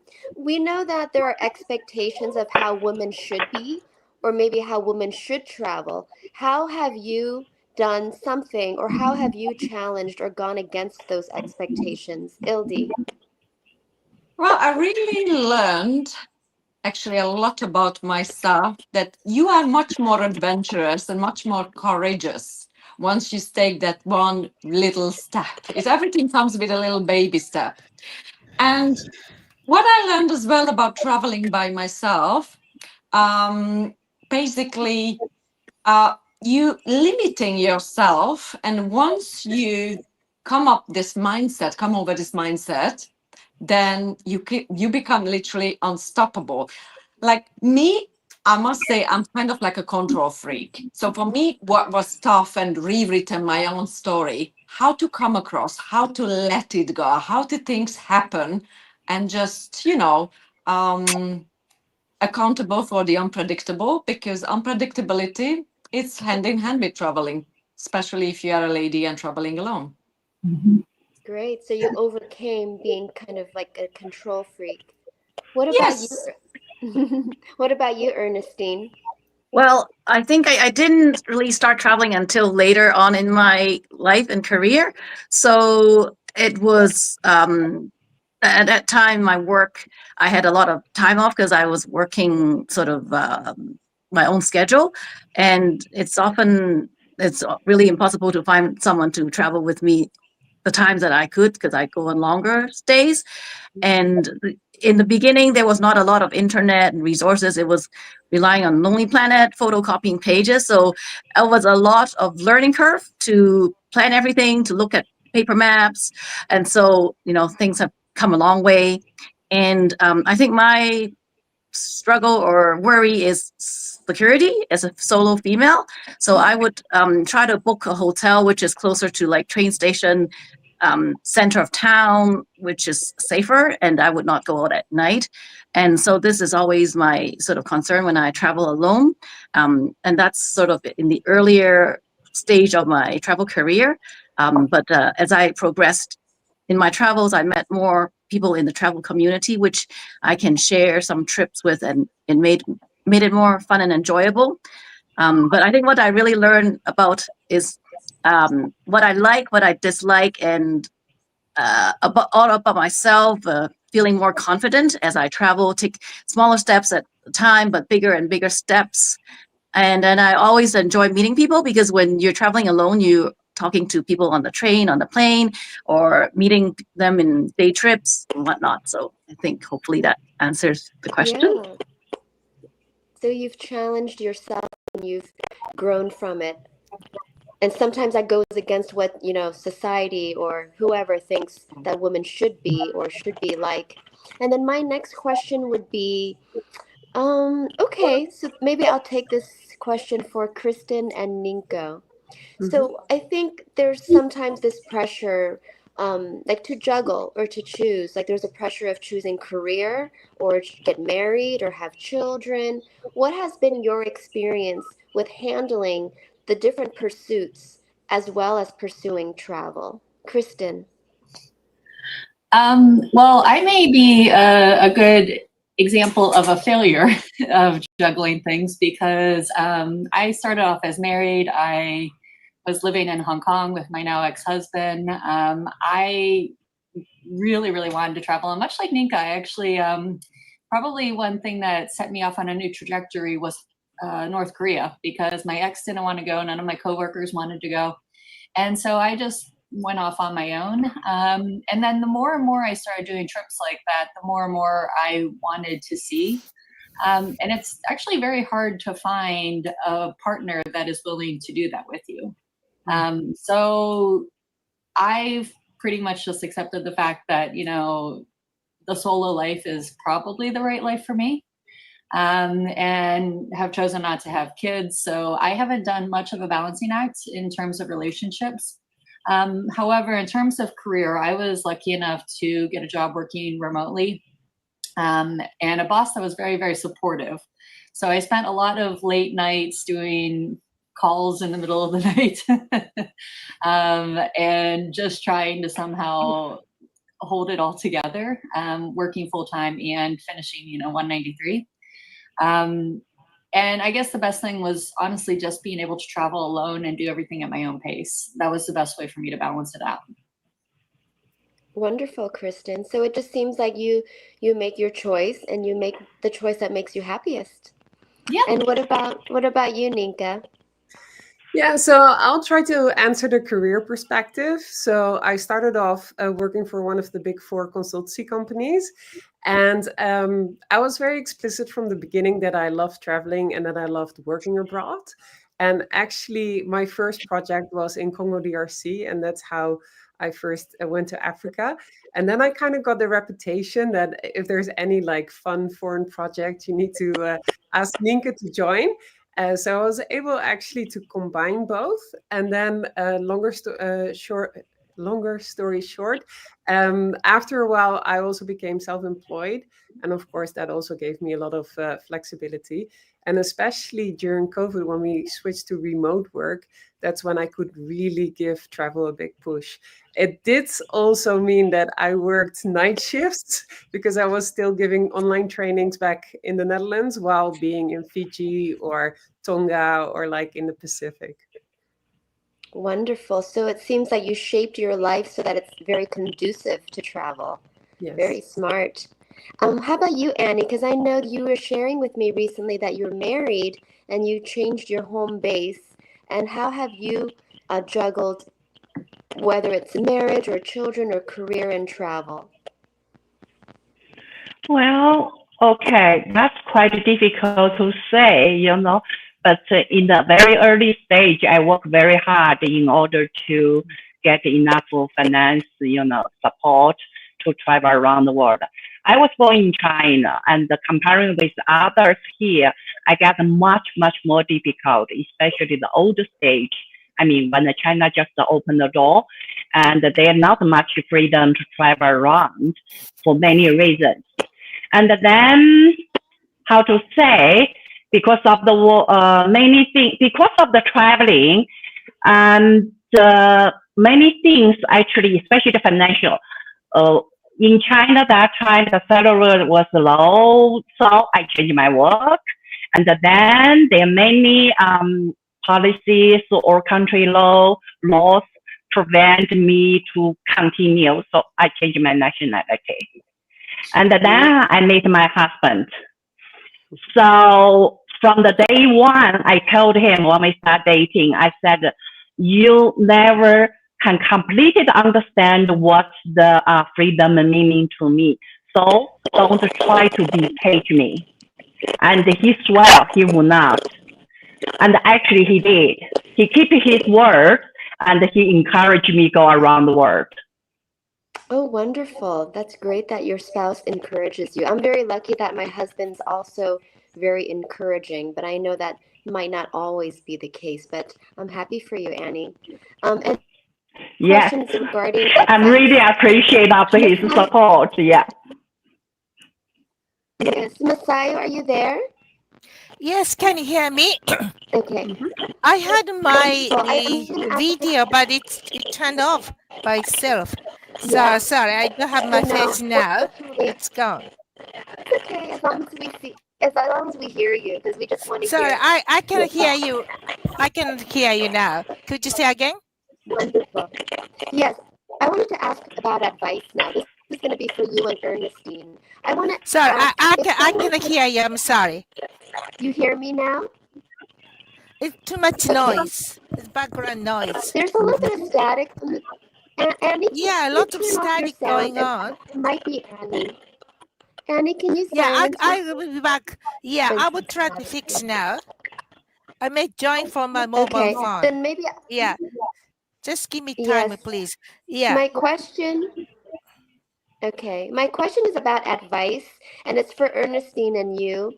The question is, if a woman has never traveled solo before, maybe for various reasons, maybe she's fearful or whatever the case may be, what would your advice be to a woman who wants to try traveling solo? What would you say to her, Messiah?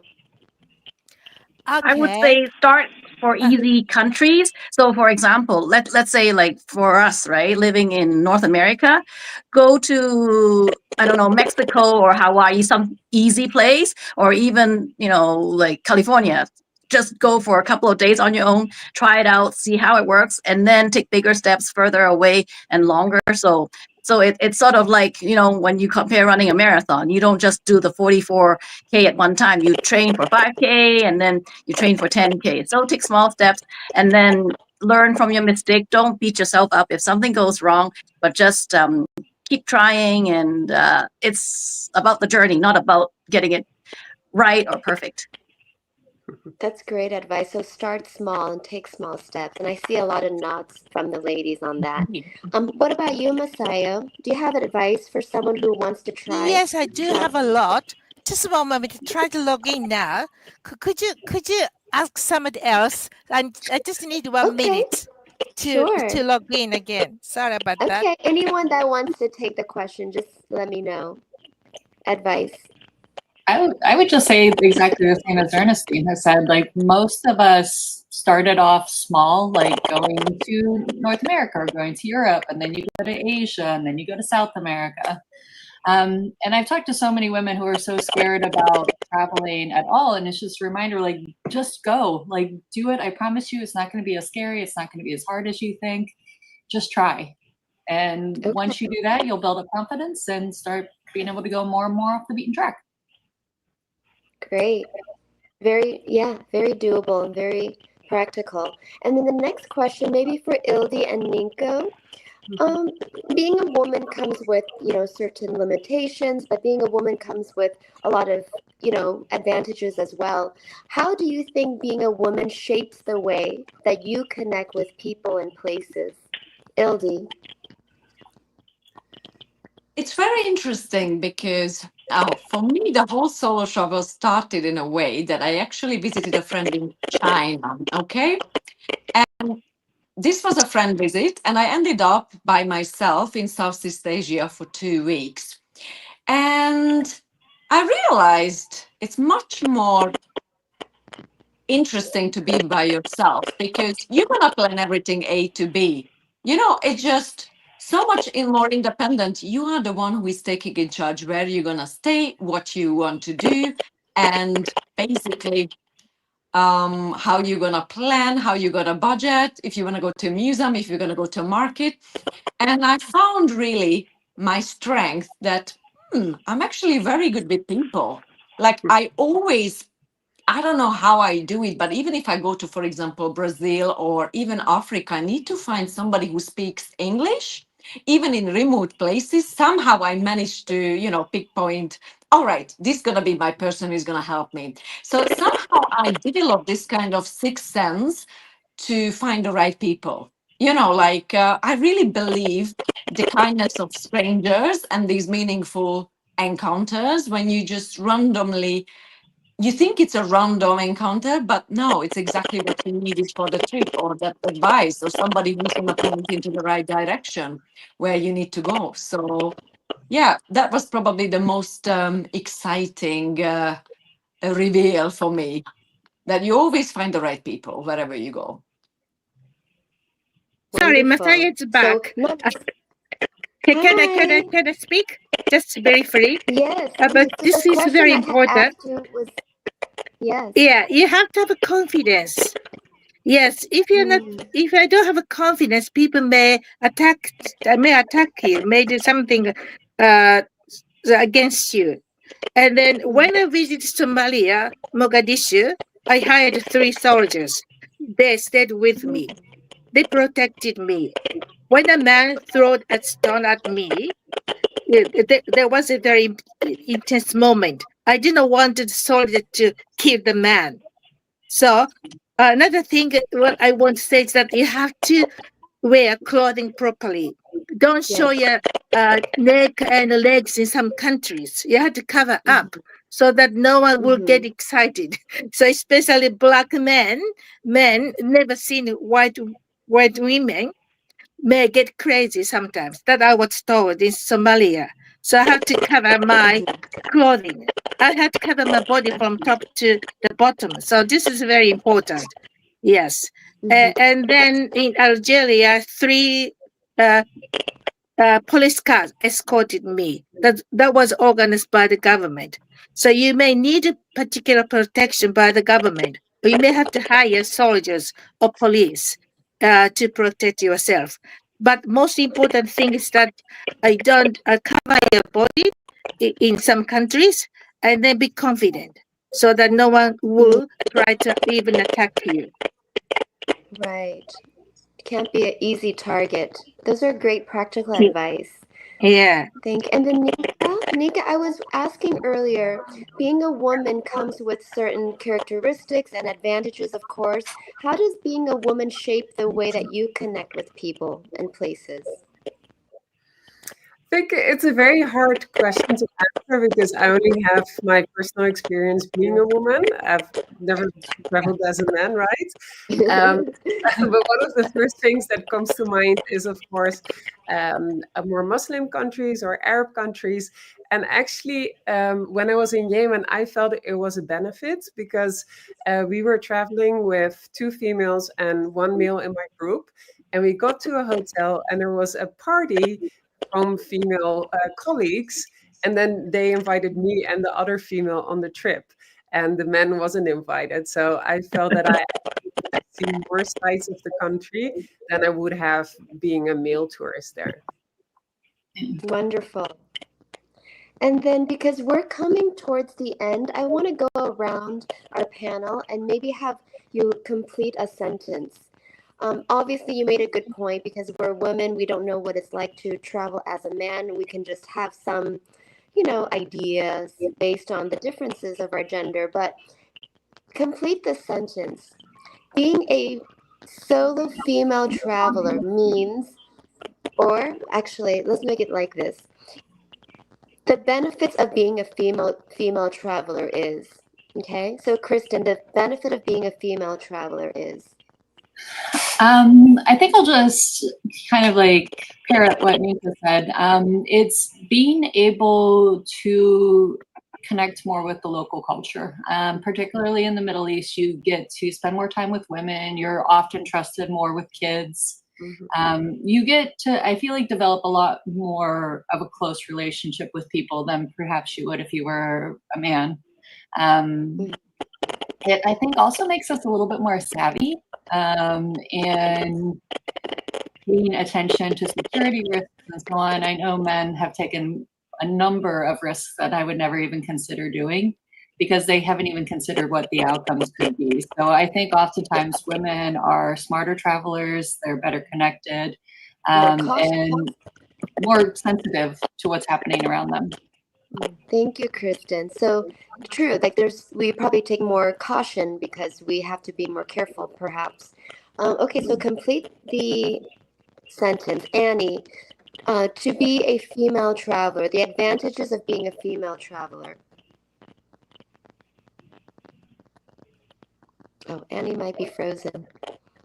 Okay, Ernestine, to be a female traveler means? To become the best of myself, to become smart and savvy, and it's a learning curve, life improvement, being more confident about myself. Fabulous. Ildi, to be a female traveler means? Well, you rediscover your inner strengths. You're much stronger than you think, and you're much wiser in certain places as well when you travel. And I couldn't agree more with what you were sharing, Nenke, about the Yemeni story. I had similar in Socotra, ladies having fun with tea and dancing, and only ladies invited. So I felt privileged. Same story when the ladies inviting you into their home, they showing their face, they welcoming you, and of course no mail allowed or no photos. So sometimes I felt not only, it's not because people always frown upon on ladies traveling alone. I mean, for me, it was sort of the opposite as well. Like certain places, it was helpful that I'm being a woman.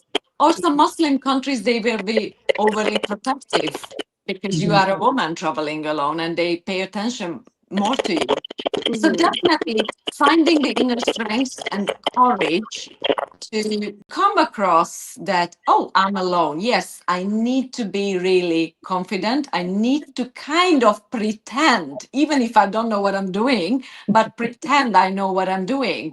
So definitely it's the ultimate teacher traveling alone, I would say. You would learn a lot about yourself, how to push your limits if you go, for example, hiking alone. If you've never done hiking before, which I did as well, and you realize you're much more capable achieving certain things if you are alone. And again, you do it alone, not as a group, as part of a group. So for example, if you do hiking or you running, I know Lucy a lot. So it's much more your achievement than as a part of a group. So you're much more proud of yourself, what you achieved. So traveling is definitely something solo. For me, I would rather say I'd rather travel solo than with someone, because then you really need to adjust your timetable, your habits as well. And it might be not the same trip what you actually do if you are by yourself. Right.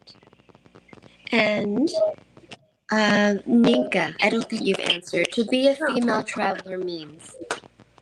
Being an inspiration to other women. And I hope that more and more women are going to travel for all the benefits that we also shared. Wonderful. Annie, are you back with us? Yes, I think so. We're down to the final question. So, to be a female traveler means? Well, for me, because I'm working for engineering construction company for a long time. And in that business line, very few women involved, except administrator or the secretary. So same like traveling. So to be honest, for me, most of the time I don't feel I'm a woman or I'm a man. I'm just a human. I love to see this world.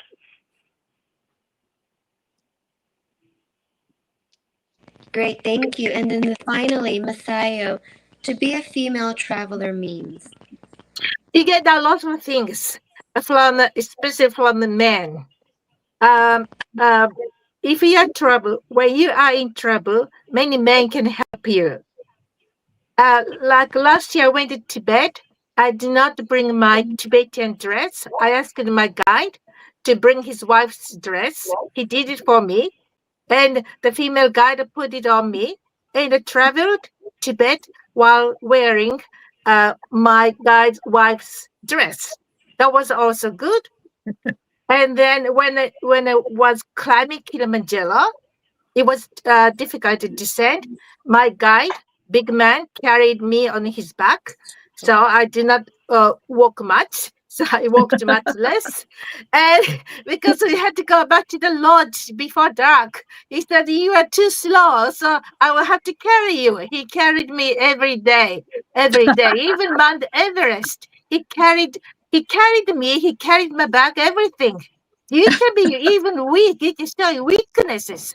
And a man can help you, many men, but be sure that you don't offend nations, the country's culture, and especially culture and religion. If you have to cover up your face and the neck and everything, you have to do it so man can respect you.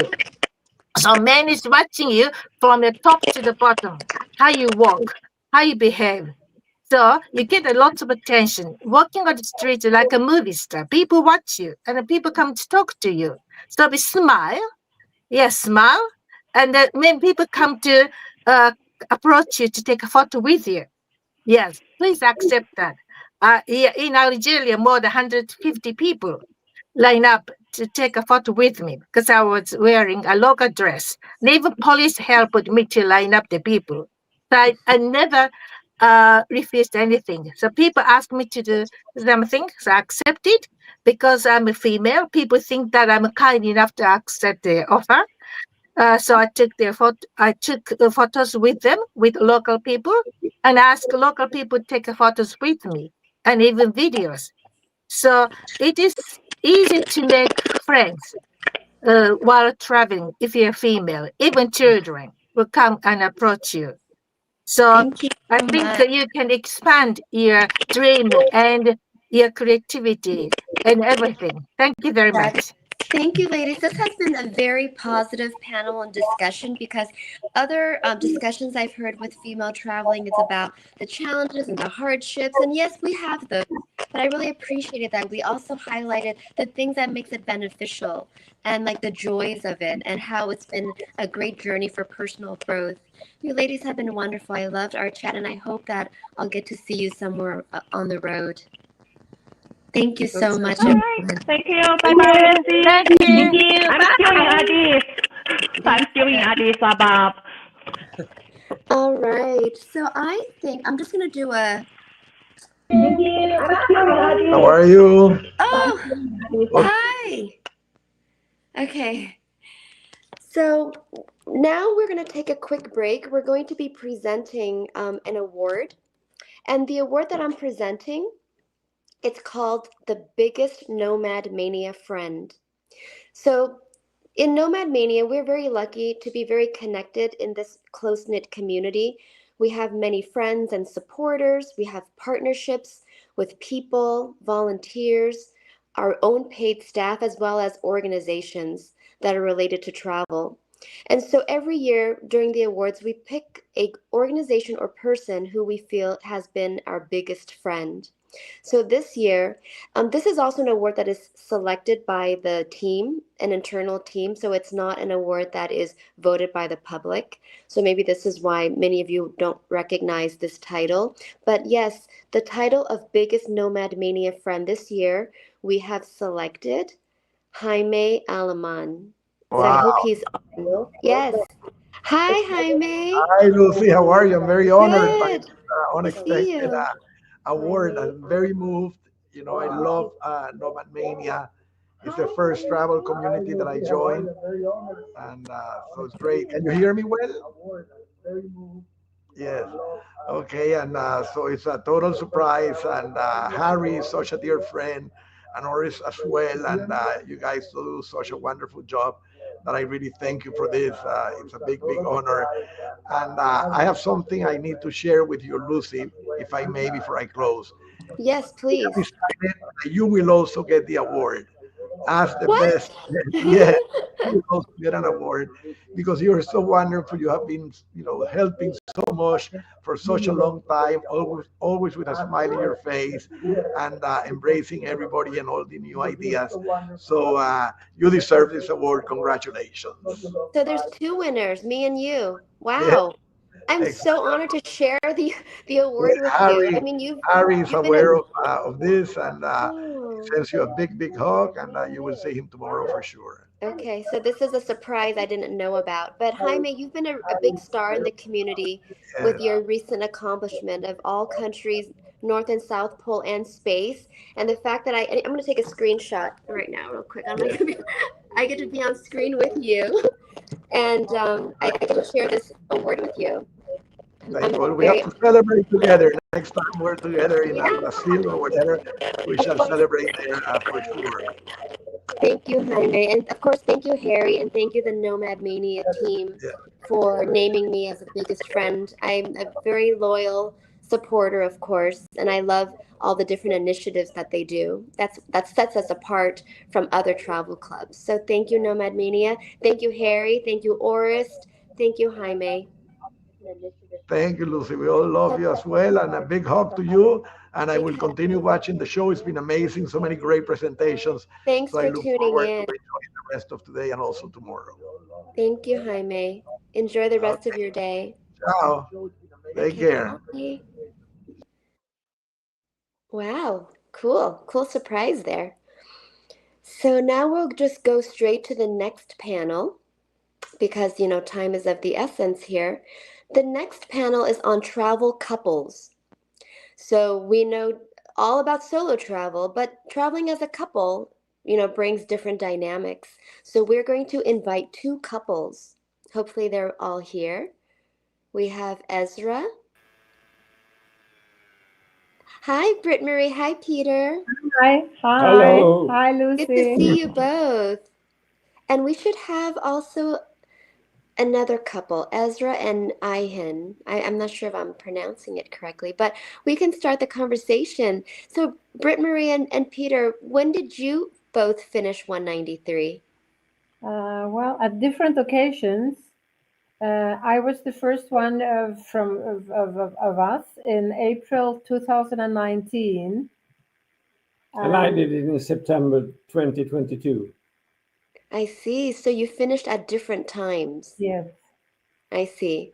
And I guess I'm making assumptions here because I'm assuming because you are together and you travel a lot together, but it sounds like you also do a lot of trips apart, correct? Yeah, correct. So, can I ask, when you met each other, did you both bond over your love of travel or did that develop later? It has developed during the years. We met in Sweden, but we agreed on sharing our lives abroad In Mexico. in Mexico, and then we worked abroad for numerous years. I had a work which meant that I had to travel extensively all over the globe, and Britt-Marie was sort of taking care of the children and the house and all that. So when that was over, she started again, I would say, to travel. Yeah. I had since I was a young girl, I had a drive to travel, a curiosity to get to learn the world. And I already started traveling, well, with my parents when I was a small child. And then in my teenage, I tried to work a lot to get money and travel during my vacation. So I had been doing a lot of travel before I met my husband. And in fact, we have been married for 50 years now. We had our gold anniversary a couple of months ago. But then, abroad. yeah, of course, abroad in Poland. We celebrated it in Poland together with our 3 children and 6 grandchildren. Wow. But then, of course, during the years when the children came, etc., there were less traveling. But then we started to travel together with our children and together with the whole family. But then, when I was 60, I became a member of our Swedish travel club, Club 100.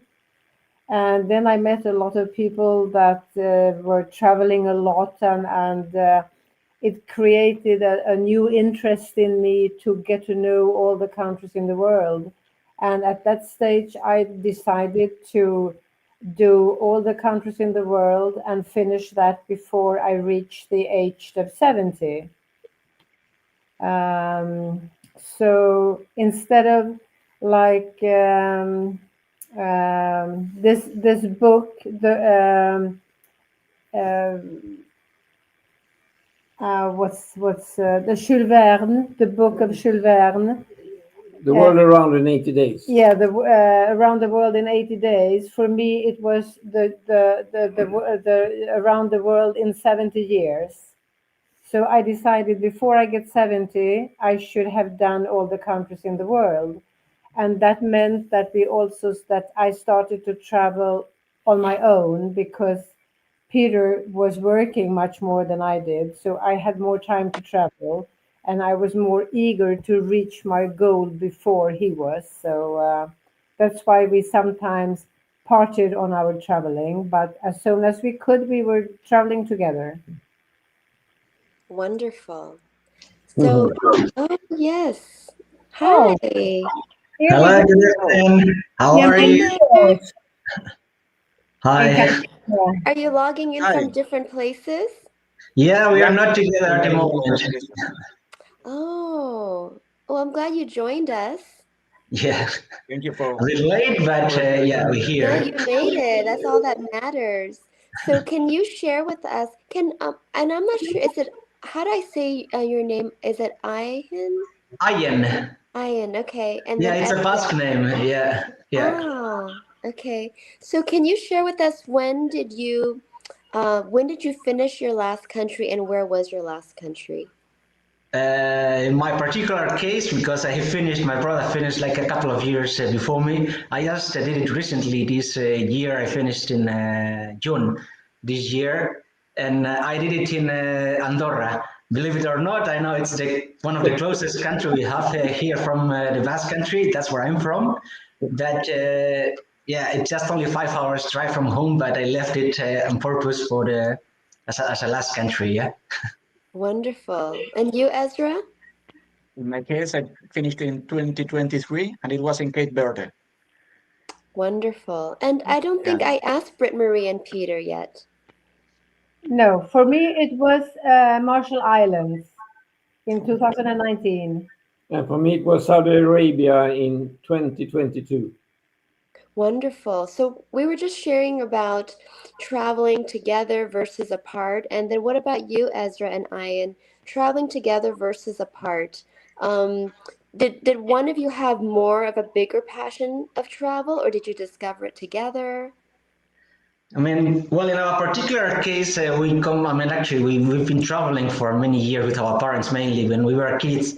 We used to travel with them like every year, at least we used to do like 1 or 2 big trips. And it was actually at that, during those years, especially I remember it was when we went first time to Egypt. We were like 8 and 10 or 7 and 9. And we really enjoyed a lot the traveling and all the experiences we were having during all these young years.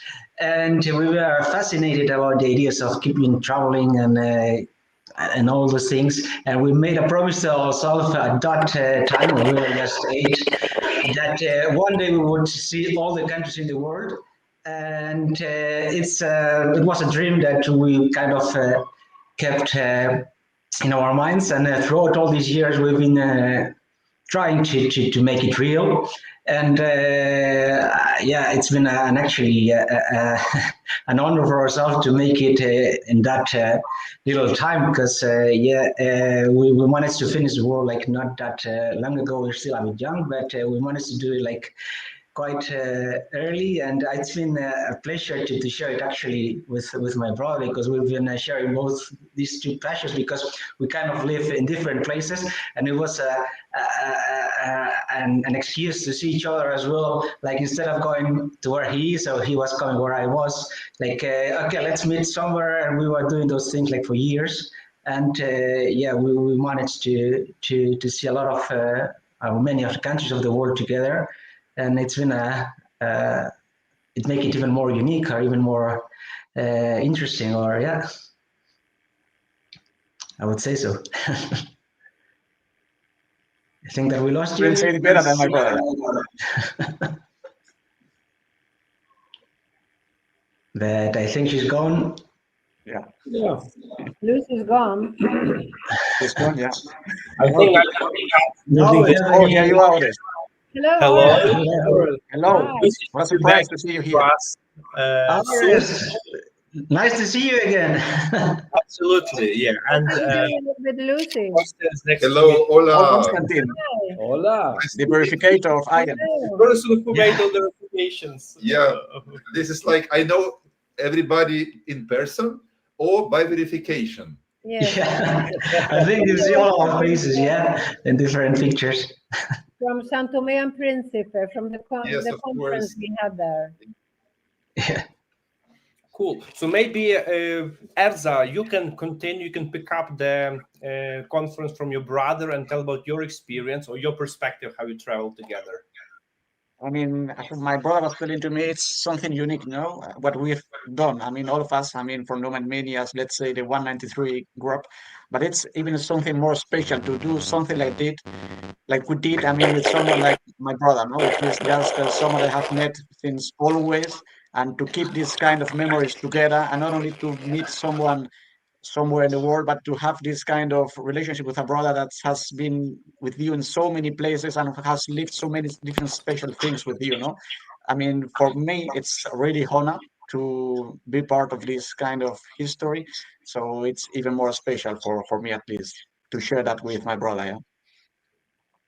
As could be also for you, no? For Britt and for Peter, to share something like this, a shared dream that came true, and you could share it with your husband or with your wife Very much so. anytime. So you can speak with your husband, with your wife, and talk to it. I mean, it's something very, very unique and special. Right. And also with the children, we have been traveling also a lot with the children, and that's also very beautiful to share those travel moments with the children. No, of course. I mean, at the least idea of doing the whole world like you, or do they have the idea of visiting every country in the world, or not yet? Or No, I mean they have small children now, and they love traveling, but no, that they are in their careers now, and okay. We have given them maps so they can check and see where they've been. yeah, we have given to all our children and grandchildren world maps with pins, so that they can put, all the family members can put the pins in the different countries and start counting. Yeah, that's a good way of starting. Yeah, that's how we all started. Very good. Yeah. Okay. Are you guys able to hear me now? We can hear you and listen to you. Yeah. Hello, Lucy. No, not. I mean, she's. You're a little bit dark. Okay. She comes and she goes. Okay, so I have another question. Do you think, okay, Britt Marie and Peter, it sounds like Britt Marie was the one who first wanted to travel to 193. Is that correct? Right? Yeah, she was more eager than me. Yeah. Yes. Peter was not eager at all. He thought that this was something a little bit, ridiculous. Why should you travel to all countries in the world? But then you started also picking up, and then when he was at like 180, he said, "Yeah, why not do it?" Yeah. Yeah. No, I had an influencer at home. Yeah. Yes. So I guess it's fair to say, Peter, if it wasn't I lost you, Lucy. No.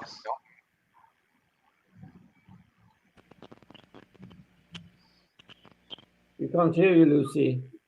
I was asking if it wasn't for Britt Marie, then maybe you would not finish 193. Is that correct? Yeah, that's correct. But on the other hand, I joined the same club in Sweden as Britt-Marie did, and we met a lot of very interesting people, and I wouldn't say it became a competition, but all the meetings we had in Sweden became very interesting, and to meet other people. So little by little, I got more and more interested, and since I have traveled a lot previously, I came to the conclusion, as Britt-Marie just said, that why don't finish this and become one of the UN Masters. The UN Masters Yeah. and become a member of this fantastic club.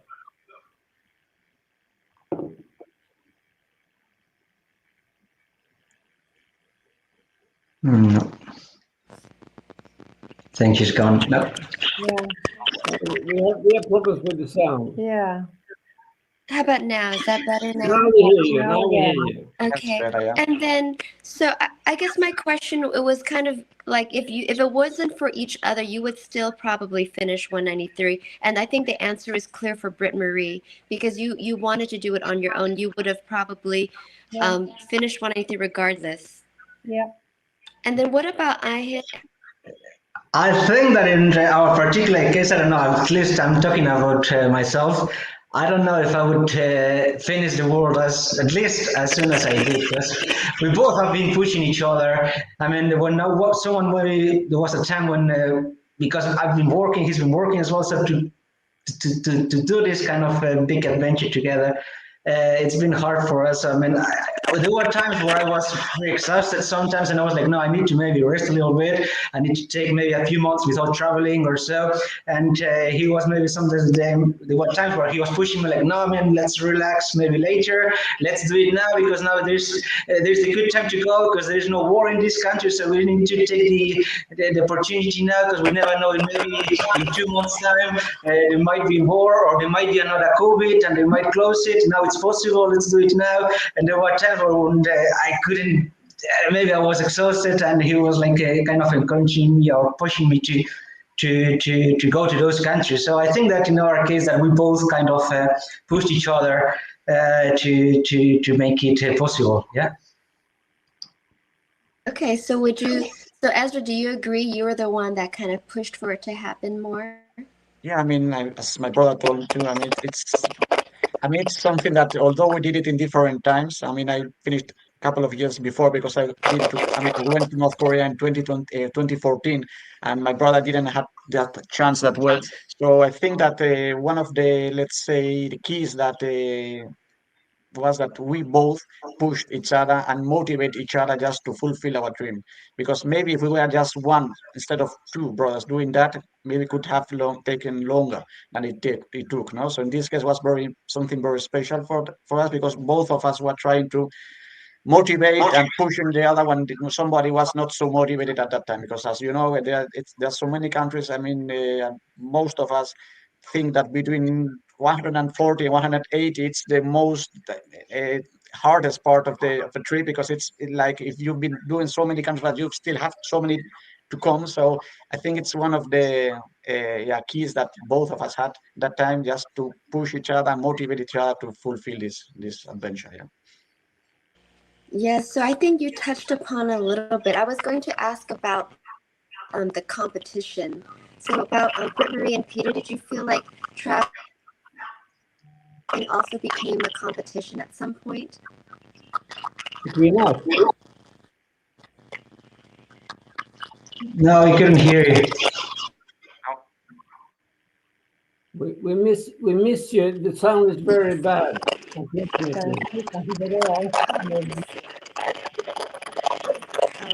try this again. How about now? I wanted to ask about the competitive nature of traveling as a couple. Did you feel that had a big influence, competition? You had your goal. Yeah, I didn't feel any competition. I had my goal and I was heading for it and working for it. And yeah, no, for me there was no No, competition. I didn't find any competition either.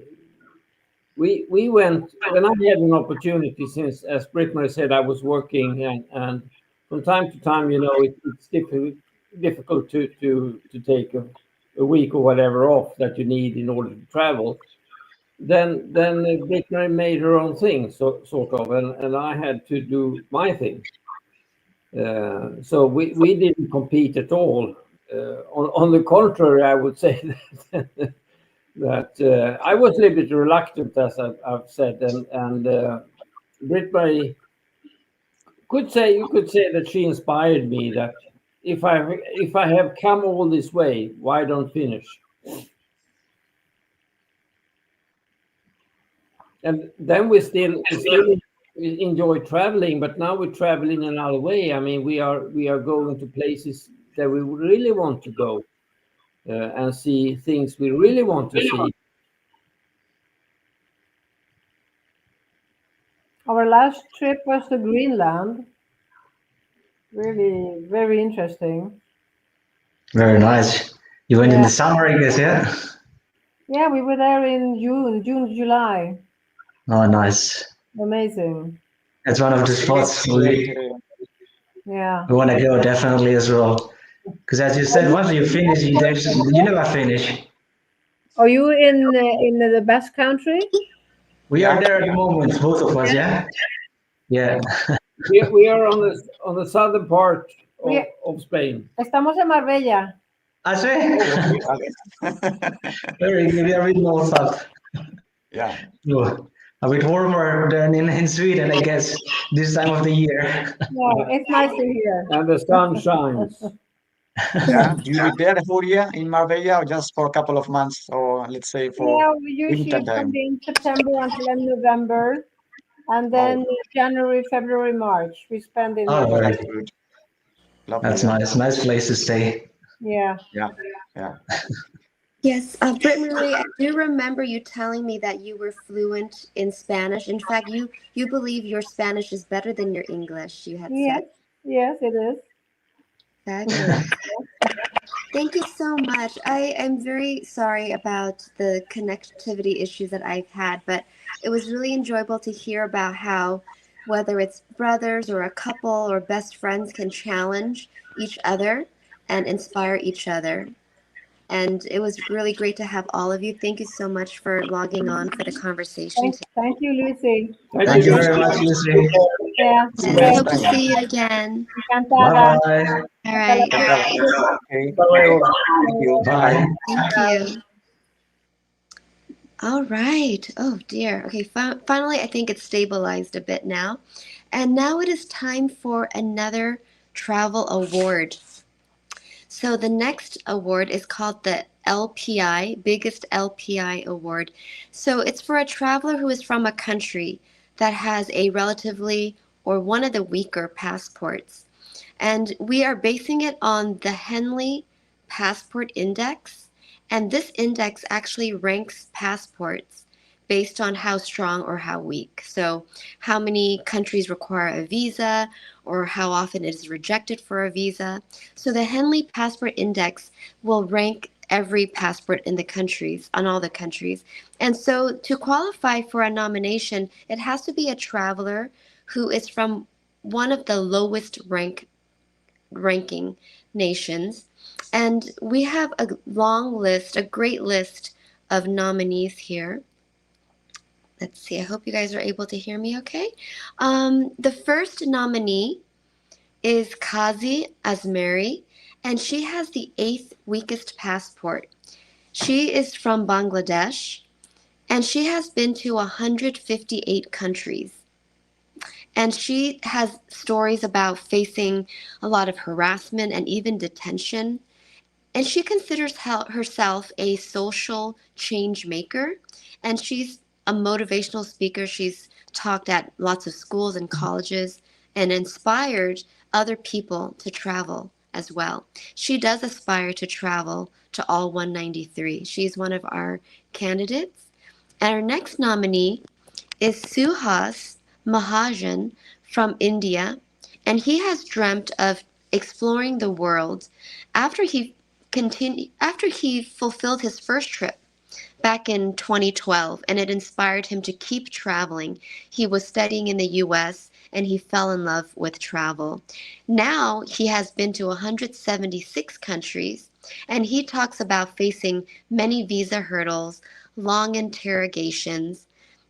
In 2023, he lost his job and he fulfilled his goal of traveling to 50 new countries. He talks about having immersive experiences with hitchhiking, couch surfing, and he also enjoys giving advice to other travelers with weak passports. The next traveler with an LPI passport is Mauro Ortiz from Bolivia. And Mauro developed a fascination with the world as a young child, and as a grown-up, he has traveled to 104 countries. And as a Bolivian traveler, he talks about hours and hours at security checks, paying lots of extra money for extra documents and fees for visas where he gets rejected and he has to apply multiple times. And he really sees traveling as a privilege, and he also inspires to visit 193. Our next candidate is Pav Mbeda, and she's a traveler from Kenya, and she started traveling when she was in university, and she joined the Kenyan Rotaract Club, and she visited lots of different countries that are nearby, so Uganda, and she would travel with her clubs, and they would take visits to sister companies in other countries. She travels on a Kenyan passport, and she says it requires a lot of extra work, a lot of extra visa processes, facing a lot of rejections, scrutiny, and she has to balance working as well, working and saving money, and she's driven by her curiosity and her desire to see the world. She has inspired a lot of Africans, especially women, to travel as well. So Pav Mbeda is one of our nominees. And last but not least, we have a traveling mother and son duo, Kayla and Wyatt. They're from the Philippines, and they have traveled to 99 UN countries together across 6 continents. And she describes the challenges of traveling as a single mother with a child, and it poses more challenges, but they face it with a lot of resilience. Back in 2025, they proudly completed their final country in Europe. And I have to say that Wyatt is quite a resilient young traveler. At the age of 4, he hiked to the top of Mount Kinabalu in Malaysia, and at the age of 7, hiked Mount Fuji in Japan. And together, they are inspiring other low passport travelers with lots of heart and resilience. And so our winner for the biggest LPI traveler is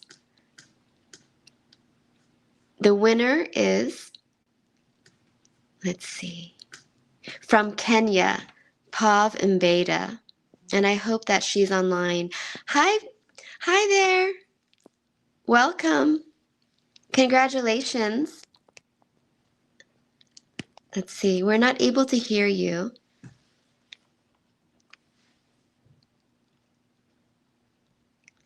Yeah, we see you, but not able to hear you.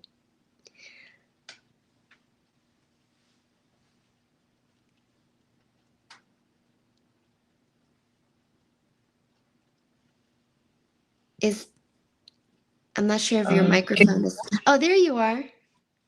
I hear you. I heard you for a moment. Okay, great. There you are. So can you please correct me in saying your name properly? So my name is Pav. It's short for Pavin. Okay. And your last name or your surname? Mbeda. Mbeda. Yes. Yes. Okay. So congratulations for being the Nomad Mania biggest LPI traveler. Well, thank you very much. Such a great honor. Thank you. Yeah, so you're inspiring. You said not only people with weak passports, but women to travel more, correct? Yes, and not just women, but Africans in general, because a lot Yes. of us think that this is something for the Western world.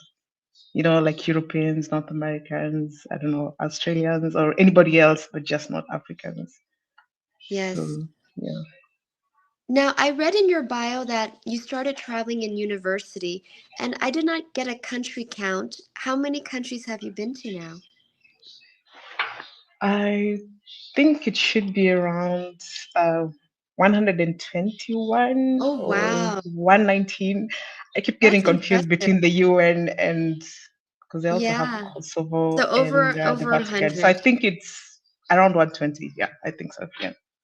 Wow, that is really impressive. And so how did you, well, it said that you started traveling with your Kenyan Rotaract Club on bus Mhm. trips to nearby countries. And then when did you decide you want to go to a country maybe that's outside of Africa? When did you decide that? Uh, so within Africa, so there was the opportunity while still at the university. And then when I started my first job, it entailed traveling around Eastern Africa and a bit of Central Africa. And then at some point, my brother worked in Dubai, so I went to visit him. And I also had lots of friends who had left for Europe to study there. So I decided to look for a full scholarship, and I got one in Belgium. So that helped me to travel within the Schengen region during my studies. And I guess when I came back, I had this unfinished business that I had to, keep going back and travel to the places that I didn't travel to. And then the rest is history. Yeah. Yeah, thank you so much, Paul, because I know that you face way more challenges than the average traveler with either, European or American passport. So you're definitely a face of resilience because I know that whenever I feel like complaining about the visa process, I have to remember there's people with far more challenges. On that, what helps me, I'd say ignorance is bliss. Like, I don't know any other way of traveling besides having to apply for for visas. So that's all I know, and I don't think much about it. It's only when I meet other travelers who don't have to do it that it suddenly hits me that, oh, I'm from an LPI, index country. But since I've been doing it from the beginning, it's a no-brainer. If it works out, well and good. If it doesn't work out, we live to try again. Sometimes you have to wait, I think, up to 10 years. I did for some Mhm. countries before the visa rules change. So I'm Yeah. just, you have to incorporate a lot of flexibility into your planning for that reason. But I guess not knowing any other way Yeah. makes it easy for me. Yes, I don't think too much about it. I kind of know what's required. Can Doesn't I always work, but like I said, if it doesn't work, you try again. Yeah. can I ask, was there a country that you tried and you just like were so close to giving up? I never try more than once at a time. Oh. If it fails, because I think my first rejection was to Ireland, and I was supposed to go to the United Kingdom and Ireland together. So since I got the United Kingdom visa, I thought it was a no-brainer that I would get Ireland as well. And especially that was after my Belgian studies and I'd gone back home. So everything, seemed to be in the right place, but it never worked out. But I didn't try it again until 9 years later. Then it worked out. Uh, I got a rejection in Bahrain like 2 years ago, but Mhm. I tried to get an e-visa. They refused to process it. So the next year I showed up at the airport because I could get a visa on arrival if I have a US visa. So I got another rejection to Colombia. I haven't tried again. Okay. Usually I just don't, I give it a couple of years before I try again. Sometimes the Yeah. rules change. So if they say no, I don't think, unless there's a different way of doing it, I just don't try again because there's still so much of the world to see before I Yeah, go that's to places true. where I'm not wanted. So yeah, Yeah, that's my so philosophy. Yeah. you give it a try and then you just Yeah, move on to another place. So just exactly. trying to be Yeah. positive and go where you're Yeah. wanted. Thank you, Yeah. Paz. Although usually it comes at a very high cost because you're required to book tickets in advance before Mm, Yeah, so and sometimes like, even when you're able to cancel or change the ticket, you still incur a lot of. So, but yeah, we keep moving. Yeah. Thank you so much, Pav. We're so excited for you because it seems like you've gotten the travel bug and maybe you're on your way to being the next UN master. You still have a ways to go, but you have a good start already, Pav, and just don't give up and keep Thank you. staying positive and being resilient there. Thank Okay, you so thank you much very and much. congratulations. Thank you very much. And for creating the space for different types of travelers. Thank you to you and Nomad Mania. Thank you very much. Thank you. Take care Okay, now. thanks. Okay, thanks, and good night or good day, whatever you are. Yes. Bye. So we are coming to the end of my segment. The last panel is not really a panel, it's a cameo. It's for people that want to drop in and say hi. They might be in the middle of traveling and not have a lot of time to spend with us, but they're going to pop in to say hello. So we've got our cameo. We've got a handful there. Oh, there's Mike. Hi, Mike. Hi, Hubert. Hi. Doris. Hey, and hey, Chris, you made it. There, I made We it. got the timing right finally, didn't we? Only just, yeah, just woke up. Yes. There might have been someone else signed up, but it's a great start. We've got 4 of you. So quickly, Mike, where are you dialing in from? I'm dialing in from home in San Francisco, California. No way. Okay. Yeah. So how's the weather like today? I'm in It's Indiana. nice. It's beautiful outside. It's great. Great. And then Chris, where are you dialing in from? I'm in Surfers Paradise in the Gold Coast, Australia right now. Oh, nice. Are you going to be there for a while? Yeah, I just got a job, so I'm going to be working the next maybe 3 months or something. Oh, cool. Okay, so I'm supposed to be going out next week. So if I send you a text, you might be there, huh? Yeah, Maybe. absolutely. Good. Okay. Do that. Yay. Yeah. How about Perfect. you, Hubert? Where are you dialing in from? I'm from Austria, home. You're at home also. Yes. Wow. I know Harris isn't home because that would be like, Hi, what? Lucy. How can people be at home? Harris, where are you? I'm in the United Kingdom in Chatham. I'm dropping in on Harry on my way back home, and just arrived this evening. Oh, Harris, I'm so glad I get to see you today because the last time we saw each other last week, we were in a airport lounge together, and then I realized I was running late and my gate was so far away, I just bolted and didn't even have a proper hug or goodbye. So I turned nice around. to meet you, Harris. I turned around and you were gone. I was wondering what happened. Yeah, well, But I'm glad you made your flight. Yes, I made my flight. So guys, what is new? What is your next adventure, Mike? Where are you going next? So after finishing 193, I have been focusing on travel that involves visiting friends or seeing shows or just more comfortable places than some of the places I've been. I just want a little bit of easy travel for a bit. So I'm going to be in Shanghai and Seoul over my winter vacation. I teach at a community college to see some immersive theater, but I got a sabbatical for the next school year. So I'll be taking a year off to travel. And the real exciting trip I want to do is I want to go back to Antarctica. There's a tall ship, the Bark Europa, where you get to work on the ship while you're traveling and learn how to sail and everything. And that's been a dream trip of mine. And I'm excited that is going to be a reality next year. That's incredible, Mike. Congratulations on getting the sabbatical. You get a year to travel and have some new experiences. Thank you so much. Excited for you. And then what about you, Chris? What's up next for you? So I think I just arrived here. I'll probably be here maybe 3 months or so. And then I'll be going to Jakarta to hang out there for a month or so. And then it's pretty much just Philippines. I'm a little more doing comfortable stuff like Mike said as well. All about the comfort. And I'd like to take the US on the way back to Norway this year. I think it's been a long time since I've been there, so I'm looking at doing maybe just a couple of weeks or something in the US on the way back to Norway to work the summer season there. So Yeah. And if you don't stop by the Bay Area, Mike and I are going to be upset with you. Well, I don't know if Mike will be there, but there'll be a bunch Perfect. of us upset with you. You'll have to come by California too, right? Awesome. Yes, that I'll try and do that. Great. That would be good. Great. What about you, Hubert? What's your next adventure? I'm going for in 1 month for a week to China because it's visa free, and then I'm going to the Japanese islands, spending Eve New Year in Taito Island. Wow. Yeah, That's fun. And I didn't know China was visa free for you. yeah, it's for 22 country. It's visa free. And what about you, Harris? Are you on your way home yet?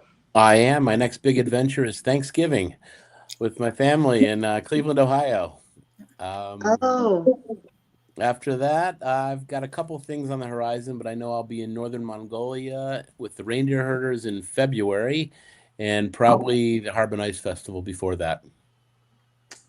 So when do you land in Cleveland? Because I'm driving there. I'm in Indiana. I just did my marathon this morning, and I'm driving right after this. Right after I hang up with you guys, I'm gonna do a 4-hour drive.